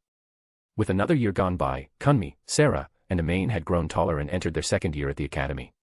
Kunmi and Sarah, having grown up in shinobi households, had already started chakra and ninjutsu training well before their formal lessons began. As soon as second-year studies commenced, especially in chakra control and application, both of them immediately stood out. They weren't just at the top of their class but were recognized across the entire year group. And I named the third girl, Amain. Even Amain, who came from a civilian background, had caught up thanks to Kunmi and Sarah's help. Together, the three had become so prominent that they were now widely referred to as the Academy's Iron Triangle. Of course, not everyone admired them. Plenty of students, driven by pride or envy, had tried to challenge the trio. But the difference in skill was undeniable. Every duel ended the same way, complete defeat for the challengers. While the rest of the students struggled between admiration and frustration, the entire academy was suddenly stirred by a new announcement. In one of the large classrooms, second-year students sat restlessly at their desks, faces glowing with anticipation, eyes all fixed on the door. Moments later, it creaked open, and in stepped a stern-looking middle-aged man with black war paint across his face. He was their instructor, Darren. Catching sight of their excited expressions, Darren gave a slight nod and went straight to the point. "All right, since you all look so impatient, I'll skip the build-up." He pulled a folder from under his arm, flipped it open, scanned its contents briefly, then raised his head to make the announcement. "I'm sure many of you have already heard rumors from your parents. Well, the rumors are true. In 10 days, on the third day of the Five Nations Summit, Sunagakure will host the Desert Blossom Ninja Selection Exam." Whoa! The entire classroom erupted in a chorus of excitement. "Quiet down. You can get excited after I finish explaining." Darren's voice cut through the noise, restoring order. Once the class settled, he began outlining the structure of the exam. This ninja exam is relatively straightforward. It will be divided into 4 stages. Every student enrolled in the academy, including the new first-year students, is eligible to participate. But don't get cocky just because of that. Let me make this absolutely clear, this is a rare opportunity that could completely change your life. More importantly, the final winner will receive personal training from the Kazekage himself and become his student. I don't think I need to explain what that means. In a world ravaged by war and danger, children matured quickly. The moment those words left the instructor's mouth, every student's eyes lit up. A chance to become the Kazekage's personal disciple. That was beyond anything they had dared to hope for. After all, this was Rasa, the Kazekage who had pulled Sunagakure back from the brink, a figure who, in the eyes of the villagers, already felt godlike. Even the usually composed Kunmi couldn't help but widen his eyes in surprise. Seeing their fired-up reactions, Darren gave a slight nod, though deep inside, he couldn't help but feel a pang of envy. When he had been at the academy, no such opportunities had existed. Why did these kids get all the luck? Alright, here's how it works. The exam will be held over 30 days and split into 4 stages. The first stage is called the Desert Trial. It's a test of your physical stamina and willpower. You'll need to cross 50 kilometers of scorching, barren desert and reach a designated checkpoint within 24 hours. It might sound simple, but don't underestimate it. You'll be carrying your own gear, facing the heat, dryness, and terrain. Even for older students, this is going to be tough. The second stage is the Trial of Courage. You'll be transported to a place known as Summoning Island. The specifics of what happens there will only be revealed once you arrive. It's a special assessment, and only those who pass can move on to the third stage. That portion will last 7 days. The third stage is the Ninja Ability Test. After completing the second stage, you'll get 3 days to rest. Then, students will be divided by year. Years 1 to 3 in one group, and years 4 to 6 in another. You'll be put into combat simulation scenarios to identify the most capable candidates. Technically, that's where the exam ends. But in reality, there's a final phase that's even more important. After finishing the third stage, you'll have half a month to recover. Then, the elite youths from the other 4 great villages will arrive here in Sunagakure. The room tensed at once. They instantly understood what that meant. I don't need to say more. The fourth stage will be a direct competition between you and the most promising young shinobi from the other major villages. And only those who truly excel during that stage will earn the right to become the Kazekage student. A sudden hush fell over the room. The noisy excitement was now replaced by a deeper tension and rising anticipation. That's all I can tell you. The rest is up to you. To give you time to prepare, the academy will suspend classes for the next 10 days. Use that time however you want. Train, study, strategize, rest, whatever you need. Class dismissed. With that, Darren turned and strode out the door. The moment he was gone, the room erupted with a chorus of voices. This sounds incredible. I'm totally gonna win. I'll be the Kazekage's disciple. But we have to go up against the third years. That's not fair. Oh please, they're just 1 year older. I'm not scared. Yeah, well, let's be real, Kunmi's got this in the bag. He's just on another level. Every head turned toward Kunmi, who sat at the front of the classroom. While he maintained a composed expression under their gazes, Sarah and Amain were already buzzing with anticipation beside him. But then, a soft voice drifted from one corner of the room. Not necessarily. Didn't anyone else notice something strange in what the teacher said? Chapter 241, Kabuto. The sudden voice pulled everyone's attention at once. All heads turned toward the back row, where a white-haired boy sat quietly.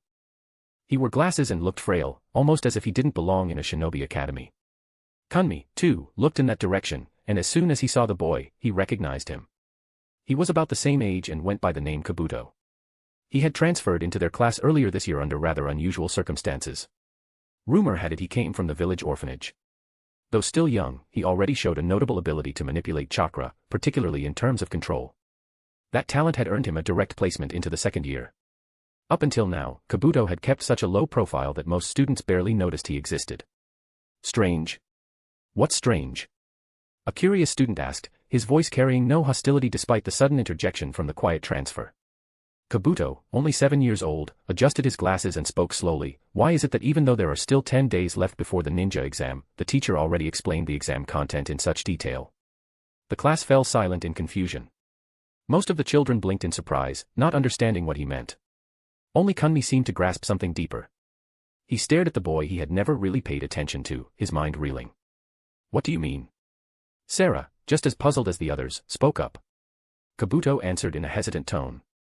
It's just a theory, but maybe the ninja exam doesn't actually have only 4 stages. What if there's a 5th? 5 stages. The room erupted in gasps of disbelief.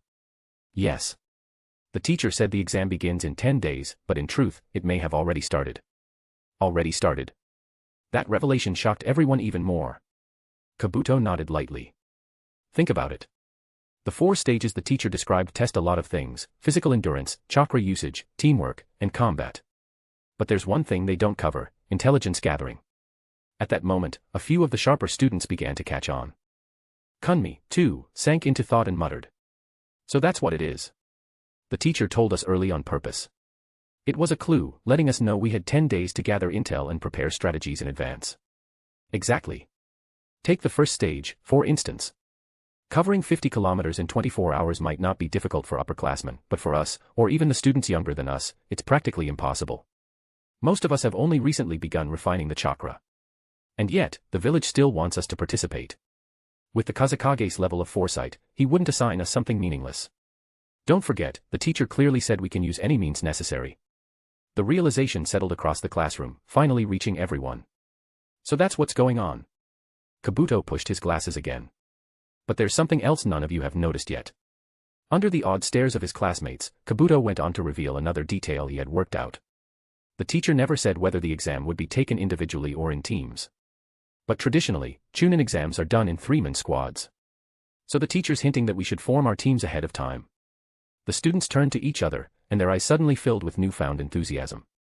Within moments, the classroom turned into a storm of chatter. Everyone understood now how vital strong teammates would be for success. The best performing students immediately became the center of attention, and to no one's surprise, Kabuto received invitation after invitation. It wasn't long before everything said in that room spread across the entire academy like wildfire. At Rasa's residence, he was taken aback to learn that his intentions had been so easily discerned. But what truly shocked him was the photograph of the boy who had figured it out. His eyes widened. Kabuto. Karura, now visibly pregnant, was resting in her husband's arms. Hearing the name, she looked up with curiosity. What is it? Is there something wrong with this Kabuto boy? Rasa turned to her, his expression curious. You know this child too? Karura gave a small nod. Yes. Nono took him in shortly after the orphanage was established last year. She found him on a battlefield. He has a gentle personality, reminds me a bit of how Yoshimaru was when he was young, so he left a strong impression on me. I see. Rasa hadn't anticipated that, due to the butterfly effect, the future Dream Master Kabuto would end up growing up in Sunagakure. He didn't keep this discovery to himself. Since Karura had already seen their 3 children from the future, there was no reason to hide it. He told her some details about the Kabuto of the original timeline. Karura was stunned when she heard how dangerous Kabuto would become. Then. Don't worry. That future hasn't happened yet. Nono is still alive and well in the village. There's no reason for this child to fall into darkness. On the contrary, his talent is remarkable. Let Yoshimaru know that since I've taken one of his disciples, I'll give him this one in return. I hope he can train him properly. All right. Knowing Yoshimaru's temperament, neither of them had much concern about Kabuto following the wrong path. Karura, curled against Rasa's chest, suddenly had an idea. Rasa-kun, I've been thinking. Nono really is an extraordinary woman. Over the past year, she's done great work for the village. I'd like to talk to her. Rasa looked down at her with a gentle gaze, brushing his fingers through her hair. I support you. If it's what you want, go ahead and do it. Just be careful. You can't afford to get hurt right now. With her husband's support, Karura nestled deeper into his arms, a satisfied smile on her face. Rasa then added, actually, the upcoming Five Great Nations Conference is the perfect chance. Tell Nono there's no need to worry. Everything with Konohagakure can be resolved during the talks. Karura's eyes lit up, her heart filling with confidence. She believed she could persuade Nono, and she did, with ease. 3 days later, at the Kazekage's office, Rasa stood waiting as Nono arrived, walking in with Karura by her side. Forgive me, Kazekage-sama. Nono said quietly. I never meant to deceive anyone. I simply had no other choice. Don't worry, Nono. Rasa-kun understands you. Karura's calm voice offered gentle reassurance. Rasa nodded in agreement. I imagine Karura told you everything. Honestly, I knew you were a spy from Konohagakure from the moment we met. But even then, I chose to trust you. I believed that someone who could care for children with such warmth and sincerity could never be a bad person. Nono's eyes shimmered with emotion, 1,000 thoughts swirling through her mind. In the end, they condensed into one heartfelt reply. Thank you, Kazekage-sama. There's no need to thank me. Now tell me, what kind of leverage does Konohagakure, or Danzo, have over you? Let's see what I can do to help. Nono took a deep breath and nodded. About a year ago, I was part of Root. I roamed the shinobi world, taking in orphans who'd lost their families to war. These children were meant to be trained as future Root agents. I see. So he's using those children to control you. Yes. Without Root's funding, the orphanage wouldn't have lasted. Has he contacted you recently, in relation to the Five Great Nations Conference? Nono shook her head. After what happened in the Land of Rain, Root suffered heavy losses. And now that the Fourth Hokage is closely monitoring Danzo, he's gone into hiding. I understand. Bring Yahiko and the others here. Not long after, Yahiko entered the room with Nagato and the rest following behind. I have a mission for you. You should recognize this woman, Nono. She's built orphanages across the shinobi world. But now, those orphanages are under threat from the elder of Konohagakure, Danzo. Your task is to take care of it. Bring all the children back here, where they'll be safe. Chapter 242, Chapter 242, The Five Great Nations. Land of Wind, Sagara Village. Once merely a quiet fishing settlement near the sea, this place had undergone a dramatic transformation in just 2 months. Ever since the River of the Flowing Sand was confirmed and its course connected to the ocean through Sagara, the village had rapidly expanded, evolving from a humble outpost into a burgeoning trade port. Because it had remained obscure and underdeveloped for so long, Sunagakure had no trouble securing absolute control over the area without opposition. Now, from a bird's-eye view, the once silent harbor that used to dock only a few fishing boats had become crowded with vessels of all kinds. Lining the coast were rows of shops, inns, gambling dens, and pleasure houses, all hastily built to cater to the wave of merchants flooding into the village. They came chasing fortune along the new trade route of the River of the Flowing Sand. The trial operation of the river had ended successfully, and full-scale development was now underway. Over 100 ships sailed daily toward Sunagakure, each hoping to ride this new tide of opportunity. The village had become an insatiable beast, devouring goods from across the shinobi world. In truth, this boom also highlighted just how low the world's overall productivity remained. Nearly all goods were still crafted manually. Even the ships reflected that. Wooden sailboats, reliant entirely on wind and manpower, crawled across the sea, slow and limited in cargo capacity. Still, despite this primitive infrastructure, Sunagakure had quickly become the economic nucleus of the entire world.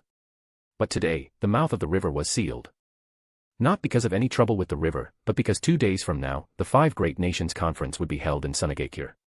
Each of the 5 great daimyo would be arriving by ship, escorted by the leaders of their respective shinobi villages, traveling together along the River of the Flowing Sand. The announcement sent ripples of excitement through the merchant fleets. Everyone knew this was a once-in-a-lifetime chance.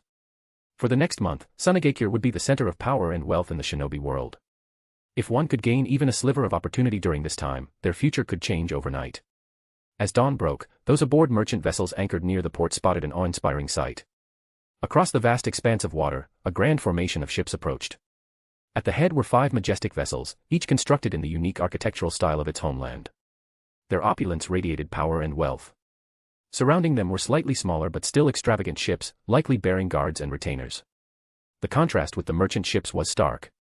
The traders' boats looked pitiful, humble scraps of wood floating beside castles of the sea. So these are the daimyo's ships? Incredible, just look at that size. Quit gawking. This is our moment. Yeah. Wake up everyone. Once they pass through the port, we follow right behind. We've got to beat the crowd inland. Right. Glittering sunlight danced on the sea's surface as a crimson ship sailed at the head of the convoy. Upon its mast fluttered a flag bearing the kanji for fire, and the sail bore an image of roaring flames. This was the ship of the Land of Fire. Standing on its polished deck was Minato Namikaze, the fourth Hokage. At his side stood Shikaku Nara and Chosa Akimichi. The three shinobi remained respectfully behind the daimyo of the Land of Fire, a man whose frail appearance belied the authority he wielded. The daimyo gazed ahead at the sweeping man-made river and tapped his folding fan softly against his palm. His voice came out slow, yet heavy with meaning. Incredible. I never imagined the Land of Wind would give rise to such a formidable Kazekage. Minato said nothing. He was equally awestruck. Though he had read countless intelligence reports detailing the river of the flowing sand, nothing had prepared him for seeing it in person. The colossal river stretched endlessly before them, lined with cargo ships and bustling piers, a monumental project that defied belief. It was more than a feat of engineering, it was a revolution. The scale, the ambition, the impact, it all left Minato with a single conclusion. This wasn't merely an achievement for Sunagakure. It was something that would uplift the entire Land of Wind. But beneath that surface appreciation, something deeper stirred within him. What struck Minato most wasn't the size of the river or the wealth it would bring.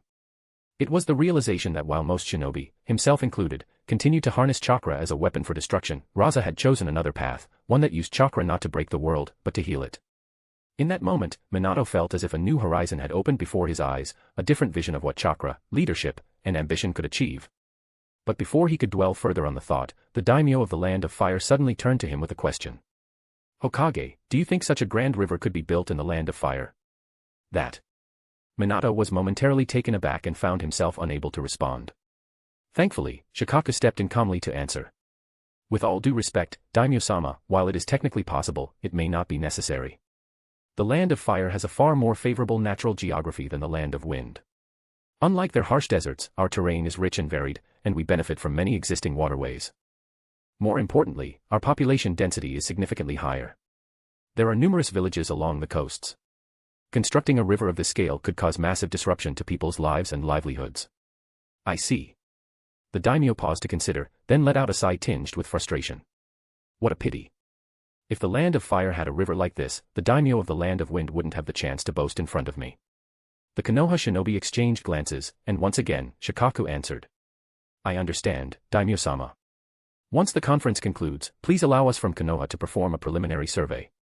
If the project proves feasible, we can consider moving forward with a plan that minimizes disruption. Excellent. I look forward to your efforts. Elsewhere, aboard the ships of the other three great nations, excluding the Land of Water, similar discussions were taking place. The daimyo of both the Land of Lightning and the Land of Earth had posed nearly identical questions to their respective kage. My apologies, daimyo-sama. Darui, a close aide to the Third Kazekage, said. When the Kazekage first heard about Sunagakure's river construction, he also explored whether a similar project could work in the Land of Lightning. However, after extensive evaluation, we determined it was unworkable. Oh. And why is that? Darui offered a resigned smile. The terrain of the Land of Lightning is overwhelmingly mountainous. While we do have rivers and lakes, the land is heavily segmented. Unlike the flat deserts of the Land of Wind, our geography poses constant structural challenges. In a way, it's precisely because the Land of Wind is so barren and open that such a grand-scale river was even possible. I see. Then it's not worth pursuing. The Land of Earth, on the other hand, shared certain geographic similarities with the Land of Wind, large flatlands and wide open spaces. Theoretically, this meant a large-scale river system could be constructed there too. They also had the advantage of a strong core of Earth-release shinobi who could ease the construction burden significantly. But one overwhelming issue quashed any ambition from both the Earth daimyo and the Otsutsuki: money. The most recent war had been brutal on the Land of Earth. The conflict with Konoha alone had drained a considerable portion of their military budget. And now, they were scrambling to raise a ransom to retrieve their four-tails Jinchuriki. The nation simply did not have the financial capacity to fund a project of such immense scale. Meanwhile, aboard the flagship of the Land of Wind, the fat pig of a daimyo of the Land of Wind was in a jubilant mood, far more animated than usual. Impressive, Kazekage. I had heard you were digging a river, but I assumed it would be a modest stream to water crops. I never imagined such grandeur. You've helped me save face in front of the other four daimyo. Since all the other kage were accompanying their respective lords, Rasa was naturally doing the same for his. Positioned nearby were familiar figures, the samurai Odin and his loyal retainer, Aoki Yasuno. Rasa responded humbly. You flatter me. I merely sought to repair the damage caused by the tailed beast incident. At the same time, the project was aimed at resolving Sunagekir's long-standing water shortage. Odin, true to form, remained silent and imposing. Aoki Yasuno, however, wasn't one to let matters rest. Kazekage Dano, while the daimyo did grant permission for the construction of the River of the Flowing Sand, he did not grant exclusive rights to its profits, correct? So why have we yet to see any of the river's income reported to the daimyo's office? Chapter 243, Exchange. After Aoki Yasuno's blunt remark, the expressions of the Sunagekure entourage shifted subtly. Rasa's gaze darkened. In the past, he might have tolerated such a tone, perhaps even spared the men some dignity, but now, that time had passed. And who do you think you are? I am the Kazekage. I'm speaking with the daimyo. When did it become your place to interrupt? What did you say? Aoki's eyes flared with anger, and he looked ready to retort, but Rasa's icy tone cut him off before he could speak. Daimyo Dano, I suggest we not let a spectacle like this distract from the scenery ahead. The plump daimyo let out a relaxed, amused chuckle as a silly smile spread across his face. Don't take offense, Kazekage. That's just how Aoki is. He means well. There have been some rumors floating around the estate, that's all. All right, Aoki, step aside. Although clearly displeased, Aoki still backed off without a word. Only then did the daimyo speak again, his voice calm yet deliberate. Kazekage, I trust you, of that, I have no doubt. And what you once said rings true, the daimyo's estate and Sunagekure are equals. Still, I can't say I haven't heard the rumors. You're right, Rasa replied, his tone even. Then, Daimyo Dano, what are your thoughts? He knew that if the daimyo was willing to bring this up here, he must already have something in mind. Sure enough. Kazekage, I've heard that you only have one wife. Behind Rasa, both Maki and Anoka exchanged glances, their surprise evident. As a man, how can you settle for just one wife? Look at me, 3 wives in the inner court, and 7 concubines besides. Anoka's face twisted, her expression turning cold in an instant. I happen to have a younger sister, Princess Tamako. Skin like white jade. If you're willing, perhaps we can tie our houses together more closely. In that moment, Rasa finally understood the daimyo's true motive. But there was absolutely no way he would allow this man to succeed. If he wanted women, with the power he currently held, he could have any kind he wished. Forgive me, Daimyo Dano, but I'll have to decline. Oh. Why? Are you not interested in deepening our bond? You misunderstand. It's not that. You may not know, but my wife is currently pregnant. To take another woman during such a time would be a grave insult to her. The daimyo was caught completely off guard. He hadn't expected such an answer, and it was a reason he couldn't easily refute. I see. I was being too hasty. You truly are a devoted husband, Kazekage. Then perhaps, once your wife gives birth, we can revisit the matter. What do you think? This time, Rasa didn't refuse. After all, that was still more than half a year away. By then, at the rate things were advancing, Sunagekure would no longer be tethered to the daimyo's estate at all. Very well. At Rasa's agreement, the daimyo's wide grin returned. Excellent. I look forward to the day we become one family, Kazekage. And so, with each of the 5 great nations harboring their own ambitions and secrets, the fleets continued forward. Taking separate waterways, they entered the great river of the flowing sand. As the ships moved deeper inland, the vibrant landscape lining both riverbanks took everyone by surprise. Lush trees swayed gently in the breeze, stretching as far as the eye could see. Even the daimyo of the Land of Wind began to question if this was truly the same barren land he had ruled over for years. But the other Kage noticed something familiar. Would release. The secret was out. Among the 5 great villages, it was no longer a hidden card. And for Minato, it only solidified what he had already suspected. Chakra didn't have to be a weapon. It could become a force of healing, a tool to reshape the world. Ships of this era were painfully slow. Powered only by the wind, their top speed hovered around 15 kilometers per hour. It would take nearly 24 hours to reach Sunagekure from the river's mouth. The daimyo, after their initial excitement faded, retreated to their cabins to rest, unaccustomed to such prolonged journeys. Rasa, however, found himself bored out of his mind. He briefly considered flying back to the village using his sand flight technique, but that would have been an insult to the daimyo, an obvious breach of protocol. Worse, there was no safe or discreet space aboard the ship to train. With nothing better to do, he settled at the bow and started fishing. Perhaps it was the abundance of senjutsu energy flowing through Sunagakure's expanding territory that attracted wildlife, but the flowing sand river had become teeming with fish. And not just small ones, even in Lake Redo, sharks had begun to appear. Some fishermen who had migrated from other lands and now made their livelihood in Sunagakure quickly took note of the thriving fish population. Wasting no time, they submitted a formal request to Shingu, asking for permission to fish in Lake Redo. Rasa, naturally, approved it. It was another way to provide more food for Sunagakure's people, a simple but meaningful improvement to their daily lives. Just then, Anoka approached quietly and respectfully. What is it? The fourth Hokage from Konohagakure wishes to see you. So soon? All right, bring him here. Although the 5 Kage from the great nations were now physically close, none of them had met face to face yet. Given their positions, they had all chosen to wait for the formal summit upon arrival in Sunagakure. Before long, Minato appeared on the deck of the Land of Wind's flagship. Walking beside him were 3 young shinobi. Rasa gave them a quick look, eyes narrowing slightly. These are Konohagakure's younger generation participating in the final round of the competition. Yes.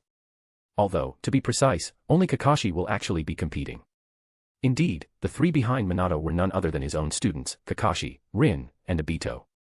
Since becoming Hokage, Minato had been overwhelmed with responsibilities and had little time to mentor them. Feeling somewhat guilty, he brought them along on this journey. With so many clan representatives attending, adding 3 more was hardly an issue. But as the children stood there, it was obvious they were uneasy.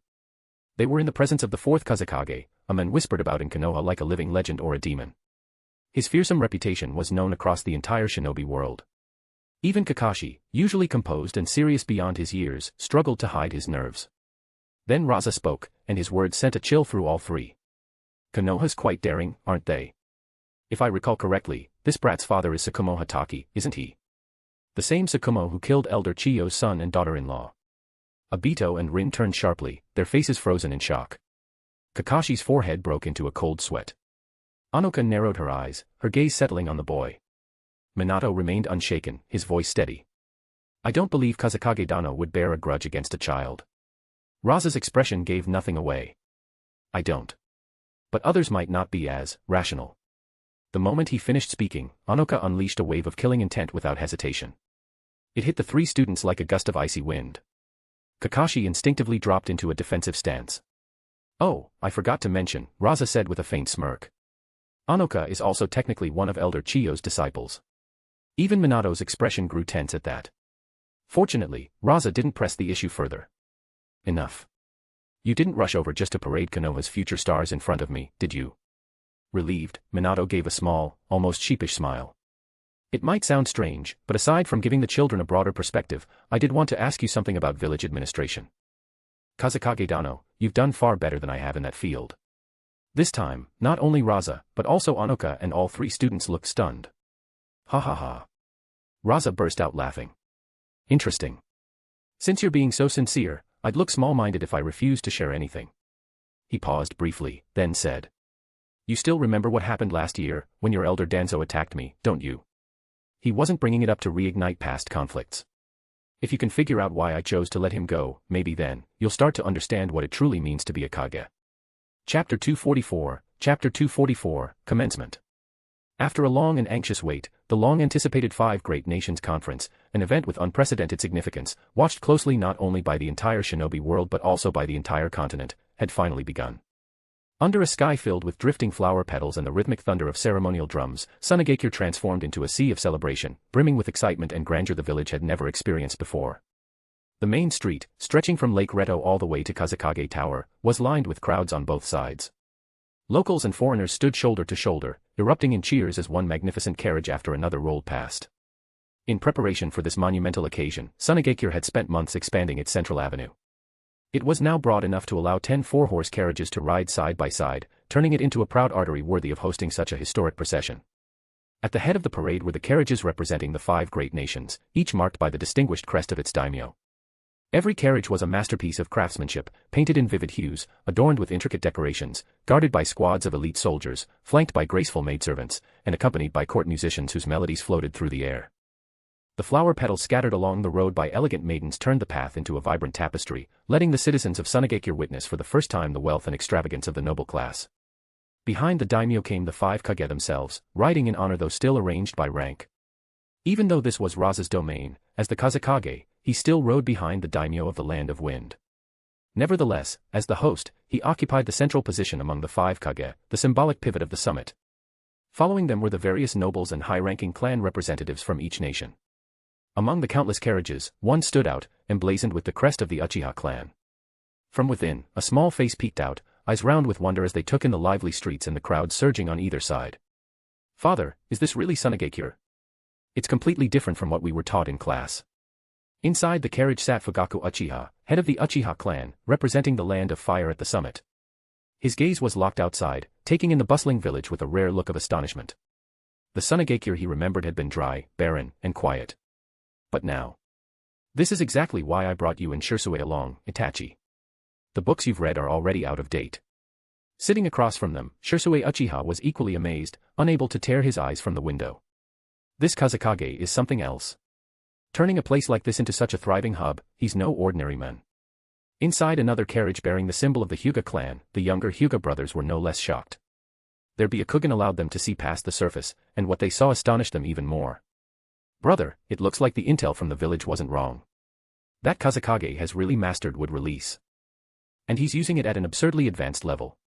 Hayashi Hyuga, who had recently inherited leadership of the clan, gave a long, measured sigh. "This is not good news for us." Meanwhile, in the Ino, Shika, Cho trio's carriage, the mood was less solemn, though not without tension. "This Kazekage really has a thing for money," Narashikaka muttered with a half-smile. "Just to roll through the village in a carriage, he charged us 1,000 ryo." Inoichi Yamanaka chuckled and shrugged. "Still, I'd rather have a Kazekage obsessed with money than one obsessed with war." Chozo Akimichi, resting one elbow on the window, nodded as he watched the lively streets. "But judging by what we're seeing, this village won't be beneath us for long. At this rate, they'll surpass not just Konoha, but every other hidden village. Especially with a leader like him." Their carriage fell into a thoughtful silence as the weight of that realization sank in. Inside one of the carriages from Kirigakure, the younger shinobi accompanying the 4th Mizukage were nearly slack-jawed. Compared to the stifling, secretive, and militarized atmosphere of their own village, this place felt almost like another world. It was dazzling, colorful, open, alive. So lively. "Hey, anyone wanna go shopping later?" said a cheerful voice. It belonged to none other than Mei Terumi, the 4th Mizukage's 14-year-old disciple, her eyes gleaming as she clung to the window like an excited tourist seeing a metropolis for the first time. "No interest. Our duty is to protect Mizukage-sama," came the terse reply from a man whose sharp, shark-like features and slate-blue skin resembled those of a sea predator. "You're no fun, Kisame." "What about you, Mangetsu?" Mei pouted, turning toward the white-haired boy beside her. "I don't really care for shopping either." Mangetsu replied with a casual shrug, arms folded across his chest. "But I am curious to see what kind of shinobi Sunagakure is raising." Mei's playful tone turned serious for a moment as her expression shifted. "Hey, don't forget what Mizukage-sama told us." "Relax, I haven't forgotten. I'll behave, mostly." He. Mangetsu gave her a sly grin, the kind that promised trouble. Inside one of Kimogakure's carriages, the future 4th Raikage sat silently, his massive arms crossed over his chest.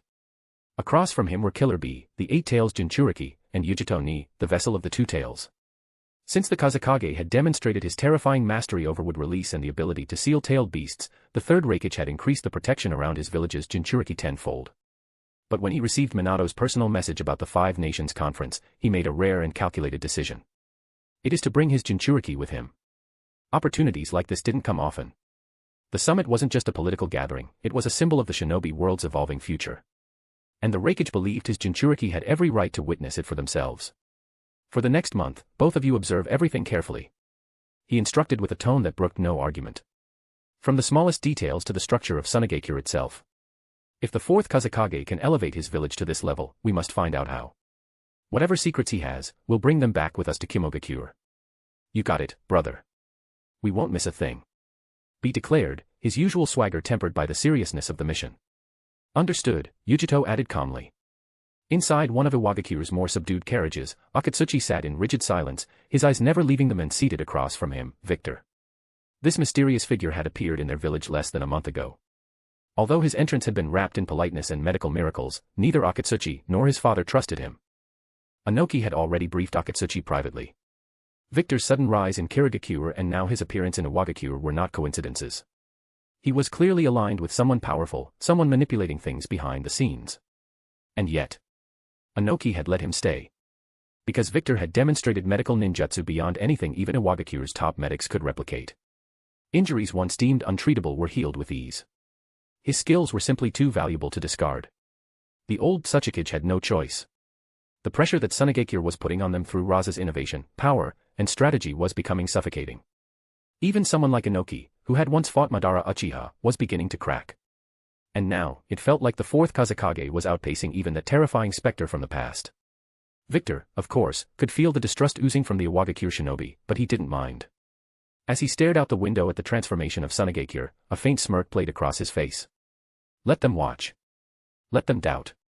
After this conference, they would all understand how weak they truly were. Once Lord Jigen's vision was realized, shinobi wouldn't be rulers or warriors. They would be relics.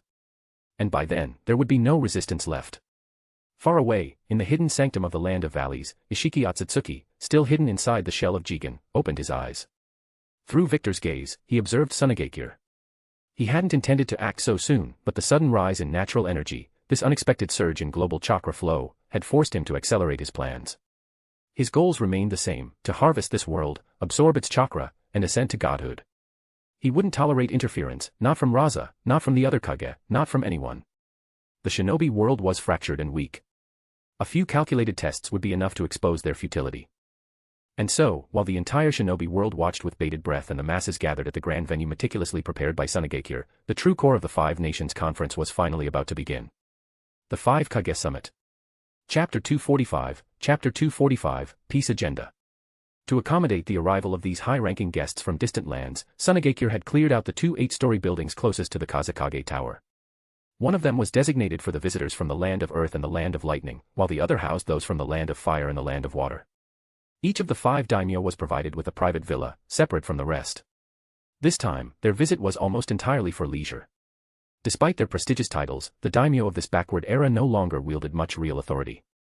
Their direct control extended only to the major cities surrounding their respective government residences. Beyond that, the rest of their territories functioned in a self-sufficient, nearly autonomous fashion.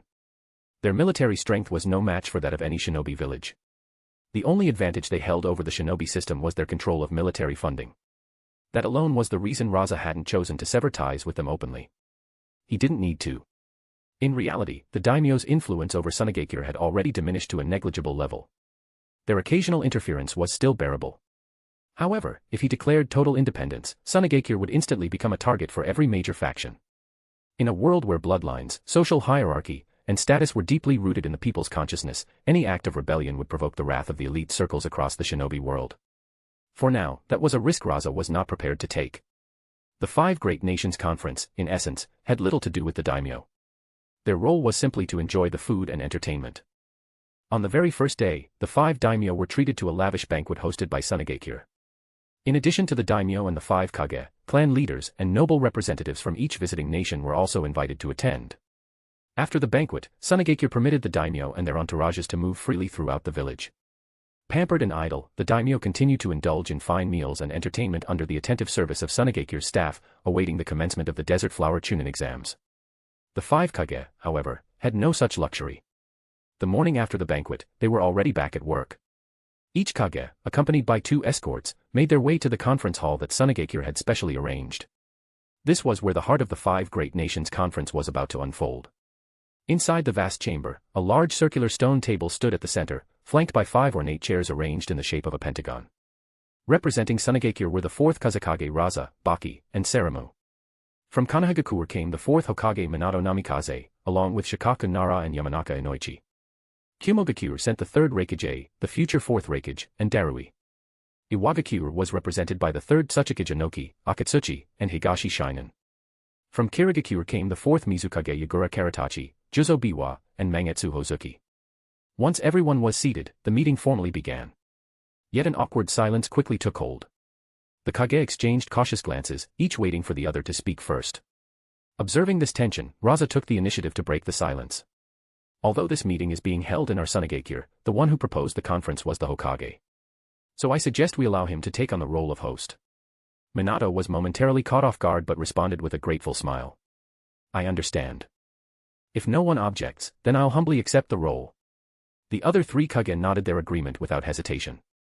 Thank you all for your trust, Minato said as his gaze swept across the room, then he continued. First of all, I must thank everyone for being here today and allowing this 5 Kage summit to proceed smoothly. That said, I'd like to confirm something. All of you came here with the same purpose, didn't you? To put an end to this war. As soon as Minato's words landed, the third Raikage responded immediately. Hokage, peace isn't something that can be achieved just by speaking it aloud. We've suffered heavy losses in this war.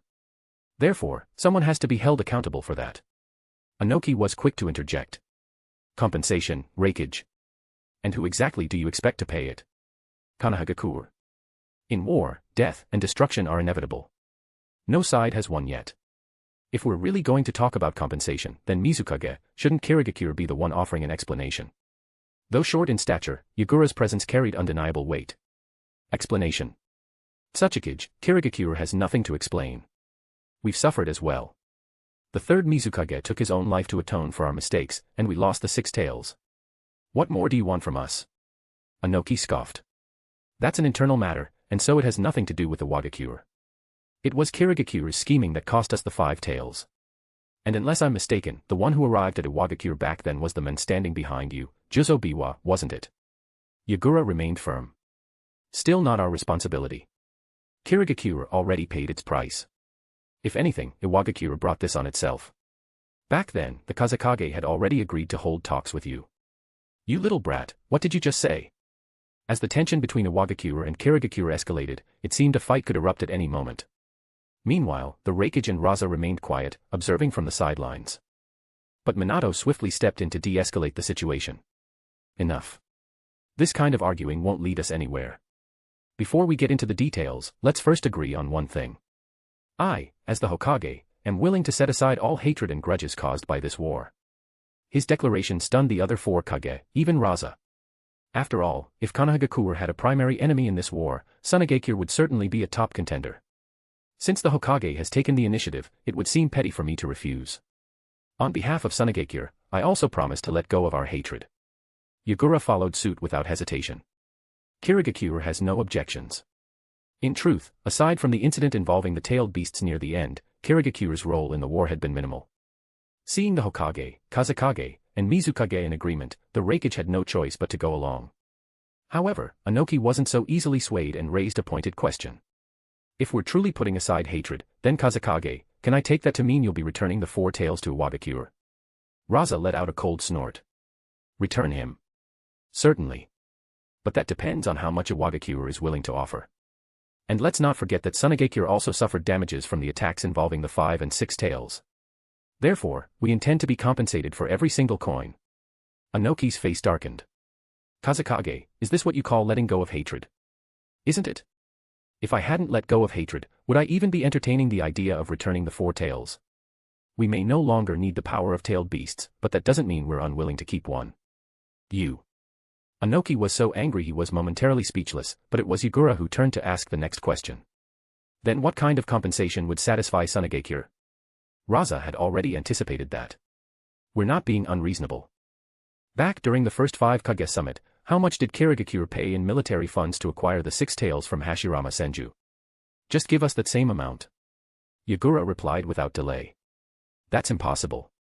While we are sorry for the loss of the 6 tails, it's dead now. If it were still alive, perhaps we could consider it. You refuse? Then there's nothing more to talk about. And just like that, the negotiations hit a stalemate right from the very start. Chapter 246, Chapter 246, Ongoing Discussion. Kazekage, that price is indeed a bit high. Minato Namikaze stepped in to mediate. High? I don't think so. But if Kirigakure really thinks it's too much, I could offer a discount.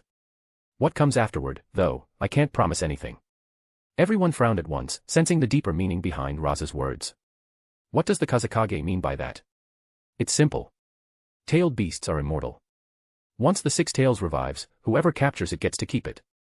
The third Raikage's eyes lit up immediately. Oh, now that's an interesting idea. Because that would mean Kimogakure could go after the 6 tails and 5 tails too. This time, Anoki looked even more anxious than Yagura. Don't joke around. The allocation of the tailed beasts was a system established decades ago at the first 5 Kage summit. The third Raikage grinned slyly. Oi, Anoki, why are you so worked up? That was decades ago. Times have changed. You bastard, what did you just say? At that moment, both the Mizukage and the Otsutsuki looked visibly upset, while the Raikage was clearly enjoying the drama. Rasa, on the other hand, remained calm. Seeing the atmosphere grow tense, Minato sighed inwardly. As the host of this summit, he stepped forward again. The existing system does serve a purpose. After all, no one can guarantee that their village's tailed beast won't run into some kind of accident. The Raikage's expression darkened immediately. Hokage, are you threatening me? After all, the 8 tails and Kimogakure had once gone on a rampage. If it weren't for the third Raikage's own sacrifice back then to reseal it, it might have ended up just like the 5 tails and 6 tails. Of course, Minato wasn't afraid of the Raikage's threat. No, you misunderstand, Raikage. I'm simply stating facts. The Raikage snorted and turned his eyes toward Rasa. He understood perfectly that Minato was using Rasa to pressure him. At present, only Rasa had proven capable of killing a tailed beast single-handedly. The Raikage honestly couldn't guarantee that the 2 tailed beasts in his village wouldn't meet the same fate as those in Iwagakure. Seeing that, Minato looked to Rasa and continued. Kazekage, the price you just proposed really is too high. I think the reason we are all gathered here is to stop the wars. So rather than waste time, why don't you just name a price you can accept? A price I can accept? Rasa showed no intention of backing down. Hokage, are you joking? Do you really think the lives of the civilians from Sunagakure who died in this tailed beast incident aren't even worth this amount? After saying that, Rasa turned to look at the other 4 Kage. If any of you think it's not worth it, I could always take a tailed beast on a little stroll through your villages. That threatening tone from Rasa immediately cast a heavy atmosphere over the meeting room. Minato realized just how forceful Rasa was but remained undeterred. He turned toward Inoki and Yagura. Then, Otsutsuki and Mizukage, what price can your villages accept? Inoki and Yagura exchanged glances. The room fell into silence for a moment, but perhaps realizing there was no avoiding the matter in the end, Yagura spoke up first. 30%. Kirigakure is willing to pay 30% of the original military funds used to purchase the 6 tails, as compensation for the chaos caused by the tailed beast incident in Sunagakure. What about Iwagakure? Inoki's eyes darted quickly. If that's the case, Iwagakure is also willing to pay 30%. As for our Jinchuriki, we... Before Inoki could finish, Rasa cut him off. There's no room for discussion about the Jinchuriki. The fact I'm not raising the price is already generous enough, Inoki. Either you pay the full amount, or just leave the 4 tails with us in Sunagakure. You. Inoki was instantly filled with rage. The others looked like spectators at a performance, while he could only see the helplessness under their indifferent gazes. Minato waited until the atmosphere had settled before turning to Rasa. So then, Kazekage, what do you think of the Mizukage's proposal? Can you accept it? What do you think? Rasa paused, feigning contemplation. To be honest, I'm not satisfied with that price. And I'm sure the others in our village wouldn't agree to it either. But, as the Hokage said, the fact that we are all sitting here means none of us wish for the war to continue. Sunagakure is willing to show some sincerity. Minato and Yagura's eyes lit up instantly. But just 30% is still too little, so I do have some additional conditions. As long as Kirigakure is willing to represent the land of water and accept them, then I'll agree. Yagura's expression darkened again, clearly displeased that Rasa specifically referred to the land of water rather than just Kirigakure. Kazekage, what are your conditions? It's simple. You must have noticed on your way here that our Sunagakure is bustling with activity right now. Many merchants from other countries are doing business here. But unfortunately, merchants from the land of water, land of fire, land of earth, and land of lightning are few. Everyone present immediately understood the implication. Unlike the smaller nations whose merchants now flocked to Sunagakure, the great nation's traders still held deep grudges from the wars and avoided doing business there. So my request is quite reasonable. I want the land of water to open up and welcome merchants from Sunagakure, under 3 main terms. First, no unreasonable taxes or fees shall be levied on merchants from Sunagakure. Second, Sunagakure shinobi shall be allowed to operate within the land of water to protect their own merchants. Third, the land of water shall not obstruct its own merchants from doing business in Sunagakure. These conditions left Yagura slightly surprised. To be honest, not just Yagura, everyone else present could feel it. Rasa sounded more like a strategist or a merchant than the leader of a shinobi village. But that wasn't necessarily a bad thing. At least he wasn't a warmongering lunatic like Uchiha Madara wielding uncontested power. Yagura gave the conditions some thought. From his standpoint, aside from the second term, which slightly intruded on Kirigakure's domain, the rest didn't impact the village too much. After a moment, he replied. These matters will need to be discussed with the daimyo. No problem. There's plenty of time ahead. That was a good sign. The talks between Sunagakure and Kirigakure had made progress. Now, the next issue was Iwagakure. All eyes turned to Inoki, who looked visibly uncomfortable. He took a deep breath and said, "As for making amends for the damage caused to Sunagakure, I can take these conditions to our daimyo as well. No problem. As long as the Land of Earth agrees to the conditions I proposed, we can let go of the matter concerning the 5 tails. What about the 4 tails? Oi, don't get too greedy, Otsutsuki." At that point, Rasa's gaze turned sharper, his words tinged with subtle intent. "So that's how it is, Otsutsuki. I've heard you never got along with the 4 tails Jinchuriki. Could it be that you actually don't intend to bring the Jinchuriki back? If that's the case, I do have a discounted option. I could extract the tailed beast and hand it over to you separately. In that case, I wouldn't mind giving you a 30% discount." Chapter 247, Imbalance. Rasa's words had driven Inoki into a silent rage, but with so many eyes on him, that Otsutsuki had no choice but to swallow his pride. Ultimately, Iwagakure paid the same price to retrieve its Jinchuriki as it had when it bought the 4 tails from Kanehagakure years ago. Of course, Inoki wasn't truly enraged. He had already considered this outcome among the possible losses, and now that it had come to pass, he accepted it without further fuss. With that matter settled, the morning session of the summit had finally achieved some tangible progress. After a short break at midday, the conference resumed for the afternoon session. Compared to the confusion and tension of the morning's start, Minato had clearly grown more comfortable in his role as host. With his confidence now solidified and some success under his belt, he carried himself with far more poise. "Well then, fellow Kage, starting this afternoon, we'll be getting into the true purpose of this 5 Kage summit." Minato's voice softened, thoughtful and sincere. "Since our forebears, the original Kage of each great village, established the 5 great shinobi villages over 40 years ago, the world has known no true peace. Almost every decade, a new war spreads like wildfire across the shinobi lands. These wars bring nothing but destruction and deepen the hatred among our people. So, if there's any possibility at all, I hope that with all of us here, we might find a way forward, a way to pursue peace." As soon as he finished speaking, Inoki, having dealt with the issue that had weighed most heavily on him, slipped right back into his usual defiant and sarcastic demeanor. "Stop joking, Hokage. What you're saying is a complete waste of time. If you really want peace, it's simple, just get rid of Kanehagakure." At that moment, even the previously antagonistic Third Shinobi joined in, his expression stern. "That's right. The Land of Fire holds the most fertile lands in the entire shinobi world. And what about the rest of us? We struggle while you thrive. The Kazekage knows this better than anyone. Everything he's done for Sunagakure has been to fight against that imbalance. But unlike him, the rest of us don't have that kind of strength. If you truly want peace, have your daimyo share that wealth. Let them hand over some land to the other 4 nations." The Mizukage nodded slightly and added his voice to the rising tide. "He's right. Even our Kirigakure has long struggled under similar conditions." Rasa, however, remained silent. He understood all too well that these words, though bold, were ultimately empty. As expected, Minato's expression didn't change. His gaze remained steady, calm. "You all know that's impossible. Then what's the point of all your talk, Hokage?"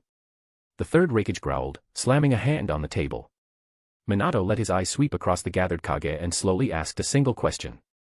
"Do you all really love war that much?" That question was like lighting a match in a powder keg. Both Inoki and the Shinobi pounded their fists onto the table, their tempers flaring instantly. "Am I wrong?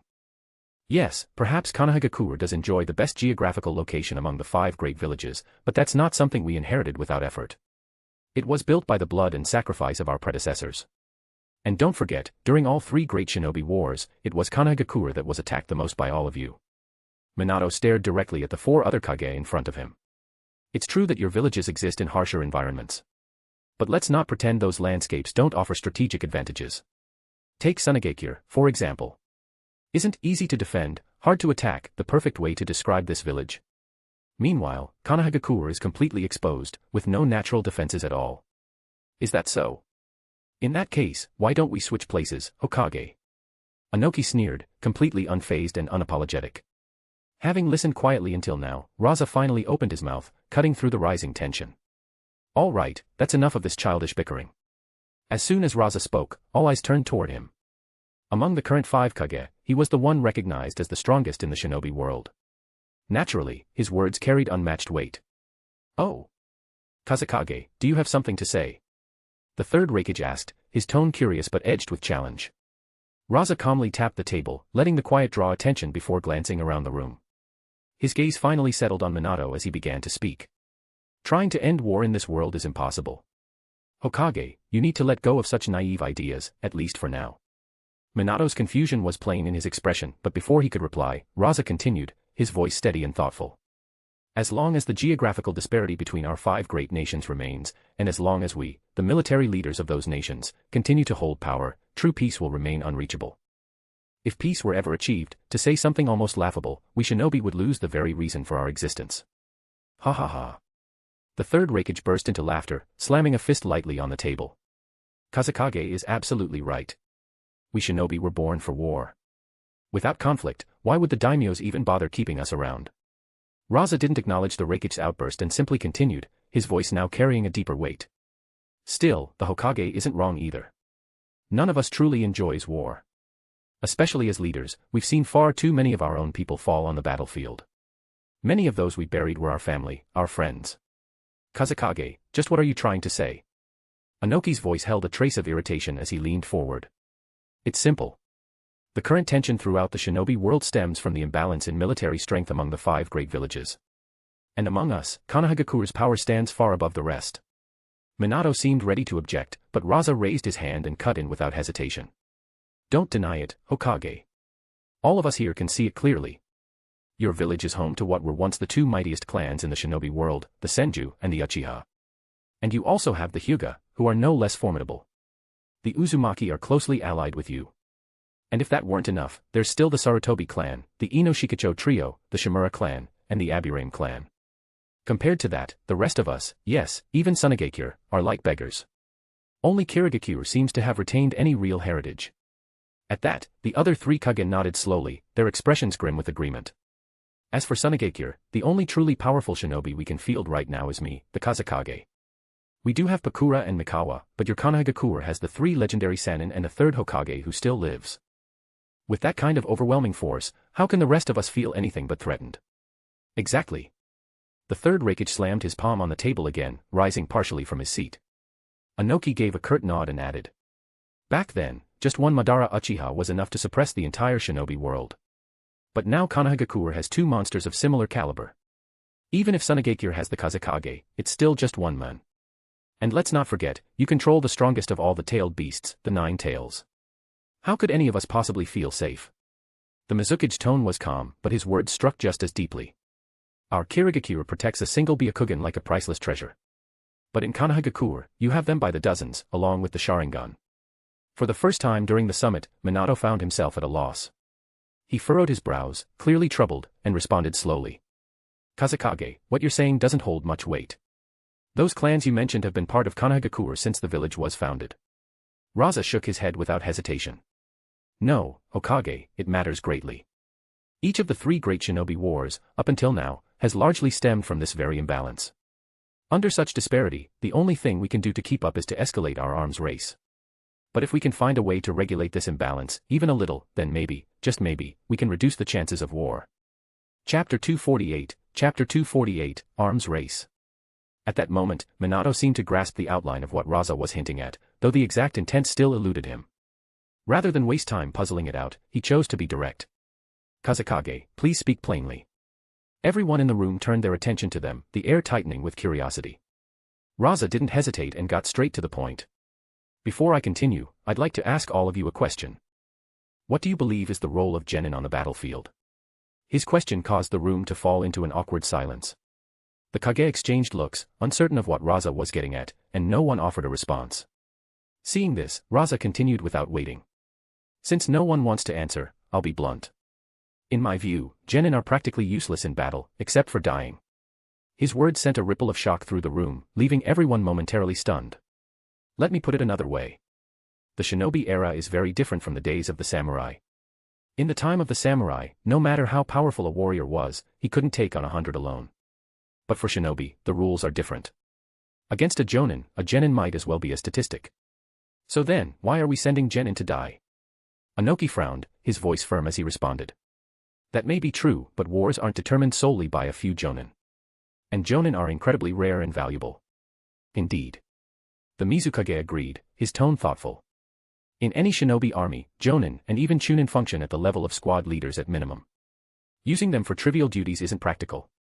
Growing impatient, the third Raikage barked out sharply. Enough with the riddles, Kazekage. Say what you really mean. Very well. Rasa gave a slight nod and swept his gaze across the table. My idea is simple. The most straightforward way to balance the military strength between the 5 great nations is for all of us to come to an agreement that limits the number of active shinobi in our villages. It's the most effective solution. Limit the number of shinobi. Everyone reacted at once, their shock visible. None of them had anticipated that the Kazekage would suggest such a radical idea. Kazekage, are you serious? That's impossible. Who could ever enforce such a thing? The third Raikage shouted, his voice echoing through the chamber. Please calm down, Raikage.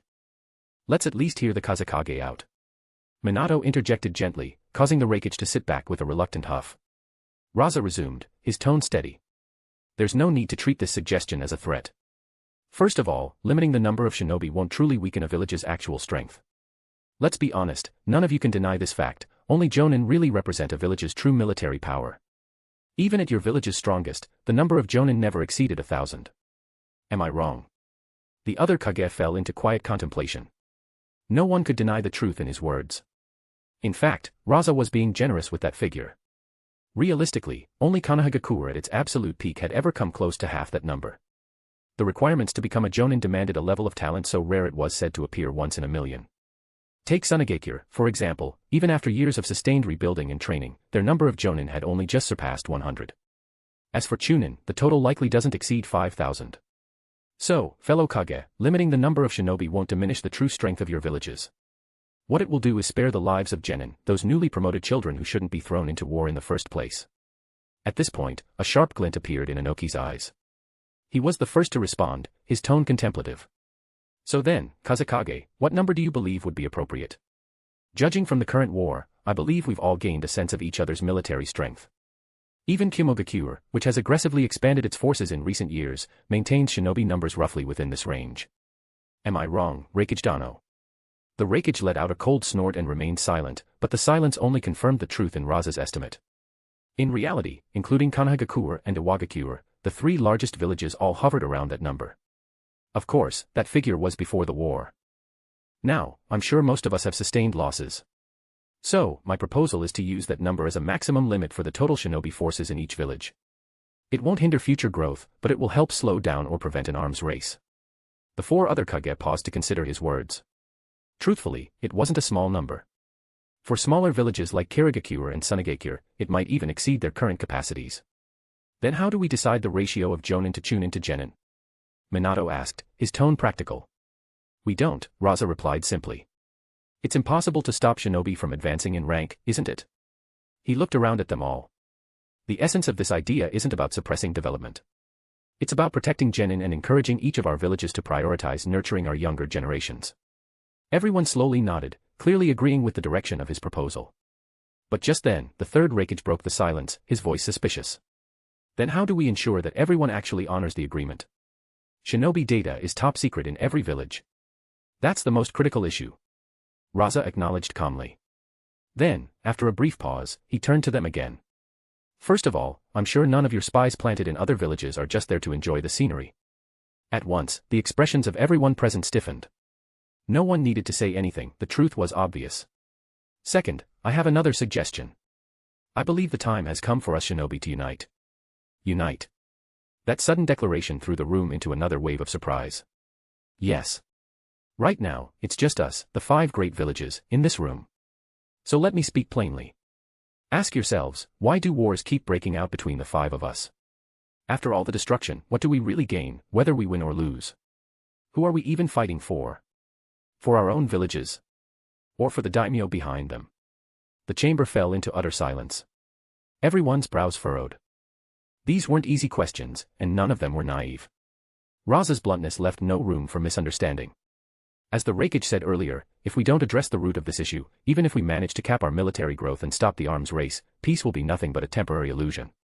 Because even if we don't want to fight, the daimyo might still force us to draw our blades. As he spoke, Rasa's eyes turned sharp and unwavering as they swept across the others. So I'll ask this, deep down, what matters more to each of you, the lives of the shinobi in your village, or completing missions? What does it truly mean to be a shinobi? Silence fell again, even heavier than before. Rasa's words were nearly heretical. None of them had an answer. Especially not now, when the 5 daimyo were resting less than 5 kilometers away. Then, as if struck by realization, Minato's eyes shifted. After a brief moment of thought, he steadied himself and asked. Then, Kazekage, do you have a concrete proposal? Of course I do. Rasa replied without hesitation. In fact, what we're doing right now, this summit, is already the perfect starting point. Let the 5 great shinobi villages take the lead and unite the smaller nations across the shinobi world. Together, we can form a shinobi allied council. A neutral body where we supervise one another, communicate openly, and resolve disputes before they ignite into war. Chapter 249, Shinobi Allied Forces Council. Night had fallen over Sunagakure. After a long day of intense negotiation, the Kage and their entourages returned to their designated residences, visibly weary. Inside the building assigned to Konohagakure's delegation, the fourth Hokage, Minato, convened a private meeting with his closest advisors, Shikaku Nara, Choza Akimichi, and Inoichi Yamanaka. Though a full month remained before the summit concluded, the bold and sweeping proposal Rasa had introduced left them with no choice but to deliberate immediately. This Kazekage is just as bold as ever. Shikaku said coolly, exhaling smoke into the low light of the room, his expression unreadable in the dimness. Yeah, I was completely stunned when he said it. I didn't even get a chance to say anything all afternoon. Choza added with a shake of his head. Inoichi, having just been briefed by his longtime comrades, turned to Minato, who sat in silence, deep in thought. Minato, what are your thoughts? Minato didn't answer right away. Instead, he glanced at Shikaku. Shikaku, do you think the Kazekage's idea is viable? The question caught Shikaku off guard for a moment. He took a breath, thought it over carefully, then replied. Viable. Yes, absolutely. It's based on the same principles the first Hokage used when he brought the clans together and established the system of shinobi villages. It's a new framework for the entire shinobi world. But the pushback will be severe. The daimyo definitely won't approve. Even though the daimyo and shinobi villages are supposedly equal partners, the reality is that even now, long after the first Hokage's era, we in Konoha still have to bow to the daimyo. And they won't be pleased seeing the 5 great villages start uniting. Minato exhaled slowly. Of course, he had considered that. But something about Rasa's proposal had struck a deep chord with him. Inoichi leaned forward slightly and added. But it's a good idea. If the 5 great shinobi villages could communicate as openly and directly as we did today at the 5 Kage Summit, a lot of future conflict could be avoided. Dialogue changes things. Minato's eyes reflected a flicker of temptation, but Choza noticed and stepped in cautiously. Take it easy, Minato. You haven't been Hokage for long. Don't be too quick to take the lead on something this massive. Minato gave a small nod in acknowledgement. Then what about the proposal to limit the number of shinobi? The 3 men before him weren't just advisors, they were the central figures of 3 major clans. Their input carried immense weight in Konoha's political landscape. On this matter, there was little hesitation. All 3 seemed to agree. From both a personal and village-wide standpoint, it made sense. The arms race between villages had been draining and unsustainable. After considering it further, Shikaku gave an honest response. It's a sound idea. The major clans won't oppose it. Their children already dominate the genin ranks. As for civilian children, even if the competition becomes tougher, the effects won't be noticeable for another decade or so. And if the 5 great villages agree to it, the pressure we're all under will ease up considerably. I see. Then let's move in that direction for now. Yeah. Elsewhere in Sunagakure, similar meetings were underway in the quarters of Kirigakure, Kumogakure, and Iwagakure. The mood across them was strikingly similar. Everyone recognized that the proposed Shinobi Allied Forces Council was a solid, even visionary idea. Yet none of them dared be the first to bring it up. Each of those villages depended heavily on financial support from their respective daimyo, especially for military expenditures. To suggest something like a unified council without that backing would be tantamount to defiance. Inside the Kazekage Tower, Baki and Seramu, 2 of the few who truly understood the full scope of Rasa's intentions, felt a quiet unease settle over them.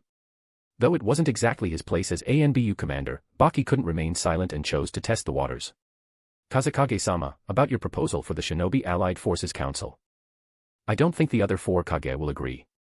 Seramu, having spent more than a year living in Sunagakure and now fully familiar with the structure and priorities of a shinobi village, added her voice. Baki's right, Kazekage-sama. Even if they like the idea, none of them will risk being the first to openly support it. MHM. Rasa nodded without surprise. That's to be expected. I only raised the idea as bait.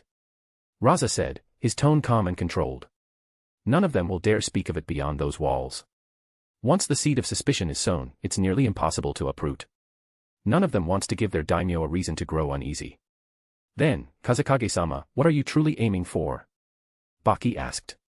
He could tell there was more behind Rasa's maneuver. My thoughts are simple. Even if the other 4 great nations and their shinobi villages refuse to participate, Sunagakure must proceed on its own. Don't forget, beyond the 5 great nations, the shinobi world is still filled with small countries. If we can unite them under us, then even if we are forced to confront the other great nations one day, we'll have nothing to fear. Both Baki and Seramu were stunned. Neither had expected Rasa's ambitions to extend so far. In fact, we've already made a strong start. The Land of Demons has established solid cooperation with us.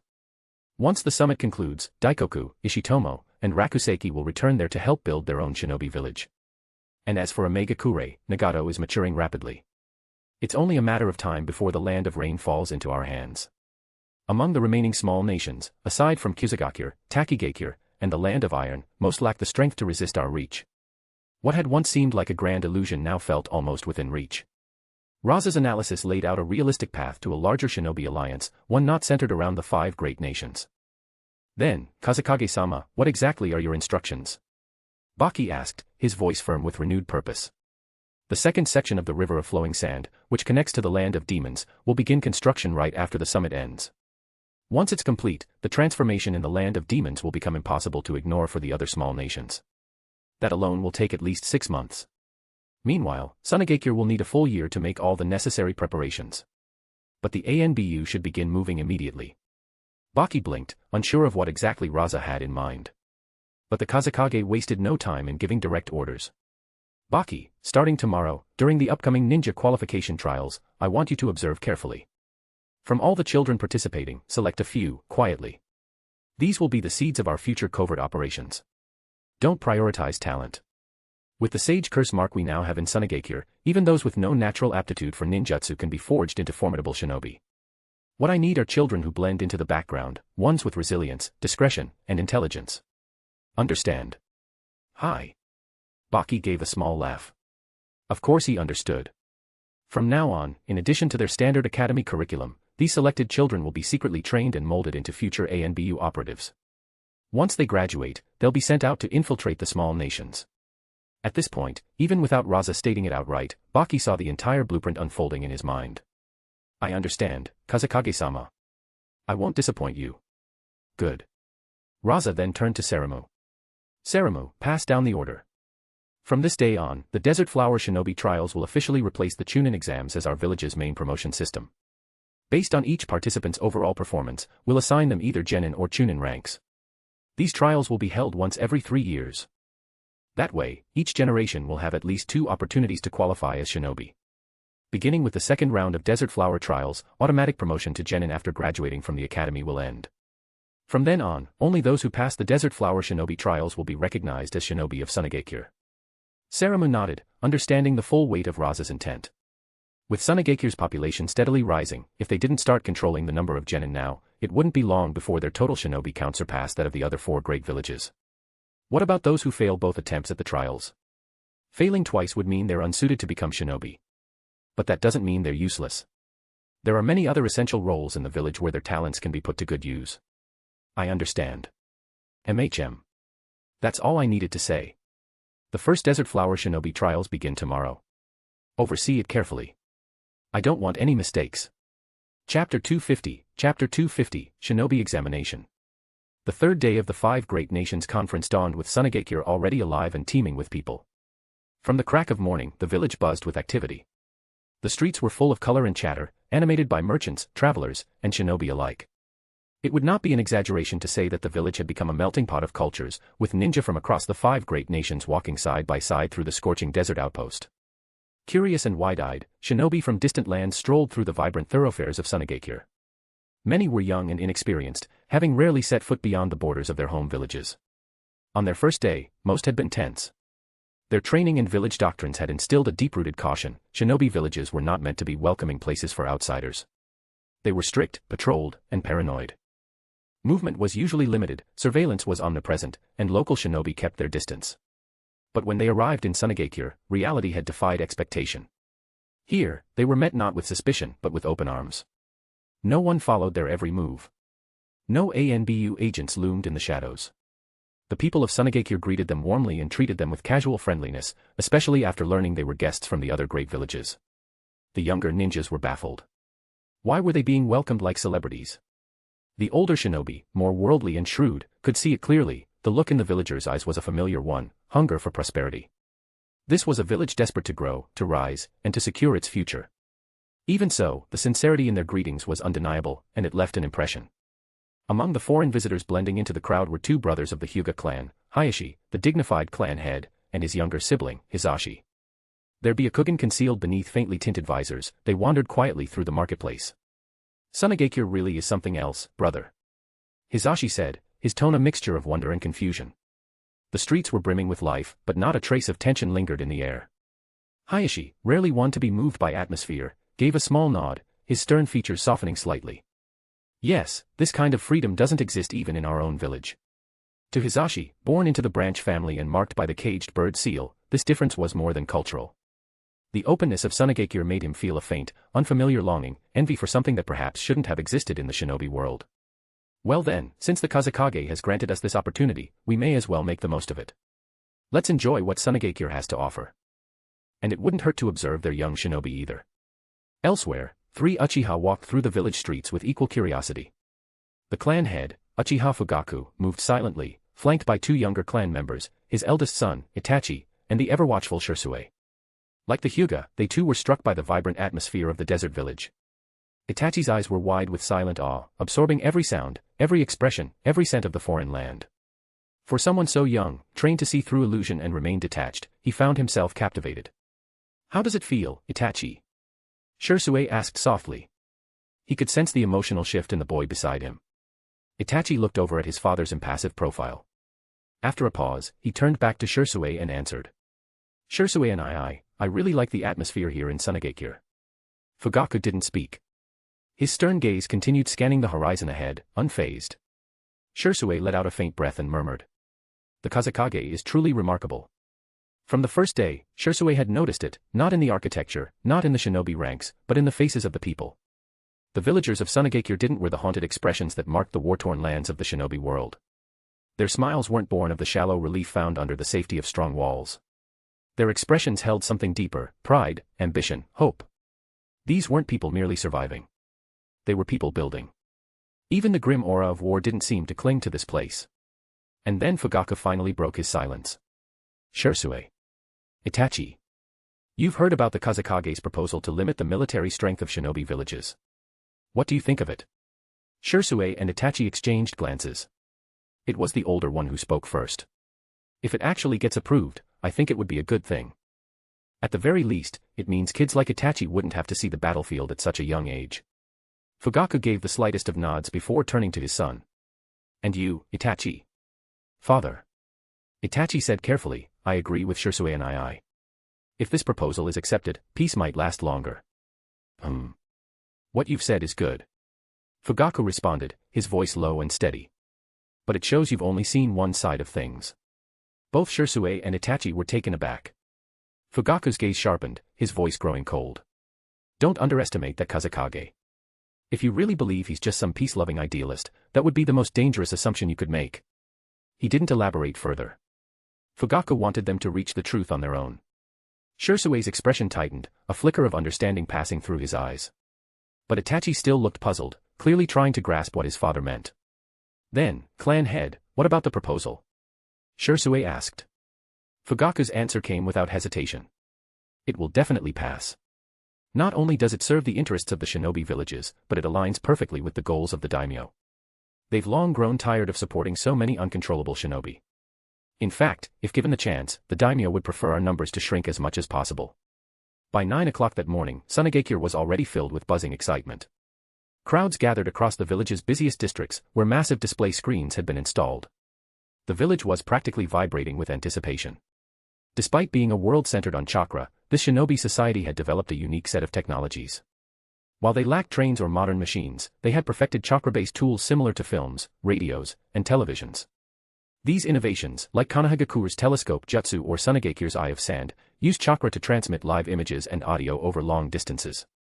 At one of the largest screens in the commercial district, Kakashi and his two teammates arrived, all disciples of the Fourth Hokage.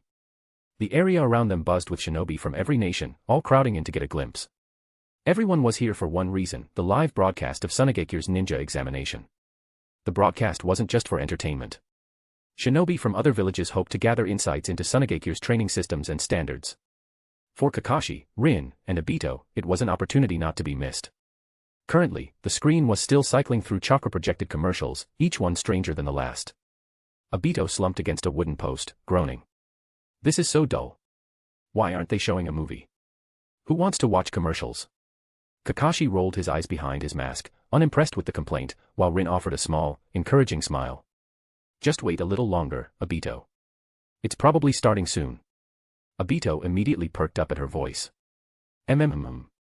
Rin, you're always so kind. She laughed nervously at his sudden enthusiasm. But their light moment was shattered by a cold voice from behind. So these are Konohagakure shinobi. They look pretty dim. Not impressed. The trio turned quickly. Behind them stood three shinobi wearing Kimogakure forehead protectors. The atmosphere tensed immediately. Obito blinked rapidly, then blurted out. THTH they're huge. Kakashi and Rin froze. That idiot. Obito's impulsive outburst left them both staring at him in mortified silence. Meanwhile, the Kimogakure trio, Samui, Atsui, and Mabui, all frowned, clearly offended. Samui's towering frame and Mabui's imposing presence were enough to make even Kakashi glance away awkwardly. Obito turned bright red and jumped back, waving his arms frantically. Sorry. I didn't mean it. I really apologize. TCH. The Kimogakure ninja glared at them coldly. If it weren't for the Raikage's strict orders to avoid causing trouble during the conference, Samui would have already flattened him. Instead, she held her anger and sneered. Didn't expect such a pervert among Konoha's little brats. So much for your village's reputation. Obito opened his mouth but couldn't form a single word. He looked utterly humiliated, shrinking behind Kakashi with a miserable expression. Fortunately, the screen finally shifted, and the official broadcast of the ninja examination began. Chapter 251, The Eight Tails and Nine Tails. Tsunagakure was certainly treating this ninja examination with utmost seriousness, but its true intention wasn't to flaunt the strength of its younger generation. Rasa was well aware that, for now, Tsunagakure's youth lacked distinction. He held no illusions about their performance and wasn't expecting much in terms of results. Instead, Rasa had two clear goals in mind. One was to meet the expectations of the daimyo. The other, and perhaps more crucial, was to breathe new life and energy into the village through this event. And in that sense, Rasa had already succeeded. Even though these young participants might not seem impressive to experienced shinobi, to the average citizen, ninja were still mysterious and awe-inspiring. So the moment the exam officially began, it seized everyone's attention. On the massive screen set up for the audience, two commentators appeared, ready to explain the rules and landscape of the first round of the exam. The first trial begins at Lake Redo, and the destination is Tsunagakure's restricted zone, Ryu no Rikuen, the Dragon's Oasis. The total distance is 50 kilometers. As soon as those words were spoken, the screen shifted, displaying breathtaking aerial footage of Lake Redo and the lush expanse of the Dragon's Oasis. While everyone in Tsunagakure was familiar with Lake Redo, especially the visiting shinobi who had entered the village by boat, not many knew anything about the Dragon's Oasis. Inside the grand hall where the leaders and dignitaries had assembled to witness the exam's opening ceremony, eyes widened in surprise. The daimyo of the Land of Wind was particularly stunned, staring at the immense forest projected onto the screen. What's the meaning of this? Kazekage, how have I never heard of such a vast oasis near Tsunagakure? All gazes shifted toward Rasa. The truth was, everyone present except for the Mizukage already knew about the existence of the Dragon's Oasis and shared the daimyo's astonishment. Rasa remained calm as he responded. Daimyo Dano, we discovered this oasis just over a year ago. It was just as much of a surprise to us. We believe it to be a gift from the earth to Tsunagakure. I designated it as a restricted zone to preserve its ecosystem. I see. Though no one truly believed Rasa's words, it no longer mattered. He had given an official explanation, and with Tsunagakure's current strength, not even the daimyo could assert control over it. I'm very interested in this oasis. Would it be possible for me to visit sometime? Of course. However, this oasis is extremely dangerous. Dangerous. The daimyo's expression stiffened with confusion, but before Rasa could elaborate, the screen answered in his place. A giant predatory bird suddenly descended from the sky, its sheer size resembling a small mountain. On the ground, massive centipedes and spiders crept through the underbrush, while beneath the lake's surface, monstrous crabs and octopuses moved ominously. Each creature appeared even more ferocious than the last. And to reinforce the severity of the situation, Rasa spoke again, his voice steady. To keep these beasts under control, I stationed the one-tailed Jinchuriki there. Only then did it become manageable. This. The daimyo, who had shown great interest only moments earlier, turned pale. Flustered, he muttered hastily. Perhaps I'll pass on that visit. It wasn't only the high officials who were shaken. The villagers of Sunagakure, along with the foreign visitors, also turned pale as they watched the horrifying footage of the island's monstrous inhabitants. Meanwhile, the young children who were about to take part in the exam remained blissfully unaware of what lay ahead. At the edge of Lake Redo, more than 3,000 to 4,000 children stood in tightly packed lines, awaiting their instructions. As many had expected, there were no rules limiting the formation of teams, which meant that those who had prepared in advance and allied with competent partners now held a clear advantage. While the exam's rules played on the external screens for the spectators, they were simultaneously being delivered directly to the participants on the ground. And since this marked Sunagakure's first time hosting such an event in front of all 5 great nations, the village had chosen someone surprising, and exhilarating, at least to the children, to announce the rules. Standing before them was none other than Pakura of the Scorch style, the village's esteemed elder and famed wielder of Scorch release. Pakura addressed the children gently, her tone calm yet firm, as she outlined the rules of the first trial. Over the next 50 kilometers, you'll rely entirely on your own judgment to gather intel, navigate terrain, and adapt to unpredictable conditions. The deadline is 10 a.m. tomorrow. Anyone who fails to arrive by then will be considered disqualified. Then her expression sharpened, and her tone turned cold. There is only one rule in this trial: don't die. Do you understand? Her piercing gaze sent shivers down the spines of many children, and a chilling silence followed. The tension in the air was palpable, stiffening every breath. But among them, a few quick thinkers realized what this rule actually meant. If survival was the only requirement, then everything else was permitted. Since you understand, I hereby declare the first trial of the exam officially begun. To the general public, the 5 Nations Summit was primarily an affair of trade, spectacle, and tourism. But what truly held their attention was the large-scale ninja examination playing out on the big screens. For the 5 Kage, however, the focus was elsewhere, specifically, on Kazekage Rasa's audacious proposal to cap the number of active shinobi. Initially, the idea received broad support. But things quickly became tense once the conversation shifted to concrete numbers. Unsurprisingly, the 5 daimyo were the most forceful. Their greatest fear was an army of powerful shinobi they couldn't control. They proposed a hard limit of 8,000 across all 5 villages, a number the Kage immediately rejected as unreasonable. The Kage countered by arguing that different nations faced different conditions, variations in landmass, geography, and security risks meant the number of shinobi allowed per village had to be scaled accordingly. At the heart of the debate was, naturally, Konohagakure. And Minato Namikaze had no intention of accepting a system that would place disproportionate restrictions on Konoha. Thus, the summit entered a new phase of negotiations, centered solely on how many ninjas each village would be permitted to retain. This kind of meticulous policy negotiation didn't require the Kage to be present in person. So, all 5 of them made the decision to temporarily return to their own villages. There was still a full month left before the final treaty needed to be signed, and with shinobi mobility, a round trip to and from Sunagakure took no more than 2 days. Rasa, too, departed, but unlike the others, he didn't go back to his office or even remain in the Land of Wind. Instead, he stepped once more into the future timeline. Uzushio-gakure, future timeline. Lush forests had reclaimed the land, but the devastation remained evident. The ruins of the once proud Uzumaki clan's village stood in solemn silence, a graveyard of broken stone and fading seals. Amid the overgrowth, Rasa and Orochimaru walked side by side without a word. Soon, they arrived at a secluded, half-collapsed shrine. This is it, right? Orochimaru, I've already handed over the soul fragment of your sealed arm. Now, where's what I asked for? Orochimaru's golden eyes gleamed with twisted satisfaction as he looked toward the wall, where several grim-looking masks of the death god were carefully displayed. He didn't doubt Rasa's sincerity for even a second. Without hesitation, he gagged and expelled a scroll from his mouth, flinging it toward Rasa. Rasa didn't touch it directly.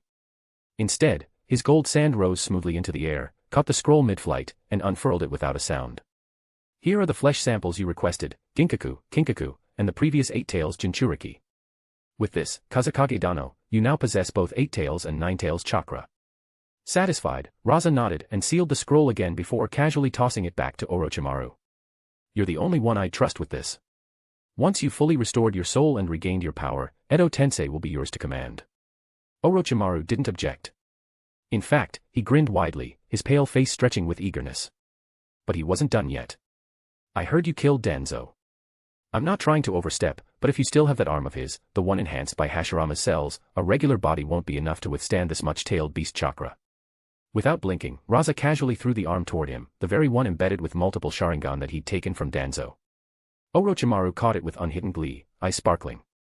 Work quickly. I don't have time to waste. No problem. Also. Rasa narrowed his gaze. I want everything you know about that subordinate of yours, the one named Yugo. Chapter 252, Orochimaru. Rasa had sent agents to search for Yugo long ago. Eventually, through his connection with Ryukido, he located the village where Yugo was supposed to be born. But by the time his men arrived, they discovered something unexpected: Yugo hadn't even been born yet. No one in the village carrying the Libra bloodline had awakened a rare ability to absorb natural energy. They were, for the most part, ordinary villagers without any notable gifts. Faced with this, Rasa decided to shelve the matter temporarily. And as his responsibilities piled up, it eventually slipped from his mind altogether. It wasn't until he set foot in this future world that the thought returned to him. As for Orochimaru, information about Yugo held no particular value. He didn't consider it a secret worth guarding. After all, he had already surrendered his research on the cursed seals to Rasa. By comparison, Yugo was irrelevant now. Once Rasa had acquired what he needed from Orochimaru, he didn't immediately turn his attention to the Two Tails or the Seven Tails. It wasn't just that he didn't want to seem too eager. The real reason was far more strategic. Compared to the easily captured Two Tails and Seven Tails, the chakra of the Eight Tails and Nine Tails was vastly more significant. Losing either would be a critical blow. So 10 long days passed quietly. Land of the Sea, inside Orochimaru's hidden base. A massacre was unfolding. On one side were dozens of monstrous beings, creations of Orochimaru born from cursed seals and twisted experiments.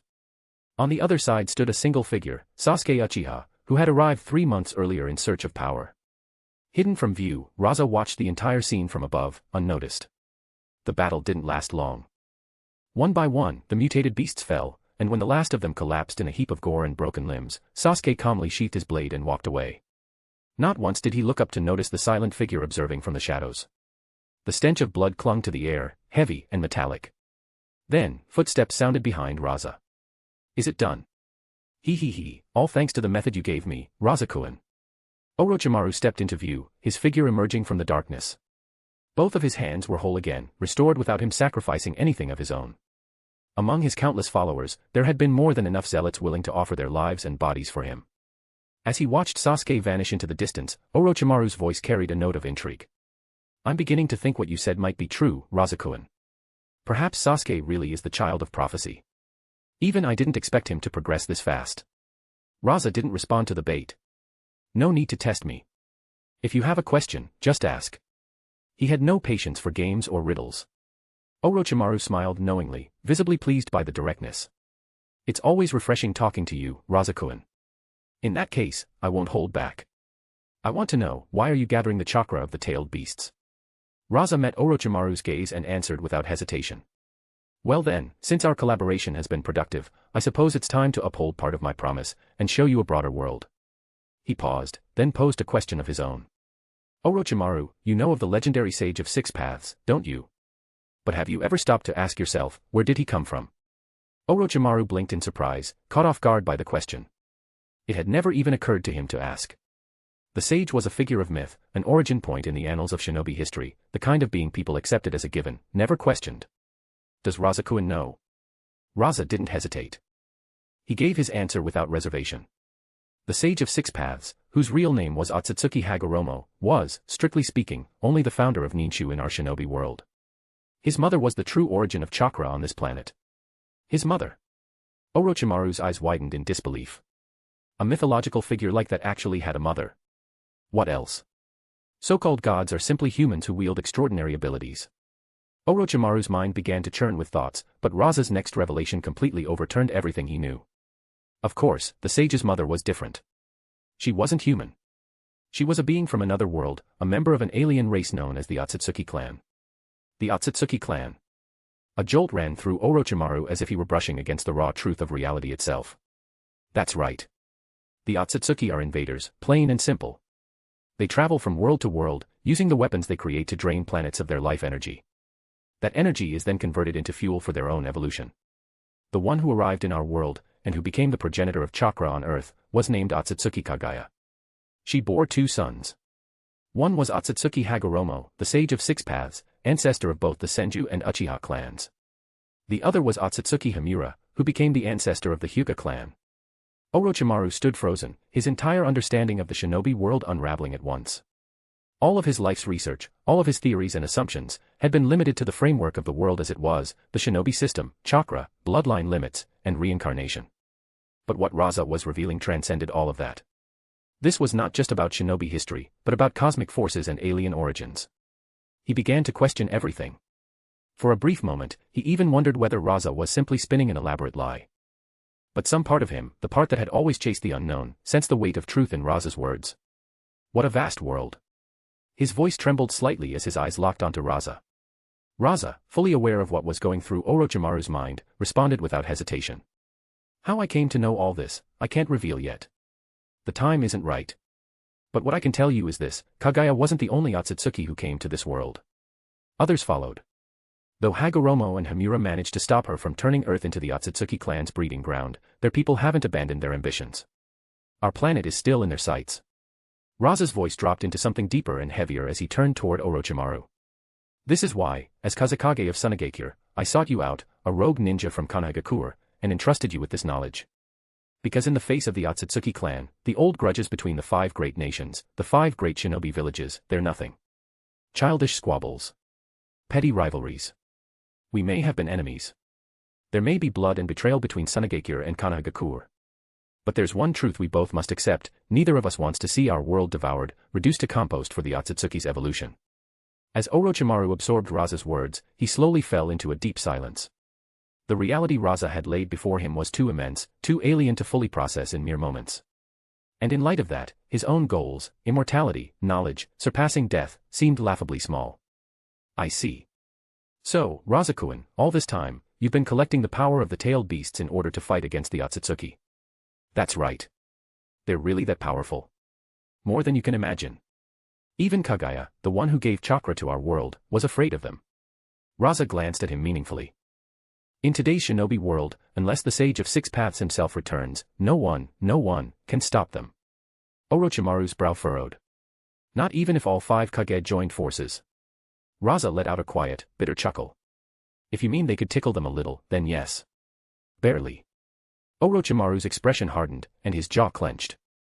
Even the full might of the 5 Kage would only amount to a tickle. What kind of monsters were these? Luckily for us, we still have time. But that also means we can't afford to waste a single moment. Have you finished what I asked for? Orochimaru nodded.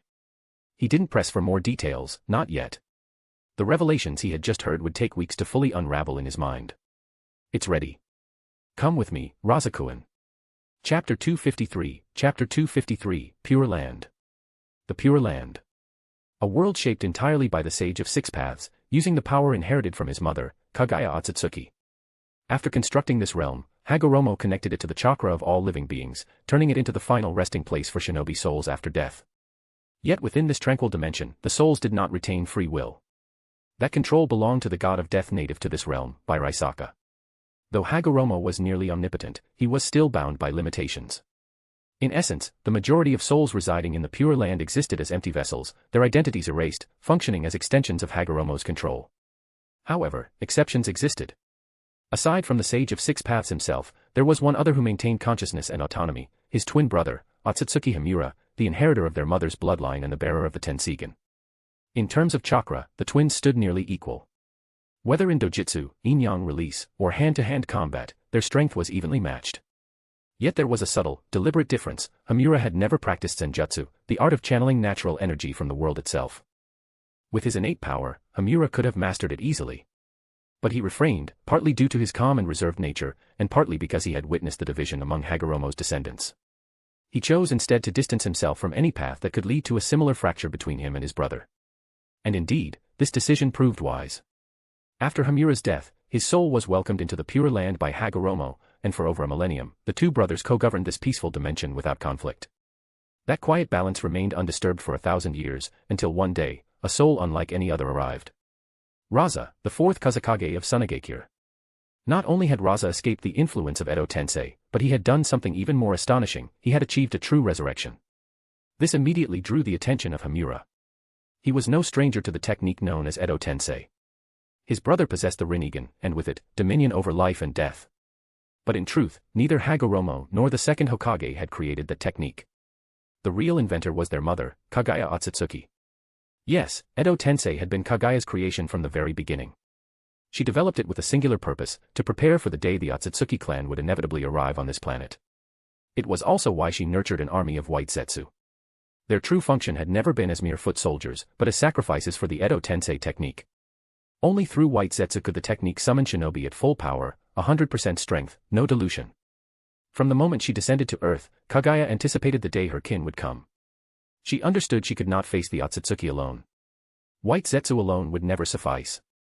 So she laid the groundwork for 1,000 years, breeding power, cultivating loyal subordinates, and raising her two sons as her ultimate weapons. But being an Otsutsuki by nature, she could never truly trust anyone. So she took drastic action, stealing a portion of divine power from the original god of this world, the Shinigami. She fused it with the Otsutsuki clan's reincarnative force, karma, and forged a death-defying summoning art, what would eventually be called Edo Tensei. At the time, it had no name. Kaguya never foresaw her own children turning against her, sealing her away before her preparations were complete. Her tools and designs were left behind, and in time, became the foundation of Hagoromo's Pure Land. As a result, no soul in the Pure Land should have been able to escape. No one should have slipped free of Hamura's gaze. But someone had. In all of Hamura's memory, only two individuals had ever shown the potential to defy the Pure Land: Indra and Azura, Hagoromo's own children, who carried his divine legacy. Yet this soul, Rasa, bore no connection to either of them. And so, from the moment of his arrival, both Hamura and Hagoromo turned their attention fully upon this anomaly. However, even though Hagoromo and Hamura were the highest-level beings in the Pure Land, they were far from omniscient. And the strange force radiating from Rasa's soul, something entirely foreign to chakra, made direct observation impossible. They couldn't look at him through their own eyes, only through borrowed perspectives, relying on indirect glimpses and residual impressions. Initially, their plan was to remain watchful, cautious. Rasa might have been unusual, but the brothers still believed this world remained under their control.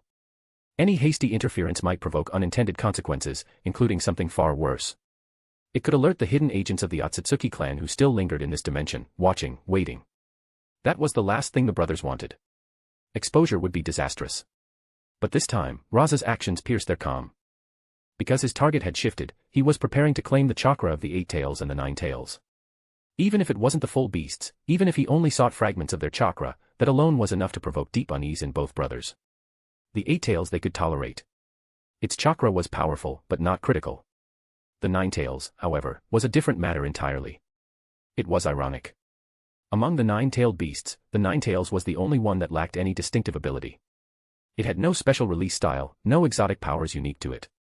And that, paradoxically, made it the most important. Its true value lay in something else, something planted there intentionally. Hagoromo had imbued the 9 tails with an extraordinary life force. It was this power that he had reserved for the descendants of Azura, the key to awakening the sage's body. Although Hagoromo's 2 sons had inherited incredible powers, Indra receiving his dojutsu and Azura his body, it was exceedingly rare for descendants to inherit those gifts in their complete form. Just as Hagoromo himself once lamented, even his sons had failed to fully replicate his own abilities. Indra's Rinnegan had never reached its father's heights. Azura's physique fell short of Hagoromo's divine endurance and vitality. In truth, 2 shinobi born many centuries later came closer to embodying Hagoromo's power than either of his sons, Madara Uchiha and Hashirama Senju. Especially Hashirama. Hashirama had never relied on the 9 tails. He walked an entirely different path. Yet through sheer natural power, he awakened abilities nearly equal to a complete sage's body. He was a true anomaly, a being that tilted the balance. For over 1,000 years, the cycle of conflict between the descendants of Indra and Azura had never ceased. The side of the eye always held the upper hand, the Uchiha lineage crushing opposition through their overwhelming visual prowess, until the rise of the Senju. Until the birth of a single boy, Hashirama Senju. For the first time, Azura's lineage gained the advantage. So now, watching Rasa target the 9 tails, the very anchor of the sage's body, both brothers found it nearly impossible to stay their hands. They were on the verge of intervening directly. How dare this mortal Kazekage reach for such a critical power? But just before they could act, Rasa did something that made them hesitate. He revealed knowledge that, to the brothers' understanding, only they should have known. Secrets not passed down, not recorded, truths buried in time, lost to all but those who had shaped the shinobi world itself. And yet, Rasa spoke of them with accuracy. That stopped them cold. Because they knew beyond doubt, what Rasa said was true. And more importantly, it revealed something deeper, that despite their differences, despite the vast divide between the living and the dead, between mortals and gods, there remained a common ground. They shared a single, undeniable enemy. The Otsutsuki clan. And, unfortunately, the OG author ended this work here. I was disappointed and wanted to continue, but I neither had the time nor the imagination for how to proceed. So, that's it, I guess. God bless you all and thanks for supporting me till now.